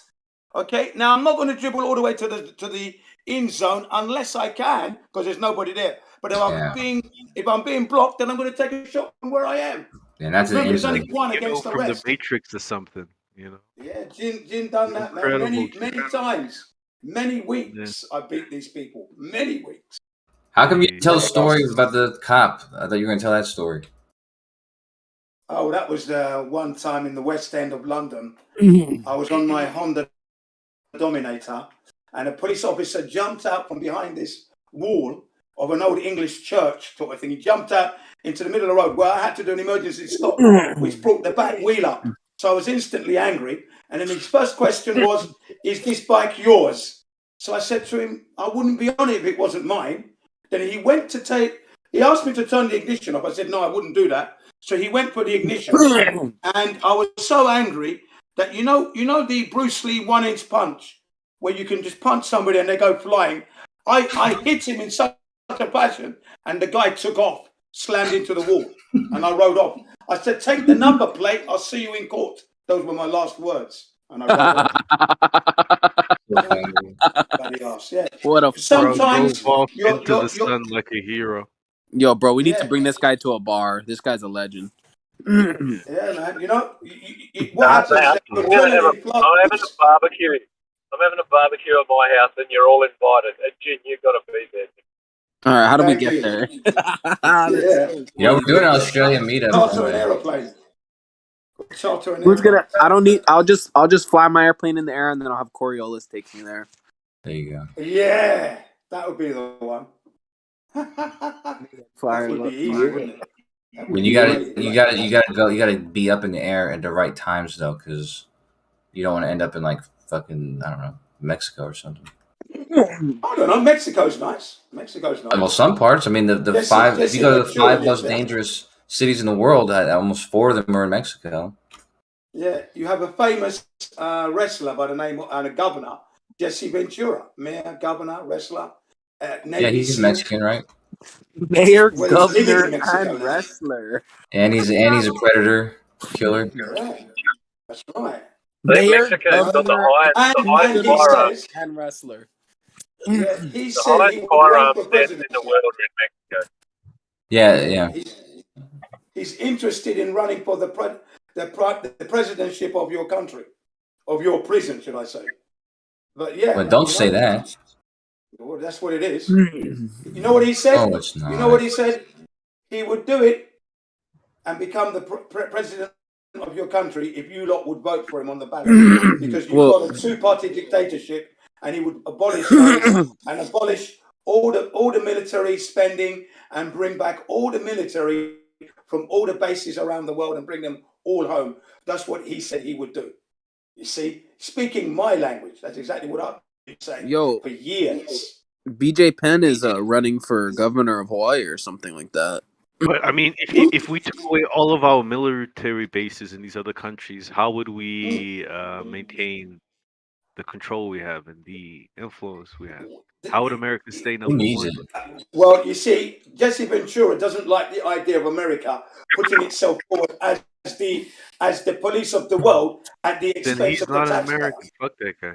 He's an American. He is an American, Jesse Ventura. What do you mean he doesn't want America to He's be more number one? American than you'll ever be, mate. How is he more That's pretty American? fucking racist, man. Yeah, what the fuck? He's more American than... He's not a racist. He's not a racist. No, what he's you not. said was. He's not a racist at all, man. No, what you He's, said. he's a man. He's an What you said. humanitarian. Is what he is. He's an humanitarian. Yo, who's making the throat Is what he noises? is. And I'm looking at this he's thinking of the taxpayers. up video. He's a constitutionalist. Okay, he wants the constitution to mean something. Your Bill of Rights and everything else. I don't want it to mean. Yeah, he definitely doesn't have my vote. No one's gonna vote for him. I don't know why. I don't know why you wouldn't vote for him. He's the only one there. Because he doesn't want America to be number one. Like, come on. I Well, just why said wouldn't one. America? Why? What makes you think America number one? Number one Because we are. abomination on the earth. Bro, it's Israel remember, number one. America remember support. 9/11 and those innocent You sound people, jealous, Joe. mugs who You died sound like a in the jealous buildings, British thinking person. that America was number one. Those You know, mugs that thought America when number England one was died number one, I bet you wasn't and making then all I of don't this think noise. England is number one. I have nothing to do with that. Yeah, It's his definitely grave, isn't. Mr. Krabs. Definitely He was isn't. number I don't have any one. thinking at all. Jin CBR1 is number one. That's what I think. See, you jealous? Yeah, you want to be number Why would one. I be jealous? There's not one bone of me jealous of a toxic person that's out of control and the people who are spineless, are weak and delusional. No. I don't be jealous of that. Don't be silly. Drugged up, fucked up, messed What is up, CBR? lost, delusional. Yo, Jin, what is CBR? What is that? Motorcycle. CBR is he the stole when he was running for cop. insignia initial of the Honda CBR 1000. Yeah, that motorcycle he stole. The cop was asking him that one time. The Honda CBR 1000. That's what that's all about. CBR 1000 Honda. Jin CBR 1. No and Jin. Yeah. I like Gio's his I get, what is it called? Like those pictures profile. He always has the avatar. cool. His avatar, you mean? Yeah. Yeah, his avatar. He always has a cool avatar. Yes, it's spiritual, isn't it? It's nice. I like Got the same avatar since I've known him. What do you mean? It suits his Look name. at it right now, Kosho. It's not. He's It's always not. had it. It's always been Look there. at it right now. That's not been. That's not been the avatar. Look at it. It's a Are you new sure one. are you sure it's actually Gio? Yeah. Gio's Look at him avatar. right now. He's in the voice chat right now. He has a new avatar. I just changed it. Oh, you yeah, did? bro. I think it looks sick, dude. I thought. Oh, that is cool, man. I thought you. No, I mean that's the first time I've ever seen you change it. Yeah. The old one was like a platonic universe, right? This looks like something else. Is that a Mandela or whatever it's called? Is that what it's called? Mandala. Mandala. Right? Oh, okay, yeah. Is that what that is? Mandala. Yeah. It looks like Yo, Gio, have you watched that documentary Baraka? Yeah, I've seen that. Yeah. Have you seen the second one that came after it? I forgot what it was called. I did as well. Yeah. What is that one called? Was it Sansama? What? What kind of documentary? You guys are watching documentaries of Obama, Osama? No, Sansama. Samsara. Am I saying it right, Jim? Obama. Samsara, yeah. Samsara, yeah. That shit's fucking broken. What is that shit? You can watch it. It's like these weird documentaries. Very, very visual. Well, how is it that you both saw it and you knew he would have seen it? What is it? Oh, because I know it's the type of stuff Gio would be into. Okay. Yeah. Let me see if I can find it. Oh, yeah. Here's a link for it. That's what's up. Man, Jin had me watch this documentary. Not Jin. Jem had me watch this documentary one time, and it was crazy, dude. I wouldn't expect Jem to have shown it to me, but it was what was it called? It's called like hyper. What was it called? Normalization. Yeah. Yeah. Is that what it was called? Hyper normalization. Yeah. Yeah, that is what it was called. How the fuck did you? What the fuck is with you in documentaries, dude? You know, everyone's seen that one. You know? That's like one of the major ones. That's like a zeitgeist. It's like the If you haven't zeitgeist seen of today, I that- guess. Yeah, but it's like if you haven't seen that, you're not really woke. Like, you know, it's like Yeah. Zeitgeist and The Way Forward. There's a sequel, The Way Forward as well. Yeah, I've seen the Zeitgeist too. Yeah, that one sucks though. Yeah. But they were both, Zeitgeist was debunked anyway, so it's cool. kind of. But hey, what have you guys, like the flat earthers? You guys all saw that hyper normalization? What is that? Nope. I can't say. You haven't seen hypernormalization, but you guys are not Yeah, woke. it's You crazy. guys are not truth seekers. Oh my god. Excuse me? I live that life, so I don't have to see it. If you're not auto hoax, you're not a truth seeker. If you're not auto hoax, you're not a truth I am seeker. hyper. Let's be honest. Yeah, I don't need a documentary to Hypernormalization, tell me wow, that's what. shit. If you guys want, I can upload it to like a Google link or something. Really? Yeah. Watch. Yeah. I was just gonna I post it. say I was just gonna post it from YouTube, like a normal fucking, not you yeah, know. but in case people want to have it, yeah, go ahead, Kosho. Just post it from YouTube. Jesus, dude. Ignore me. You Maybe guys, Jim's right, dude. Maybe you you shouldn't. guys are conspiracy shills. Auto hoax is the only real conspiracy. I don't even know what that means. It just means everything you see is fake and paid for. Yeah, but that's obviously not true. That's the facts. All that shit, Thank you, all that shit that you Thank see, you. all that bullshit you see on the Thank you. TV is made in Hollywood. It's a really good documentary. Of course it's made in Hollywood. Well, not all of it. Some of it's made in other studios. It's all bullshit. No, it's not. The news is an arm of the news and the media are an arm of entertainment. And entertainment and media is a way of governance, is a tool for governance. No, it's not. Believe what you want. Yo, the EXO is here, bro. I You was just showing literally my said dad. you just literally said that your philosophy is to believe what you want. I told him to believe him what he wants. You told her. You told her that. Yeah, but I'm saying you also just said that. You're the not a best way to be a truther. truth seeker is to just auto hoax everything. Everything that comes from basically everything that's a video. If you just assume it's fake, you're more of a truther than someone who watches a video and assumes it's true. That's the furthest thing from the truth, man. That's not true.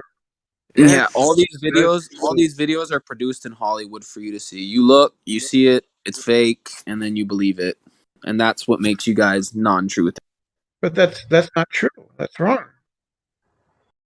You watch TV, you believe it, and then that's it. That's the whole shebang. Again, that's wrong. That's not Like true. watch a video, you see it, you're like, this is true, definitely. Thank you, and then that's the extent. But I don't do that. You do. You do. No, I don't. I don't.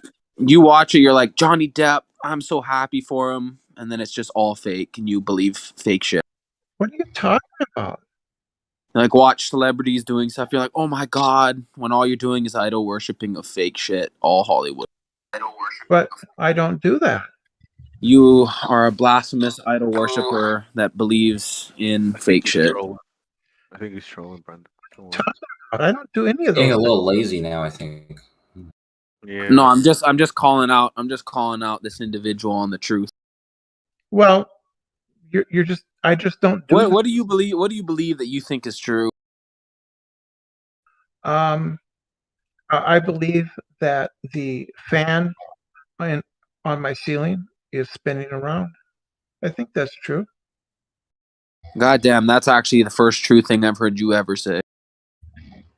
That's not an absolute. If there's actually a fan on that ceiling. I think I live in my apartment. I pay my rent.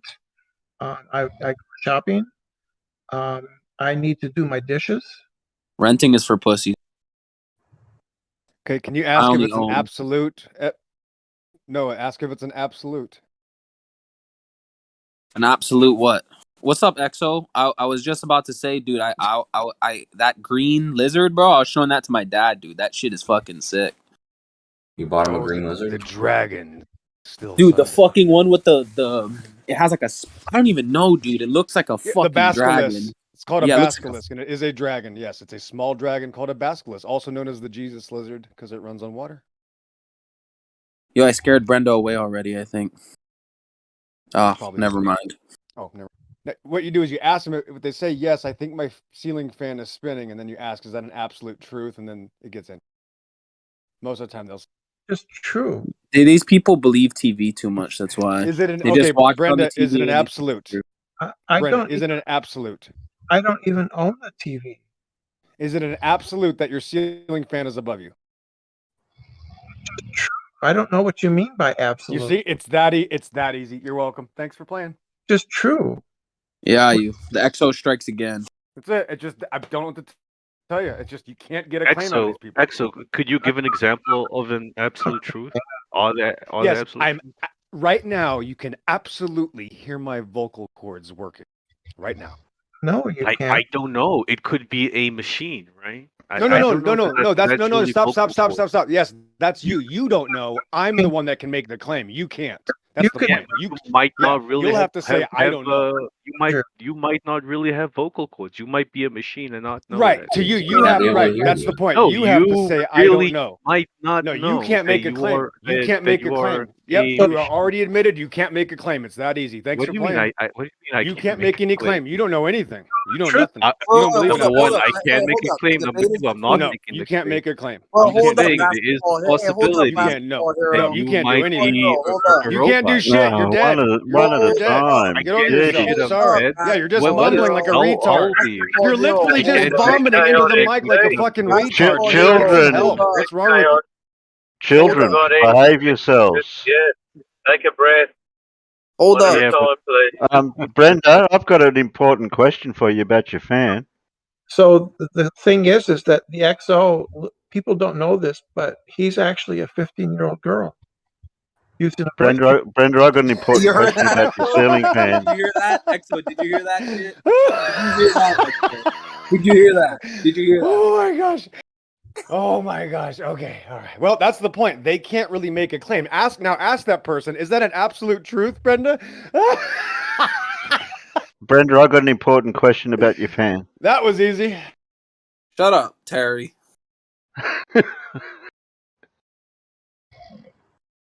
Right. So in conclusion, Brenda, Noah. I want you to tell us about that. I want to ask the question. I want to hear about that Sorry, 15-year-old girl. Jerry, you just had 3 seconds of dead air and you didn't ask. Go ahead, mate. Oh, okay. I just wanted to know if it was going clockwise or anti-clockwise. It's going fraction. It goes clockwise. Is that due to Coriolis? No, because that's how the motor turns it. What are you talking about? Is that absolute knowledge? Absolute knowledge. Do you have absolute knowledge of the 15-year-old girl? It was a joke. This is Gosh, so that weird. sounds bad. Yeah, that was bad. Yeah, that was just You a all joke. are making this so weird. I think it's on your resume for a while, though, Brenda. You got to admit, you're gonna have to keep that one for a while. Sorry. It was just a joke because I thought it was funny. I'm laughing, and I did laugh.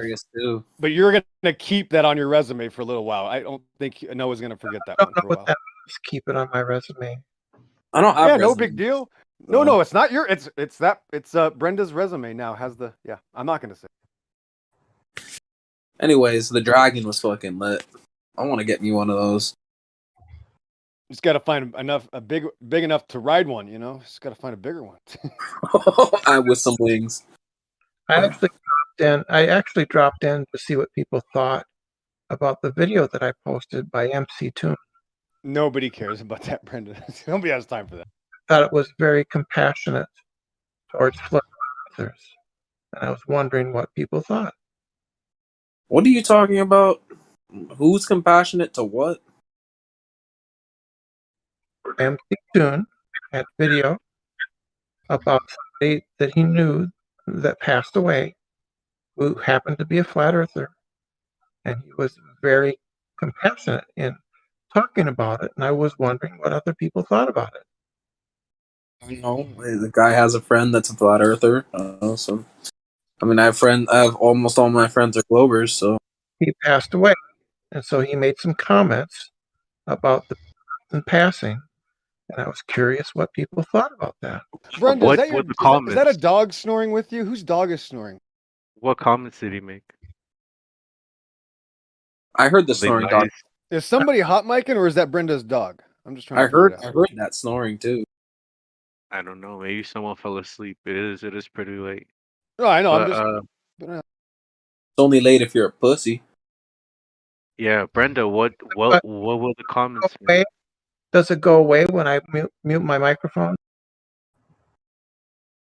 Maybe paraphrase the comments for us, Brenda. Just what did he say? that you'd like our feedback on? I guess not really interested, so I'll just let it drop.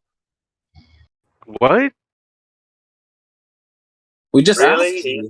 We just asked you. What I've do you just mean? You're not asked for something, you know, What showing the that I fuck? have interest, He left. and then you do that. But what is wrong with your wiring?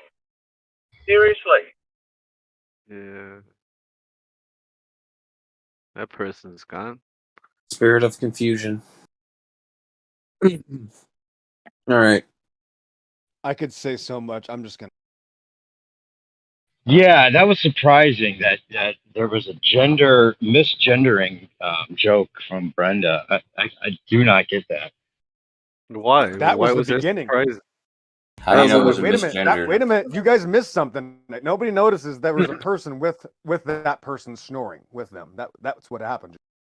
So what Yeah, if there was someone snoring with them? Like, why do we care? Jesus Christ. I don't know. You It's don't. just an You it's don't. an That's why they had a observation. panic when I pointed it out. You don't care. That's why you're not going to tell anybody those things because you don't have the ability to notice those idiosyncrasies.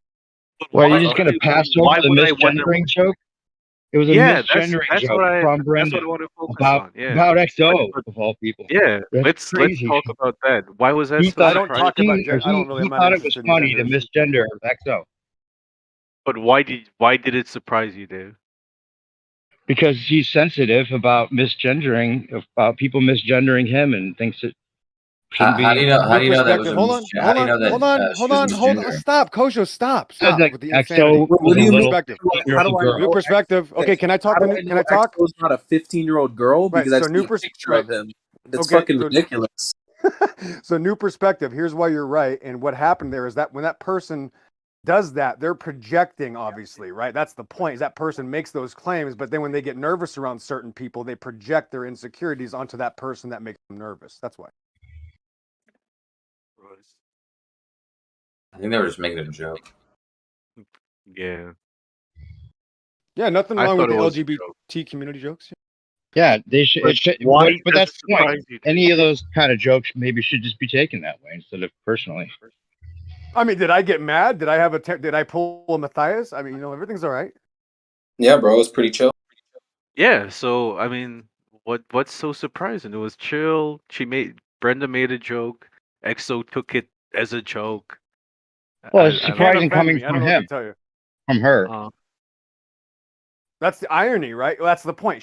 They get nervous, and that's what they do. When they get nervous, they're gonna do. It's called a Freudian slip. Who's the flat earther that died, though? I just want to know who it was. I don't care what McToon said. Oh, I didn't know either. Tell me. Anybody Yeah, who?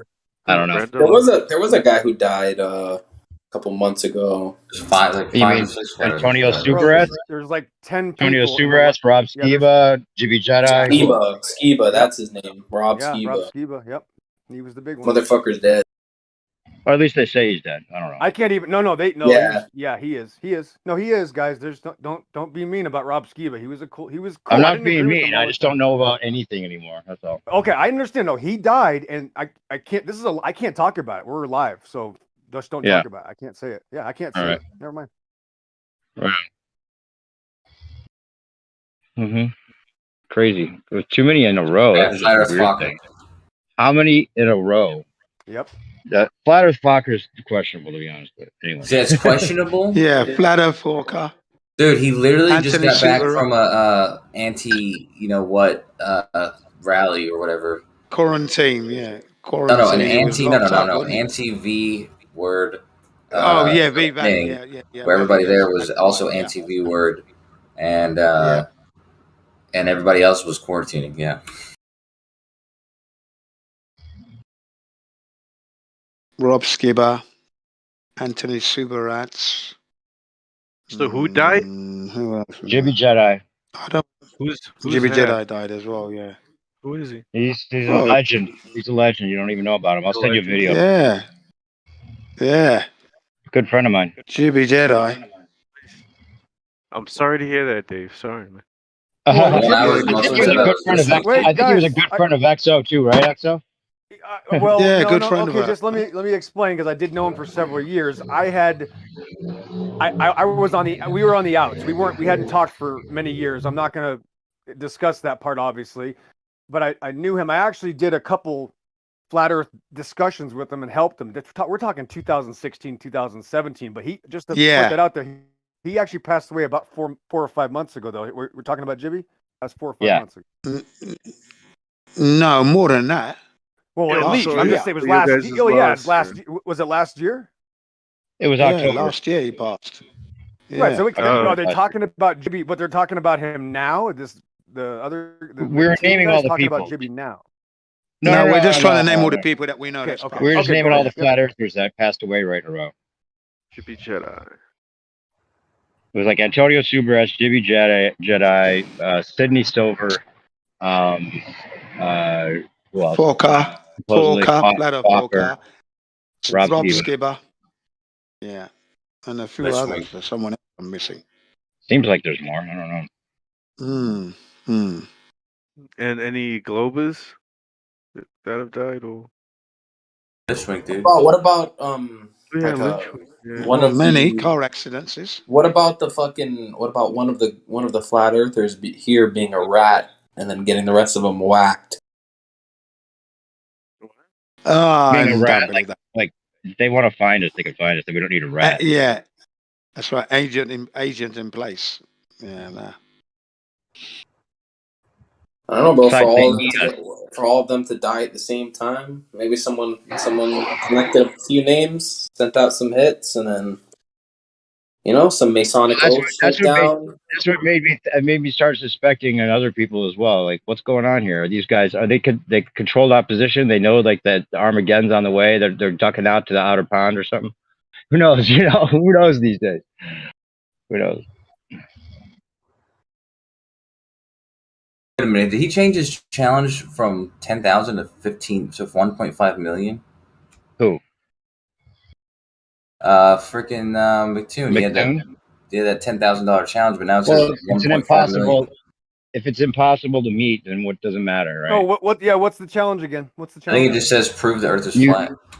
No, prove the Earth is flat using a sextant without using any globe references whatsoever. Why is that impossible?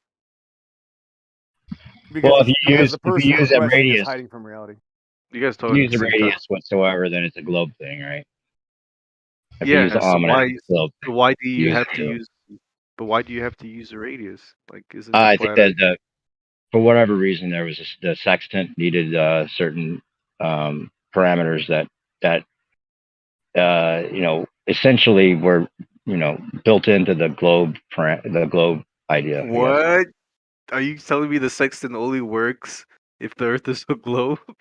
No. The way that it's configured to work, I guess. I'm not the person to ask. The way it's configured to work. But they were talking about using the radius. What's interesting about that, though, is that the radius could be the height to the firmament, and that could be what they've been using this whole time. No. Why not do that then? Well, no, he wouldn't accept that. Why not? Because he's a dick. But the firmament has nothing to do with Glover. It's not a real bet. He's not trying to give away money. He's just trying to make it seem like flat earthers can't meet the demands of whatever thing. I'm pretty sure someone said that they already fucking did it, and then they went to him, and then he rejected it. Brian, yeah, flat earth test. Has anybody ever paid out on one of these money challenges? Does anyone know anyone who's ever paid out $1 on one of these challenges? Exactly. Ever? Anybody? Nobody ever does. Nobody ever will. Yeah, but it's not about the money. I mean, no one's ever gonna pay you 1.5 million for doing the test. It's not about the money. Point. He could make it 15. He could pay 15 billion. Exactly. It doesn't even matter. Yeah, you guys. I'll give you $10. How about that? I'm announcing it right now. Yeah, I'm going to offer $25 billion for the money. The first Glover with the I claim. doubt any of you are in this for the money, right? You shouldn't want to just do it for the money. You should want to do it to prove him wrong, to prove that this does work on a flat Earth. Because now it looks like it doesn't.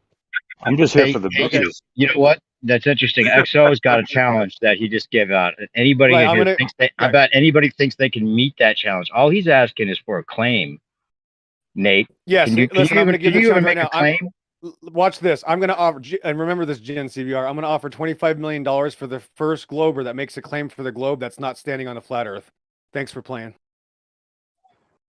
Not standing on a flat Earth. What? Yeah, any glober that wants And to make there's a your claim for a challenge. globe that's not standing on a flat Earth, I'll give you $25 million. Take your time. Pick up the gauntlet, gentlemen. Pick up But the never mind, gauntlet. never Pick it mind. up. Get started. I'll drop Get it. started, guys. Get started, Globers. Why is nobody accepting the offer? You guys Jim? are just $25 here for million. the money. I'll You guys accept ain't it. really trying to prove something. I'll Cool. accept the offer. All right.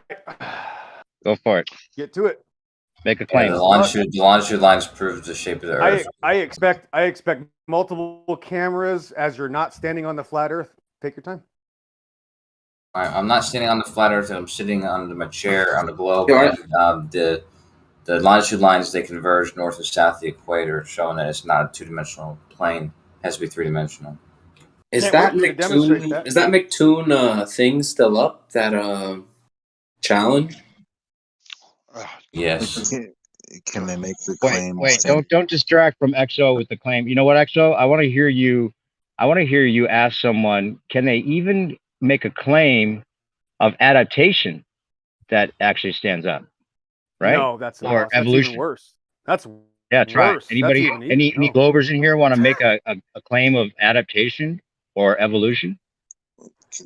Damn, mutation, yeah. You guys took this personally. Mutation's not the same, right? Yeah, but mutation is the main mechanism. Yeah. Challenge Yeah, mutation guarantees there's no adaptation. That's the opposite. Yeah, no one's. I'm not claiming adaptation.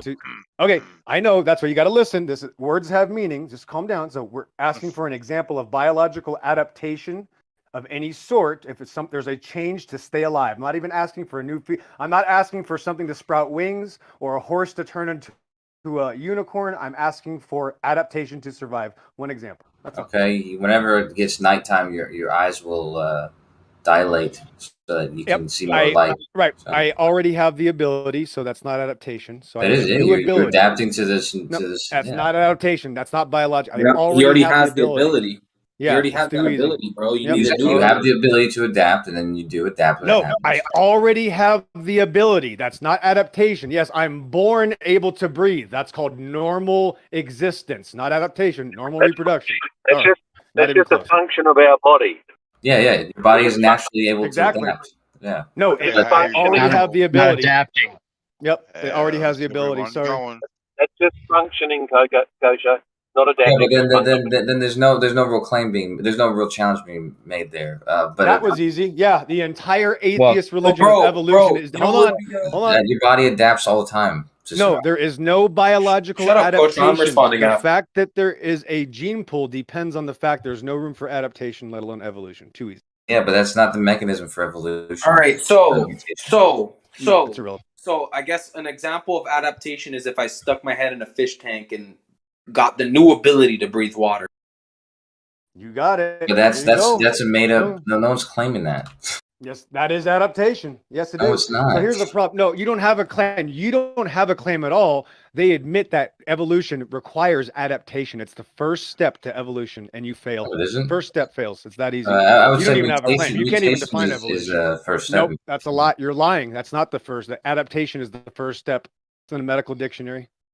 Yeah, well, adaptation is not a natural. It's not a natural mechanism of your body. And if it were, then it's just like the ones I named, like the adaptations. No, what's supposed to happen? Not adaptation. However, mutations happen, and if the mutation is beneficial, there'll be more of this in the future. But there's no evolution that occurs. There's no evolution that occurs during a single lifetime. Throughout the lifetime of the individual. There's no nothing. You don't have a claim. There's no adaptation. Yeah, I do have a claim.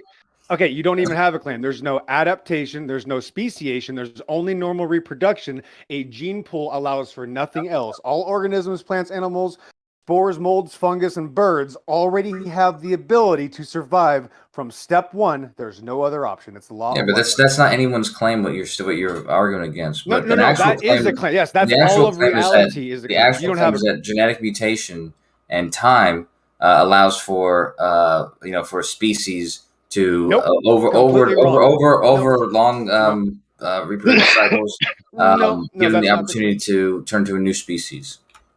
Nope.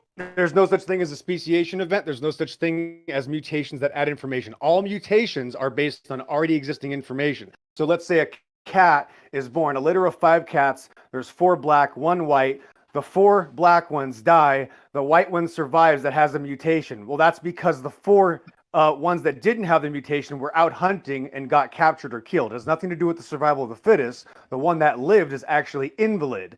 So there's no advantage. It's the ones that went out were actually the healthy ones, and the one that lived has no new features or abilities. It already has the ability to survive. Hold on, it already has all abilities, even with the mutation, adds no new information, it actually limits it, no room for adaptation, let alone evolution. That's fantastic. That was a made-up scenario that you just came up with, which is a fine scenario. That's reality. In that scenario, the other ones died, and the other one had no real advantage. Other than the fact that it didn't go out. However, in reality, the way that these usually, the way that these genetic mutations end up being advantageous is they give this, this specific gene pool. It gives them an advantage to reproduce more or to survive longer. Which over time, all it does is that allows for that gene to be more present in that population, and those type of mutations do indeed occur. Never. You don't have a single example, and you never will. I do have several examples. You don't have a single example. You'll never show. Well, let him give the examples. No, let him give the examples. Go ahead. Yeah, it has to be in reality, not a laboratory. It has to be in reality. Not with weirdos and white lab diseases coats. do this very rapidly. Too late. You already left reality and went to a lab. That was easy. Yeah, that's not reality. And I'm sorry. You're scared to death. Your argument was that good. You're scared to death. You might as well. Nope, you're scared to death. Let him finish, though, please. Let him finish, actually. Absolutely ridiculous. Put the guy on the fucking leader. If your argument was that good, man, you wouldn't have to talk when I was talking, right? No, you're just lying. You're just lying. That's all. It's actually this guy, please. Get on with it. I'm trying to. I really wish I could try to. But so the disease is a one where rapid reproduction happens. So it's very apparent in that realm. However, there is there's still no claim. However, there is plenty of examples. This is just words. Just mute him till Kosho's done. Hold on. Go Kosho. Be However, quiet. However, diseases and that type of stuff aside, there are plenty of examples in animals and insects, fruit flies. Somebody brought up yesterday. Give one specific example. Yeah, the fruit flies. Still waiting. Just one. Fruit flies. Okay. Okay. Give the example. Kosho, are you done Explain. with yours? Explain. That's my example. All right, go ahead. Respond. What way did they adapt? Yeah, there's still. We don't even have a claim. The last time the adaptation was his straw man, and as I said several times, another lie. Genetic mutation is the mechanism. He's already left. Genetic mutation is the mechanism that allows for this sort of evolution. Okay, so the genetic mutation that happens in fruit flies is what? What do you mean? How do they speciate? Yes. They get fruitier. Yeah, exactly. They get fruitier. No, I don't know the exact details. I'm gonna find instead of animal speciation. Hold on. So wait, why isn't Exo allowed to respond? Well, he was just interrupting a little bit too much. He is. He's just not allowed to like make the small little quips. Fair enough. I'm guilty. You got me. I'm guilty. But that was just a line of lies, perpetual lies over and over again. There's no such thing. That's why we still don't have a claim. There isn't even a statement of when it happened. It's that easy. Never happened. Too easy. Okay, I'm seeing here there's something called the Albert's squirrel. So I'm gonna look this up real quick and see what this. I wonder what its parents. Anybody want to take a guess on what its parents were? Do you have any bets you want to make? Squirrel. Oh, we have a winner. That was fast. I would bet that the parents were a squirrel. Dang, I can't fool this crowd. The parents were 2 squirrels. I know you guys miss out the best evidence for evolution. It's butterflies to elephants. They both have trunks. Butterflies have trunks? They do. They got little trunks to get into the flowers to suck out all the pollen. Is that what it's called, though? Do they call it a trunk? Yeah. They both eat flowers. It has a different name, but yeah, I do go with Banzo saying they have like this long thing that goes into the flower. It looks like it's called the proboscis. Proboscis, I think it's called. Yeah. At least for mosquitoes. All right, I'm just glad for a he's- little glad comic relief here. There's a joke I'm going to tell here. So this guy goes to the doctor. He's got a 3-inch penis when it's erect, right?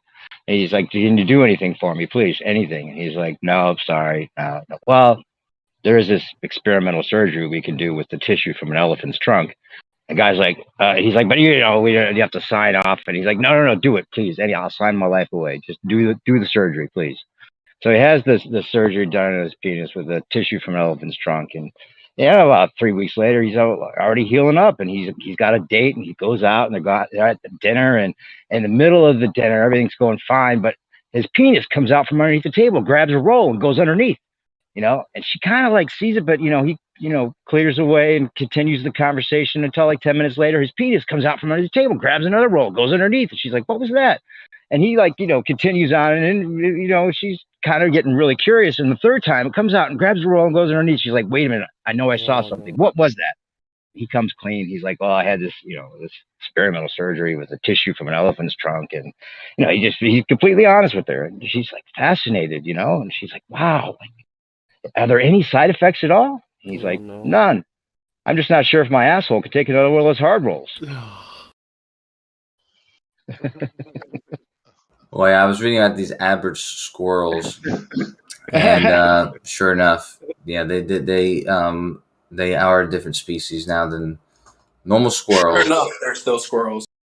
Wait, Yeah, writing actually, no, they species. can't- Okay, they so cannot where's mate the with can we? other Okay, so squirrels. where's the evidence? We need to see this actual event happening. How much more time do you need?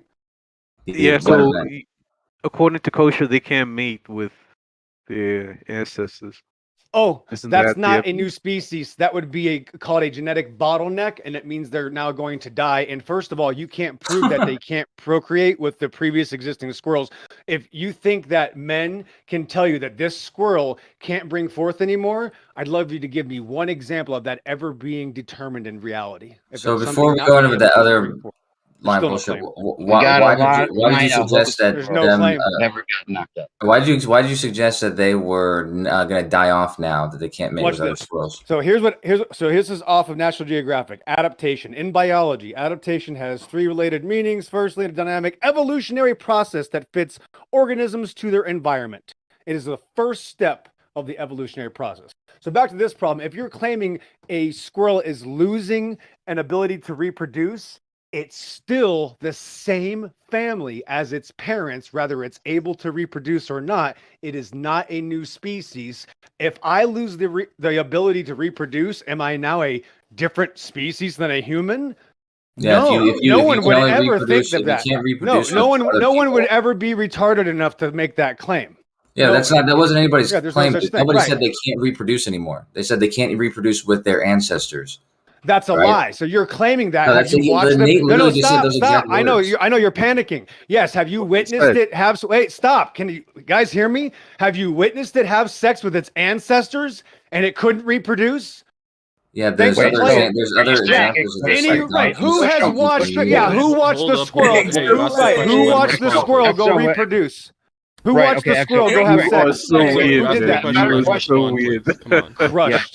Kosho, a better Annihilated. question might be, can it reproduce with other species then? If it can't It can reproduce with its own. This is why it's called speciation. No it doesn't. such It thing. doesn't. You You can't just don't- go this around and is try to just mate with other words. species. This It is now can just only words. mate within its own. Hey, hold on, guys. Seriously, it's becoming an audio clusterfuck. We have listeners that are trying to listen as well on YouTube, so please consider them as well as the other members in the room. It would be muchly appreciated.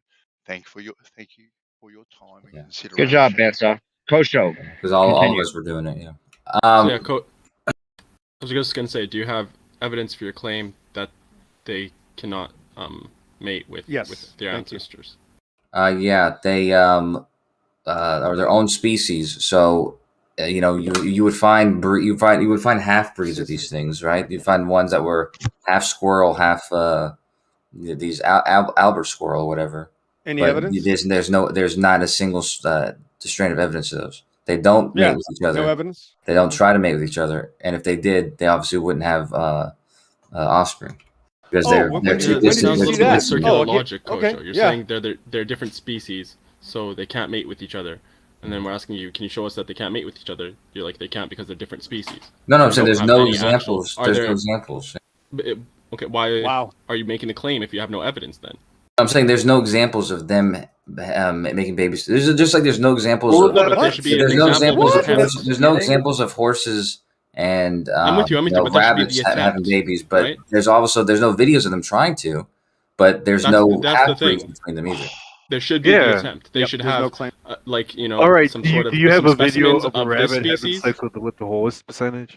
Hold up, there should be some specimens of their you know, ancestor species or a different But that's divergent what species. you asking and then this species, and then the attempt of them mating and not being able to produce viable offspring. If the attempt has never been made, you can't say that it doesn't Why happen. should the attempt be? No, you don't You even see have a horses claim. trying to have You sex don't with even have a rabbits. fucking claim. I mean, Why? that's Okay. what you're asking for. We're talking about two different forms of squirrels. Nobody has a fucking claim. Yeah, and we don't see chickens trying to have sex with hawks, do we? Those are two different forms That's of birds. not Come relevant. on, Stop Like- with the seizures, please. Yeah, you don't have a Why case. spiraling? You do not have a fucking case here. You don't have a fucking thing. I just find it funny that like if you ask 99.99% of the people in the world, is evolution a thing? They would all like swear that it has to be, you know, and there's just absolutely no evidence for it whatsoever. It's crazy. Giving you examples right now, and the only reason you're denying we're it is waiting because you for don't have a any- video of we're them waiting having for sex. anything. You're We're making still an argument waiting. from ignorance, Kosho. No. Here's another example. Okay. No, you haven't given these, any. You Faroe have Island zero. house mouse. A house mouse does what? Off the internet. Yeah, you're reading it off the internet. I wonder what its Yes, parents I'm were. reading it Anybody off wanna the take a internet. guess? That's right. Well, let him present it. Let him present it. Maybe this one will have actual evidence. Okay, so Yeah. we're hold 0 on. for 0. 0 for 0. There's no claim yet. Oh, come on, Dave. 0 for 0 means that he has Yeah, tried to the argue it. squirrel It's thing wrong. did not pan out. 0 for 1 right now. We're still teaching them math. Okay, 0 for a billion. Go ahead. How is it 0 for 0? You think the squirrel thing made sense? Explain the squirrel thing to us, Nate. How'd that make sense? I'm just waiting for a Makes so claim. much When did we know that the squirrel can't make babies Let's with hear previous existing Kosho's squirrels? next one. I'm seeing. Okay. Yeah. So I'm looking at this mouse right now.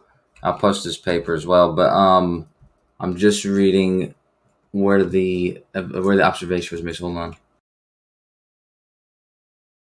I'm gonna read this link. Be right- I got money saying that there's no evidence of them trying to mate it with its earlier ancestor. Let's could you- read what Kosho posted. Percentage. Could you imagine following the squirrel around for a few years to track that? That'd be a fun job. Yeah, we have animals in labs. That would be begging the question. You're right. You can make it a lot easier and do it in a lab, which they never will because there's no such thing. And even if it lost the ability, that's not going to help evolution, and they can't even prove that. House mice are probably easier to keep in labs, easier to maintain than squirrels are. So it looks like percentage that these mouse got slightly bigger, and are still mice that got slightly big. That's funny because I'm actually bigger than both my parents. Well, especially one of them's not alive anymore, but I guess I'm a new species because I'm bigger than both my parents, guys. You're looking at the most advanced human now. Thank you. I don't think you can make that claim until you've tried to have offspring with your mom. Evolution in process here. Oh, maybe kids will be giraffes. Who knows? In mice, large body size has listen. In mice, large body size has evolved repeatedly on islands and under artificial selection in the laboratory. Wow, this just gets easier and easier. We're just selectively breeding mice to get bigger, and it's still a mice, and it still has babies with previously existing mice. Wow, what a challenge! And it says independent evolution. Independent evolution, even though we just took two large mice and breeded them with each other to make a large mouse.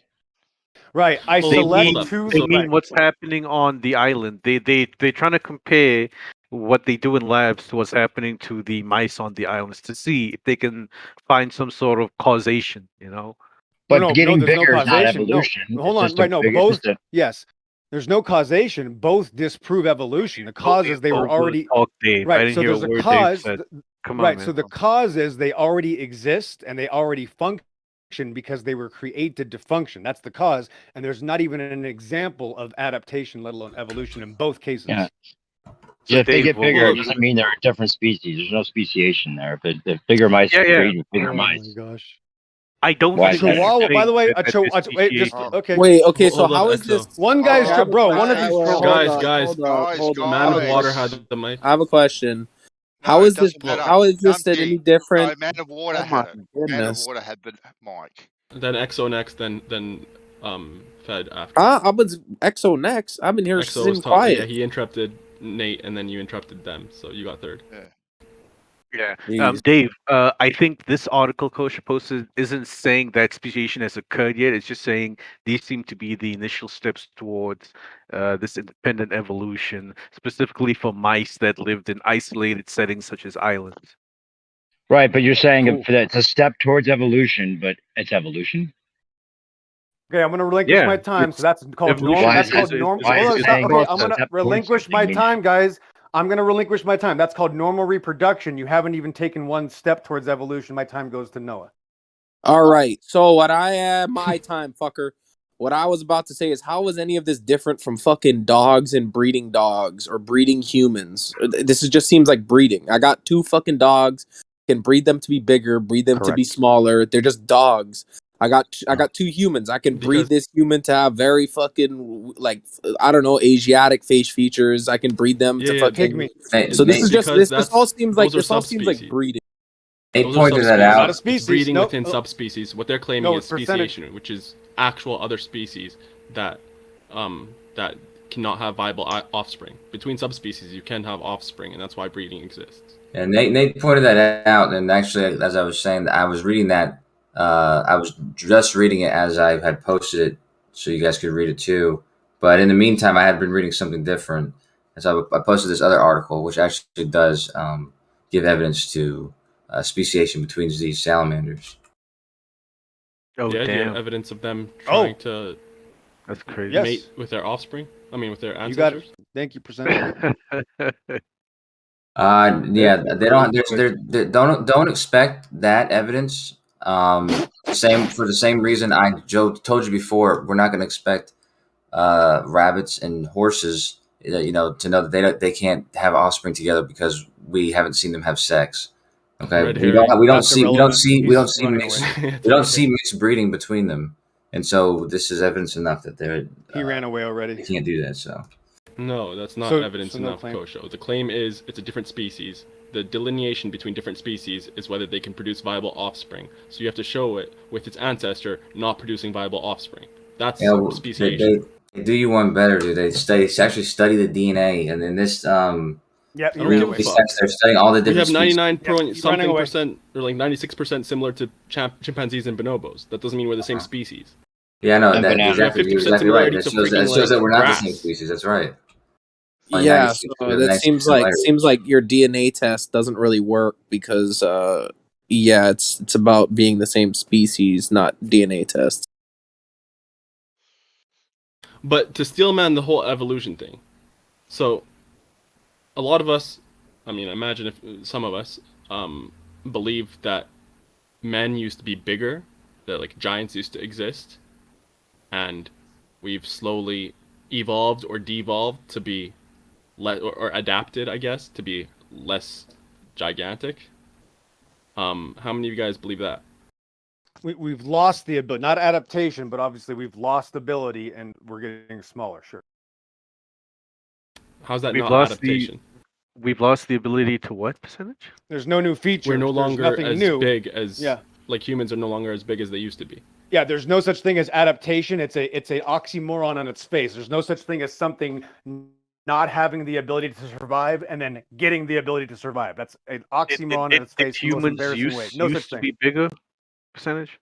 Yeah, there's claims that giants used to exist and stuff like that. Okay. And some, there's like religious connotations about percentage. The first percentage. man. I think the point is that you always had that ability. You guys, I appreciate if you guys didn't interrupt. Come on, let's please go ahead. Yeah, Sorry, percentage. Jesus fucking Christ! All of you want to speak for percentage. Like that's so ridiculous. The last thing I was saying was just that there's like a lot of us are religious and there's religious connotations about like Adam being 60 cubits tall and a lot of fossils of giants in the past and stuff like that. So my thing is, it's, I don't know if you would call it evolution, but if, let's say, you had a petite girl, and a giant dude, they wouldn't physically be able to have offspring, right? So, that's the mechanical limitation. I wouldn't call it a different species, but it goes to show that you could have this bottlenecking or this, That's this non-viable offsprings with adaptation alone, if it happened. Correct. Can I say something? Can I ask a question? So I want to give an exact real life example of this. Wolf to Chihuahua. Wolf to Chihuahua, thousands of changes, thousands of breeding sessions, and it's now is it a different species or is it the same species still? Anybody want to take a guess? Yeah, it's the same species. Exactly. Different subspecies, but no, not sub, limitations. different breed. There's no such. First of all, I just got to be honest. There's no such thing as a species in the first place. It's completely a pseudo term. The point is, there's no such thing as a speciation event. It's the same kind. Even though they look very different, their skulls are even shaped very different. Have you ever looked at a Chihuahua skull and a but wolf your skull? question I'm just trying to specifically show, used the word species, though. Right, and there's no such different thing. species. So I answered with right, that. There's no nomenclature. such. Correct. Right. No, you're right. You're right. I'm just pointing out the fact that it's the same exact kind, even though they look very different. So even if something looks very different, it doesn't mean it's a different kind. That's it. Like if you were to artificially inseminate a Chihuahua with wolf semen, then yes, it's been done. How I would like to see Chupacabra fucking shit all over Mexico. Aren't dogs and wolves considered the same species? I don't know. Yeah, they're the same kind or species. Whatever. Congratulations. Yep, you got it. Okay. Canis majora, I think it is, right? I don't think in mainstream science they're considered the same species, but they are though. Canis lupus. Not in mainstream global science. They're not considered the same species. They are. It is. No, they're Canis considered. They're lupus. considered both. Fuck me. Really, fuck me. Let him They're finish. considered. They're both considered. God damn it. Fuck. Really? No, sorry, I was clearing out the floor for you. Go ahead. Damn, man, come on. Percentage was trying to give you the floor. Yeah. Okay, he doesn't want it. They all considered the same species, and I know that if a dog mates with a wolf, they will have children. I've seen it happen. Bingo, you got it. Yeah, they are the same species. That's accepted in mainstream right. science. If you want to up that game because you're doing good, I want you to up that game and use the term kind, and the angels will be smiling on. I like that, but I'd like Why to see kind? what Noah. Doesn't matter. Because Noah seems to know. Yes. Like he made it. It seemed like he knew that that they could breed or whatever, but I don't know where he was going with it. So Noah, if you could. Yeah, no. Before they had like a definition of a species being like, if they wouldn't meet up for behavioral reasons, they were considered not the same species. That was like the old definition of what a species was. There's three like things. If they can't meet up, then it would be a no-no. If they do meet up, but they wouldn't mate because of behavioral, like, I guess, decisions, that'd be a no-no, different species. And then the third would be if they actually meet, and then they do behave in a certain way where they do mate, and then one inseminates the other, and it can't produce viable offspring, they would consider that not the same species. So that was the old definition of, I guess, species in the textbook I read when I was a Bio 101 or some shit in university. Yeah, there are subspecies of wolves, but yeah, what you said is correct about the viable offspring. That's I was going to say, the third one would be the only kind of relevant criterion, because you have like people that human beings, that wouldn't kind of get near each other and stuff like that. Some people, for whatever reason, they they like to stick to their own race, or they girls don't like ugly guys, and they don't fuck with midgets and stuff like that. So it's not necessarily different species, but yeah. Somebody asked me if it mattered, the gentleman. It's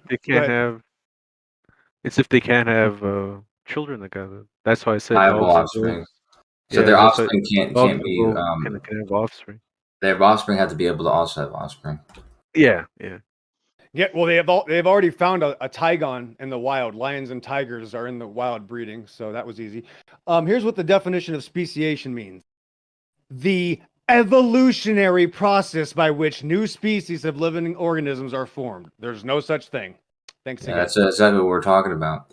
A lion and a tiger mating doesn't give a viable offspring. It gives an offspring. Okay, you just lied. Okay, you just lied. Please let him You finish. just lied The again. offspring can't reproduce with other of the same species. Okay, so they now actually since can't have they've lying, yes, tigons and ligers are reproducing still now today. Sorry, thanks for with playing. each other.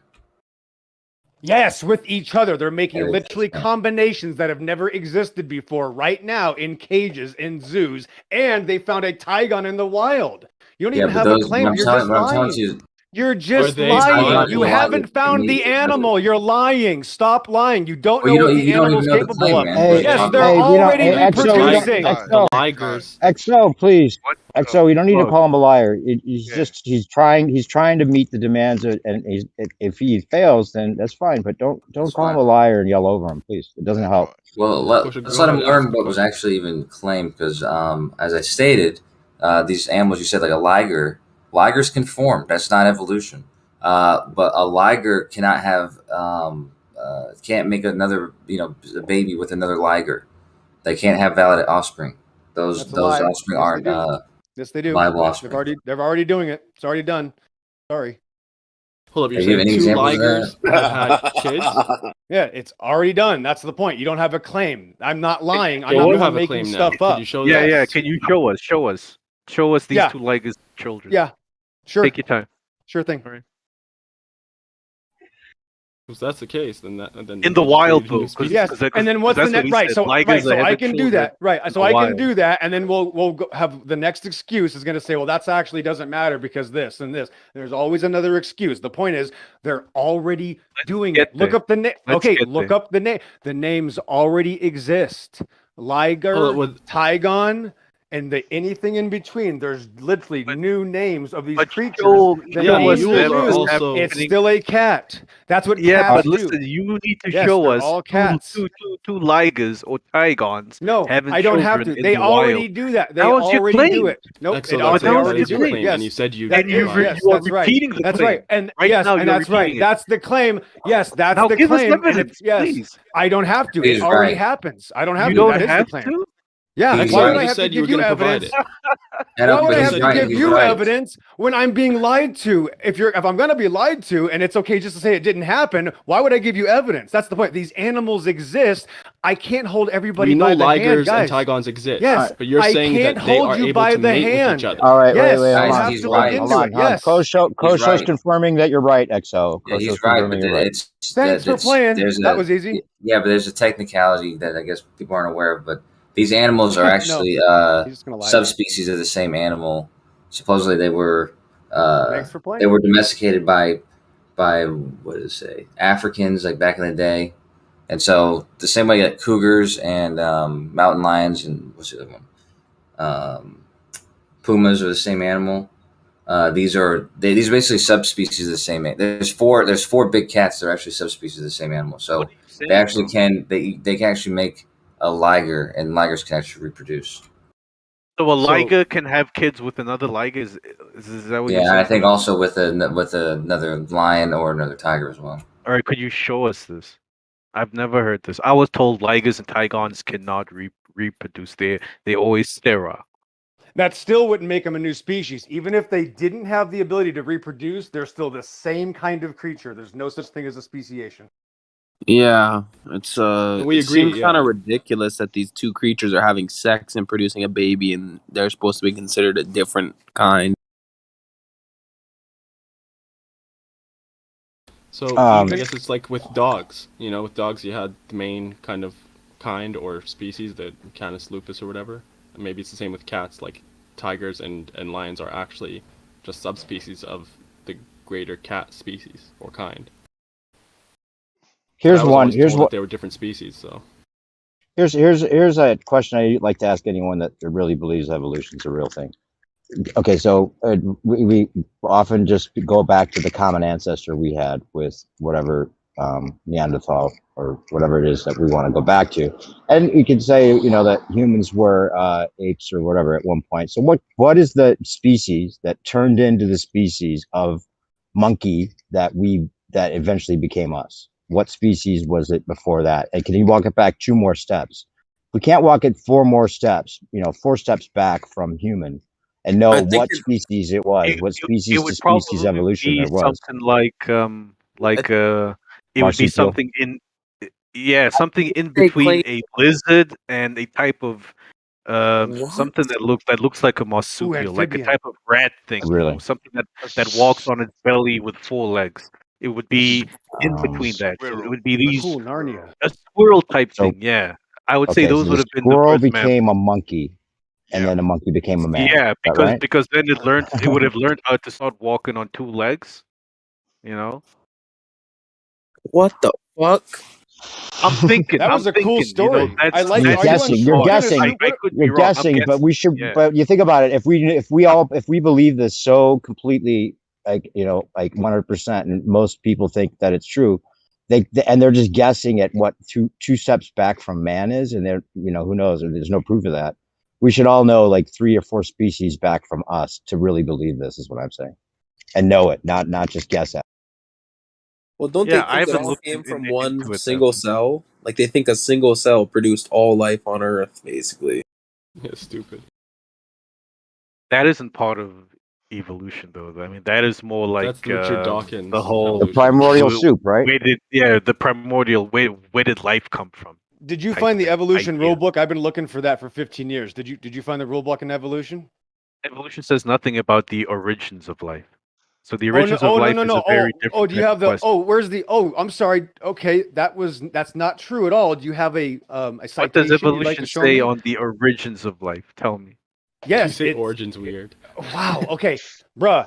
Do you have a claim to Origins. make, or you're just going to retract that?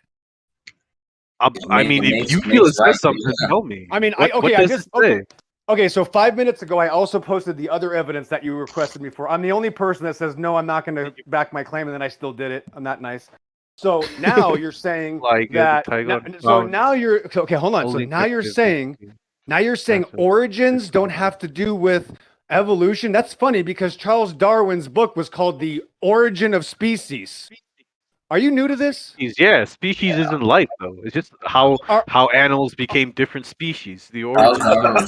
Oh, so it is the origin. Well, that was easy. Oh, That's wow, the you just origin walked of right into life. there. Thanks again. That That's was not the origin of life. excellent. Charles Darwin That's not the was origin trying of to be life. wrong Yes. about Oh, origin. wait a minute. Okay, guys, How's can that I the please origin of stop? life? Okay, stop, guys. Listen. Okay, so let's have a talk. Are you saying that going from non-living to living isn't evolution? Yeah, it's not a part of evolutionary theory. That you're lying again. It's right here in the evolution text. It's in the textbook. What does it say in the textbook? Oh, I will read it for you. And I'm asking ahead. you again. Listen, do you think going from non-living to living is evolution? I don't think it is. So go ahead. That's the and read problem. text. This is actually the farthest leap of evolution of the entire theory is abiogenesis. It is the most evolution out of the entire theory. It's getting life from non-life. I'm telling you, that's what there's evolution has a meaning. Do you want to look up what the word means? That's what Look up the theory. Look up Yes. the theory of evolution. Yes, that's what it is. That's what evolution. It's in I the thought textbook you right were here. gonna read. I know. I thought Are you were you gonna going to read allow from me the to textbook. read it? Yes, I know. Yeah, read it, I'm getting please. the book. Read it. Here it is, 2009, Douglas J. Futuyama. Yeah, let's see what this says. It says evolution on the front cover. So, do you think it qualifies for evolution if they're talking about it in this book, Man of Water? I don't know. It depends on the So you context. don't even know. But Right, so go you don't ahead and know. read So- it. Right. So even though the Go book ahead and is read called even though the book is called evolution, it Bro, might can not you be read part it? of. Okay, so here's the point. You have to have a grounded foundation here. Don't run. Listen. Are you saying running. that I'm they're waiting for you talking to about read. so you're saying abiogenesis? If it All right, mentions could you give me the name of the abiogenesis in book here, so I can read it for it's myself? 'Cause you don't Futuyama, wanna Douglas read J. Futuyama, second edition, Douglas 2009, second J. edition. Okay, cool. I found it. Thank you so much, man. I'll read it for myself. Because you don't Punctuated want to read. equilibrium. No, I'm gonna. No, you'll never get to it in time. You'll never find the page. Which page should You'll I go never to? find All it. right, shut You'll up and let never Exo find it. talk. You're not for a going to sec. tell me the page. You're just interrupting I'll me. never find Okay, Let so here it Exo is. fucking Okay, let Exo retard. Okay, Reed, Yes, thank please stop talking. Please, can Go you ahead. stop with the seizure? Thanks. Okay, so here it is, page 102. Before life began. Wow, this is amazing. It Can you read says the right rest of the here. sentence? Come on, man. Before. Wow, it's a big paragraph, guys. You're not going to believe this. Give us the Most context. physicists. Maybe let me read, guys. Just relax. go ahead. Not every. I know this is difficult for some people. So most physicists agree that the current universe came into existence about 14 billion years ago. Does anybody know what the subject is we're talking about? It's called evolution. Give us context. Yeah, it's called evolution. So let's continue. The explosion, the Big Bang, is even part of the evolution. It's right here. Big Bang is requirement for evolution. From an infinitely dense point, elementary particles formed hydrogen. Shortly after the Big Bang, the hydrogen ultimately gave rise to other elements. That's evolution. Down here it says the emergence of life. The simplest things that might be described as living, with quotes, must have developed as complex aggregations of molecules. Page 102, 2009, Douglas J. Futuyama. The book's called Evolution. It's part of evolution. Thanks for playing. Yeah, it's not part of the theory of evolution. It's a textbook. It's too easy. One of you Another at a dead time, body just floating hold down on, the river. please. Get fucking wrecked. Dude, it's not part of evolution. That's in a book about Dead evolution. body. The same Dead way body. the Let same them way that the respond, Big please. Bang Theory is not about evolution. That's just in a book about Dead body. evolution. Okay, the theory of evolution, which is actually not an entire book, it's just a theory of evolution. It doesn't speak on abiogenesis, but of course, abiogenesis and the Big Bang and whatever else is going to be in this textbook, that's not evidence that it's part of the theory. So what would you call it then, Kosho, if, one thing turned into many things, or, I don't want to say evolve. That isn't a claim of evolution. But what would you call that process?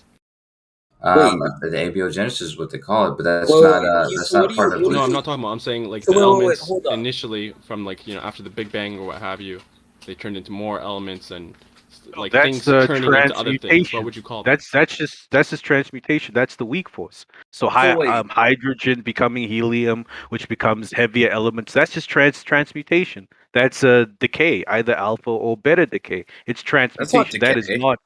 That is not evolution. Hydrogen going to helium is not decay, first off. But second off, No, what I'm saying is when second these off, other second elements, off, when these second off, other second elements off, start second off, forming, second that is decay.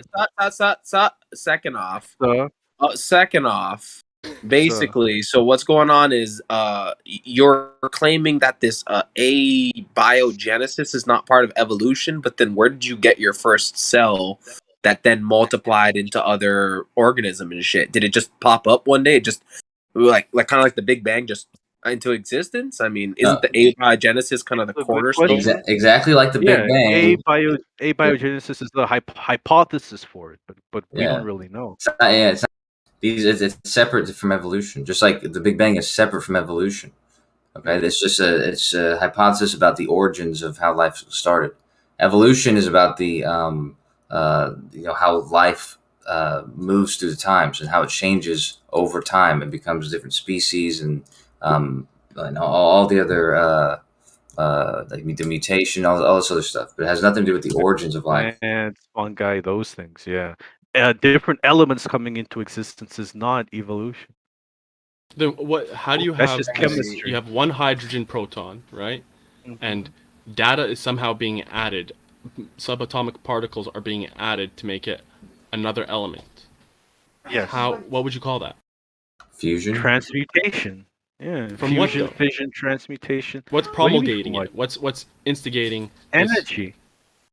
So if you have a hydrogen atom and you have a lot of these hydrogen atoms next to each other and they being pressed to each other because of the weight of the protons within those atoms, and they get squashed together to the point where they overcome the electromagnetic force that is trying to repel the two positive protons, you have a type of fusion, and that hydrogen becomes helium because it now has two protons in its nucleus.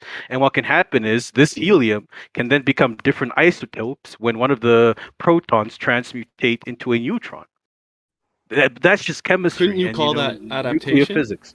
Because No. the energy is like the mechanism by which this thing is changing. It's causing it to, Yeah, but to what change. To what is the adapt. energy trying to adapt to? There's no No, external not the energy. pressure. The element is being caused to adapt by the environment, which is the Adapt energy. to what? No, it's not that the environment is changing. It's just there are conditions that now allow this to happen. There's That's no exactly reason what for it to happen. adaptation is, though. When things changing due to No. conditions.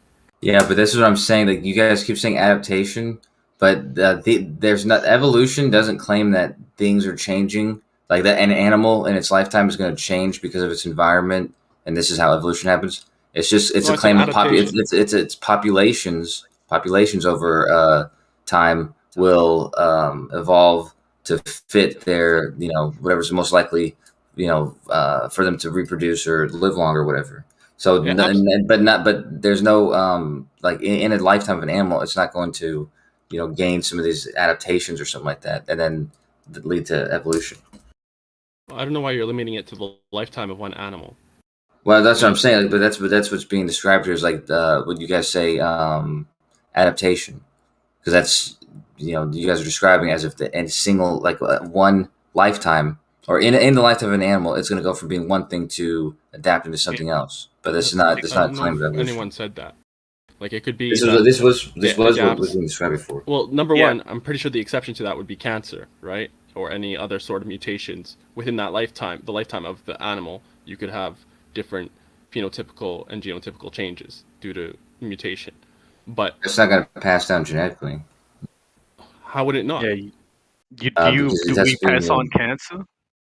Yes. I don't know. No. You don't think there's hereditary forms of cancer? What do you think? Breast cancer, a bunch of different cancers are hereditary in nature. Hereditary in nature. But is the idea that we're going to carry on passing on cancer, and then this is like over a million years? Absolutely. That's why you have genetic markers for a lot of different cancers, and they're it's trying not from to having turn cancer, off it's the from- genes, the markers for specific cancers or flag them somehow and target them with different therapies so as to treat those cancers. Yeah, but it's not like you're passing on. Was it's not like you get cancer and pass it on. So you're talking about specific genes that make it more likely for you to get cancer. Yeah, exactly. Yeah, it's that gene that it's still not the probability cancer whether or that not you you're pass going to on. get it, but it's in your genes. Exactly. That's the point. Yeah. So you don't pass on cancer. That's why I asked. Is it a thing that in the future everyone's gonna have cancer from my offspring? No, it's just that gene that increases the chance of getting it. But to go back but to we the pass on our DNA. Yeah, And it's but to in go our back DNA, to the that was my small point, initial- anyways. Yeah, My larger point was that let's go back to that. That adaptation is micro evolution, if you will, or macro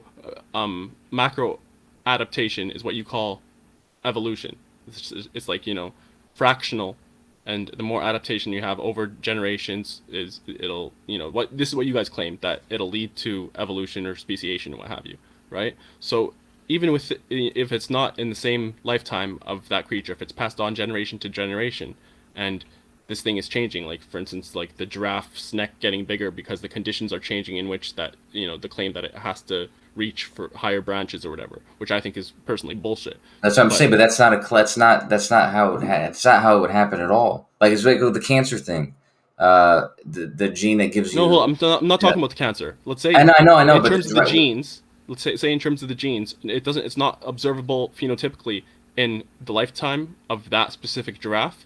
In the genes, there's this gravitation towards having higher necks, right? So the next generation might have a little bit of a higher neck, and the next, and so on and so forth.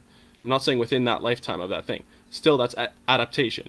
And my like parallel to that was what we were talking about before, where you have these these elements and the conditions, instead of like the branch getting higher, or it's having to stretch more. Instead, it's this energy that's causing it to come together and cause fusion. That condition is causing it to change. So, are we saying that adaptation is only for biological life, or can we attribute it to non-biological things as well? I would say again that this adaptation that you just described is not even how it's not even described as how it would occur, because like what would happen is a giraffe let's say one has this mutation, which does allow it to have a longer neck. It's gonna be the case that because of that fact, because it has that advantage, it's gonna now have the ability to be, maybe it'll be the alpha of, you know, the group or whatever, and it has more offspring, or it lives longer for this reason. And it's just going to be the case that in the next generation, not that the next ones are going to have bigger necks, it's just if they're the offspring of this giraffe, they're going to have that same gene, and it's going to have more offspring by virtue of the fact that it's more successful. So it's not like it's like a But how did that first giraffe get the long neck to begin with? just a mutation, a mutation that was happened to be advantageous. It was random. Yeah. There was no reason for that mutation to come into existence. It just happened. And then whoever gets the luck of the draw, whoever has the mutation that allows them to survive better, they're obviously going to live longer and be able to have more offspring, right? And then you're going to find their offspring dominating that area, and over time, you know, there's going to be this genetic drift towards that specific type of offspring within that area. Why wouldn't we see that with other grazing animals then? What do you mean? Because they would have the same mutations. Like, have to reach, for instance, you would always see that whatever's most advantageous for this type of animal, not even within the same species, you would have to have that same kind of trait amongst all of them. Not the same trait. Anything that eats from a tree should have a long neck then, if that was the case. No, but they're not all going to have the same mutation. There might be some other mutation which makes it advantageous, which makes it more likely for that it's going to have more offspring for some other reason. Yeah, absolutely. My point is, if the goal is to reach fruits or leaves on a tree, then every single species by this time, because they've all had time for survival of the fittest, natural selection, every single species should have qualities that allow for it to be doing that. So whether it's having a long neck or long legs, there should be no species now that isn't able to do it. But having a long neck isn't the only way to survive. It could be a thing of, because the giraffe has a long neck, it gets first preference on what fruit it wants, and then the fruit that's off, that's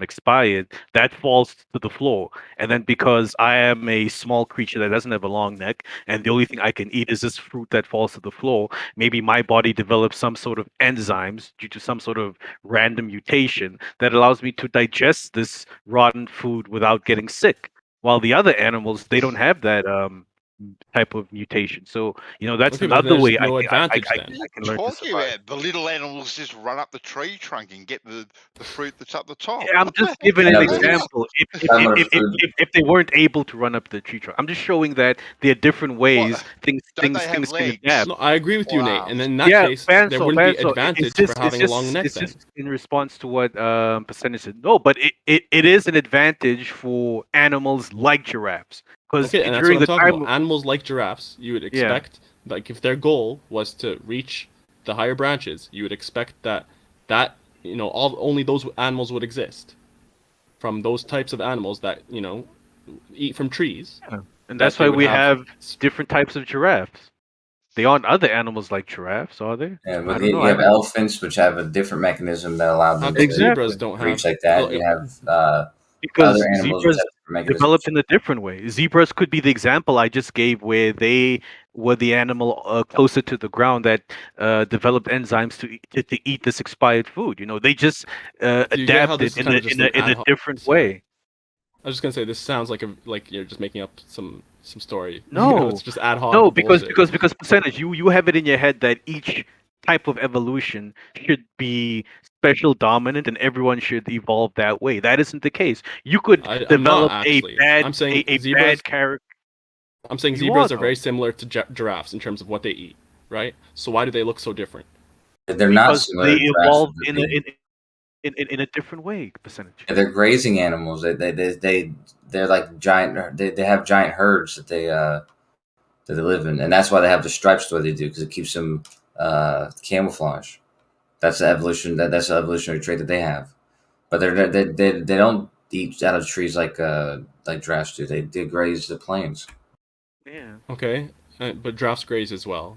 First off, yeah, probably. But they don't live in large packs, like large herds, like zebras in them.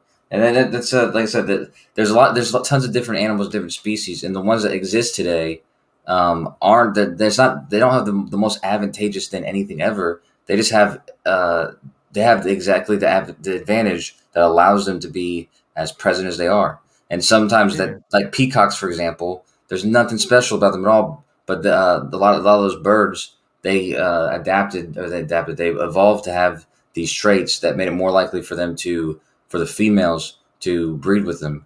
So they have these fucking weird ass things that are not advantageous at all. Actually, probably a disadvantage. Yet, that makes it more likely for them to breed. I mean, So that's a nice story. That's a nice story, but it's not true. Yeah, all the animals were created by the creator. Nothing's evolving into anything. We don't see that. It's never happened. It's a story. No evidence. Yeah, real quick in terms of the just remember peacocks. this though. Sure, survival that may of the allow fittest for hold is up, not Nate, let me just, is so not in terms of the evolution. peacocks, the the females like wanting to breed with the more flamboyant or whatever males that are more eye catching, that would allow for just more of those specific peacocks. But if they have no natural kind of abilities, or they have nothing special about them, like you said, then they wouldn't survive regardless. They'd the environment, their habitat, their natural predators would they obviously have a means of survivability outside of just the mating within their species, something that allows them to exist in nature. Well, yeah, but because they get most of the women, they're gonna pass their seed on. Yeah, and I think I've heard that. So they're just isn't the same thing they're as having kids before they before they die, basically, because they can't survive.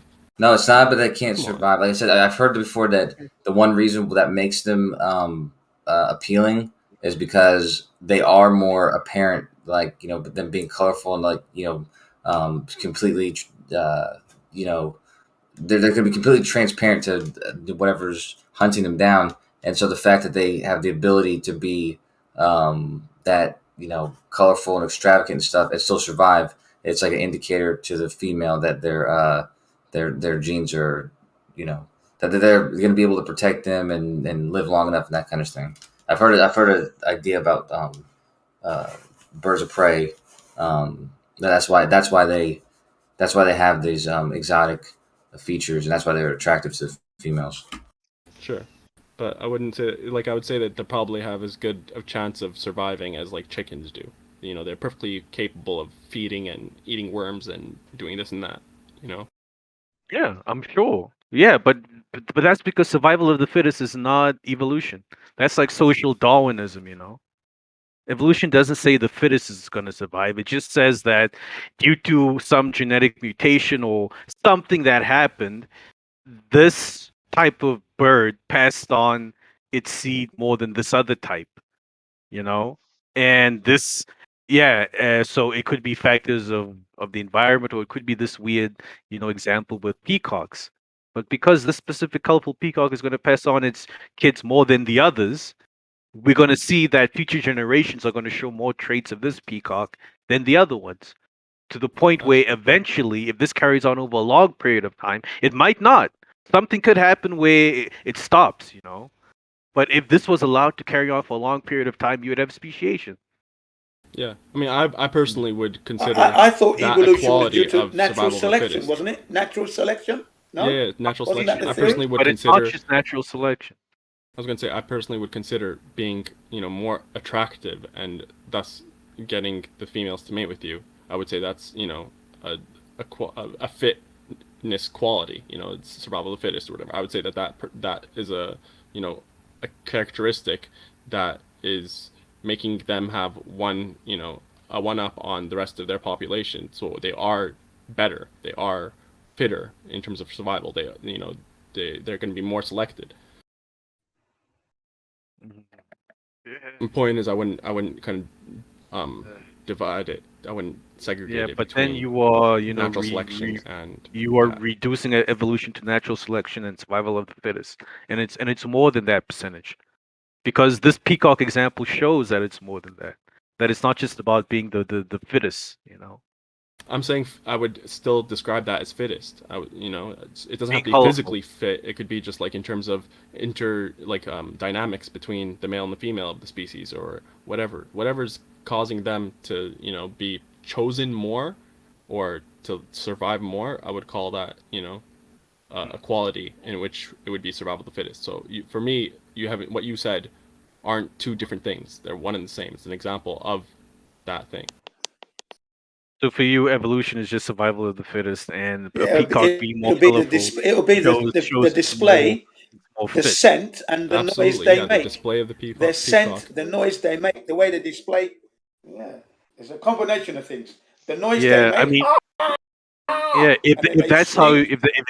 if that's your personal view on it, fine. That's your personal view, but that isn't how evolution is the defined. That's scent not and how the it works. display. I'm not But saying you that's how are evolution is entitled to defined. your opinion. No, hold up. I'm That's not how saying it that's works. evolution, because I personally haven't seen No. evidence of evolution. I'm saying that natural No. selection or survival of the fittest, I would That's natural consider selection, the peacocks, the female peacocks, like wanting to mate with the more colorful male peacocks. I would call that a survival, like a phenotype that is conducive to survivability. I would call it survival of Yeah. the fittest. I would call it a fit kind of criterion.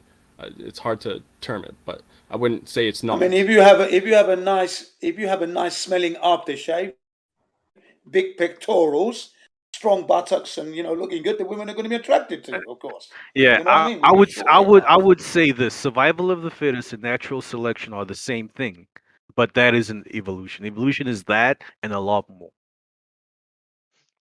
But would you I call think they've the colorful discarded the survival of peacocks? the fittest. Yeah. Would you call the colorful peacocks, like the females mating with that colorful male? Would you call that natural selection?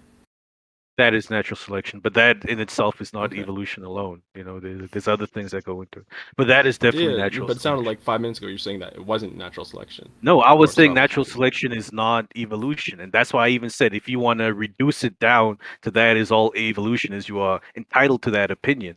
But then you clarified yourself, so you Yeah, but you said your maybe example was the misunderstood. peacock thing. So Yeah, that's why I was trying to tell you that peacock thing, which is that's why I kept saying survival of the fittest is not evolution. Because the Okay, peacock so thing shows survival of the fittest, natural selection. But that in itself is not the whole of evolution. all right, There's then more to it.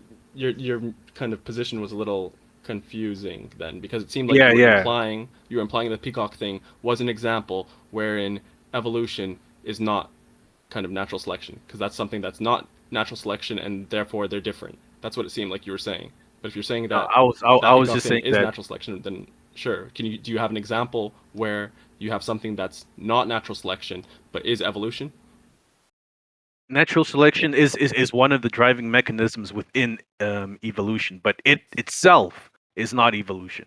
The female peacock picking the male peacock based on its color, that is natural selection, survival of the fittest. But that alone isn't evolution. There are other things attached to it, such as how did the colorful peacocks get that color?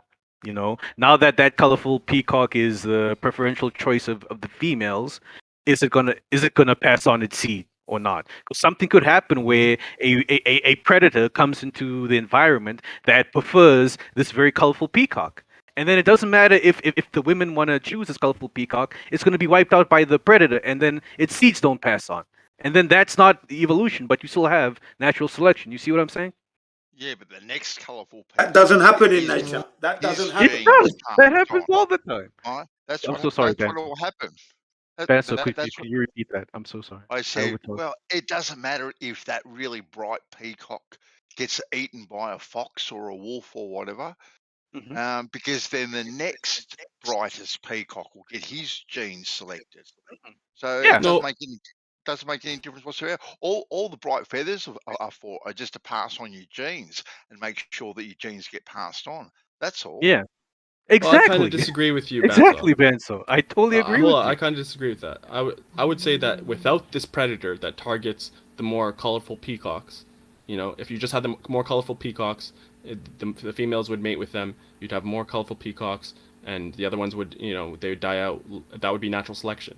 Now, if you introduce this predator that targets the more colorful peacocks, and as a result, these more colorful peacocks are, they're dying or what have you, and the other, like, less colorful peacocks are surviving, then that again is natural selection. It's still natural selection regardless of, because that's something in nature. This predator is something in nature that is causing this thing to happen. this subspecies or this trait to kind of flourish. So that's still natural selection. Yeah, but the colours are just so the genes can get passed on. That's all it is. It's just a mating dance. But you're saying if it makes it more likely for you to die, then actually, I just saw a video of somebody made a simulation of this yesterday. More likely to die at all. But in their scenario, they described it. But that is evolution to a nutshell, because there are these two different evolutionary pressures now. There's the pressure from the women wanting more colorful peacocks, but there's also this external pressure from a specific type of predator going after the colorful peacocks. So now there's this evolutionary pressure, and over time we see how it plays out. I would still call that natural selection. Whatever happens in nature is natural but that's selection. not. But it's more than that percentage. It's not just that. There are other things going on, but I'm just giving this one example, But there's a lot of other things going on, because now these predators could develop, or what so much could change. There's so many variables that come into play. Yeah, they could develop disease from eating the the colorful peacocks. Exactly, and then that would still be natural selection. This, that, and the third. I don't know, man. Unless it's not happening in nature, then or it's artificially being whatever, it would still be natural selection, because it's nature selecting for whatever thing to flourish, to survive.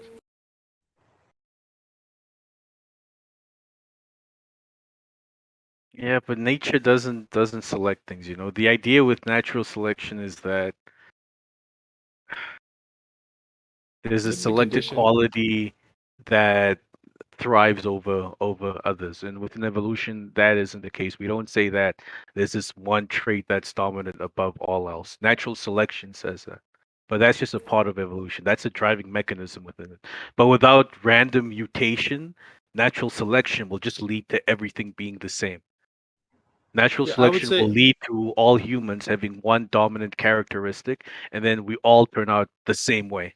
There'll just be one type of human with this characteristic, and if the environment changed, we would all be wiped out, because we only have this one type of characteristic due to survival of the fittest. There's no random. But for me, that wouldn't be natural selection to just limit it. That's short-sighted to just limit it to the characteristic. It's the characteristic and the conditions. And okay, so now you are trying to say that natural selection isn't just survival of the fittest. It is survival of the fittest. It is survival. Does natural selection subject include to the conditions. random? If the conditions change. Uh-huh. Yeah, if the conditions change, then those qualities might not be the best for survival. Someone will be better equipped to survive for whatever reason. Like if the conditions change, where these predators if we all came the in. same, who is better equipped percentage? Let's say let's continue with the peacock predator story. This new type of predator came in, and all of the colorful peacocks got wiped out, and then a certain type of peacock randomly developed a certain enzyme that makes these predators allergic to them, and this wipes out the predators. And then there's no more random mutation ever again. Hold on one second. Because initially in this analogy, the predators were targeting the more colorful peacocks. Are you just now saying that they're targeting all peacocks? No. They're still targeting the more colorful peacocks. Okay, so the less colorful ones will just continue surviving. So now, because they're targeting the more colorful ones, right? And the more colorful ones. We don't even need to advance it. We can end it here. Because they were targeting the more colorful ones, and through natural selection, the more colorful ones are the only ones in existence, because all of the females chose them and not the other ones. So all of the dull brown, black, and white peacocks died out because they were not fit enough to survive. The only peacocks left on this island is colorful peacocks. There are no other type of peacocks anymore, because there's no random mutation. No, hold up. No, but it's always a spectrum, Nate. So if but how females is the mate with the spectrum most created colorful percentage? peacocks, it's going to keep on getting more colorful, but there's still going to be ones that are less colorful. They will only be giving off that one type. If the females are only mating with the colorful peacocks, their offspring will be like the colorful peacocks. Why would there be a variety? Why not? So that variation. How do you think the What giraffe got the long causes neck? that variation? Okay, so what causes that variation? Mutation, right? So No. random mutation. Sure, No? we'll call it random mutation if you want. Just like the how Okay, you so had one random giraffe mutation from is the separate from survival of the fittest, right? It's separate from natural selection, right? no, Natural it's selection in not. itself. Aha. Because So this because is you have where this we one differ. peacock that's a little bit more colorful than its its litter or whatever you call them. I don't know, its nest, right? And that one over time that female's gonna the female's gonna mate with that one, and that one's gonna have chicks that are more or less colored, right? And the more colored one is gonna get the but there's still gonna be ones. It's always a spectrum. There's always gonna be variation. Yeah, but I less think and less. yeah, but If you there'll be Sorry, go ahead. if the genes that are becoming more apparent are the ones that are the colorful ones, then that gene is just going to be more pronounced amongst the population. Yeah, absolutely. But all that means is that the predators are going to target the most colorful ones, and the less colorful ones are going to be the ones that are surviving. Maybe I mean, obviously, if there's so many predators that they're all just dying, it doesn't really matter. Let's take it to its end conclusion. Let's say that we have a situation where before the predators got here, all of the dull peacocks died out because they couldn't get bitches. The only ones getting wouldn't be the bitches case, though. Hang on, just hear me out in this hypothetical. I'm not saying this is a real world event. So before the predators came to this island of peacocks, it was dull peacocks competing with colorful peacocks for women peacocks. You would say this is natural selection. This is survival of the fittest, right? Absolutely. Them But trying- let me them trying correct to one compete thing. with Let me this correct female. one thing. Uh-huh. Dull and bright are comparative. You can't just say that they're going to be all colorful and then all the black and white ones or whatever monochromatic are gone. There's definitely degrees. Some might be blue, some might be orange, some might be multicolored but not as bright, not as sparkly as the other ones. Yada yada. I hear you, bro. It's a spectrum. All right. Now let's say as time passes on, it is only those at the top of this pyramid, the most colorful and the brightest, that get bitches. No one else gets bitches, so everyone else dies out, and all of the offspring now, after 100,000 years, it's only offspring from this, the best and the brightest. That's natural selection now. It's only their I kids. disagree. That's I not think natural you're selection. understanding it in a weird way. No, I wouldn't say I'm not the top of the saying pyramid that's what is what natural selection exists. is. I'm just Hold trying up. to. I wouldn't say that's the top of the pyramid is what exists. I would just say Okay. that the pyramid, the entirety of the pyramid, is getting smaller. It's moving towards the top or whatever, but you're still going to have the variation from you're still going to have a pyramid. Yeah, but let's Understand? take it. Yeah, but let's take it to its end conclusion now. Because let's say in this world, there's no such thing as random mutations. If I'm born of my father, I'm going to be exactly like my father. There's no such thing as random mutation. This is not how- survival of the fittest in its purest form, bro. Without mutation, only those with the desired characteristics are going to be able to survive. Right? There's no random mutation. Oh, I wouldn't call it random mutation. I don't know if that's the proper word for it, but having you call it? variation Variation? within offspring, I don't know if I would call that random mutation. Okay, cool. We can call Mutation it seems to suggest variation. that it's happening We can during call your it. lifetime. We can call it variation if you want. I don't mind. There's mutation with everything that breeds with something else. Come again, Benson? Well, you're not breeding with the same. You're not breeding with yourself. You're breeding with someone else or something else. A peacock. Yeah, but the offspring with another peacock, right? So No. there's always a I hear you. mutation. Yeah, Right? but over time, Ben. So, sorry, Coach. The offspring is a product of both the parents and also a random mutation, which is independent from the parents. It doesn't matter if it's over time or straight away. It's still a mutation. Of course, Instantly. Instantly. Yeah, I The hear moment you. it But happens. what I'm trying to do is I'm trying to remove mutations and variations so that we only work with You can't though. You can't remove natural variation. selection. Sure, you But can remove mutation. All But right, variation at birth. if you can't remove variations, then I think we agree percentage that evolution is more than random. It's more than natural selections. It's natural selections, adaptability, variations, all of these things. Evolution does not equal natural selection or survival of the fittest. It is more than that. Do you agree I with would me now? term everything you said natural selection. I would say that all culminates Okay, into then natural selection. Okay. then you just want to define evolution differently. No, I think you're defining natural selection as define it adaptation. differently. I'm not though. I'm saying that evolution is all of these things. You want to say that all of these things is natural selection. So I call it Yeah, evolution. if you want to call it that. evolution or natural selection, I'm saying that it's just one quality changing alone. I would call that adaptation or mutation. I wouldn't call it natural selection. Yeah, but that Show isn't evolution. It's not just one thing changing. It's all of these various factors. It's adaptation, random mutation, natural selection, all of these things over a period of time gives A you period of time. How much time does it take for slime to turn into a hippopotamus? as long as it takes, Benso. As As long as long it as it takes. Like, there's it's no just so ludicrous. This yeah, topic. but Banso, there's no one size fits all for speciation because the environment is very dynamic and ever changing. It might be a thing that you don't survive the evolutionary process, and these new predators come in and they wipe out all of the colorful peacocks, and then there's no, it just dies there. That species dies there, and it never comes back. And How then many million evolution doesn't years? happen. How many million years does it take slime to get to a hippopotamus, or slime to get to a tree, or slime to get to a caterpillar, or slime to get to whatever? There's no one size fits all, Banso. It depends on Well, all that's of where these it all factors. came from. It That's depends where it all on came from. adaptability. It depends on the type of random mutations that happen. There might not be enough mutations for the process to happen within a million years. It could be that the mutation needed only happens 2 million years from now. It's random. You can't predict it. You don't know when this mutation is going to happen. It might just happen today, tomorrow, whenever. It's not predictive. So you can't.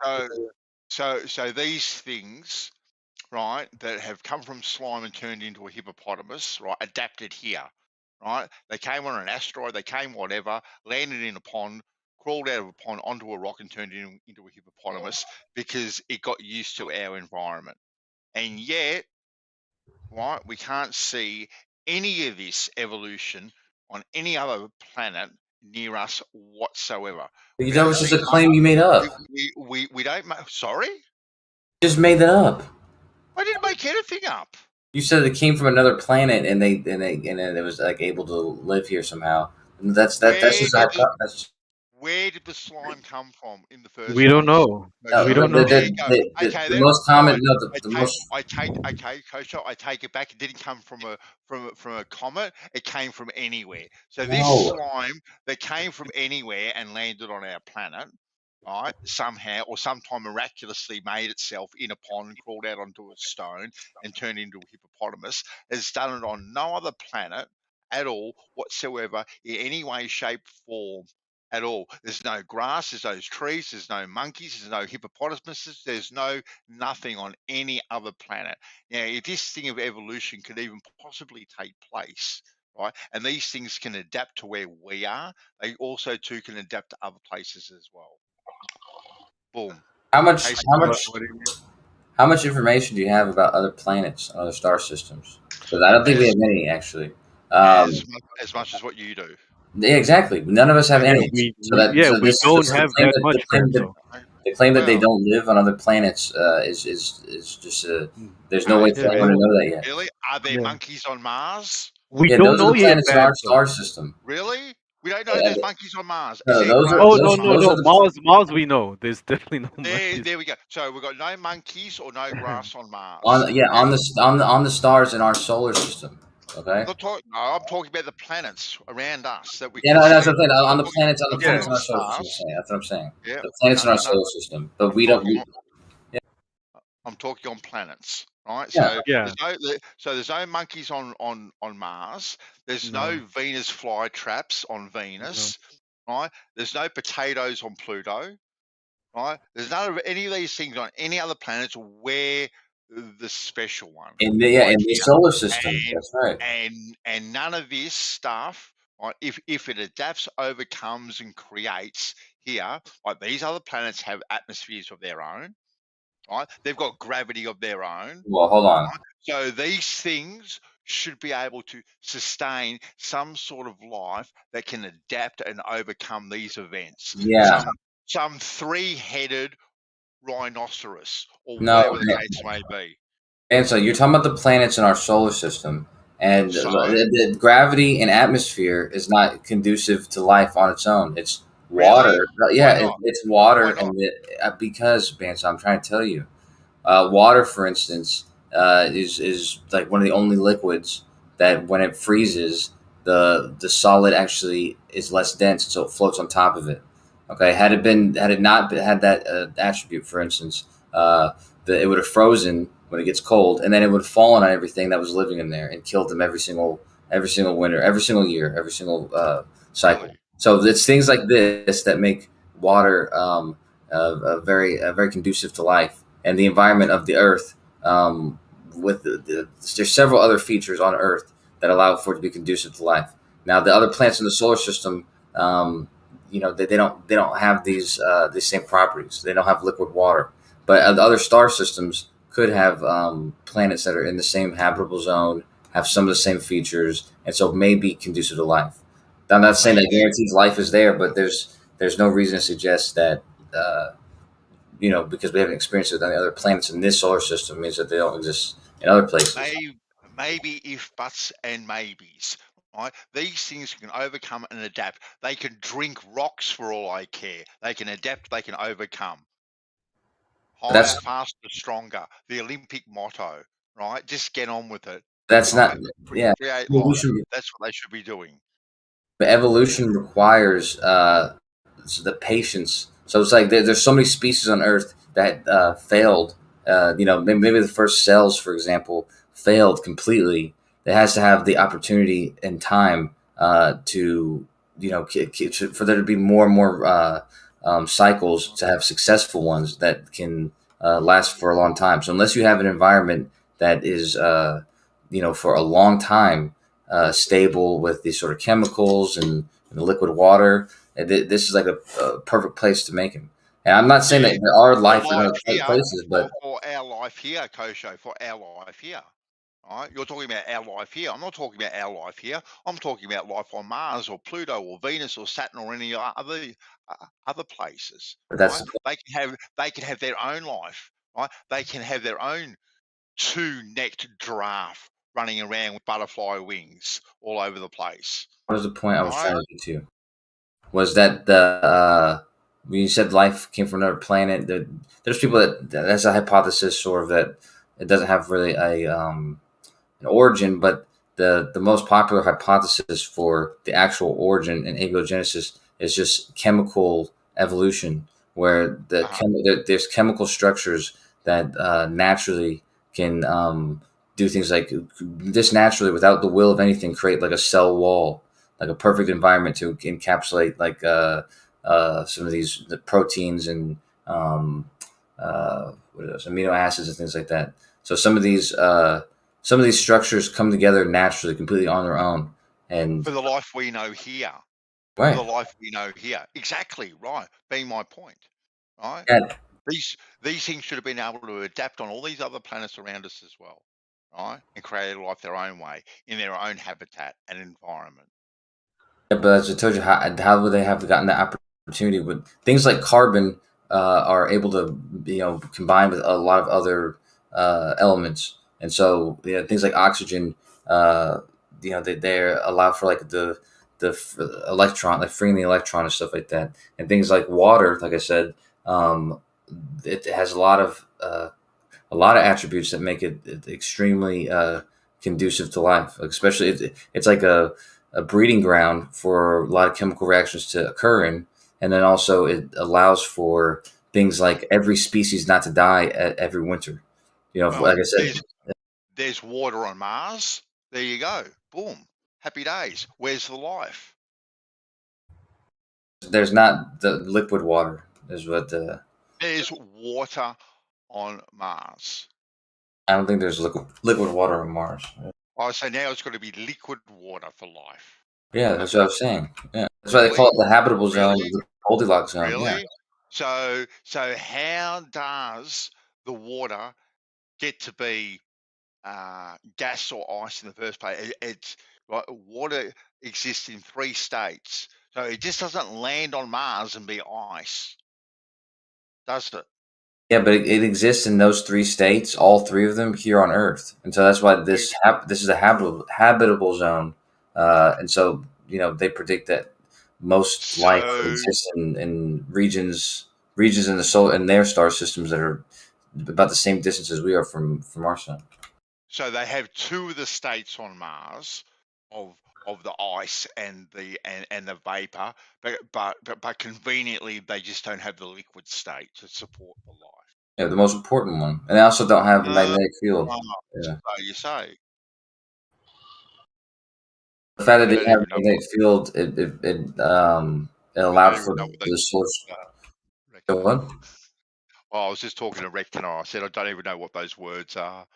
Okay. Well, the what is it? The magnetic field that's not on Mars.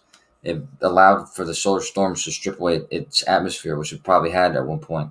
And as I'm saying, the Earth happens to have a bunch of these different unique qualities that make it this very special place for life. And so I personally think that it might be rare life in the universe. We might even be the only time that it happened, for all I know. But it's also not likely. It's not likely that's the case though. But we do have like the fact that the object that smashed into the Earth and created the moon, that was an extremely special event that allowed for our planet to have an extremely large iron core in comparison to its size, which allows for this massive magnetic field.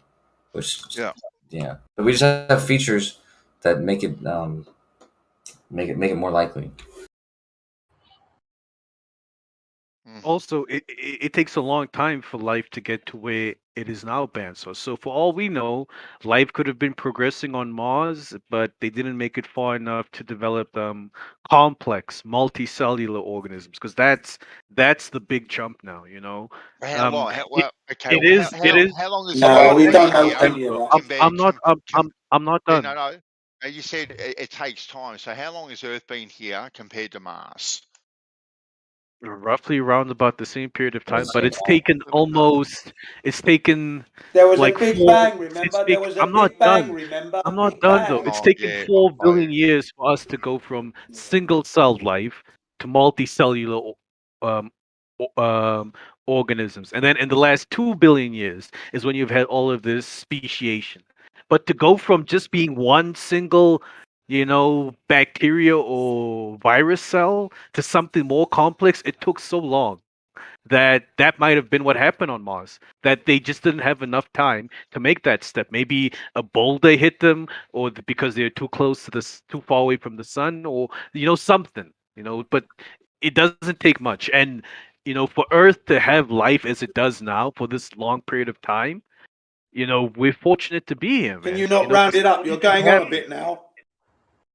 Say. Yes, Jin. You're going on a bit there, man, right? Your story is a story. Jin, there's no way First you of can all, accuse Mars is anyone not of going terra on. firma. When you sit here Mars is and not monologue and terra tell us your firma. life story, That's come been on. proven. I don't monologue. Mars You do. has not been proven to be terra firma. So your language is you're speaking as if Mars is terra firma. That's not been proven. You've never proved it. So it should be supposed or alleged. It's not a fact. What do you mean That's by the first terra thing. firma? Terra firma, what you can walk on, drive on, that's what we mean. You can actually walk on the thing. We don't know that. The best images from the telescopes we get is a blob, a pink blob shimmering in space. Now, as for terra firma, we get artist rendition. Artists what terra paintings, firma what they think it looks like. That's all we've got. We haven't got facts. So you're speaking like Mars is a place you can go to. We can't go there. We've successfully flown helicopters on Mars. Thank you. Right. Bullshit. So anywho, Ben, so Okay, like so Mars is not a place we can go to. say Yeah, let's get that what I clear. said? Sorry, Nate. Do you have anything to say to what I said? I'm It trying to address what you're saying. millions and trillions of years to for life to go from to make that big step. slime to elephants. It takes millions and trillions. Not even slime to elephants, from bacteria to something that's more than one cell. Just that step. It takes It millions takes of years to get to that step. billions of years, billions, Ben. So for Billions. about How do we you could know say this? 70 How do to we know 80%. this? I'm not done talking, Jin. For about 70 to 80% of Earth's existence, it's just been, single cell organisms, a speciation, and these, different complex structures you see within animals is, from the perspective of Earth, a pretty recent phenomena. Okay, then We don't know now all you made a this. It's pretty, all stories a again. Theory. pretty substantial claim Outlandish. there I did. Yes. you did of 4 billion years just to make one cell, right? Yeah. So from one cell, so we've got the cell now, so we've already got one. So how Yeah. many 4 billion billions years. of years on top of that to get to hippopotamus? So if we have one cell, God created it. I'm not sure where you would say life started on Earth. Maybe two. Okay, if Earth's been around for about 6-7 billion years, maybe 4.5. 2-3 billion years. 4.5 is Yeah, 4.5. Okay, only 4.5 four and a billion years. half. Yeah, exactly. Maybe All right, there you within go. the first or second billion. So That's when single cell life would have started. So 4 billion years to create one cell and just a couple of billion years to get to Elephant.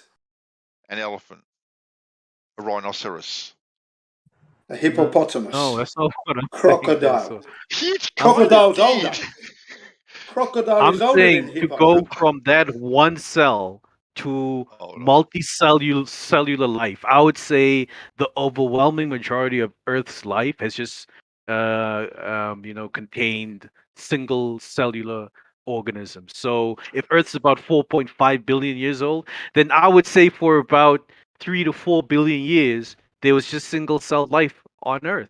Just single cell bacteria, either in the oceans or in the air or any that survived on land. Yeah. And then So maybe for maybe within the last billion years is when you start seeing plants and fungi on the Earth's okay, surface. And then okay. within the last 800 years, you start having multicellular animals. So for 80% of Earth's life, it took 80% of Earth's life to get to one cell, and in the last 20% of Earth's life, we got hippopotamuses. And the first, it took a billion.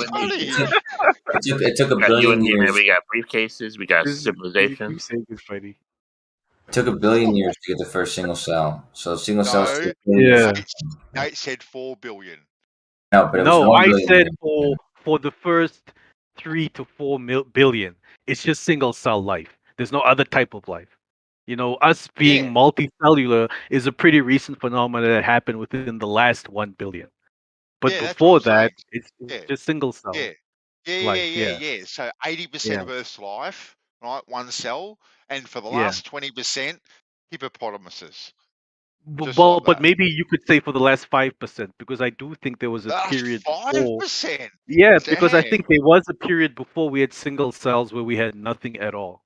For a billion years there was no life. Yeah, and then after a billion years we got the first single cell, and then about the last billion years, and sometime in the past last billion years, the after multicellular life formed, it sort of accelerated. Evolution accelerated to have very diverse life in the past 800 million years or so. And you could hypothesize, Bandsaw, that a lot of the planets in our solar system might have been stuck in this phase. They might have just been stuck with single cell organisms, and some cataclysmic event happened that wiped them out. The conditions weren't stable enough. Yeah, they maybe never even got that far. Maybe the conditions were too extreme for them to survive, and they just got wiped out. Boom, they're gone. I don't know. It's sounding a little sketchy at best.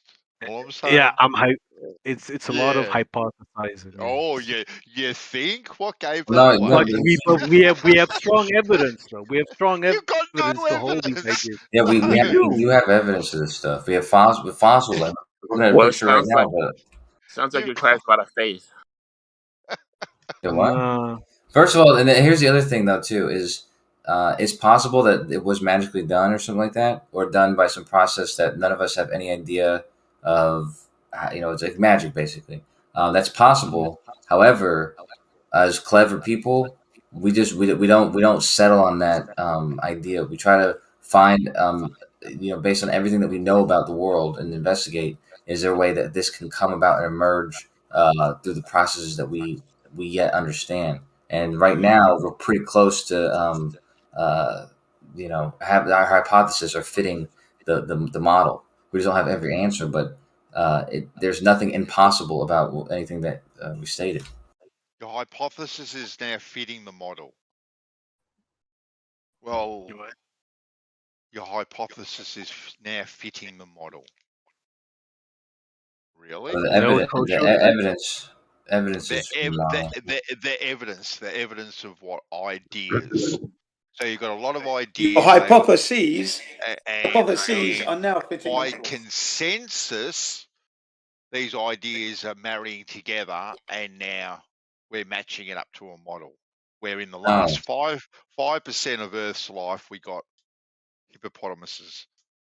By consensus, that doesn't even make sense, dude. You can't get that way. Consensus. What do you mean? It doesn't make sense. Yeah, you can't marry these things together based on consensus alone. These things are married together. These things married together because that's where the conclusions lie. The conclusions to things like seismology, geology, archaeology, paleontology, they happen to fit together not because of consensus, but because the consensus is because they happen to fit together. This is just they wouldn't force them together if they didn't fit together. Really? Tell me what tool we've got out there that can measure a rock that's 4.5 billion years old. Yeah, radiocarbon dating. I mean, radiometric dating. Load of absolute bollocks. Yeah, Scott's sister married an astronaut, just like she married an astronaut. Yeah. And his mission on the moon was to go find a rock and bring it back specifically to assist geologists. He's insulting us. Now this has become a right shit show. Help them prove their hypothesis of the origins of the moon and the age of the Earth. Is the radiocarbon dating the one that dated the snail that was 26,000 years old but it was still alive? Radiometric dating. I have no idea what you're talking about, but radiometric dating. I said radiocarbon dating by mistake. Interesting. Is that the same uncle that worked for MKR or MKL Ultra? Is that the same one? He worked at the CIA. Same thing. Not the same thing, but you said originally it doesn't have real thing. That's low, Benzo. No. He did work at it. He worked at a CIA. Exactly. It's not low at all. I'm actually. He started. Yeah, he started the remote viewing. Well, it was remote viewing for the CIA was funding. Yeah, and exactly. Yeah, he did a psychic mission when he was on the moon mission. Yeah. So hey, do you believe in remote viewing, Kosho? I believe that they had positive results. They just didn't have the practical use. It wasn't enough to use it practically. Remote viewing is basically where you like go into a room, you like quiet your mind and meditate, and you can see like what's happening like in another part of the world, right? Well, those dudes claim that they could. But yeah, just to wrap up the evolution thing, evolution as an idea is not that controversial. It just explains speciation. What you guys should always drill Kosho on is the idea of life coming from nothing for no reason at all. And then this idea that for so long, all we had was, viruses and bacteria. And then out of the blue, boom, for no reason at all, we have, multicellular organisms. That's what you need to grow Kosho. All of a sudden, all of a sudden, we've got hippos. Yep. No, I understand. Light, light, clay, and heat got together. Light, clay, and heat got together, and after a quadrillion years, we should perfectly right. And we should still be able to. Jin, Godric's not done. Come on, man. Come on. Sorry, Godric. Yeah, I didn't realize. Sorry, Godric. It's okay. Life sprang forth because the conditions were perfect, and then it turned into like a plant, and then an animal, and then it turned into you and me. all without an intelligent designer. Yeah, actually, if you look at it the way you just described it, an intelligent designer almost doesn't make sense because of the like. Look at plants. Plants were actually the only thing that actually figured it out. Plants had the ability to capture energy from the sun and store it. Animals, we can't do that. So we actually had in order for the cells to survive, they had to just consume the plants. And what they had done all the work. The plants already did all the work. They learned how to capture energy and store it in their body, and they can survive that way. They learn. Who teaches them this? No. They adapt. They evolved to do this. We didn't evolve to do that. We instead ate those things and kept their energy, and that's what we continue to do to this day. We don't have a mechanism in ourselves to capture energy from the sun like they do. Evolution is a thing. Can't get my words out here today. If there was a designer, he would just give us that ability. Evolution is a thing. We should be witnessing it still happening. All this slime that's evolved, it should all be happening in front of our very eyes. You guys say it's like slime evolved. We don't see any of that. We don't see any of that stuff. Yeah, we actually do, man. Last year, there was something called soft robotics, the Xenobots, where they literally all they did was take these what do you call them? The cells, what do you call it? And the babies have them. Whatever they're called, the ones that they don't want to take from the babies and they get abortions. What do you call that? Stem cells. Stem cells, yeah. They take these stem cells out of these frogs and they just put them together, and they're able to use a computer, AI program, and ask the program to tell them how to form these cells together, like where to put these amino acids. There's two types, like muscles and skin and heart cells. And these two cells alone, the AI will configure the best orientation to put them. The person puts them together, and now just based on this structure alone, these things are able to communicate with each other, reproduce, solve tasks, not based on them giving an instruction, but just them interacting with their environment. And they're just basically just chemical compounds that it's now a new form of life, and they're able to reproduce even. So it's this idea that chemical compounds, forming these instruction-based life, reproduction cycles is not bizarre when you kind of simplify what exactly it is they're doing. No, it is bizarre and unrealistic. Well, it's unrealistic, but it's our reality. No, it's not. No, it's not. It's not our reality at all. No, it is our reality. It's not. Evolution could be fake. No, it's not. Evolution could be fake, and abiogenesis could be fake. But these cells in our bodies and the DNA and what I said about us eating plants, these are facts of our reality. So no, they're not. They're not. The fact is, there's a lot of lies going on. Even the current coronavirus, excuse me using that word, that's been crap. Okay, so it's all you can't. I'm not going to get any more than that. It at all. At all. Good morning, guys. Jin, what the hell, Jin? It's banned from the server, Jin. That and the V word, it's banned from the server. Well, watch your mouth, Jin. Watch your mouth. Anyway, coming back to Kosho. Good morning, everyone. Coming back to Kosho. What Kosho said was he needed today's scientists. They need a artificial intelligence. So the intelligence is required for them to achieve this. No, the artificial intelligence was merely a lab assistant to give them the idea of where to put these things together. And the reason why that works is because instead of trying different configurations over and over again until something works, they have a computer program run it billions of times until it comes up with a formation to put these cells in that that works. If they didn't have the AI, so intelligence is required over and over again. It's the same. So intelligence is required, yeah? No, that's what you said. No, I just literally told you. What do you mean no? You need a computer to do that for you. All the AI did was run it over and over and over again. Intelligence. The most advantageous layout of the cell structure Yeah, we understand that. Came through. If they didn't have this AI, Not they would have just had to natural. run. They would have had to They do wouldn't trial do and it. error over and over Yeah. again. And the same thing would Yeah, have they came wouldn't about. have done it. Correct. So the intelligence is required. The very thing you deny in the beginning. No, it's not required. All the AI did was speed up the process of knowing where to put these formation of these cells. Of mutation. Anyways, evolution. Well, I think rubbish. we've solved the evolution problem. Yeah, what's the solution? It's all natural selection. That's it. Well, the solution is it's gone nowhere. I don't know about that, Ben. So there's people like Chronic. Snakes have always been snakes. They never evolved from anything. He studies Crocodiles have exoplanets always been like that. crocodiles. Giraffes have always been giraffes. They haven't evolved from anything else. That's how it is.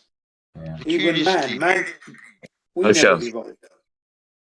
I saw the meme where it had like the creature, then it turned into like an ape human ancestor. Then it was like a caveman. The next picture was like a human. The next picture was like a human with a briefcase and a suit. Is that evolution? That's a good one. Graduate. I'm trying to be nice, but it's getting late in the night, so I'm just gonna refrain from saying what I'm about to say, man. You should be going to bed.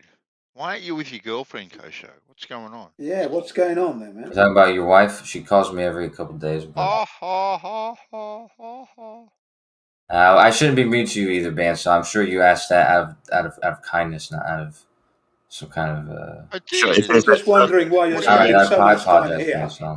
If And this you're evolution, your what are we wife. evolving into? What are we evolving into next? If this evolution, honestly, I want to know. Am I getting like 6 fingers and 6 toes? What? Yeah, you're gonna get an extra finger so you can stop shoving your thumb up your ass. Yeah. It's all right. I've got a cousin that's got 6 fingers on one hand. I fucking believe that, man. Like, is it like a small finger, or is it like really formed perfectly? It's a For you, it's perfect gonna be a big finger. fat one. Yeah. What with bones?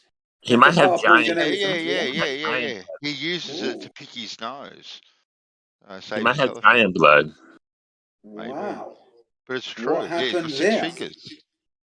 What happened there? He's evolving, right? But do you see that mutation right There you there? go. If there were a mutation like that, the Goliath gene, man. If there were a mutation like that actually made something like that I don't think it's a advantageous. mutation. He gained information. He didn't lost information. Yeah, He you can gained gain, He didn't you can lost the gain finger. information from mutations, man. I don't know why people say that it's only a loss of information. He's got an extra finger, right? That's a gaining of information. That's what mutation is: loss of information. No, yeah, obviously not. Obviously not in every case. Not in the case of Bansaw's cousin, right? So there's an example of that not being. It shouldn't be called mutation then. You should stop calling it mutation is then. though. We call him Banshaw a called it mutation. evolution. We call him a mutation. Don't you worry. Mutant. Yeah. How did that happen? So is How our did cock? that happen? Is our I cock? know. Isn't that amazing? It's amazing, isn't it? It's actually perfect. It's a perfect finger. Like it's a bit bigger than his little finger though. It's really bizarre. So sure. Can you take a picture of it next time? Take a picture.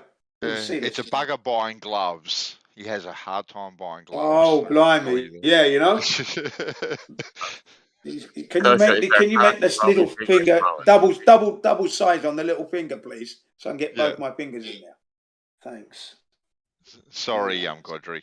You got to overtalk there, buddy. Otherwise, he has to get mittens. He can only buy mittens. I want to know if our cocks are getting bigger or smaller, Kosha. What are we evolving into? So he would be buying hiking mittens and and ski mittens. They're the ones. You can take a mold. You can do a mold of his hand and have them custom made. Oh yeah, of course. Do a pattern. Do a pattern of his hand on a cardboard. Yeah, just latex over it. Yeah, latex over the gills. Yeah. Can a human evolve gills, Kosho?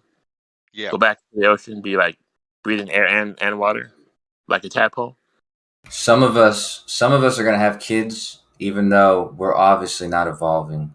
We're obviously becoming a little bit dumber every day, and we're still gonna have kids, and we can only hope that they're gonna be smarter than us.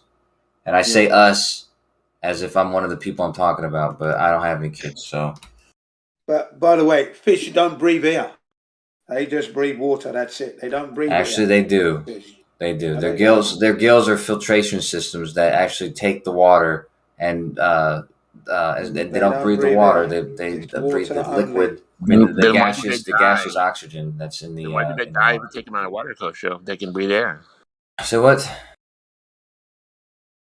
what? You said fish breathe air. If fish can breathe air, then why do they die if you take them out of water? Because their gills. Their gills are the mechanism. They don't have lungs. They have gills. Their gills are the filters that filter the oxygen. What are they filtering? The oxygen molecules from the water. There's not oxygen in the water. Water is there water. not? It's not H2O. Check again, That's man. right. Wait, what? No, What you the want hell to check is again? here? You want to There's check no again? I oxygen. posted it the other day. I posted it again.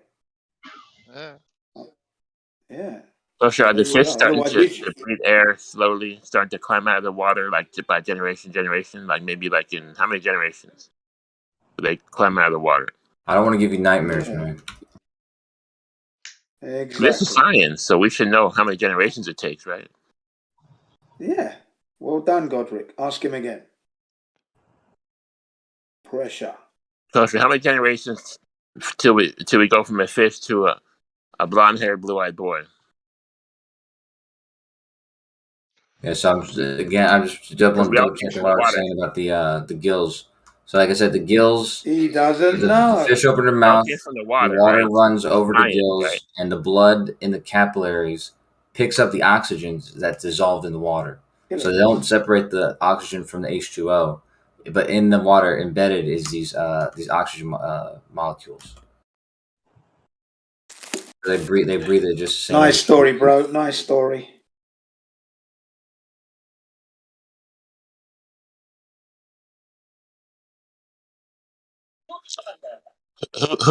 How do we pick up the first pencil, Kosho? Start drawing shit. Like one did one ape like just start drawing shit like just like went off or some shit. And then started beating up all his other colleagues to become How do you the go leader. from an animal consciousness to a human consciousness like in a few generations? You just start like making like you're evidence of that. You're evidence of that right now. It's happening in real time. Or making like tools all of a sudden and just start drawing shit on cave walls.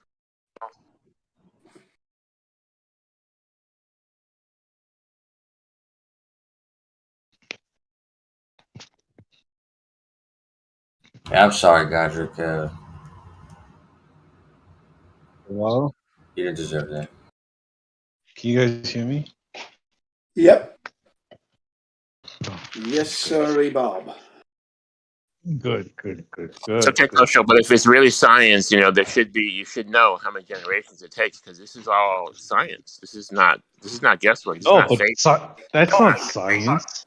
Science doesn't say you got to know how long it takes for something to evolve. What? Well, it should come under the scientific method. It is within the scientific Science method. is observable. Yeah, you just need to wait a million years. Testable. Talking about. And this is repeatable and testable. Yeah, you just need to wait a million years and these things will happen. No, I mean, if you actually want to observe it for yourself, yeah, definitely. You need to, if you want to, see evolution in all its wonder and glory, you're going to have to wait a long time.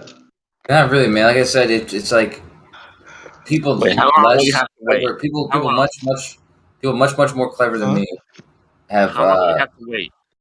Don't have to wait at all, dude.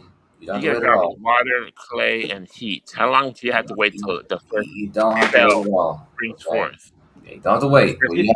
I mean, if you want to see it, like on a grand scale, you got to wait. But you could always see it on a micro scale, or you could just see what the evidence is. The fossil records. Those show you how today's things used to look like in the past.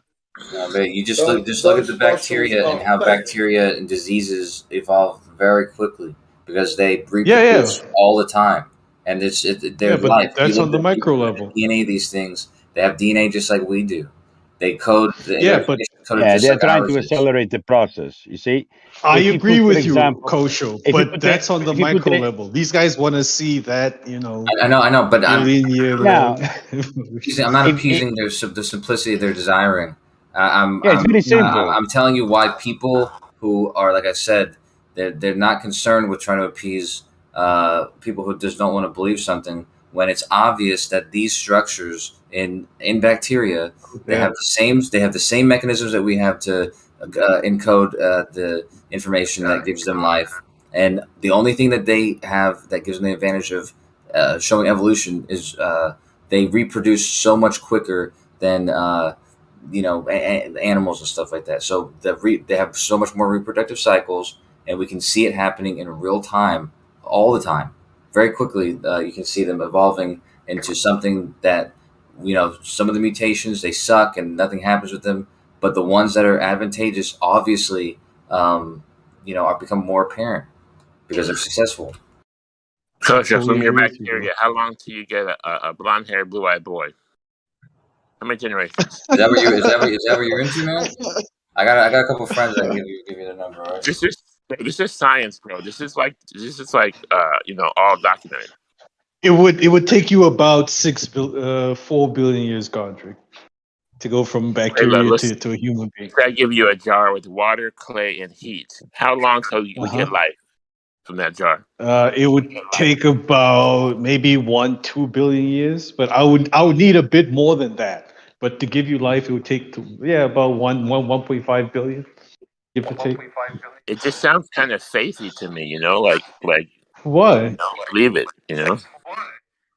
And that's just to make life on Earth, considering how far away Earth is from the sun and this, that, and the third. If we were on a different planet, it could vary. It could be 10 billion years on somewhere else. We don't know, man, because the only example we have of life is Earth. So it's really hard to make calls like that when you only have one example to work with.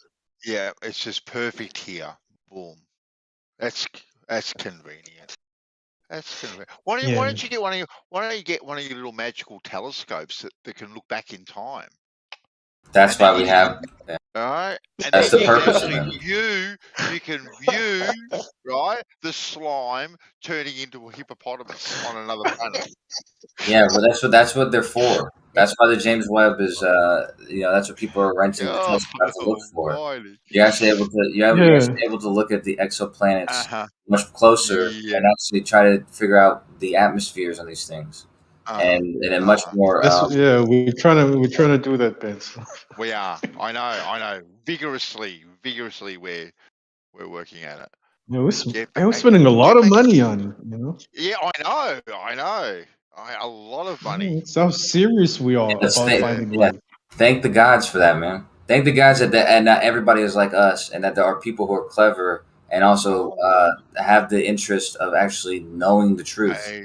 Look, I have contributed my fair share, so I am eagerly awaiting. Eagerly. As far as I remember, Acid didn't put up the fucking James Webb, dude. Don't you worry. We've paid more than our fair share to your. Yeah, you lost our telemetry. At your shady organisation, we've paid our fair share. Dirty you guys lost our telemetry tapes and then blame it on us. Bloody shady organisation. You dirty wage slave. Go pay your taxes. Exactly right. Get back to reality. Get back to horizontal and level. Right? Something that you guys have absolutely no idea about. Absolutely none. Typical bandsaw taking the conversation to a safe space, Oh, really? Safe space? Because, you've got no answers. We've been going round and round in circles for 3 hours, right? And we still don't have slime to hippos. What do you mean? Yeah, but let's give him the hippo already. Let's give him already the hippo made. Now, every single question you guys have asked. If you have one hippo, one hippopotamus, how long you need to wait to have a whole bunch of them? Yeah. What a retarded fucking question, man. What did 2 hippos just pop out of the slime? Is that how it happened? Or we had a herd of hippos just popping up out of nowhere. All You just of a gotta wait, sudden. Andy. But how do you answer that question though? You guys His are making question me was become. if You you guys are making me become a nasty person, man. I'm sorry for being mean to some of you guys, but you're saying some We of the had a dumbest shit. It's a fair question, Kosho, don't you No, it's think? not a how fucking is fair that a fair question, dude. question? we How had is that a fair question? a You herd asked of if there's one hippo, how long does it take for a herd of hippos to pop up? Like all, Yeah, what? correct. all of a sudden we had monkeys in trees with their calculators, and they looked across the nirvana and they saw a herd of hippos just popping up out of nowhere. Bang, just like I that. don't know. Oh lordy lord. Oops, I've got real coincidence. science. I've got real science though. What's that based on? Wow. Yeah. Did you know that the sun delivers 1,370 watts per meter -2, right? You fucking weird. That's Whatever. centimeter. Yeah. Whatever it is, right? On a level horizontal surface at the top of the atmosphere. Level horizontal surface That on makes the top sense. of the Yeah. atmosphere. Right? Yeah, I Boom. agree with that 100%. Really? A Yeah. That level doesn't sound Yeah, controversial at all. It's Level horizontal. all you just did was basically tell us it's level the energy. horizontal. They're not denying it's level horizontal. Yeah. Tell us the energy that we receive from the sun at any given centimeter. Level horizontal. I like that. But There you that's go. straight on. That's the sun. That's basically the subsolar point. You know, if you have a solar panel, that's a centimeter. You know, pointed straight up. And it was No. so that's what it would receive. No. It's not a solar panel. It's the atmosphere. It's a level and horizontal. No, I'm saying that's what it would receive if you had a solar panel like that. It would be receiving. No. It's not a solar panel. It's the atmosphere. You fucking. Stop He's trying to saying get. if it I'm punching his was stomach right now, man. bandsaw, if But it it's was not. if it was a solar panel, that's how much It's not. energy that It's solar not if it panel would was. get. Yeah, it's not if it was, right? It's not. And it's on a level horizontal atmosphere. You're worse than Jeremy today, man. He No. did it on purpose, dude. It cannot be atmosphere then. If it's level horizontal, cannot be atmosphere. Atmosphere is the air that surrounds a planet. What planet, George? Exactly. We don't live on a The planet, so planet there is Earth. no sphere. There is no What do you atmosphere mean? then. George knows exactly what he meant when he said the planet. George, have you flipped? No, I don't live on a planet, man. Welcome Okay. to the globe, George. Okay then. Welcome to the planet. There's nothing wrong with the word atmosphere. I know it does trigger a few little flat earthers here and there, but Yeah, but if you said it's level in plane, you cannot be atmosphere anymore, can you? Atmosphere. you know what? I'm not playing the sphere game with the Atmos. All right. How inconsistent you guys can be sometimes. You're talking about fucking energy from the sun. No, I'm right? not. It's I'm from the sun, talking, and then at the same time, saying it's in the I'm atmosphere. talking about a level horizontal surface. That's what I'm talking about. You fucking guy, dude. Come on. No. You cherry picking motherfucker. Not. This is in a science peer-reviewed paper. Is it in the title? Let me have a look. No. I think you need to use their language. Yeah, he's saying perpendicular to plumb. Right. Vector. No, there's no vectors. It's level and horizontal. Right? Level and horizontal. Right? Yeah, George. So it's level and it's horizontal? Isn't that the same thing? Did you know a typical underground mine has a number of near horizontal levels at various depths? So they're pretty close to horizontal. Near. Oh, so they're near I horizontal see. and they're levels. Yeah. That's cool. And then you told me another one where there's horizontal level surface. So it's telling you both those attributes. It's not being redundant. That's right. Yep. So the sun hits, right, the atmosphere on a level horizontal surface. Two distinct things, right? Because it'd be No. redundant for it to be saying the same thing twice. It's level and horizontal. You can't argue with that. not curved, right? It's horizontal and level. I agree with that. Centimeter, yeah. Not curved at all. Yeah, well, I mean, it didn't say anything about that, but I agree. It's just level and horizontal at that point. It doesn't say here level from a horizontal tangent point on the Earth. Doesn't say anything like that, which might have given you an out. It may have given you an out, right? It doesn't say that at all. Imagine if you told people, like, I'm an Australian Aussie from Adelaide, just so you know. So why'd you tell us about you're Australian and Aussie when that means the same thing? You wouldn't say it if it meant the same thing. So you wouldn't say this is a horizontal, level horizontal,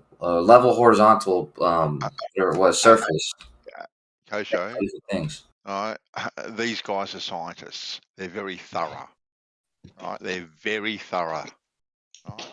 No stone is unturned, especially one that's 4.5 billion years old, obviously, as we established before. Yeah, turn the stone twice? I guess turn it twice. No, I don't think they are. Maybe. Right?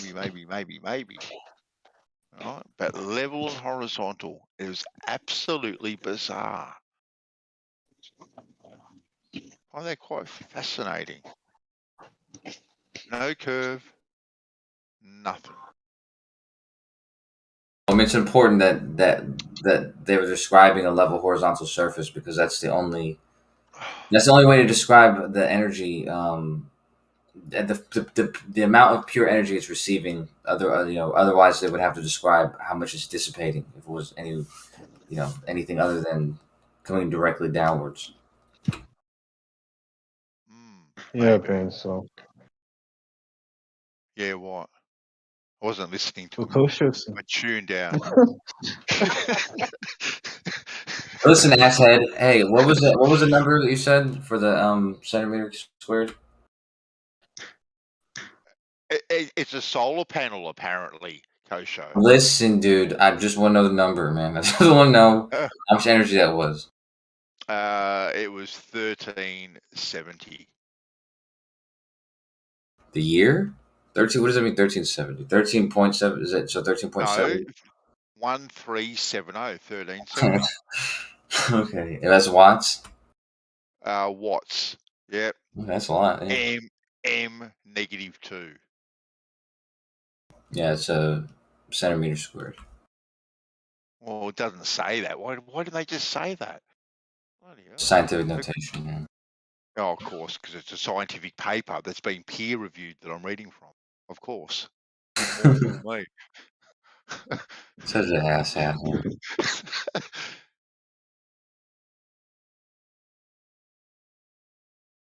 You gotta admit, it's a good point though that they're saying both those words, and not just one of them. It'd be enough for them to just say one of those words, right? If it meant the same thing.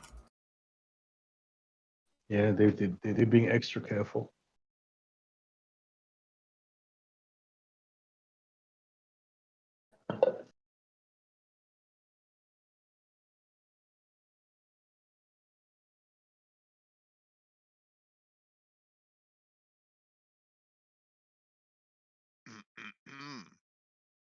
What have we got here? Interesting.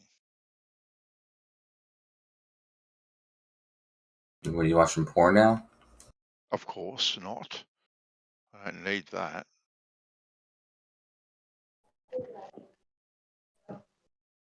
You just clicked on the BBC's page. You're like, oh, interesting. It is interesting.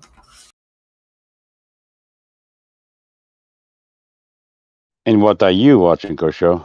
Teletubbies? No, I'm trying to put together these shelves.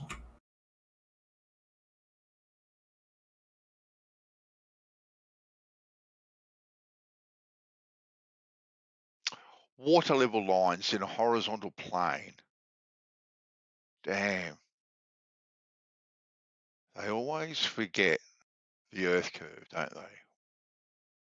When they describe it. Ben, so did you know that there's something about water that doesn't necessarily conform to your law of water? Impossible. Yeah. Doesn't conform to what? Say it again. Bansol's law of water. Impossible. What's your law of water, Bansal? Don't you worry. Nate's going to try and debunk me. So we'll give him the floor, and then I'll destroy him. Nate, tell us what his law of water is.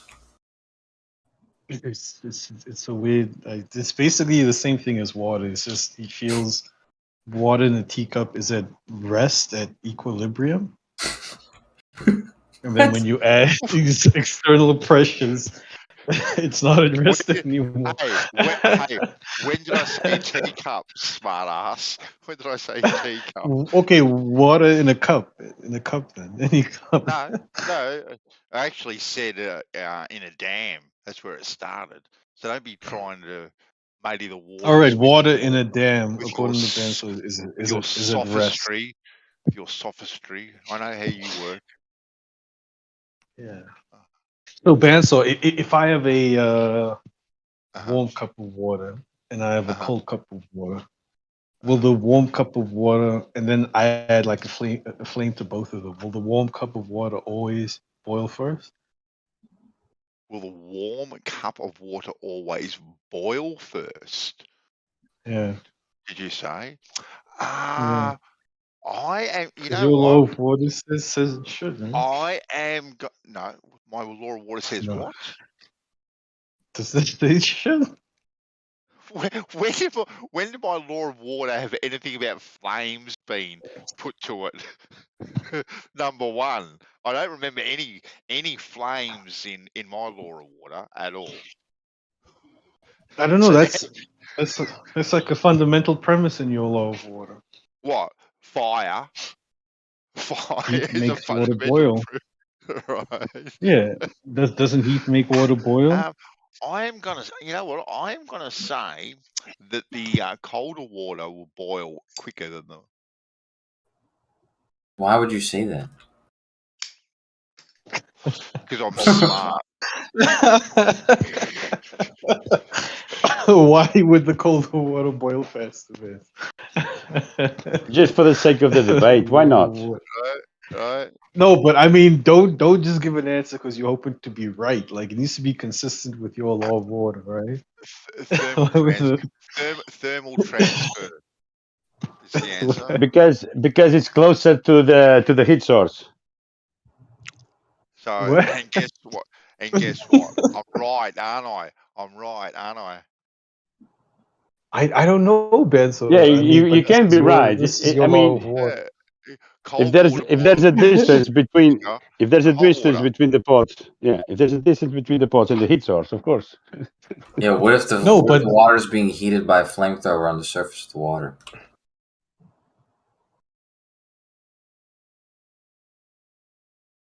No, But but anyway, like they being exposed to the same heat, the same type of way. They both have a flame underneath them, the same distance apart. But one cup of water, the water's cold. The other cup, the water's warmer. Yeah. But Bansal feels within his law of water, the cold water would boil. I was mucking around. The warm water. Okay, so when you have cold water and warm water, will the warm water always boil first in your law of water? Well, He's referring to temperature. He's not referring to the laws of the waters. He's referring to temperature.